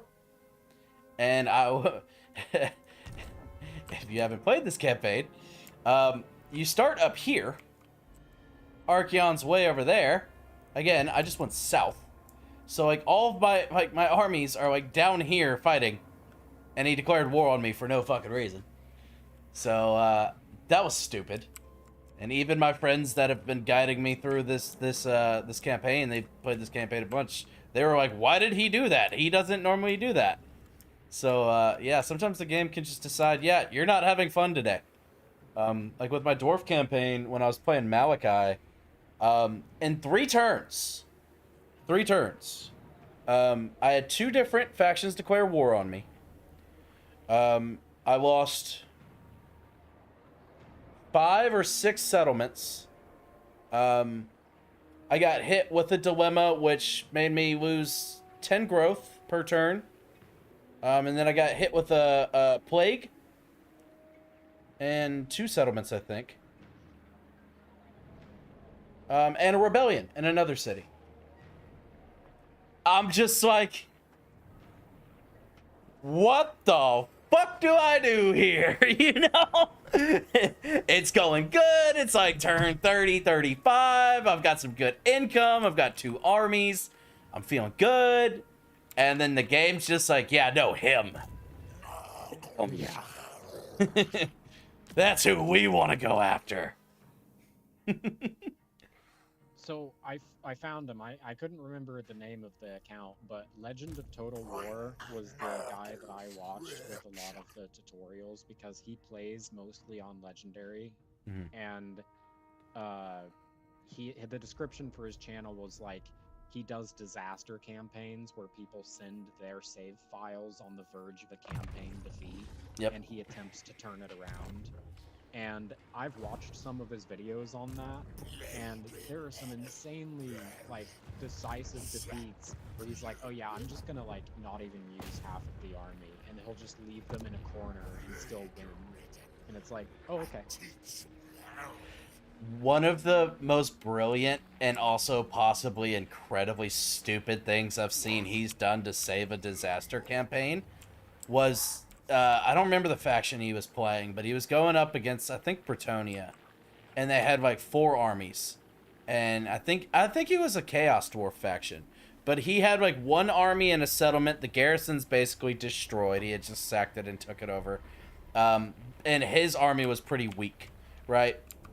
So while Bretonia is breathing on the edge, like down his neck, a different faction is demanding he pay them like 8,000 gold or they'll declare war on him. So what Total War did was he just went and recruited an assload of units in the settlement, spent all of the gold he had in recruiting, was able to then fast forward to the next turn. They ended up not asking him for the money because he didn't have the money in his treasury, and then he just canceled all the recruitment and got all that money back, and he didn't have that other faction declare war on him, and then proceeded to fight the 4 armies of Bretonia and just masterfully dismantled them. I was just like, it's so counterintuitive, but it fucking worked. By the way, welcome in, Shadow. How are you? Yeah, you just gotta ask yourself, why did they declare war on me? And then you realize, oh, well, they declared war because they wanted my money. So the solution is, don't have any money. But it was so smart because he's like, he's basically stashing the money away, like hiding it in a sock under his bed, He's hiding it in a foreign bank account. Yep, put it in a Swedish bank account, and then just pulled the money back out. Pretty fucking brilliant. That was my first run when I started doing hard difficulties. I was just like, what the fuck? It's just, it piles on you, bro. It really piles on you. How's the Termicon run coming along? It's going really well so far. Really, really well. We're on turn 34. We got 3,500 gold coming in, 150 infestations coming in. We've taken out everybody that we've come across. We have a lot of land so far. Good bit of land. So yeah, it's going well. Got a little half stack. That's adorable. We'll be dealing with that here shortly. Okay. We can't really do much right now, so we are just gonna end our turn and see what the ogres do. Okay, we'll give him a look. Appreciate the info. Damn right, LML stonks. Yes, stonks indeed. Steve went south into the mountains. I will say your expansion path should be toward the Empire. Cathay is also a good path of expansion, but Empire is where your long-term victory takes you. So, based off of everything the Hatman and Brandgwen have told me, I'm heading down south to try to meet up with Kugath to hopefully, I guess, combine our forces. I know that, you know, the Empire's over here. We will be going over there at some point. But I do want to check out Cathay. I've actually never been in Cathay before. So I do want to actually send some forces over here just to check this place out and see what's going on over there. So that is part of the plan as well. Where'd he go? He's either in ambush stance or he ran away. Even if he's ambushing you, he gets demolished. That's true. He will get destroyed.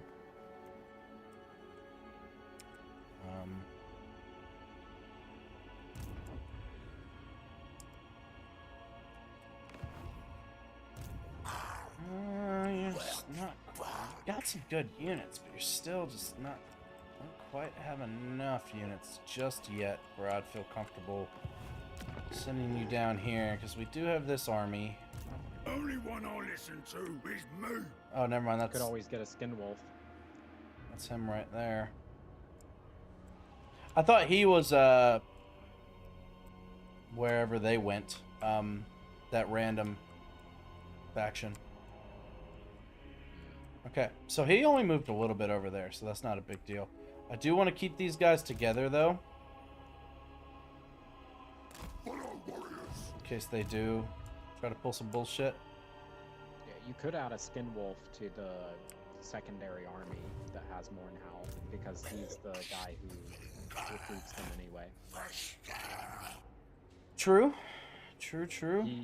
All of the lords buff their associated units, so I try to only recruit those units into the army that has that lord. Good point. Good point. Woohoo! We succeeded! Give me that technology, motherfuckers. Give it here.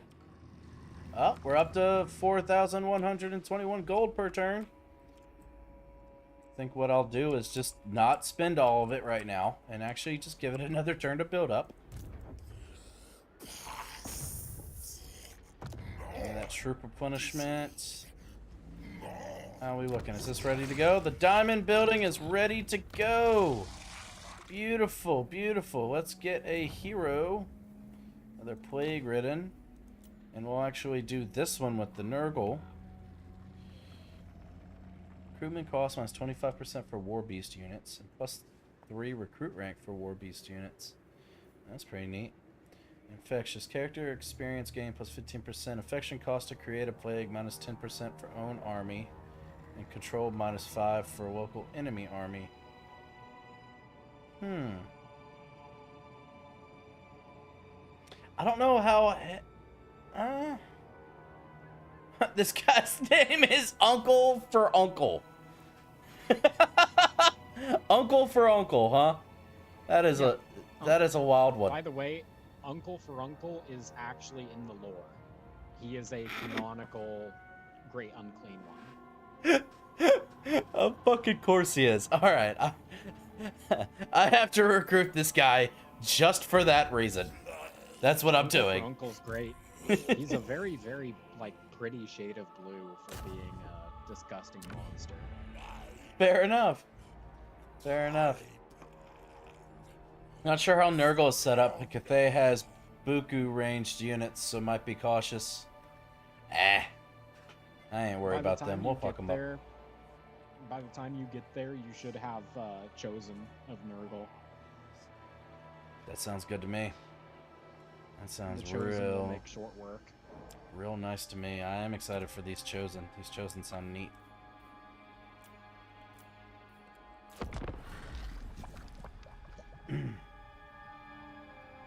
A Confed on Kugath is good. Only issue with expanding into the mountains is that you're investing into yellow land, which isn't the best for you, especially with how poor Nurgle can be. But expanding into Cathay is pretty good. I would recommend moving along the northern Chaos Waste, as it gives good land and allows access to Cathay through the gates. Also, if you send a hero northwest along the top of the map, you should meet Epidemius, who you could also confederate. If he's not dead. If he's not dead by now.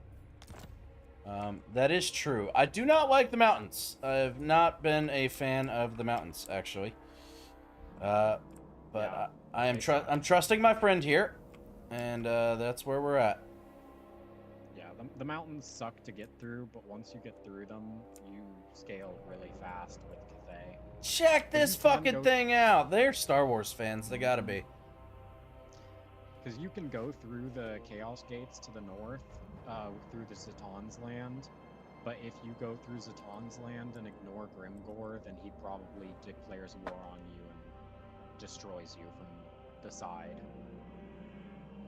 Yeah, that's a good point.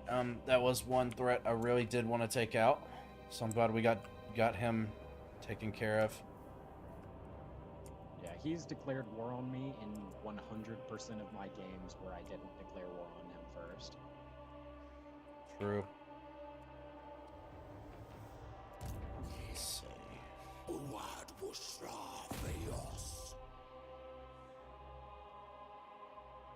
Let's see if it works. Let's see if we can get some experience. We're gonna be going over here anyway. Woohoo! Slow them the fuck down. Let's go, boys. Now, with these new units that we have gotten, do any of you have siege attacker in your abilities? Tamarcon does. Oh, I know Tamarcon does. I was looking for this guy because I haven't gotten to see him in action yet. But you can't choose to attack if this is the army attacking. It doesn't. But Even if your backups have it, it's dumb. the Forsaken of Nurgle and the Festering Stooges can climb walls.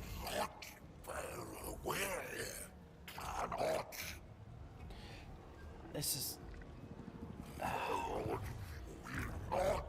I mean, you can just wait for them to reinforce you. Okay, it's got it. Alright, cool. No, it doesn't actually. Damn it. Oh well. You're not getting experience this turn. It is what it is. Yeah,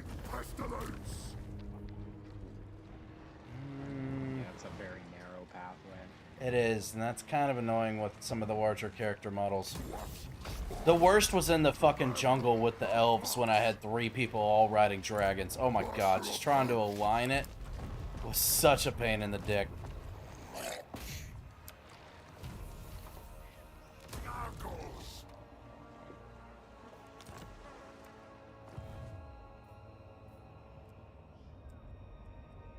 Okay.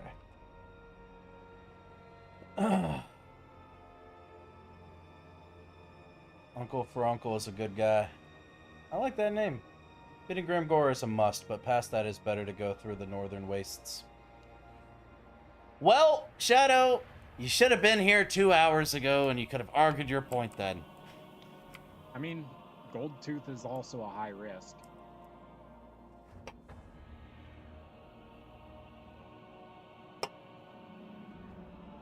Ryzaka, what does that mean? You know I'm an ignorant American. I only speak American. It means night? Oh, well, have a good night, my friend. Sleep well. Dude, this stream has flown the fuck by. It's already almost 1 o'clock in the morning. What the hell? When did that happen? That's insane.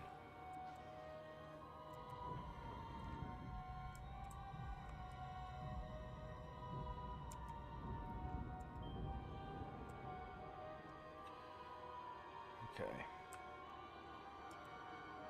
It will be so nice once we finally get out of the mountains and have full movement range again. And actually Also, all of our even- settlements be making way more money in infections. Yeah. Even though the mountains do suck for Nurgle, there are quite a few settlements in those mountains that are highly, highly valuable. Oh, like that diamond? Yeah. There's then another one in Goldtooth's area. This one right here has been fucking great too. Wait, not that one. Where is it at? I think it's over here. This resource building. Yeah, this one. This is fucking awesome as well. 30 infections Yeah. per turn, and then minus 5% cost to do a plague. That's been fucking great.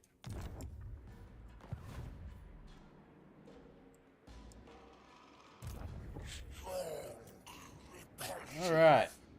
Alright, we got some options here. Quite a few options. I want to build this second army up, especially once we get closer and closer to Greasus. But I'm not looking forward to seeing all of the turn-by-turn income that I have slowly built up drop so much. It's gonna make me very sad.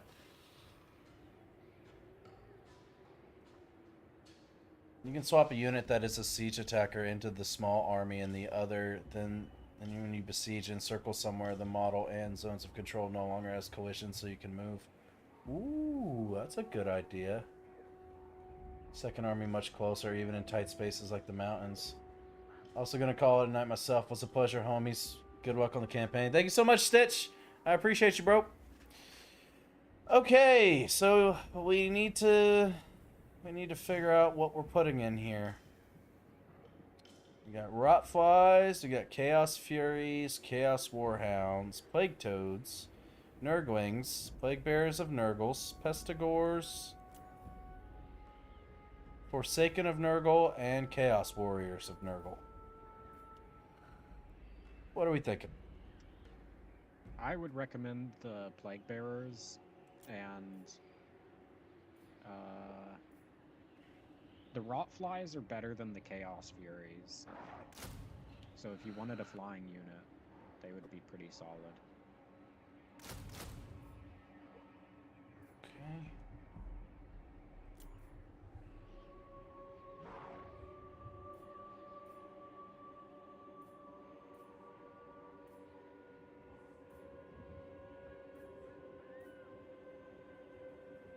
Huh.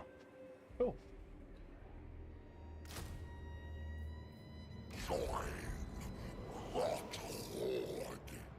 They have armor piercing.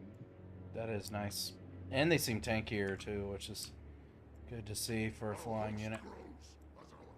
Yeah, the Rot Flies are tankier. They are what the Plague Drones will be riding once you unlock them.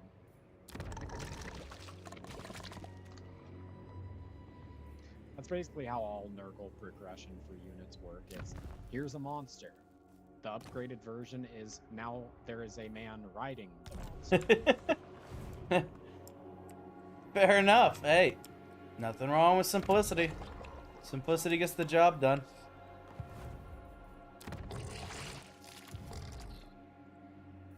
Where is my advanced one? Is this it? Yeah. So we did... No, that's basic. Where... Didn't I build an advanced military building? Am I tripping? What in Black Fang? Oh, that's basic. Am I losing my mind? I very well could be.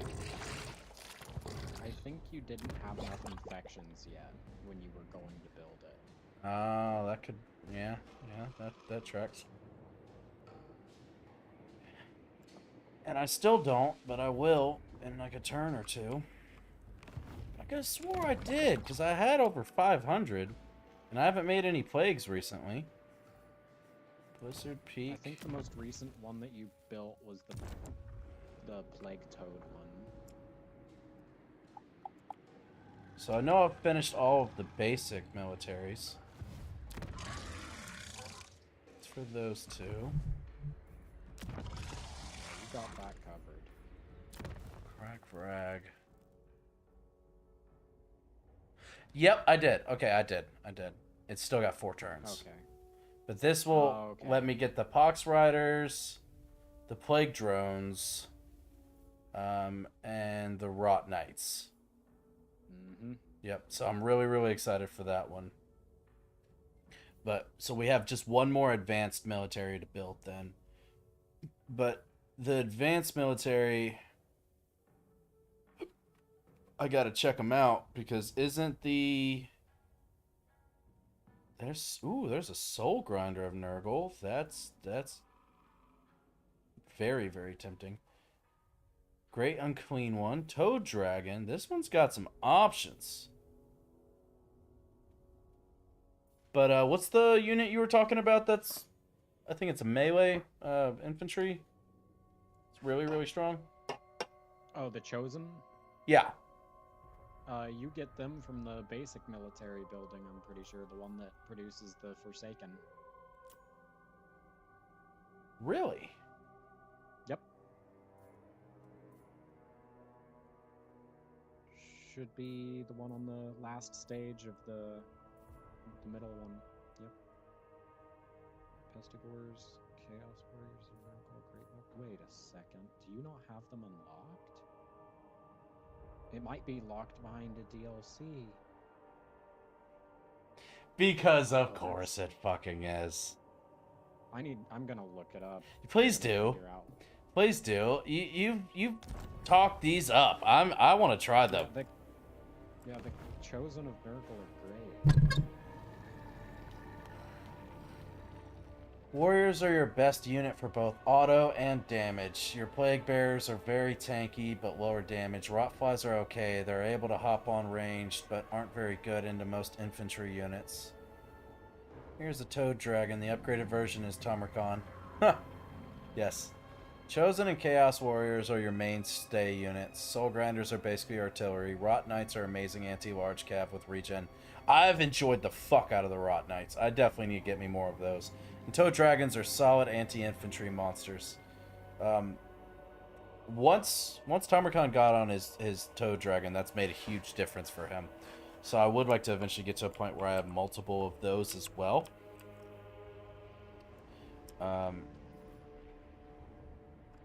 So we definitely have some work to do there. It's the Champions of Chaos DLC. Well, fuck a duck. Okay, let's see. Champions of Chaos. If I could type properly.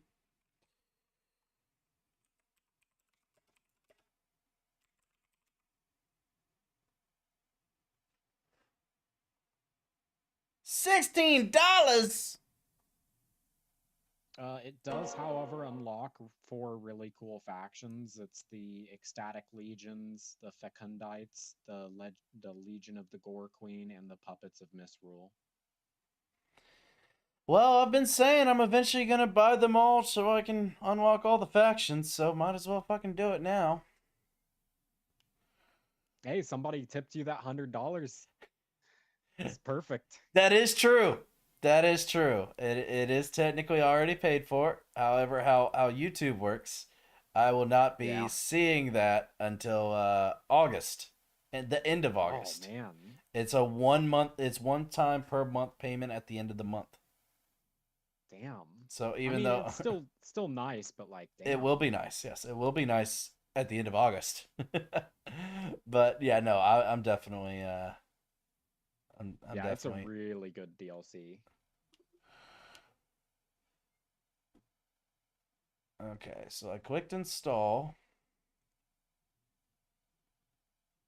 Oh, it also adds a new lord for you. It's the Chaos Sorcerer Lord. Oh, neat. I didn't know that was locked for you. Cool. So I'll let that download, give it some time, and then we can just save, close out the game, reload it, and hopefully they're there. Fingers crossed. Should add it in. Fingers crossed, because I do want to try these Chosen out. They sound really good. It's the one that gives 4 Yeah, of the Chosen also look awesome. Even better. Let's fucking do it.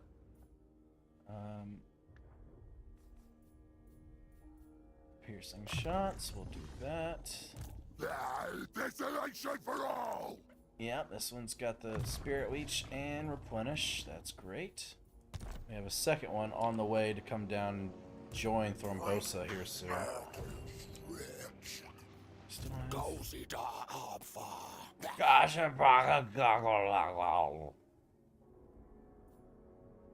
Anyway, sorry for that. They really all just sound like they're clearing the phlegm. They really do. They all sound like they have like a horrible cold. You are spot on with that one. Our host grows as our enemies fall. Thrash Cab. Some of the names in this game are just fucking great.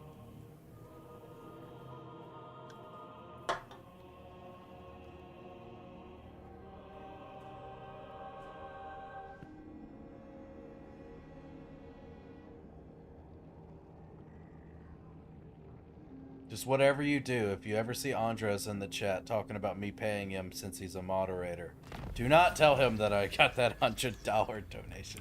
He won't let me fucking live it down. The thing is I never once told him, hey, I'm gonna make you a mod and I'm gonna pay you for it. I just said, hey man, I appreciate all the support. You've been around for months and months. I'd like to give you, you know, some extra, you know, power, if you will. And ever since then, just every now and then I'll hop in the chat. He's just like, Chandler never pays me. I'm poor. I'm a moderator and I don't get paid. I'm like, motherfucker, you didn't sign no contract. I didn't tell you were getting paid. Say, you are an indentured servant. Oh man, fucking wild. Nah, he's a good guy. I love Andres. He's funny. Alright, let's get to killing. Everybody memes that the Chaos Dwarves use interns and not slaves because the slaves for the Chaos Dwarves are called labor. I'm the one in charge around here. So everybody memes and says like, oh, they're interns. They're interns. Also because YouTube really doesn't like that word much, so it's another way to get around that as well. That's a good point. That's the weird thing though, is the Dark Elves have that as their title. They do. For their workforce. And So they it's are a weird to huge me part of their economy. Yeah, and so it's weird to me that they have the term that way for one faction but not the other.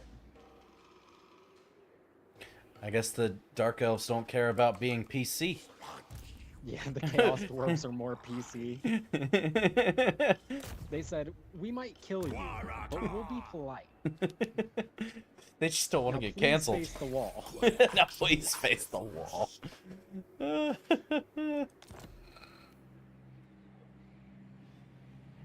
Alright, research rate is increased by an additional 5. Hell yeah. We grinding, slowly but surely we're making it.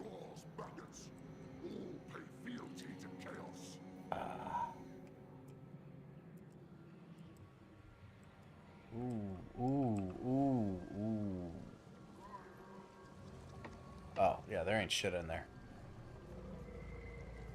Yeah, I got a couple little wimpy armies right there. But I don't want to go too far south because we still have to come back up and grab these as well.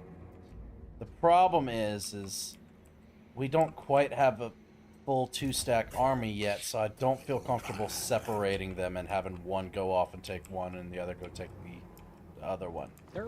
They're just about ready to be separated. Because you can recruit the Skin Wolves, and the Skin Wolves will recruit at full HP. That is nice. I'm also a little worried about it with my economy as well.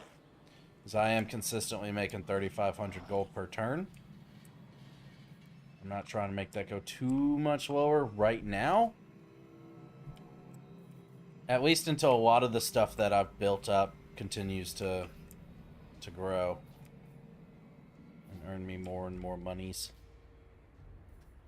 I think you're pretty well poised to strike on Goldtooth though, and once you take that next province from him, that's gonna generate at least 2k.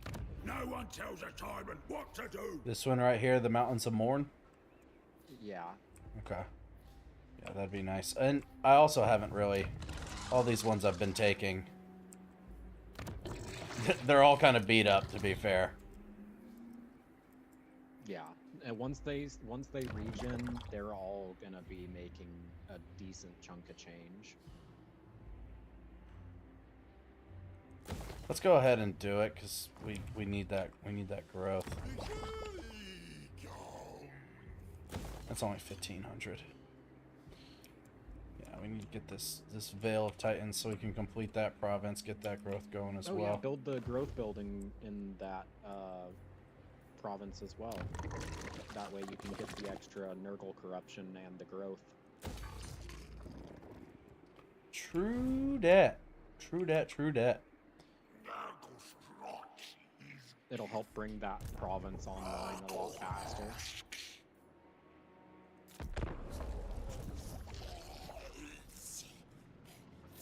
Yeah, it definitely feels like I'm kind of right on the cusp. A lot of Once my you get that second army.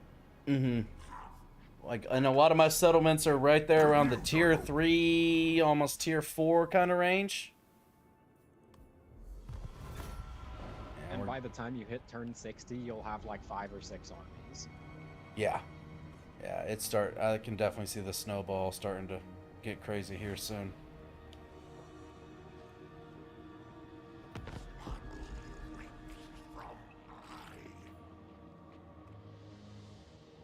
Only one I listen to is me. I love that one.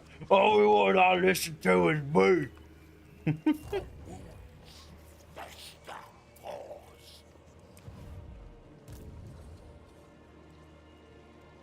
Can't see shit?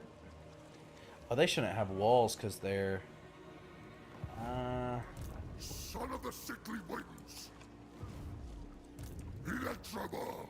Damn it, I hate the little area. It's so hard to see exactly where they need to be standing. There we go, that works. Decisive victory. I gotta make sure no one gets beat up and auto-resolve. Okay, cool. Alright. Now, one thing I just noticed when it comes to, like, if I were to do the option for, like, loot and occupy with a lot of other factions, they get that replenishment with it. Whereas you're not getting that extra bonus here. You're getting the infections, obviously. That's tough, losing that replenishment option. Okay, where are you guys at? Where'd you go? You're right there. That actually works out well. We could just come right around, take you out. Alright, yeah, that... Now that I've got this plague ridden in here, I can already tell a difference in that replenishment for sure. And I have another one on the way, gonna be joining Thrombosa here soon.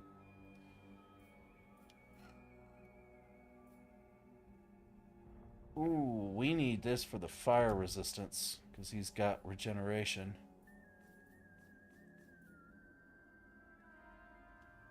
Ooh, he's got a potion of healing? Fuck yes! Fuck yes indeed, and a potion of toughness? What do you have? Something way better. Never mind. Damn, that's good to see, though.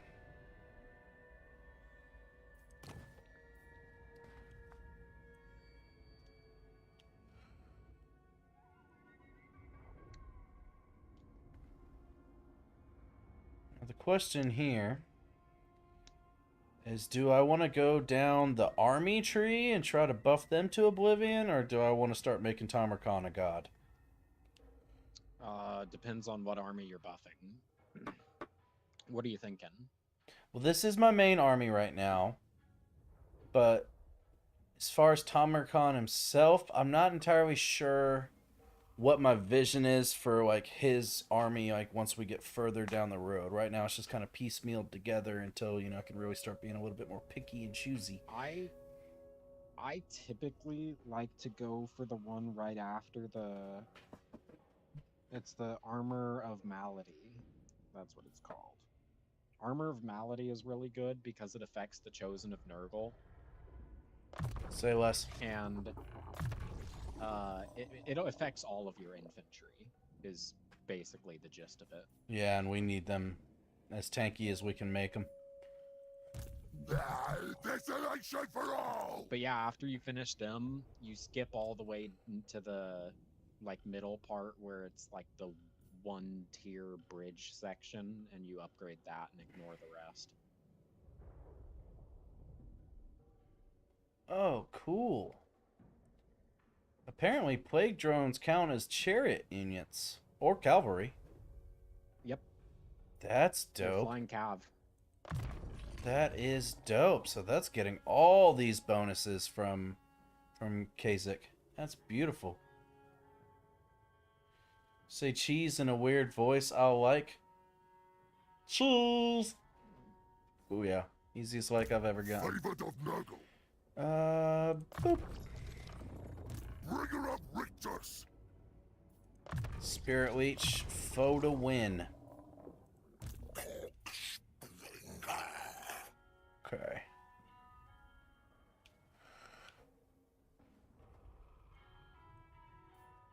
Get him a little further down.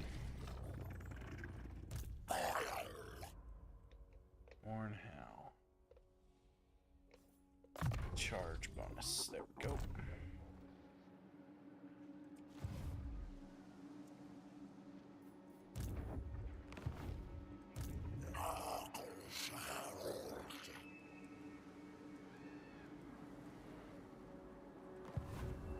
What do you got going on in here?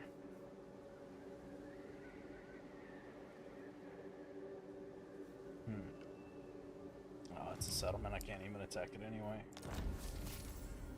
Plus, I don't want to risk it. Ooh, we got some regiments of renown for some Rot Knights! Let's go! Those are the Nurglings, best get the ones. fuck out my face! All a part of the cycle. Oh, they look awesome, and they're rank 9. Fucking beautiful. Give me that. For the Flygon. Dope. Dope, dope, dope, dope, dope. 90 speed, 87 leadership, 72 melee attack. Holy fuck. 100 charge bonus? Oh, let's go! Oh, I'm so excited to see those in action. Absolutely disgusting unit. That's fucking beautiful. Still got your movement orders. I didn't know Arnold Schwarzenegger was part of the Nurgle faction. Okay, let's get some growth going. Eventually I'll start seeing these lands turn green. I don't know when, but eventually they'll start turning all Nurgle-ish. Whoa, I better be careful with how I phrase that. Pronunciation is important, ladies and gentlemen.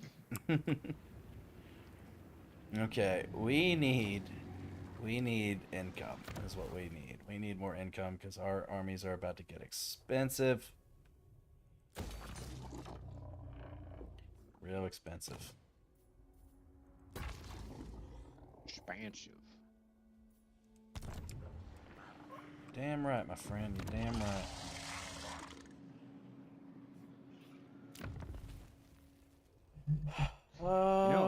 If you have the infections for it, you could always spread a plague that gives bonus growth to your settlements, and just infect a settlement that you want to grow faster, and give it as high of a spread chance as you can, and it'll spread to all of the settlements near it.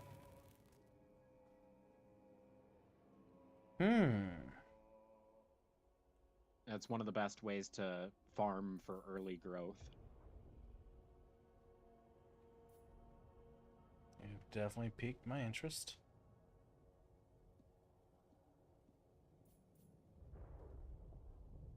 Oh, I need to save and reload my game. Oh yeah. Good idea, I kind of forgot. I forgot to.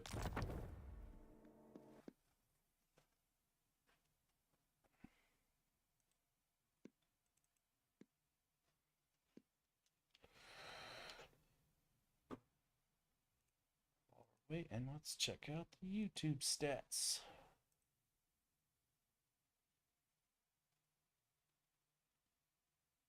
Not bad over there.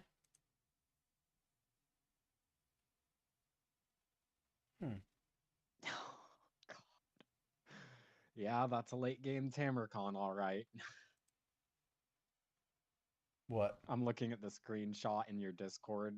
They're talking about a game that they're playing, and it's the Lizardmen versus Tamercon, and their Tamercon is level 50. He has 70 armor, 100 leadership, 79 speed, 110 melee attack, 70 melee defense, 1.1k weapon strength, and 62 charge bonus. God damn, that's insane. And he has so You many forgot to tell him about passives. the 2 points. You forgot to Yeah. tell him about the 21,000 HP and the 1,000 shield. Yeah, he Forgot to also tell him has that. that. He also has Which so is many passive double the abilities. HP of your Termican. He has so many passives right now that he's filled up the bar 3 times over. What the fuck? Although half of one of those bars are just resistances, so Hey, that's what you want most. Yeah, and a True. thousand shield as well. Yeah. He is they'll need to use the other tanky. trickster shard to make sure he dies in a lot of fire. He is a tanky motherfucker right now, and he has the Nemesis crown. I see the icon. That's nuts. I think he's tanky because of the Nemesis crown. Oh yeah, he for sure, but like the Nemesis crown, he's a one-man doom stack. There's nothing else in his army. Yeah, there's nothing else needed in his army. I know. That's Yeah. the point. It's detrimental to have people in his army. They'll just get in his way. No, literally. It's just a waste of money. And it'll take away his strength as well. I wonder if they took him off Booba Bolos, because if they don't, then he's gonna get plinked. What's up, Well, Chunky look at that Moisture? HP. It does. He has Wall Breaker. He has Wall Breaker as well. He's up against Lizard. He only gets that at Booba Bolos. Yeah, he had. Nope, he still has that. Wait, let me see if. The vape juice is Lizardman. called Sapphire. It's like a blue He raspberry. has Unspeakable Foulness. He's Bubble riding on Booba Bolos. He has Unspeakable Foulness. So yeah, he's riding the head.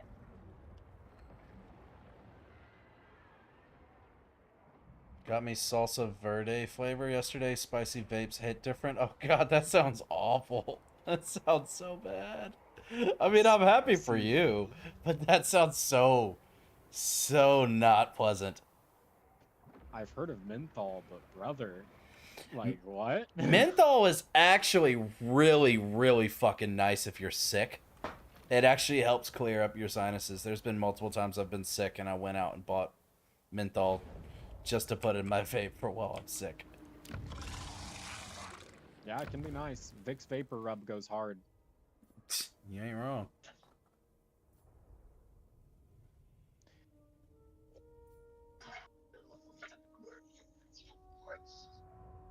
I also really like running the mod that allows anybody to have the Sword of Cain, because I think it's funny to get the Sword of Cain and the Nemesis crown.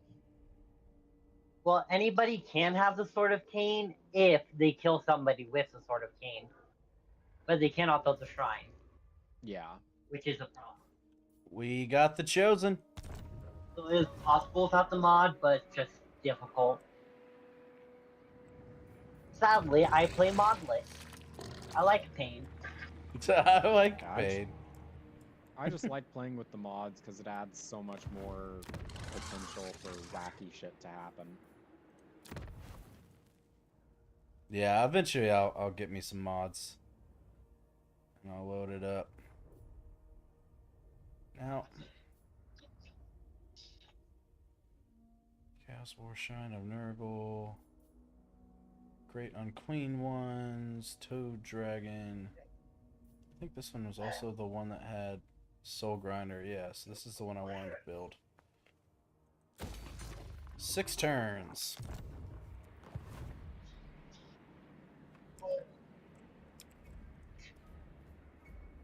If only you could rush buildings with infections. Oh, that'd be nice. I did get spoiled pretty rotten with the Dark Elves to be able to rush buildings. And also with, you can do with that with the Skaven to be Chaos able to Dwarves. just instant tier 4 settlement. Yep. Pretty The great. Chaos Dwarves can do both. Yeah. Yeah. Fucking nuts. They can rush buildings and they can colonize a settlement and immediately upgrade it. Damn, that sounds nice. I definitely need to play the That just Chaos takes a lot of Dwarfs here soon. materials for the towers, but yeah, it is Yeah. nice. The towers mostly cost Conclave influence to upgrade, but late game you have more than you know what to do with. Yeah. Chunky Moisture, you're fucking wild, my friend. Welcome in, blah, blah, blah. How tall are you? I'm 7'12". That is a interesting name. Any tips for staying with the campaign? I always get to turn 100 to 120 and want to start a new one without beating the first one. Nurgle are more OP than both of them. Guess it just really depends. Guess it depends on the player. Because I've heard the Chaos Dwarves are pretty fucking insane. The Chaos Dwarves... You need to play them correctly. The Chaos Dwarves in the hands of somebody who is really good at the game are one of the scariest factions. I have seen I was watching a multiplayer tournament a while back, and this guy was playing the Chaos Dwarves versus a guy playing Grimgore, and he was outnumbered 3-1, and absolutely crushed the Grimgore player by just pivoting his Chaos Dwarf blunderbusses perfectly and gunning down every unit that tried to approach him. Damn. The micromanaging he was doing on his gunners was beautiful. Like, I don't know how he did it so well.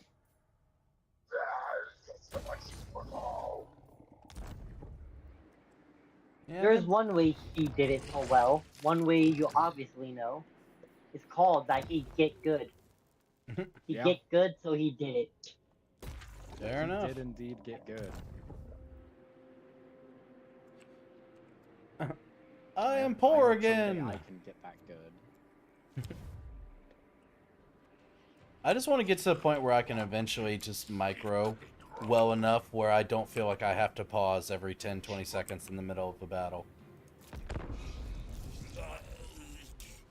I'm starting to get to that point.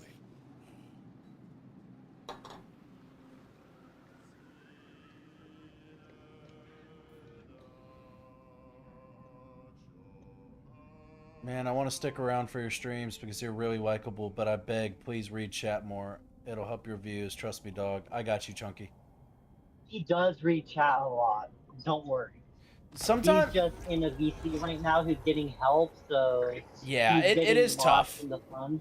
It is tough when I mean, I this is nothing against you guys. I absolutely appreciate the fuck out of both of you for helping me so much and answering all my questions and guiding me through this faction.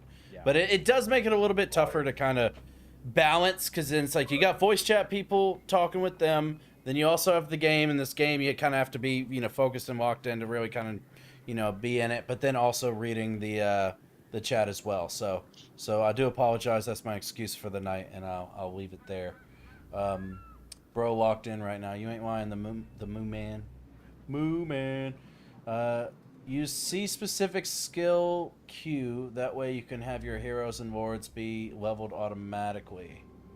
I have 1,000 hours in Warhammer 3. Nurgle is S tier. Just spam Chosen, Chaos Warrior, GW, and Exalted Hero Cultist spam, and you will win the game. Use hotkeys for spells and abilities. Shift plus 1 through 6 or Alt 1 through 6. This game just takes a lot of attention. I get that. It does. It does. Tamarkon is low S tier. The other two are A tiers.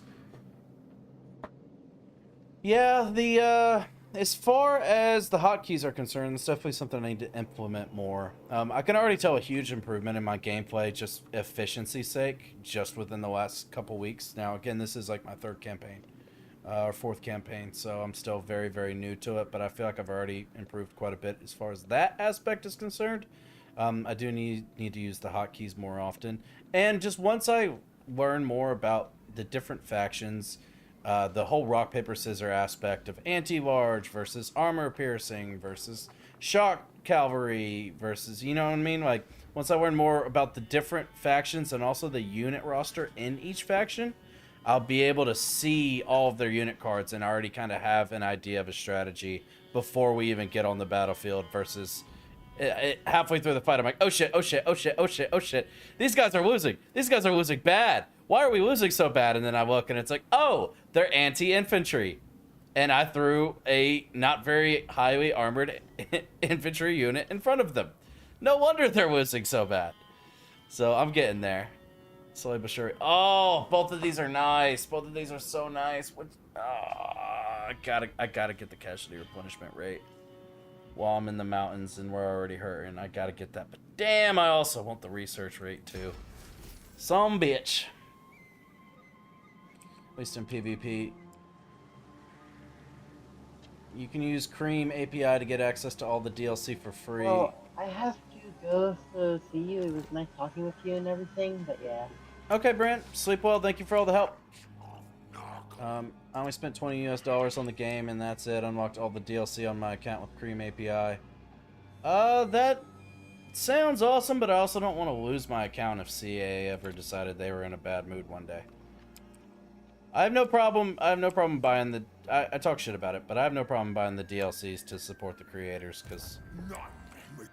to be fair, I'm having an absolute blast with the game, so if it supports them for them to continue making great stuff for the game, take my money. Oh, that replenishment rate is huge!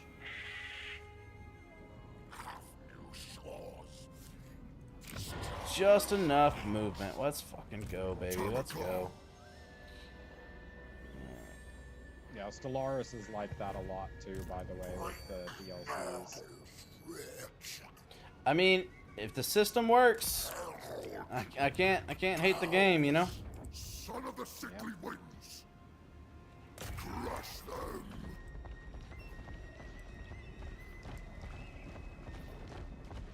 How old are you, man? I am 31. That's why I bought only Warhammer 3 on a burner account. Yeah, I did not. I did not buy it on a burner account, and I'd rather not lose my account access and privileges.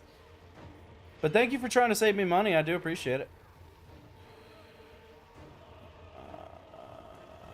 How many of these people have reach in?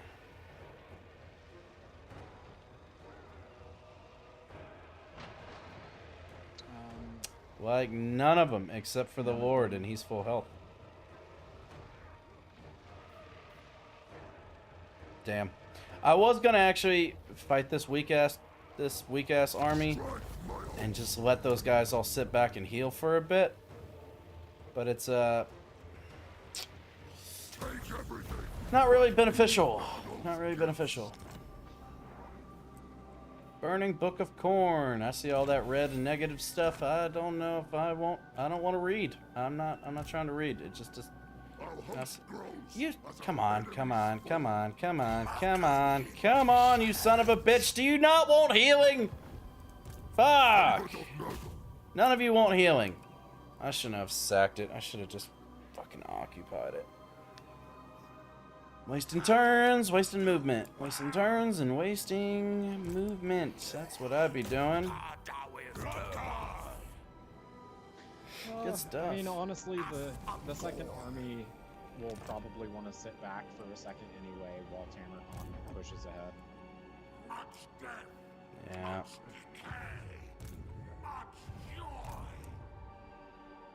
2 half stacks. Well, once this guy is so close. Once he gets in there, that'll help tremendously with that replenishment.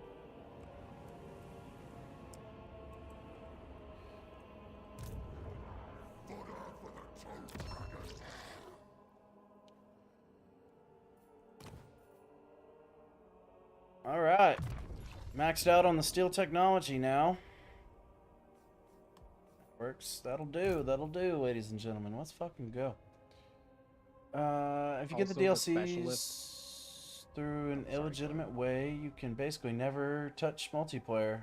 Oh, that's fair. I'm 32. Nice. I'll give you a list of gameplay mods that will save you a lot of time without changing game balance.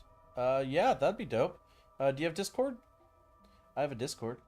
If you'd like to join that, you should do multiplayer campaigns sometime. So I've had a lot of people express interest in that. I've told them to all join the Discord so they can kind of all converse with each other and kind of get that all figured out and get that set up. We have not made much progress as far as that's concerned, so I guess I gotta step in and set up like a proper channel for it, I guess. It's something that I probably wouldn't be able to join on stream just because that would be way too many people in the voice chat all going on, and then I'm just ignoring the chat the whole time. So I'd probably have to do that on my off time, but not sure. I gotta figure that out. Or now charge. Let's go.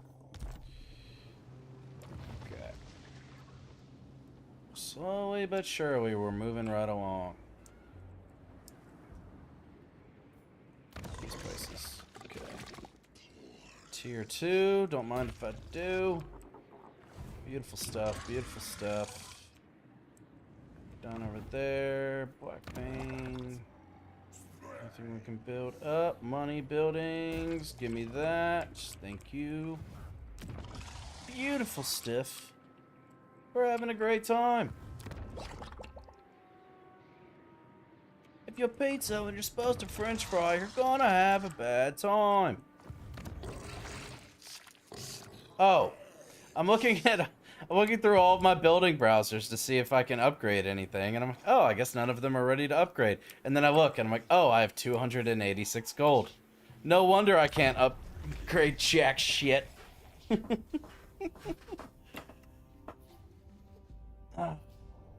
What's up, Khalees? Welcome in. Yeah, it's really easy to find yourself broke after doing like 3 things. Yeah. I am 32 and trying to quit gaming forever. Why? It's a damn shame that this game has no player base on Twitch. Yeah. Well, it's got it on YouTube. Sounds dope. I'd do a multiplayer game, but I'm already playing like 5 to 6 different PvP games at the moment. Jesus. 300 players total, just not financially lucrative to stream. It's been financially lucrative to stream on YouTube. Maybe not on Twitch, but on YouTube it's been nice. Though your brutal conquest is carried out in the Lord of Decay's name, faith among your chieftains remains divided. Kha'Zix the Befouled curses Mornhow. Kha'Zix the Befouled curses Mornhow for not committing himself fully to your foul patron. The Werekin's nihilism shames him. Kha'Zix claims and so shames you as well in the eyes of Nurgle. Oh, so now we've got the options between these two again. It's not between the Chaos Dwarf and Kha'Zix now. So it's either Mornhow for +3. Filth on the Prowl. Nurgle Corruption +2 on Province. But that's only for 7 turns. And then Quash the Argument for 3 Dominance. Ooh, let's get that Dominance so then we can get another guy. Don't mind if I do. Consequences. Nurgle Corruption in adjacent provinces -7. That's not too big of a deal. Is there a part of you that feels guilty about gaming? No. Why would I feel guilty about it? It's a way for me to get away from an incredibly stressful career and just be able to turn my mind off and just play a video game and forget about life and responsibility and bills for a while. Yeah. Life is supposed to be about more than being a productive cog in the machine. You're like, you go back before the era of the 9 to 5 when people were farming and being peasants. Like, if you weren't farming, you were relaxing with your family. And they weren't farming like a 9 to 5. They would farm like 2 or 3 days a week. and then spend the rest of the week chilling. Fair point. They got sick and died because they didn't have medicine and stuff, so obviously being a peasant still sucked. But like, their work-life balance was actually pretty decent, assuming that their You ain't no feudal tyrant. lord wasn't an asshole.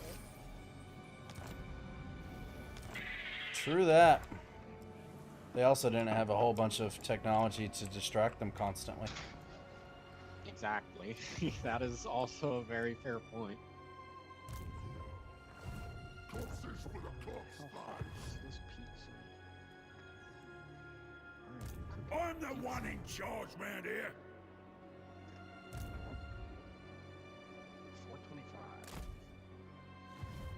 425. Only one I listen to is me. There's moon. Zero chaos. Twarata.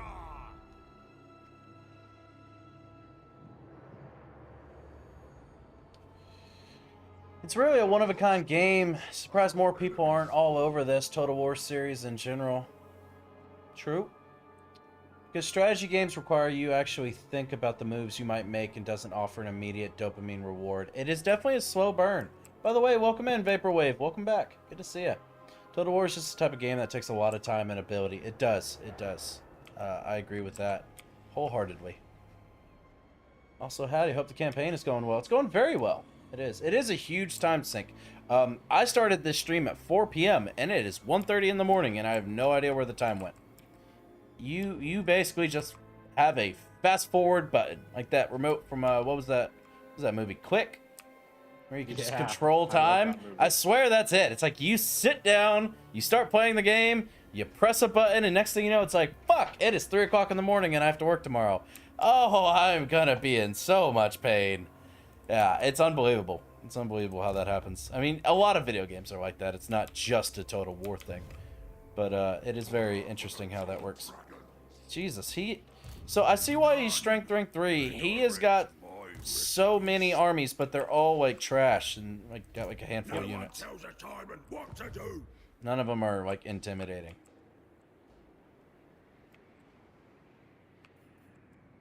Yeah, he just spams the hell out of ogre bowls. It's just not really something I'm terribly worried about, to be honest. Not very concerned with them.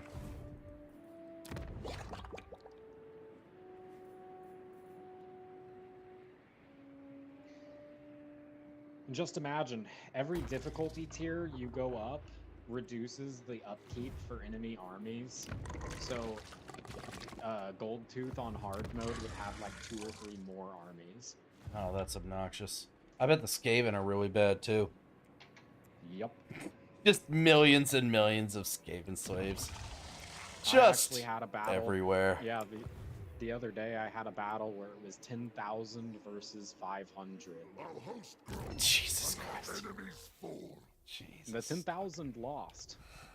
I don't doubt it. I bet it was all just absolutely terrible, awful units versus like 500 really top tier ones. It was, I think, a monster army. I had like 8 beasts of Nurgle and then some infantry and a Chaos War Shrine. Yeah, that healing and just breaking that much leadership as well. All the terror and fear routes.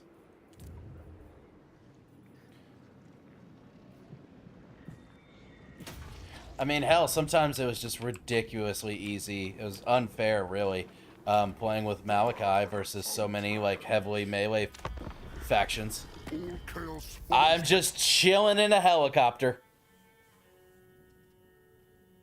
Not having an issue whatsoever. Hey, Kugath is alive, and he's strength rank 16. Fuck yes. And he wants to be friends. Good stuff. Also, if Kugath ends up with any regiments of renown in his army, when you confederate him, you get duplicates. So you can have 2 of the same regiment. Nice. I like that. Dust Bowl went crazy on them farmers. You ain't lying. You should recruit Chosen as soon as you're able to. They'll carry your armies with their high armor, leadership, and good melee attacks and defense. So it's funny you say that. We actually discovered I didn't have the DLC for them, so I had to go and buy the DLC and download it. So now I can recruit them. It's just a matter of remembering to do so, if I'm being 100% honest with you.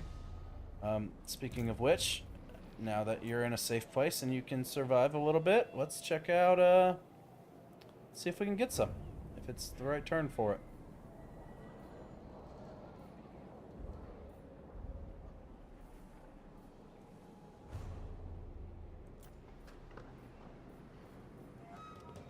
It does not look to be so. So I cannot... It might not be on late enough on the cycle yet. It might not even be built. It's actually not even built, I don't... Well, no. That was the advanced military building. No, you can't recruit them yet, but I just saw them. Okay. Yeah, so it's just not on the cycle. That's fine. Yeah. When you were scrolling, I saw them. Hand of rot. Anything to fear here? I'm the one in charge, man, here. Not at all. Electraball. New conquests.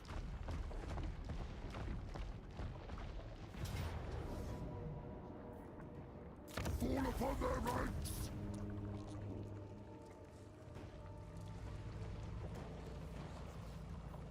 That stuff was ours. Maggot Lord. Rupture their defenses. And occupy. Hell yeah, got another province secured. Eat death. Oh, yes. Okay. Repair that. And we can build that up to the next tier. Alright, so we just secured 2 provinces in 2 turns. So we're looking good there. This guy's getting some healing, a lot more healing. That hero made a big difference. So hopefully by next turn, maybe we can get us some Chosen going, get them some healing.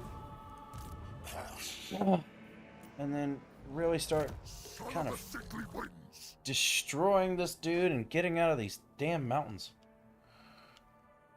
And then the fertile valley of Cathay. Sounds beautiful to me. Only downside is that they're slow, but so are most of Nurgle. That's true. That's why you get just a couple fast units to deal with the missile units, and then you're golden. Yeah, I've got 2.2 thousand hours in Warhammer 3 over multiple years. That's awesome. Did you go to university or college? I did. I went to college, and then life happened, and unfortunately I had to leave to help take care of family, and never went back. It's exactly why I'm trying to quit gaming. I can game for 35 hours a week at my job, but it is a job, not a career. Most important skill for any lord is the initial melee tree that gives your units +6 melee attack and melee defense. It's crazy how much of this game is paywalled behind DLC. That is true. It is kind of annoying, but you know, it is what it is. That's CA business practices for you. Chosen and Chaos Warriors and Soul Grinder of Nurgle will carry you throughout the campaign. And Rot Knights. Yes, Rot Knights are awesome. I'm having a blast with Rot Knights. Rot Knights are very good. Bile Trolls are also good. Anything with regen that's sufficiently tanky. And Plague Ogres. Good night. I got work tomorrow. Have a good rest of your stream. Thank you, Shadow. I appreciate you, buddy. Sleep well. Warlord and Conqueror.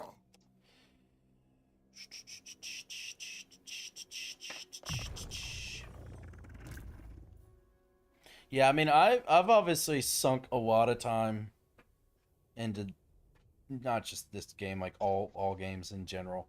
And the whole streaming thing started off as a hobby. The only reason all of this ever became a thing was because my buddy gave me one of his old computers.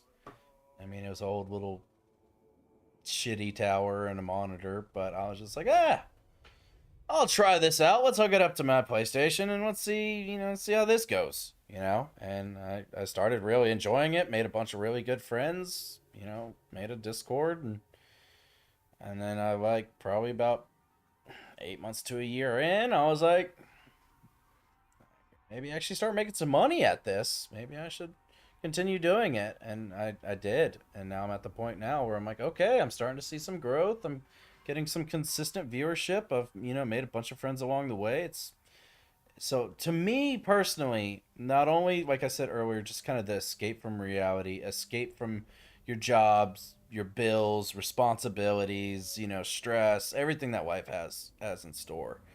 Not only is it an escape from all of that to just have some fun, just turn your brain off, but also like personally for me, this is a way for me to like just talk with people, just meet people. You know, I am obviously a very outgoing, I like to think, charismatic person.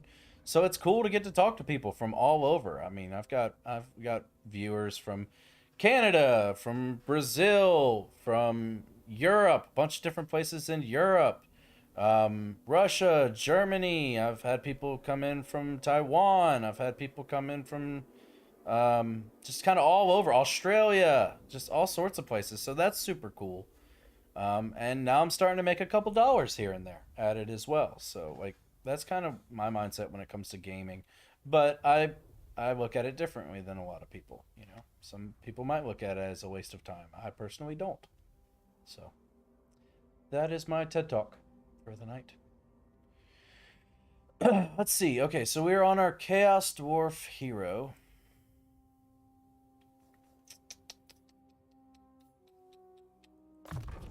Ammunition.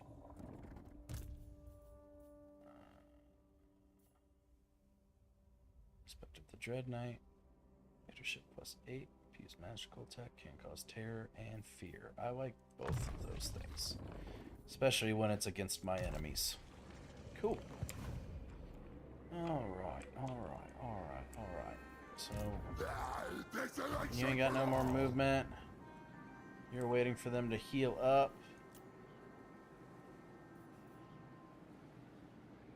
Plague drones, death's heads. Damn, 429 per turn? What the hell? Bilious Thunderguff, Chaos Giant. Yeah, we're gonna pass, bud. Sorry. That is entirely too expensive for me at this moment in time. Yeah, Bilious is really good, but I would not suggest putting him in your main army. He's more of an auxiliary army. That's fair. Alright, Tamarcon and Kazak don't really do anything to buff him.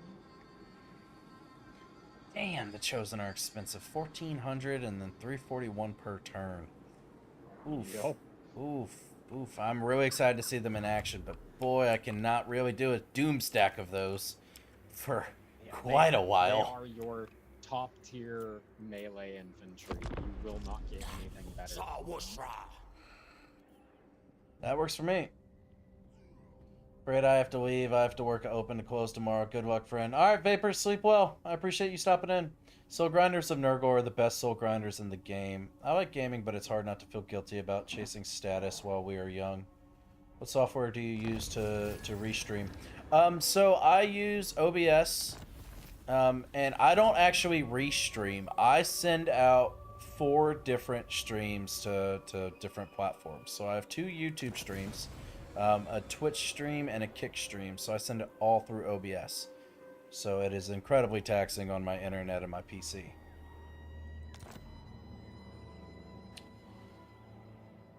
Giants are S tier in Nurgle's army because of fleshy abundance.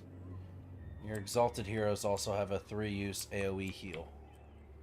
True dat. Yeah, he is good. I would put him in an army with a Great Unclean one. Like an exalted Great Unclean one with a Plague Bearer to back him up. Jesus, just they keep throwing nothing but just trash at me and wondering why I keep whooping all their asses and mopping the floor with them. That's why. Smash Cold 2. Damn it. So close. So very close, and yet not quite enough movement.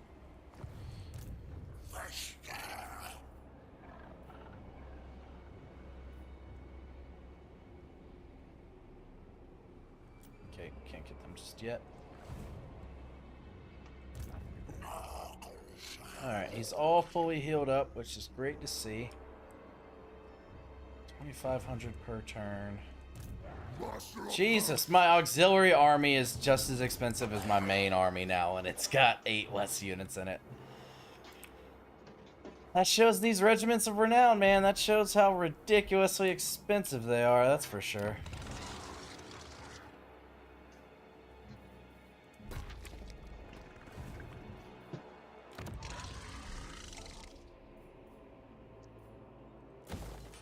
Yeah, the regiments of renown are expensive, but you might need to upgrade the Blessed by Blight so that the army becomes less expensive. By Blight. Is that a technology? It's the Oh, skill the tree. blue It's on the skill blue tree. Yeah, yeah.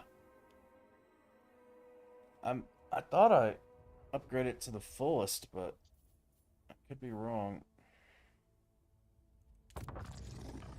Yeah, I would do it on every lord that I can because it's very, very worthwhile. Yeah. Let's double check.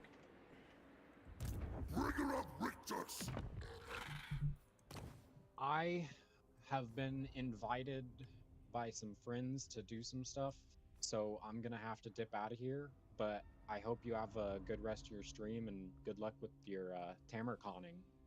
I appreciate it, my friend. I hope you have a great rest of your day, and thank you for all the help. It's been awesome. Yeah, for sure. Good luck. Thanks, sir.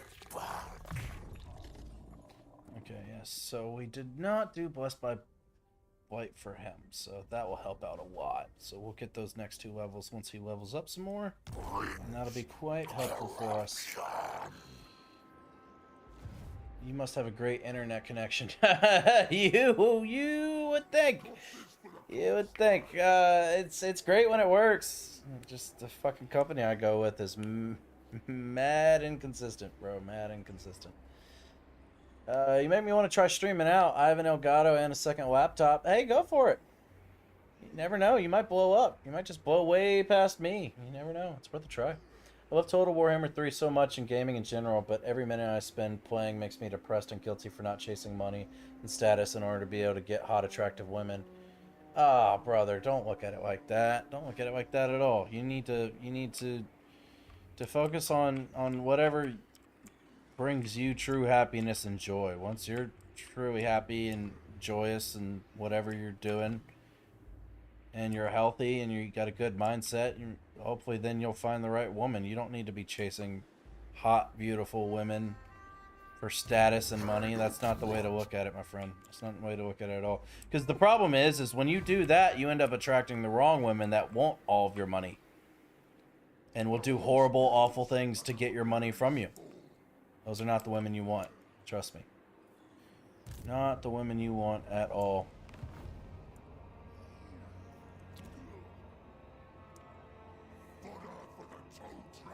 How are we looking? We're up to 11. Oh shit! Let's go! We can get another one.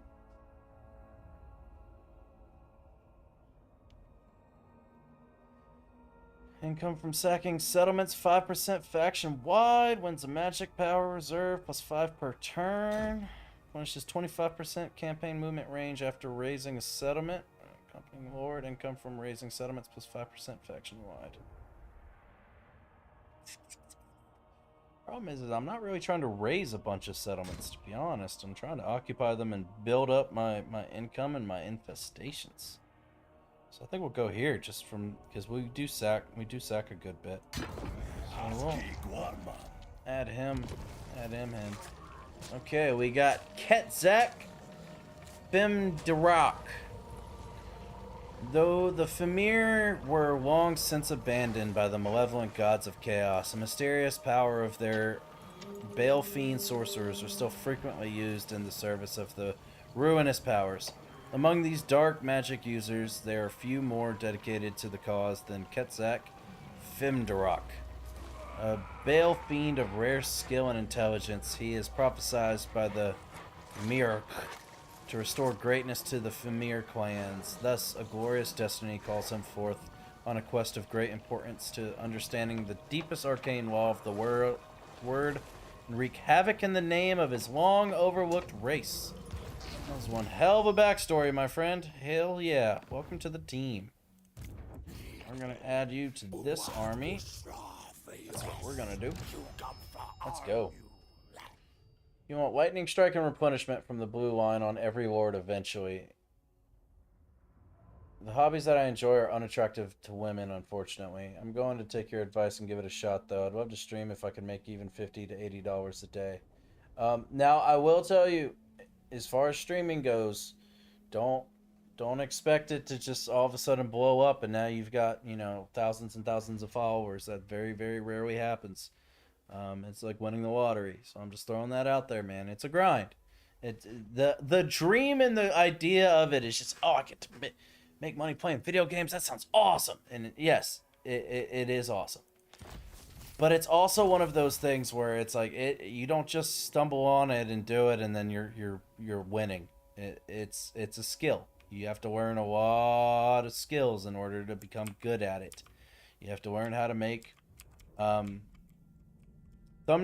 for YouTube. You have to understand the algorithm. You have to understand hashtags and search, search optimization shit. There's a lot of things you have to learn. I'm not telling you not to do it. Go for it. See if you like it. See if it's something you can see yourself doing. Just trying to be realistic about it. This is in September will be my 2-year mark. Let me tell you, my first year was a fucking grind. It can be tough. It can be tough sitting there playing a video game, trying to just keep communicating to literally 0 people in the chat for hours, and you're just talking. You just have to keep talking and hoping eventually someone will pop in the chat and say hello. And then you have to talk with them. You have to engage with them. You have to keep them around. You want to make them happy. Make them excited to be there, and hopefully eventually you do that. And then you get another one, then you get another one, and then people fall off and you might say something that offends someone and then you never see them again. There's pros and cons to it for sure, but it's just something that you got to really think about. What is gonna set you apart from the rest of the streamers out there? What are you gonna do different? Is it your gameplay? Are you just a god tier gamer and people will come in for the gameplay? Is it your personality? Do you have an incredible personality that people want to hang out and talk with you? Make them laugh. Make them excited to come into your stream. Is it challenges and silly pranks and stuff like that? Is it in IRL stuff? You got to kind of figure out what your niche is and go from there. I highly recommend anyone to try it, but I just like to be realistic before they do. So that's my diatribe for you. Okay.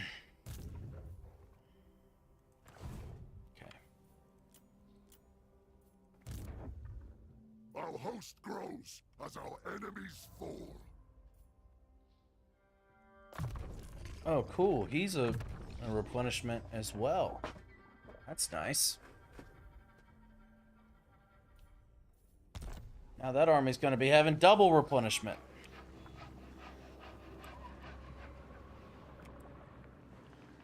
Wait, hold on. Who are you?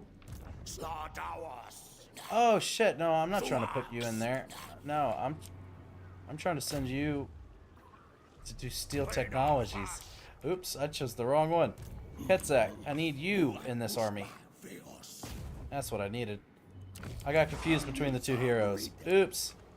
Not my smoothest of moments, I'll be honest. Okay. Let's end the turn. Keep it grinding. Hey, Greases is finally here.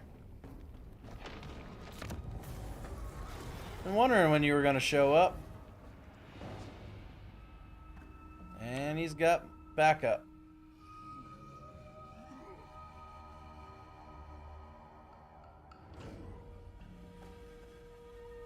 This just got interesting.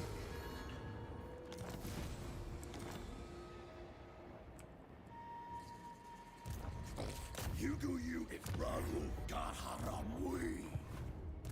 Bring Nurgle's rich.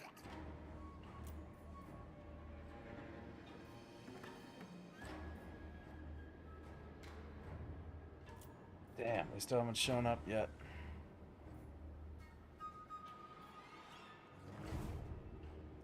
Alright, what do we got going on here, Greasus? No one kills over. Still got a whole bunch of ogre bulls. Ogre bulls, ogre bulls, ogre bulls. Iron guts. You do have one iron gut unit. Nobbler trappers. Yeah, you really don't have an army I'm worried about. Some regular man eaters. Got a firebelly wizard and a lord. Yeah, nothing really. I'm no one in charge round here. Nothing really to worry about.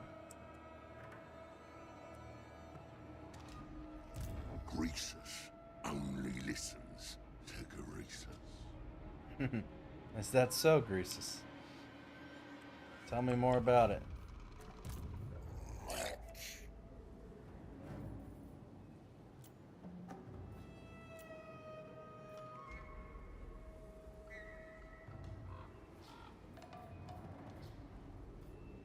Be an extra 700 gold per turn. Fuck. I do want to try them out.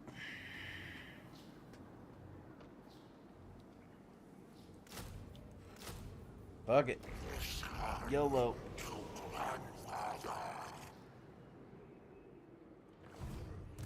Nurgle's champion. Great pestilence. 3,000 to We'll sack take that? it Let's back go. with interest. By Nurgle. Take the town Okay. for Nurgle. And then hopefully he'll... if I put him in Force March, he should be able to make it up here next turn. So if Greasus does come up here to come after him, Or I'll eat ya. he can't reach... He can't reach us the first turn. So we'll be alright.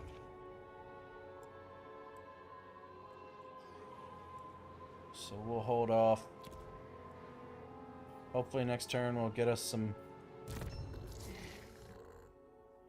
Get us some of the whatchamacallits. The Chosen.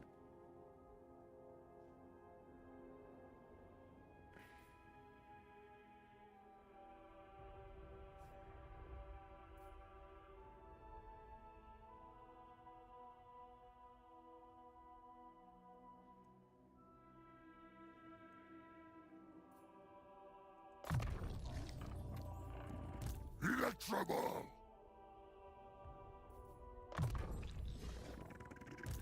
Warlord and Conqueror.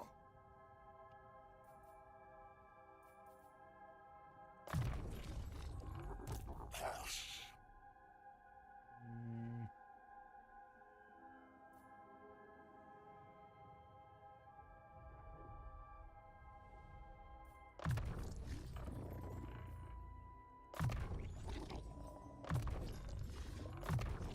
Yeah, quite a few levels waiting on him. That works. Dark Hours. Please who asked.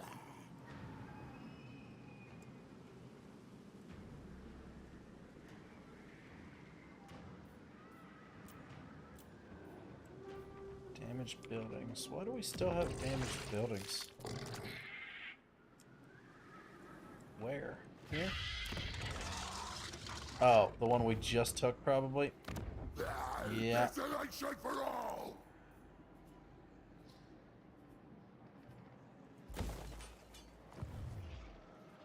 Handle rot. Alright.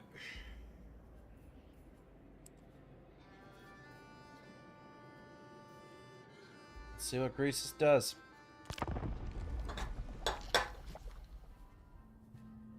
Oh, where'd he go? He didn't come up to us. Surprisingly.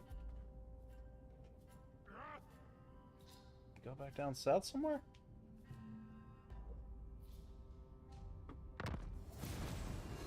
Remember, deployment formation and C-specific skill queue will save you hours and hours of repetitive time. Yeah, you are 100% right, my friend. Thank you. Okay, let's see. Oh, we got a got another little small faction right here. So Greece is down south. Tell the tyrant what to do. Wasn't expecting that.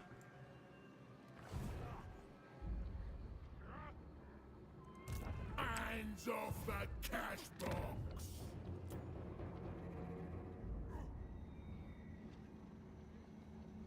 A lot of them are hurt. They might have a plague going on. Yeah, a lot of them are not feeling too hot. So what if...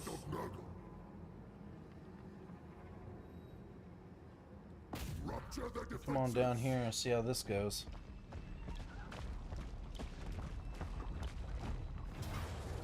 Decisive victory, let's go! Give me that. I don't care about this. I don't care about those little guys. I just wanted to take out Greases. Fuck yeah!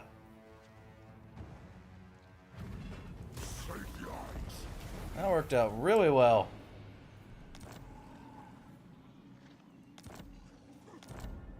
Goodbye, goodbye. Ooh, I got the uncle for uncle now. Nice, I bet he's a fortune. Master of house. Settle here. Thank you for that. Now, from Bosa. Oh, you're so close. Damn it. Can we finally get some of them? Chaos Warriors. Exalted Plague Bearers of Nurgle. Damn it, I just want to get me some of these chosen. War Shrine of Nurgle. What is that all about? Support monster. Chaos War Shrine. Poison attacks. Support, huh? What does it do exactly? Presence of a Chaos War Shrine empowers the leadership of any nearby friendly units. Additionally, any entity, friend or foe, that is killed near the Chaos War Shrine increases the intensity of the Giver of Glory ability. Giver of Glory, huh? Ooh. Effect intensity increases with each nearby entity death. So it's just like a heal bot. It just stays around the units and it heals them? That's pretty nice. C specific lets you build a hero preset and then automatically levels up your heroes and wards without you having to manually click every level. Oh, that's cool. That's good to know. That is really good to know. Remember, deployment formations save all your unit positions and groups, and you can use one preset for each army at the start of a battle. Easily saves 2 to 3 minutes of battle. Invaluable. Oh, absolutely. That's really good information as well. Is it ever gonna get to them? Son of a bitch.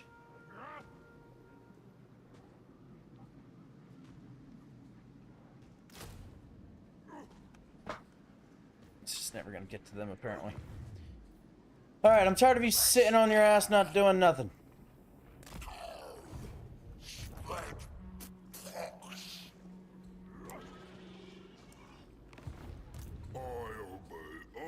Ooh, you got some options in here.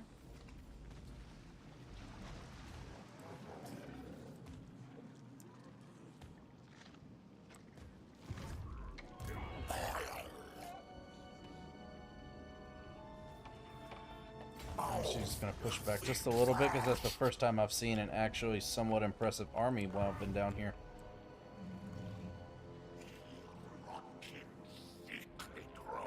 Okay, we are looking good money-wise, and pretty damn nice. Pretty damn nice. Land-wise. Finally up to tier 4 you are, huh? About time.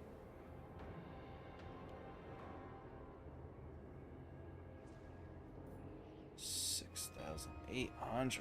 Ouch.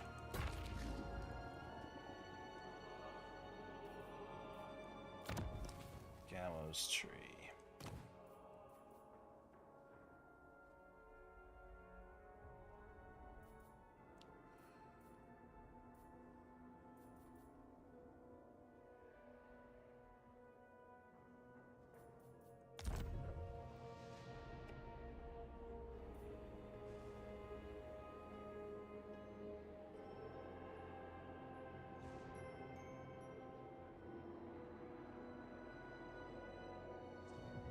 Recruitment health plus 24% for all units.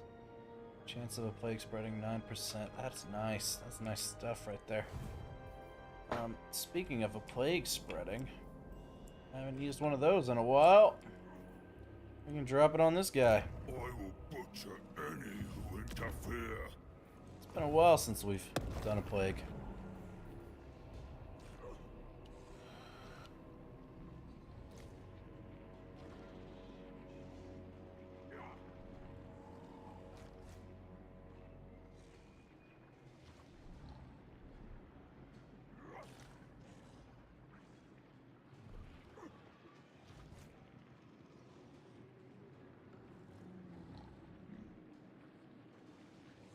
His symptoms blessed and his empowered effects. Missile resistance 20%. Ammunition minus 40% for them. Damn. That's pretty nice.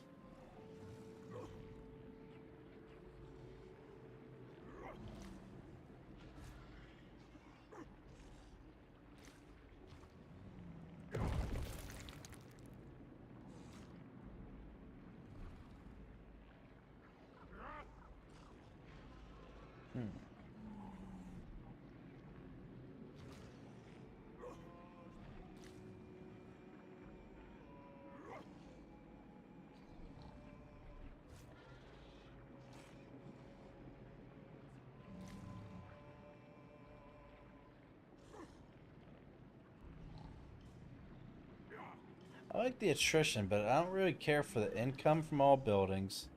The winds of power might be nice, but I don't really care about that. This movement range, maybe. Care about that.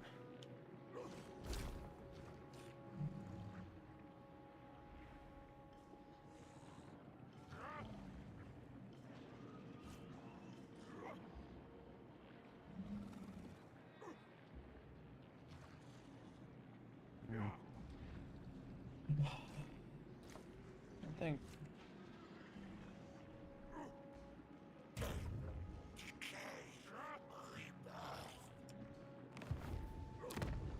Trouble. that's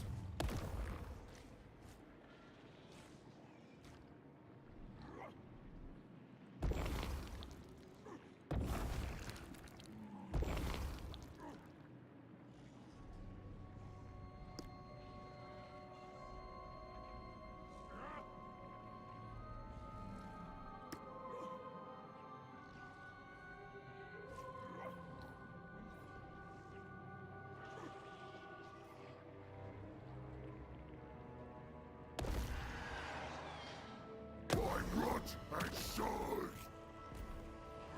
all right. Cultist, Do your thing. they will wail and All right. Weakened his ass.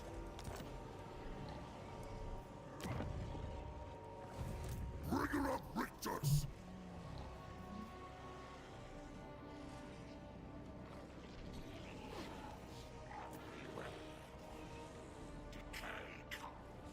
Why can he not recruit nothing?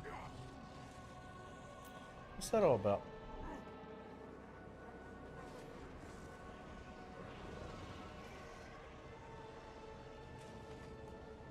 Eventually you will find very hard too easy. Relish the novelty of this game while you can. Good bit of advice, my friend. Thank you. I am. I'm trying to embrace it for everything that it is. And it's so nice that every single race is so like unique from each other, and then even all the factions inside the race play very differently. It's just an endless amount of content in this game. It's really insane when you think about it. Desolation for all.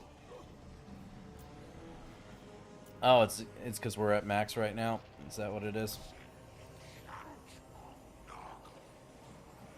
Let's just see. All a part of the cycle. Yeah. Okay.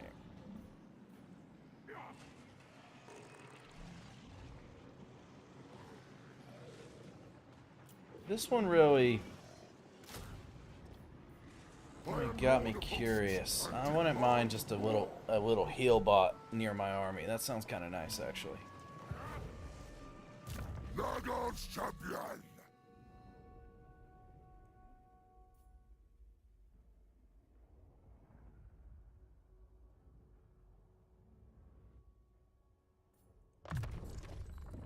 That. Master of hosts!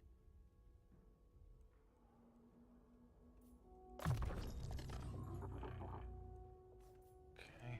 Hand of rot!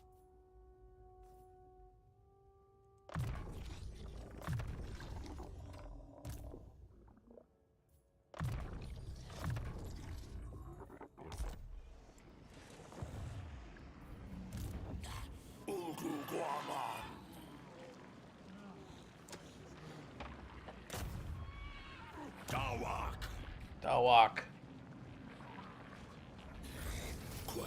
Woohoo! Give me that research rate. Let's go.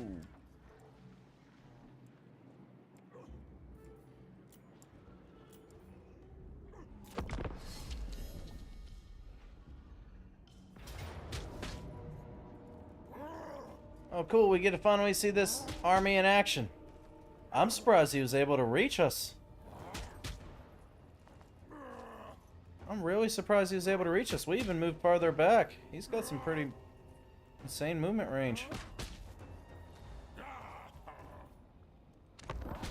Let's do it.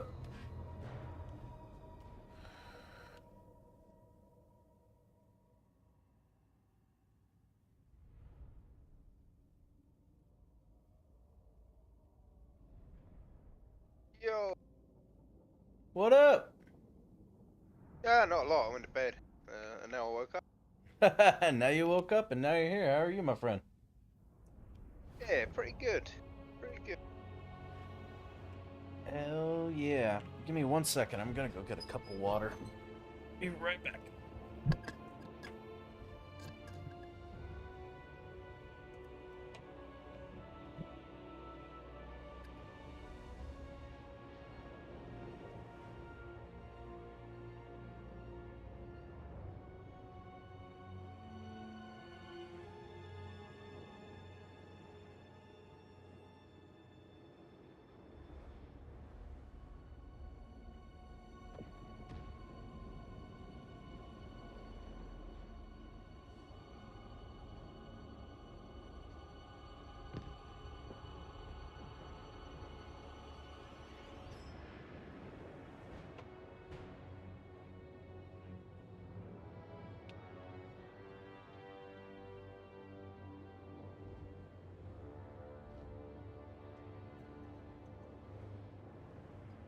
Drinking nothing but beer for the last 9 hours. Didn't realize how thirsty I'd gotten.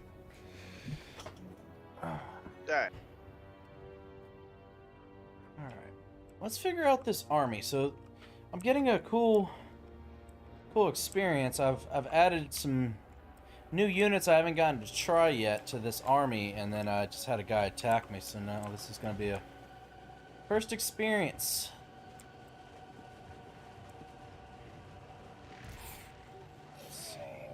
Angels of Decay, Plague Drones, Death's Heads, Flying Missile War Beasts. Only 15 ammunition, that's a little unfortunate. Alright.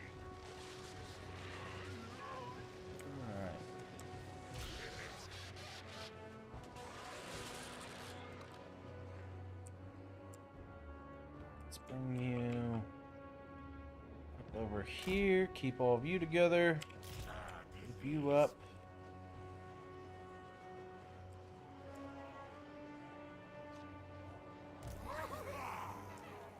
Got some bubonic Nurglings.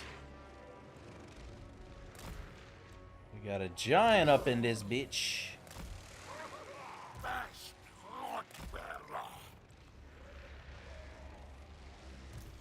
Wizard. Couple wizards.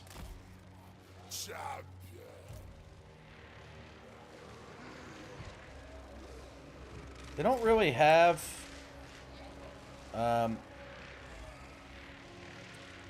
any whatchamacallit, mini like missile units that I remember.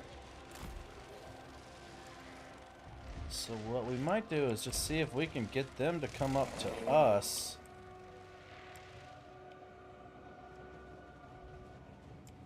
To keep you over here. You guys. Big babush.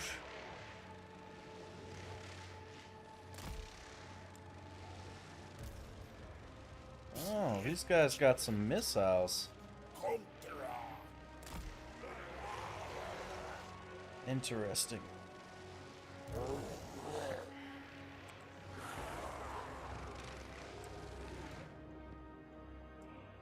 Cool. Let's see what they got for us.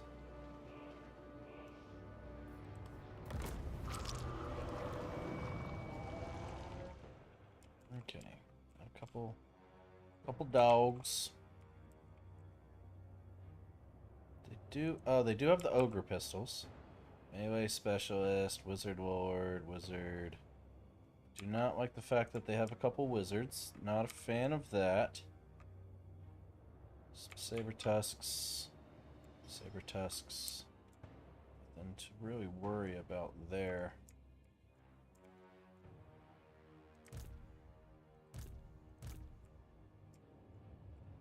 We'll kind of bring you up like right here. Something like that. I do want to see him in action as well. Alright.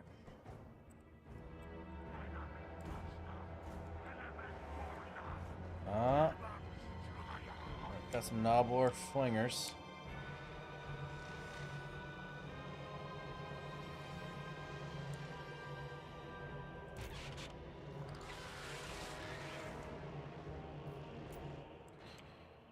How many do you have? You got 3 Noblor flingers. Jeez. 10 strength. Though granted, they have so many units, so that could actually add up.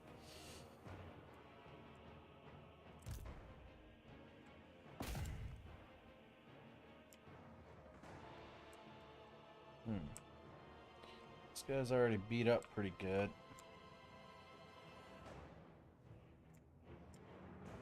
He's got his missile strength is pretty powerful.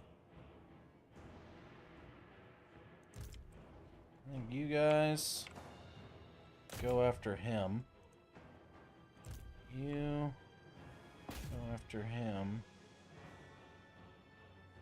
The non-ranged. Go after you. And we're sending you after them. Okay, we'll see how this goes.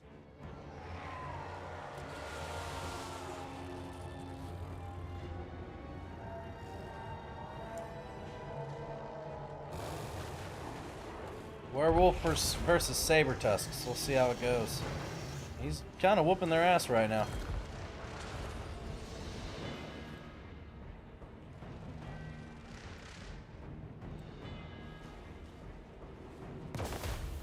Whoa! What the hell was that? Marked for Eaton. Jesus, speed minus 25%, armor minus 30, melee defense minus 40, weeping blade armor minus 50%. Damn, that was a hell of a fucking debuff. Jesus Christ. I was not expecting that. I was not prepared for that at all. Okay, so hopefully you're gonna destroy them. How are we doing over here? Looks like we're making progress. Go after them. They're rushing through. A lot of their forces were heavily pushing over to this side. Once they hit our front lines, we can start dropping some spells on their ass. I am excited to see this guy's ability, Locus of Contagion.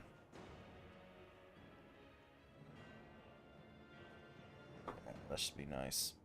That should be nice indeed. Alright, well. Hopefully our werewolf's okay. That was a hell of a debuff, and now he's surrounded. Does he have any abilities that could help him out? 'Cause, oh wow, he's taking a lot of damage.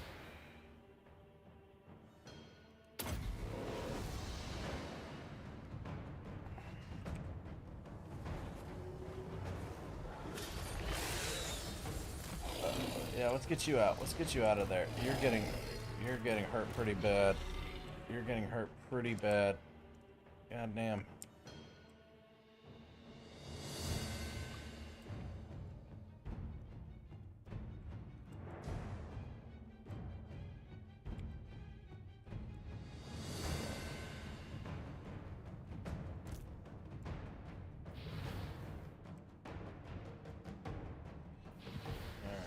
Gonna drop that on him. What you got? You got anything good that could help us out here?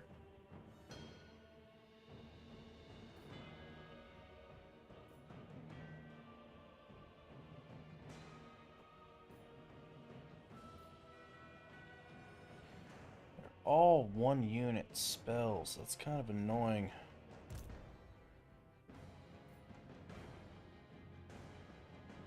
All of them are 1 units.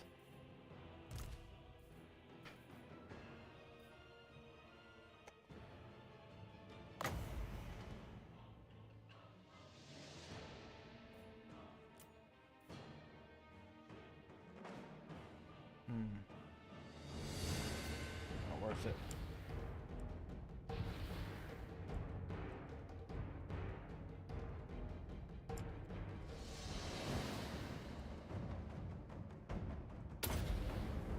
Drop that on them.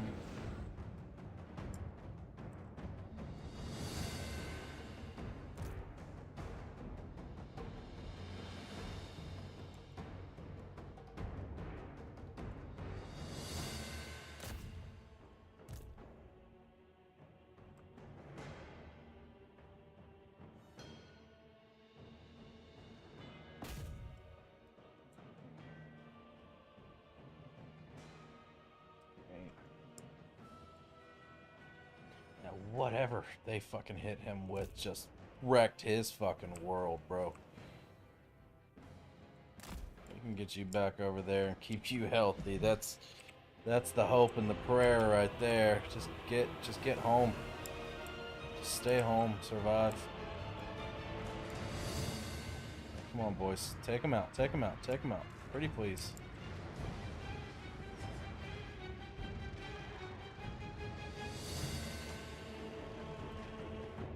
Taking a while.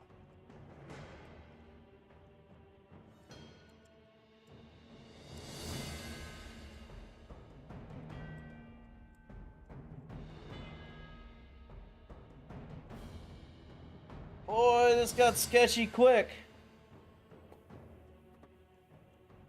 They're about to break. They're almost gone.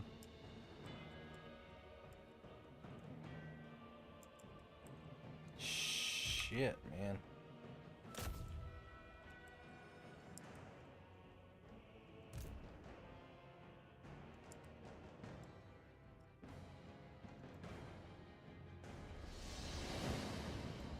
Wait, he's got regeneration. Back there and take them from back there.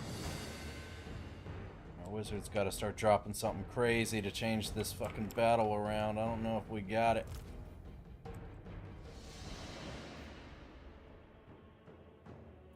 We need like big damage dealing spells, not just like debuffs.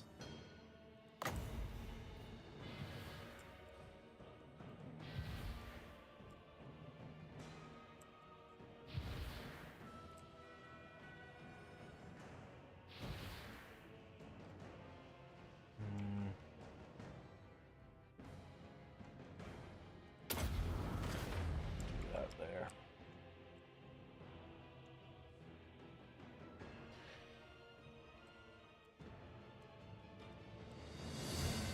Almost got them gone, almost got them gone.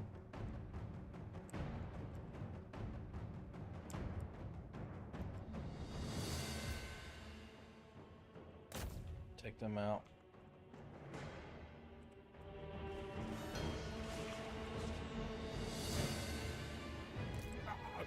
One eye.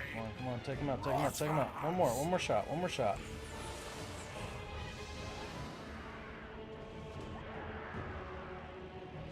They're just... These guys just refuse to die, is what that's boiling down to. Oh, balance is not looking good for us. Not looking good.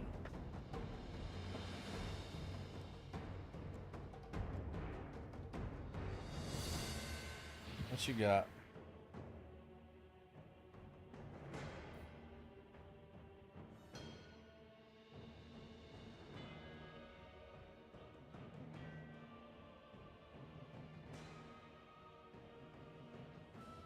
That'd be on him. That doesn't really help me. On him.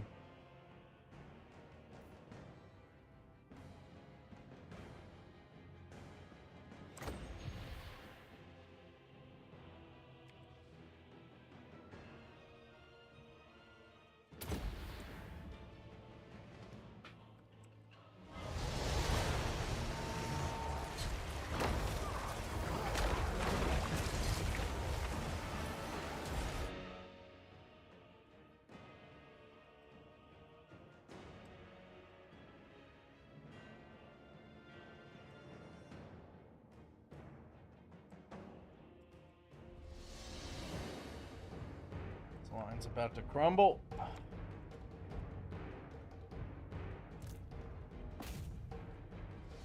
Kinda already has, to be honest. I was hoping them running up that hill would help us out a little bit. It's not looking to be the case.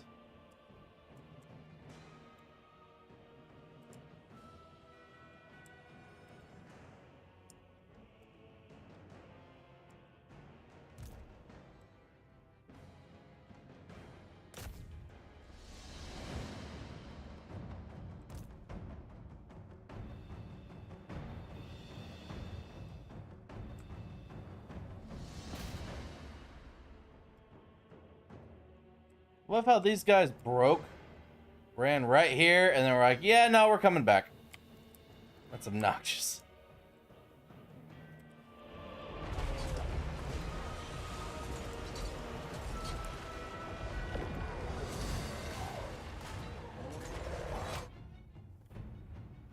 That's what we need, is that healing. And can we wait for this to fill up? We need a whole second bar here.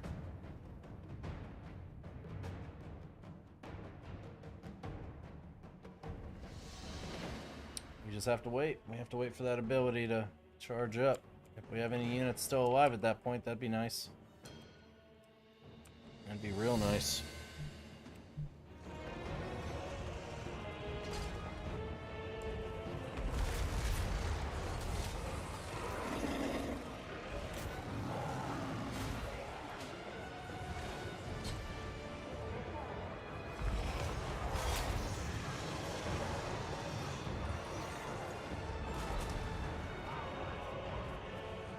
Nurgle's herald.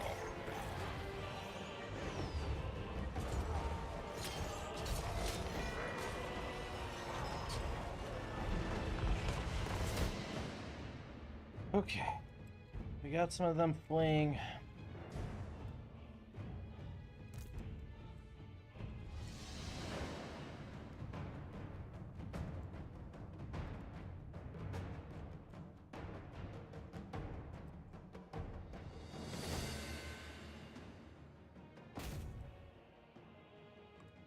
Over there, deal with them.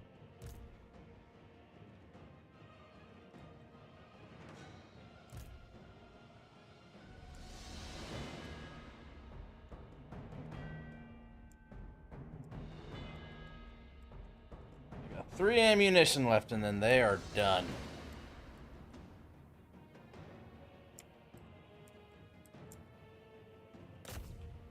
Go for him, I guess.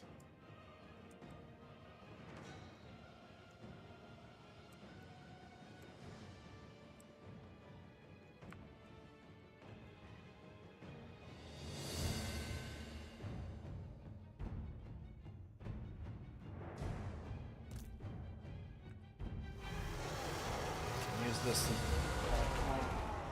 5, 4, 3, 2, 1, go. Good. Good damage, good damage, good damage, good damage, good damage, good damage. And then we also have... Oh, so close, so close, so close!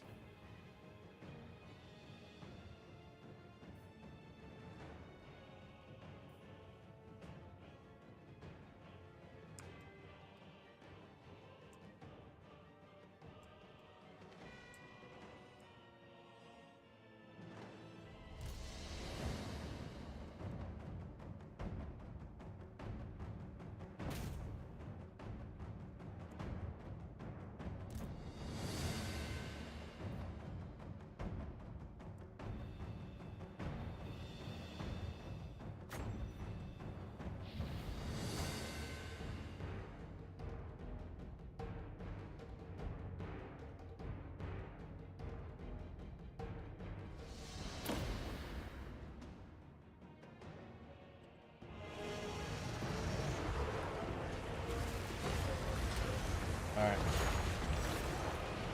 Nuggets King, set apart.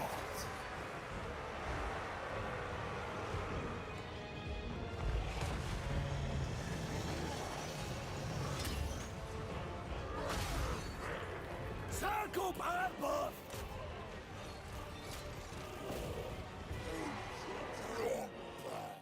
Okay, we almost got it. We almost got them. Just some housekeeping stuff now. You... How are you feeling? Go after him. Deal with him. A lot of them are breaking around here. Oh, man. Quick question. Do you have a couch or futon by chance? I'll even sleep on the floor. I miss you and so do the kids. Please just be a part of their lives. We've been through this. I'm done with you. Oh, Chunky Mush Juice. You're something else. Alright. Giant. Go after... He's anti-large. Nope, definitely not you. What about you? Go after him.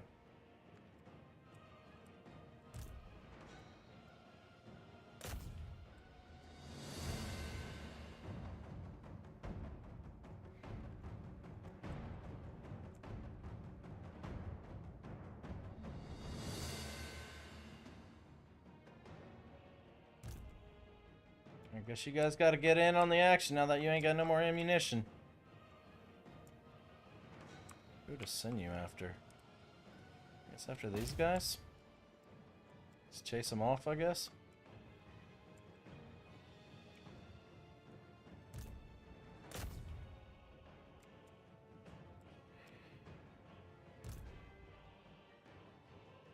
A lot of them are running for the hills.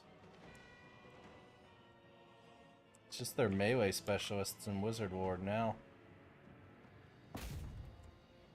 You go after them.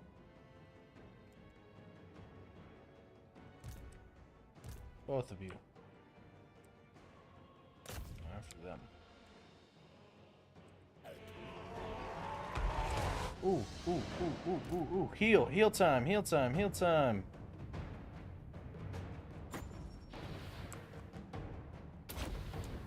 Yes, glorious.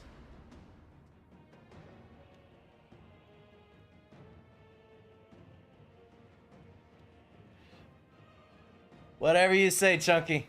I'll let you know how it goes if I survive. If I survive this experiment.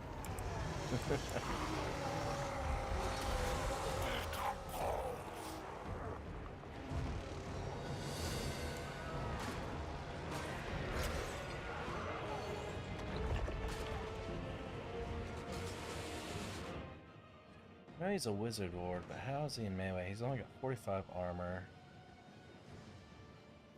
38 melee attack's pretty terrible, but the weapon strength is nice. I don't know if it'll matter at this point.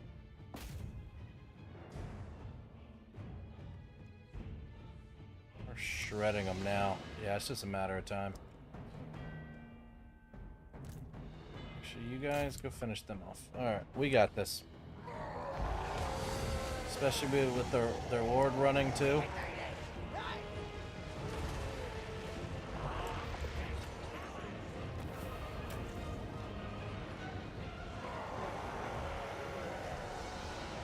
Good fight, good fight.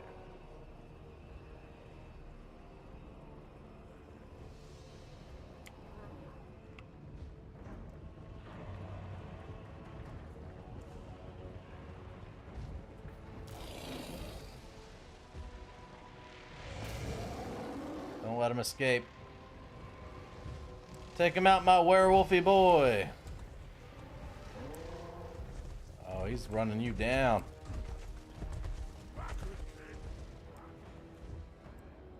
Oh, you actually did kill him. Good shit. Wizard Ward, but he actually had some good weapon strength. Where you going, cowards? She only takes cash, by the way, or iTunes gift cards. I can't even tell you the last time I've seen an iTunes gift card. Oh, that's wild. This werewolf's pretty fucking great. Once we get him some extra levels, he'd be done. He'd be done alright. He got beat up pretty bad with that huge damage frickin' nerf. It was everything nerf. It was damage, speed, armor, all that stuff, man. But he figured it out. He survived. That's what matters. That's what matters.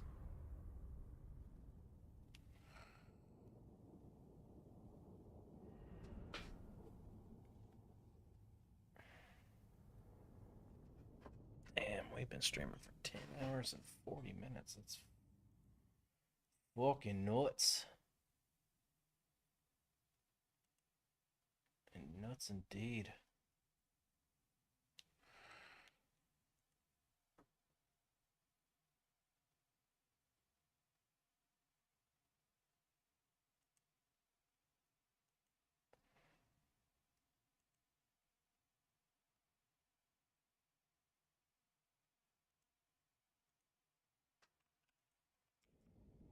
Good fight, good fight.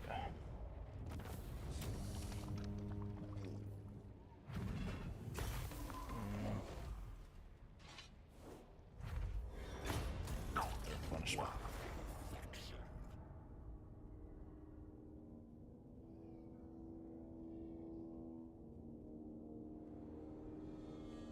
I know, he was not prepared for that ass whooping. I think that plague did well. Helped us out. Now he can't even recover.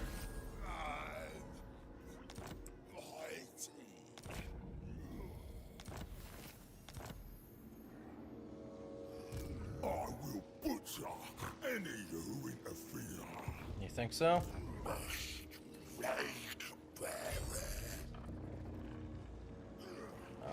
He'll have to... Is there even a garrison in there with it? How do they have a full garrison already? Tamacon.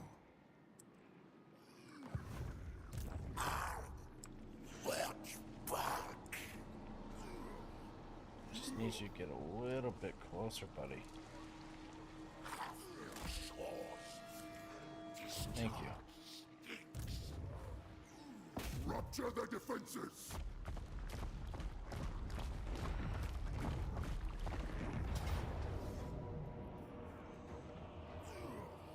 We ain't losing nobody? Hell yeah. Goodbye.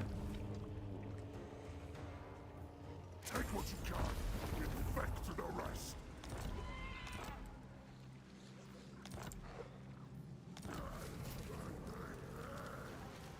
Sweet. Nurgle. Master of hosts. Right, I'm gonna head off. I'll see you later. Have fun. Alright, brother. Have a great day. Our host grows as our enemies fall.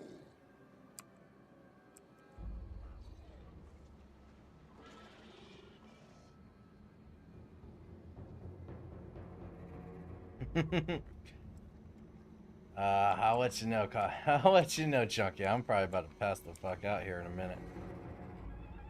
We've been going for almost 11 hours and it's 2:30 in the morning. Corpses for the corpse flies.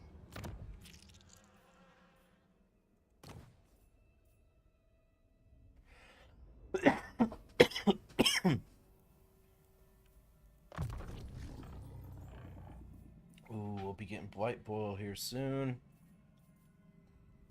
Electrable.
Chunky, you're gonna have to pay me a whole lot of money for me to even consider that, brother.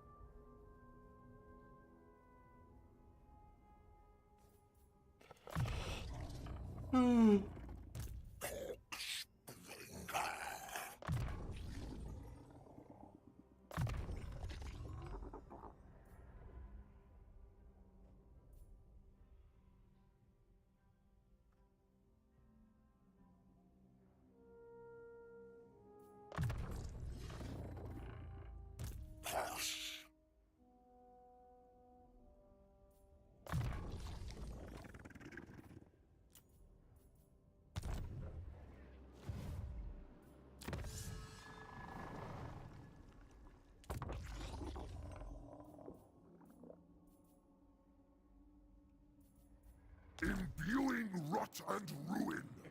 Alright. Yeah, I'm actually gonna call it there. I need sleep. I should be on tomorrow though, so hopefully I'll catch you guys there. I'm gonna head out and go the hell to bed. Don't forget to like, comment, subscribe, follow if you're on Kicker, Twitch. Do all the things. Join us the Discord if you have a Discord. It'd be awesome to have you. Yeah, I'm calling it there. Night, y'all.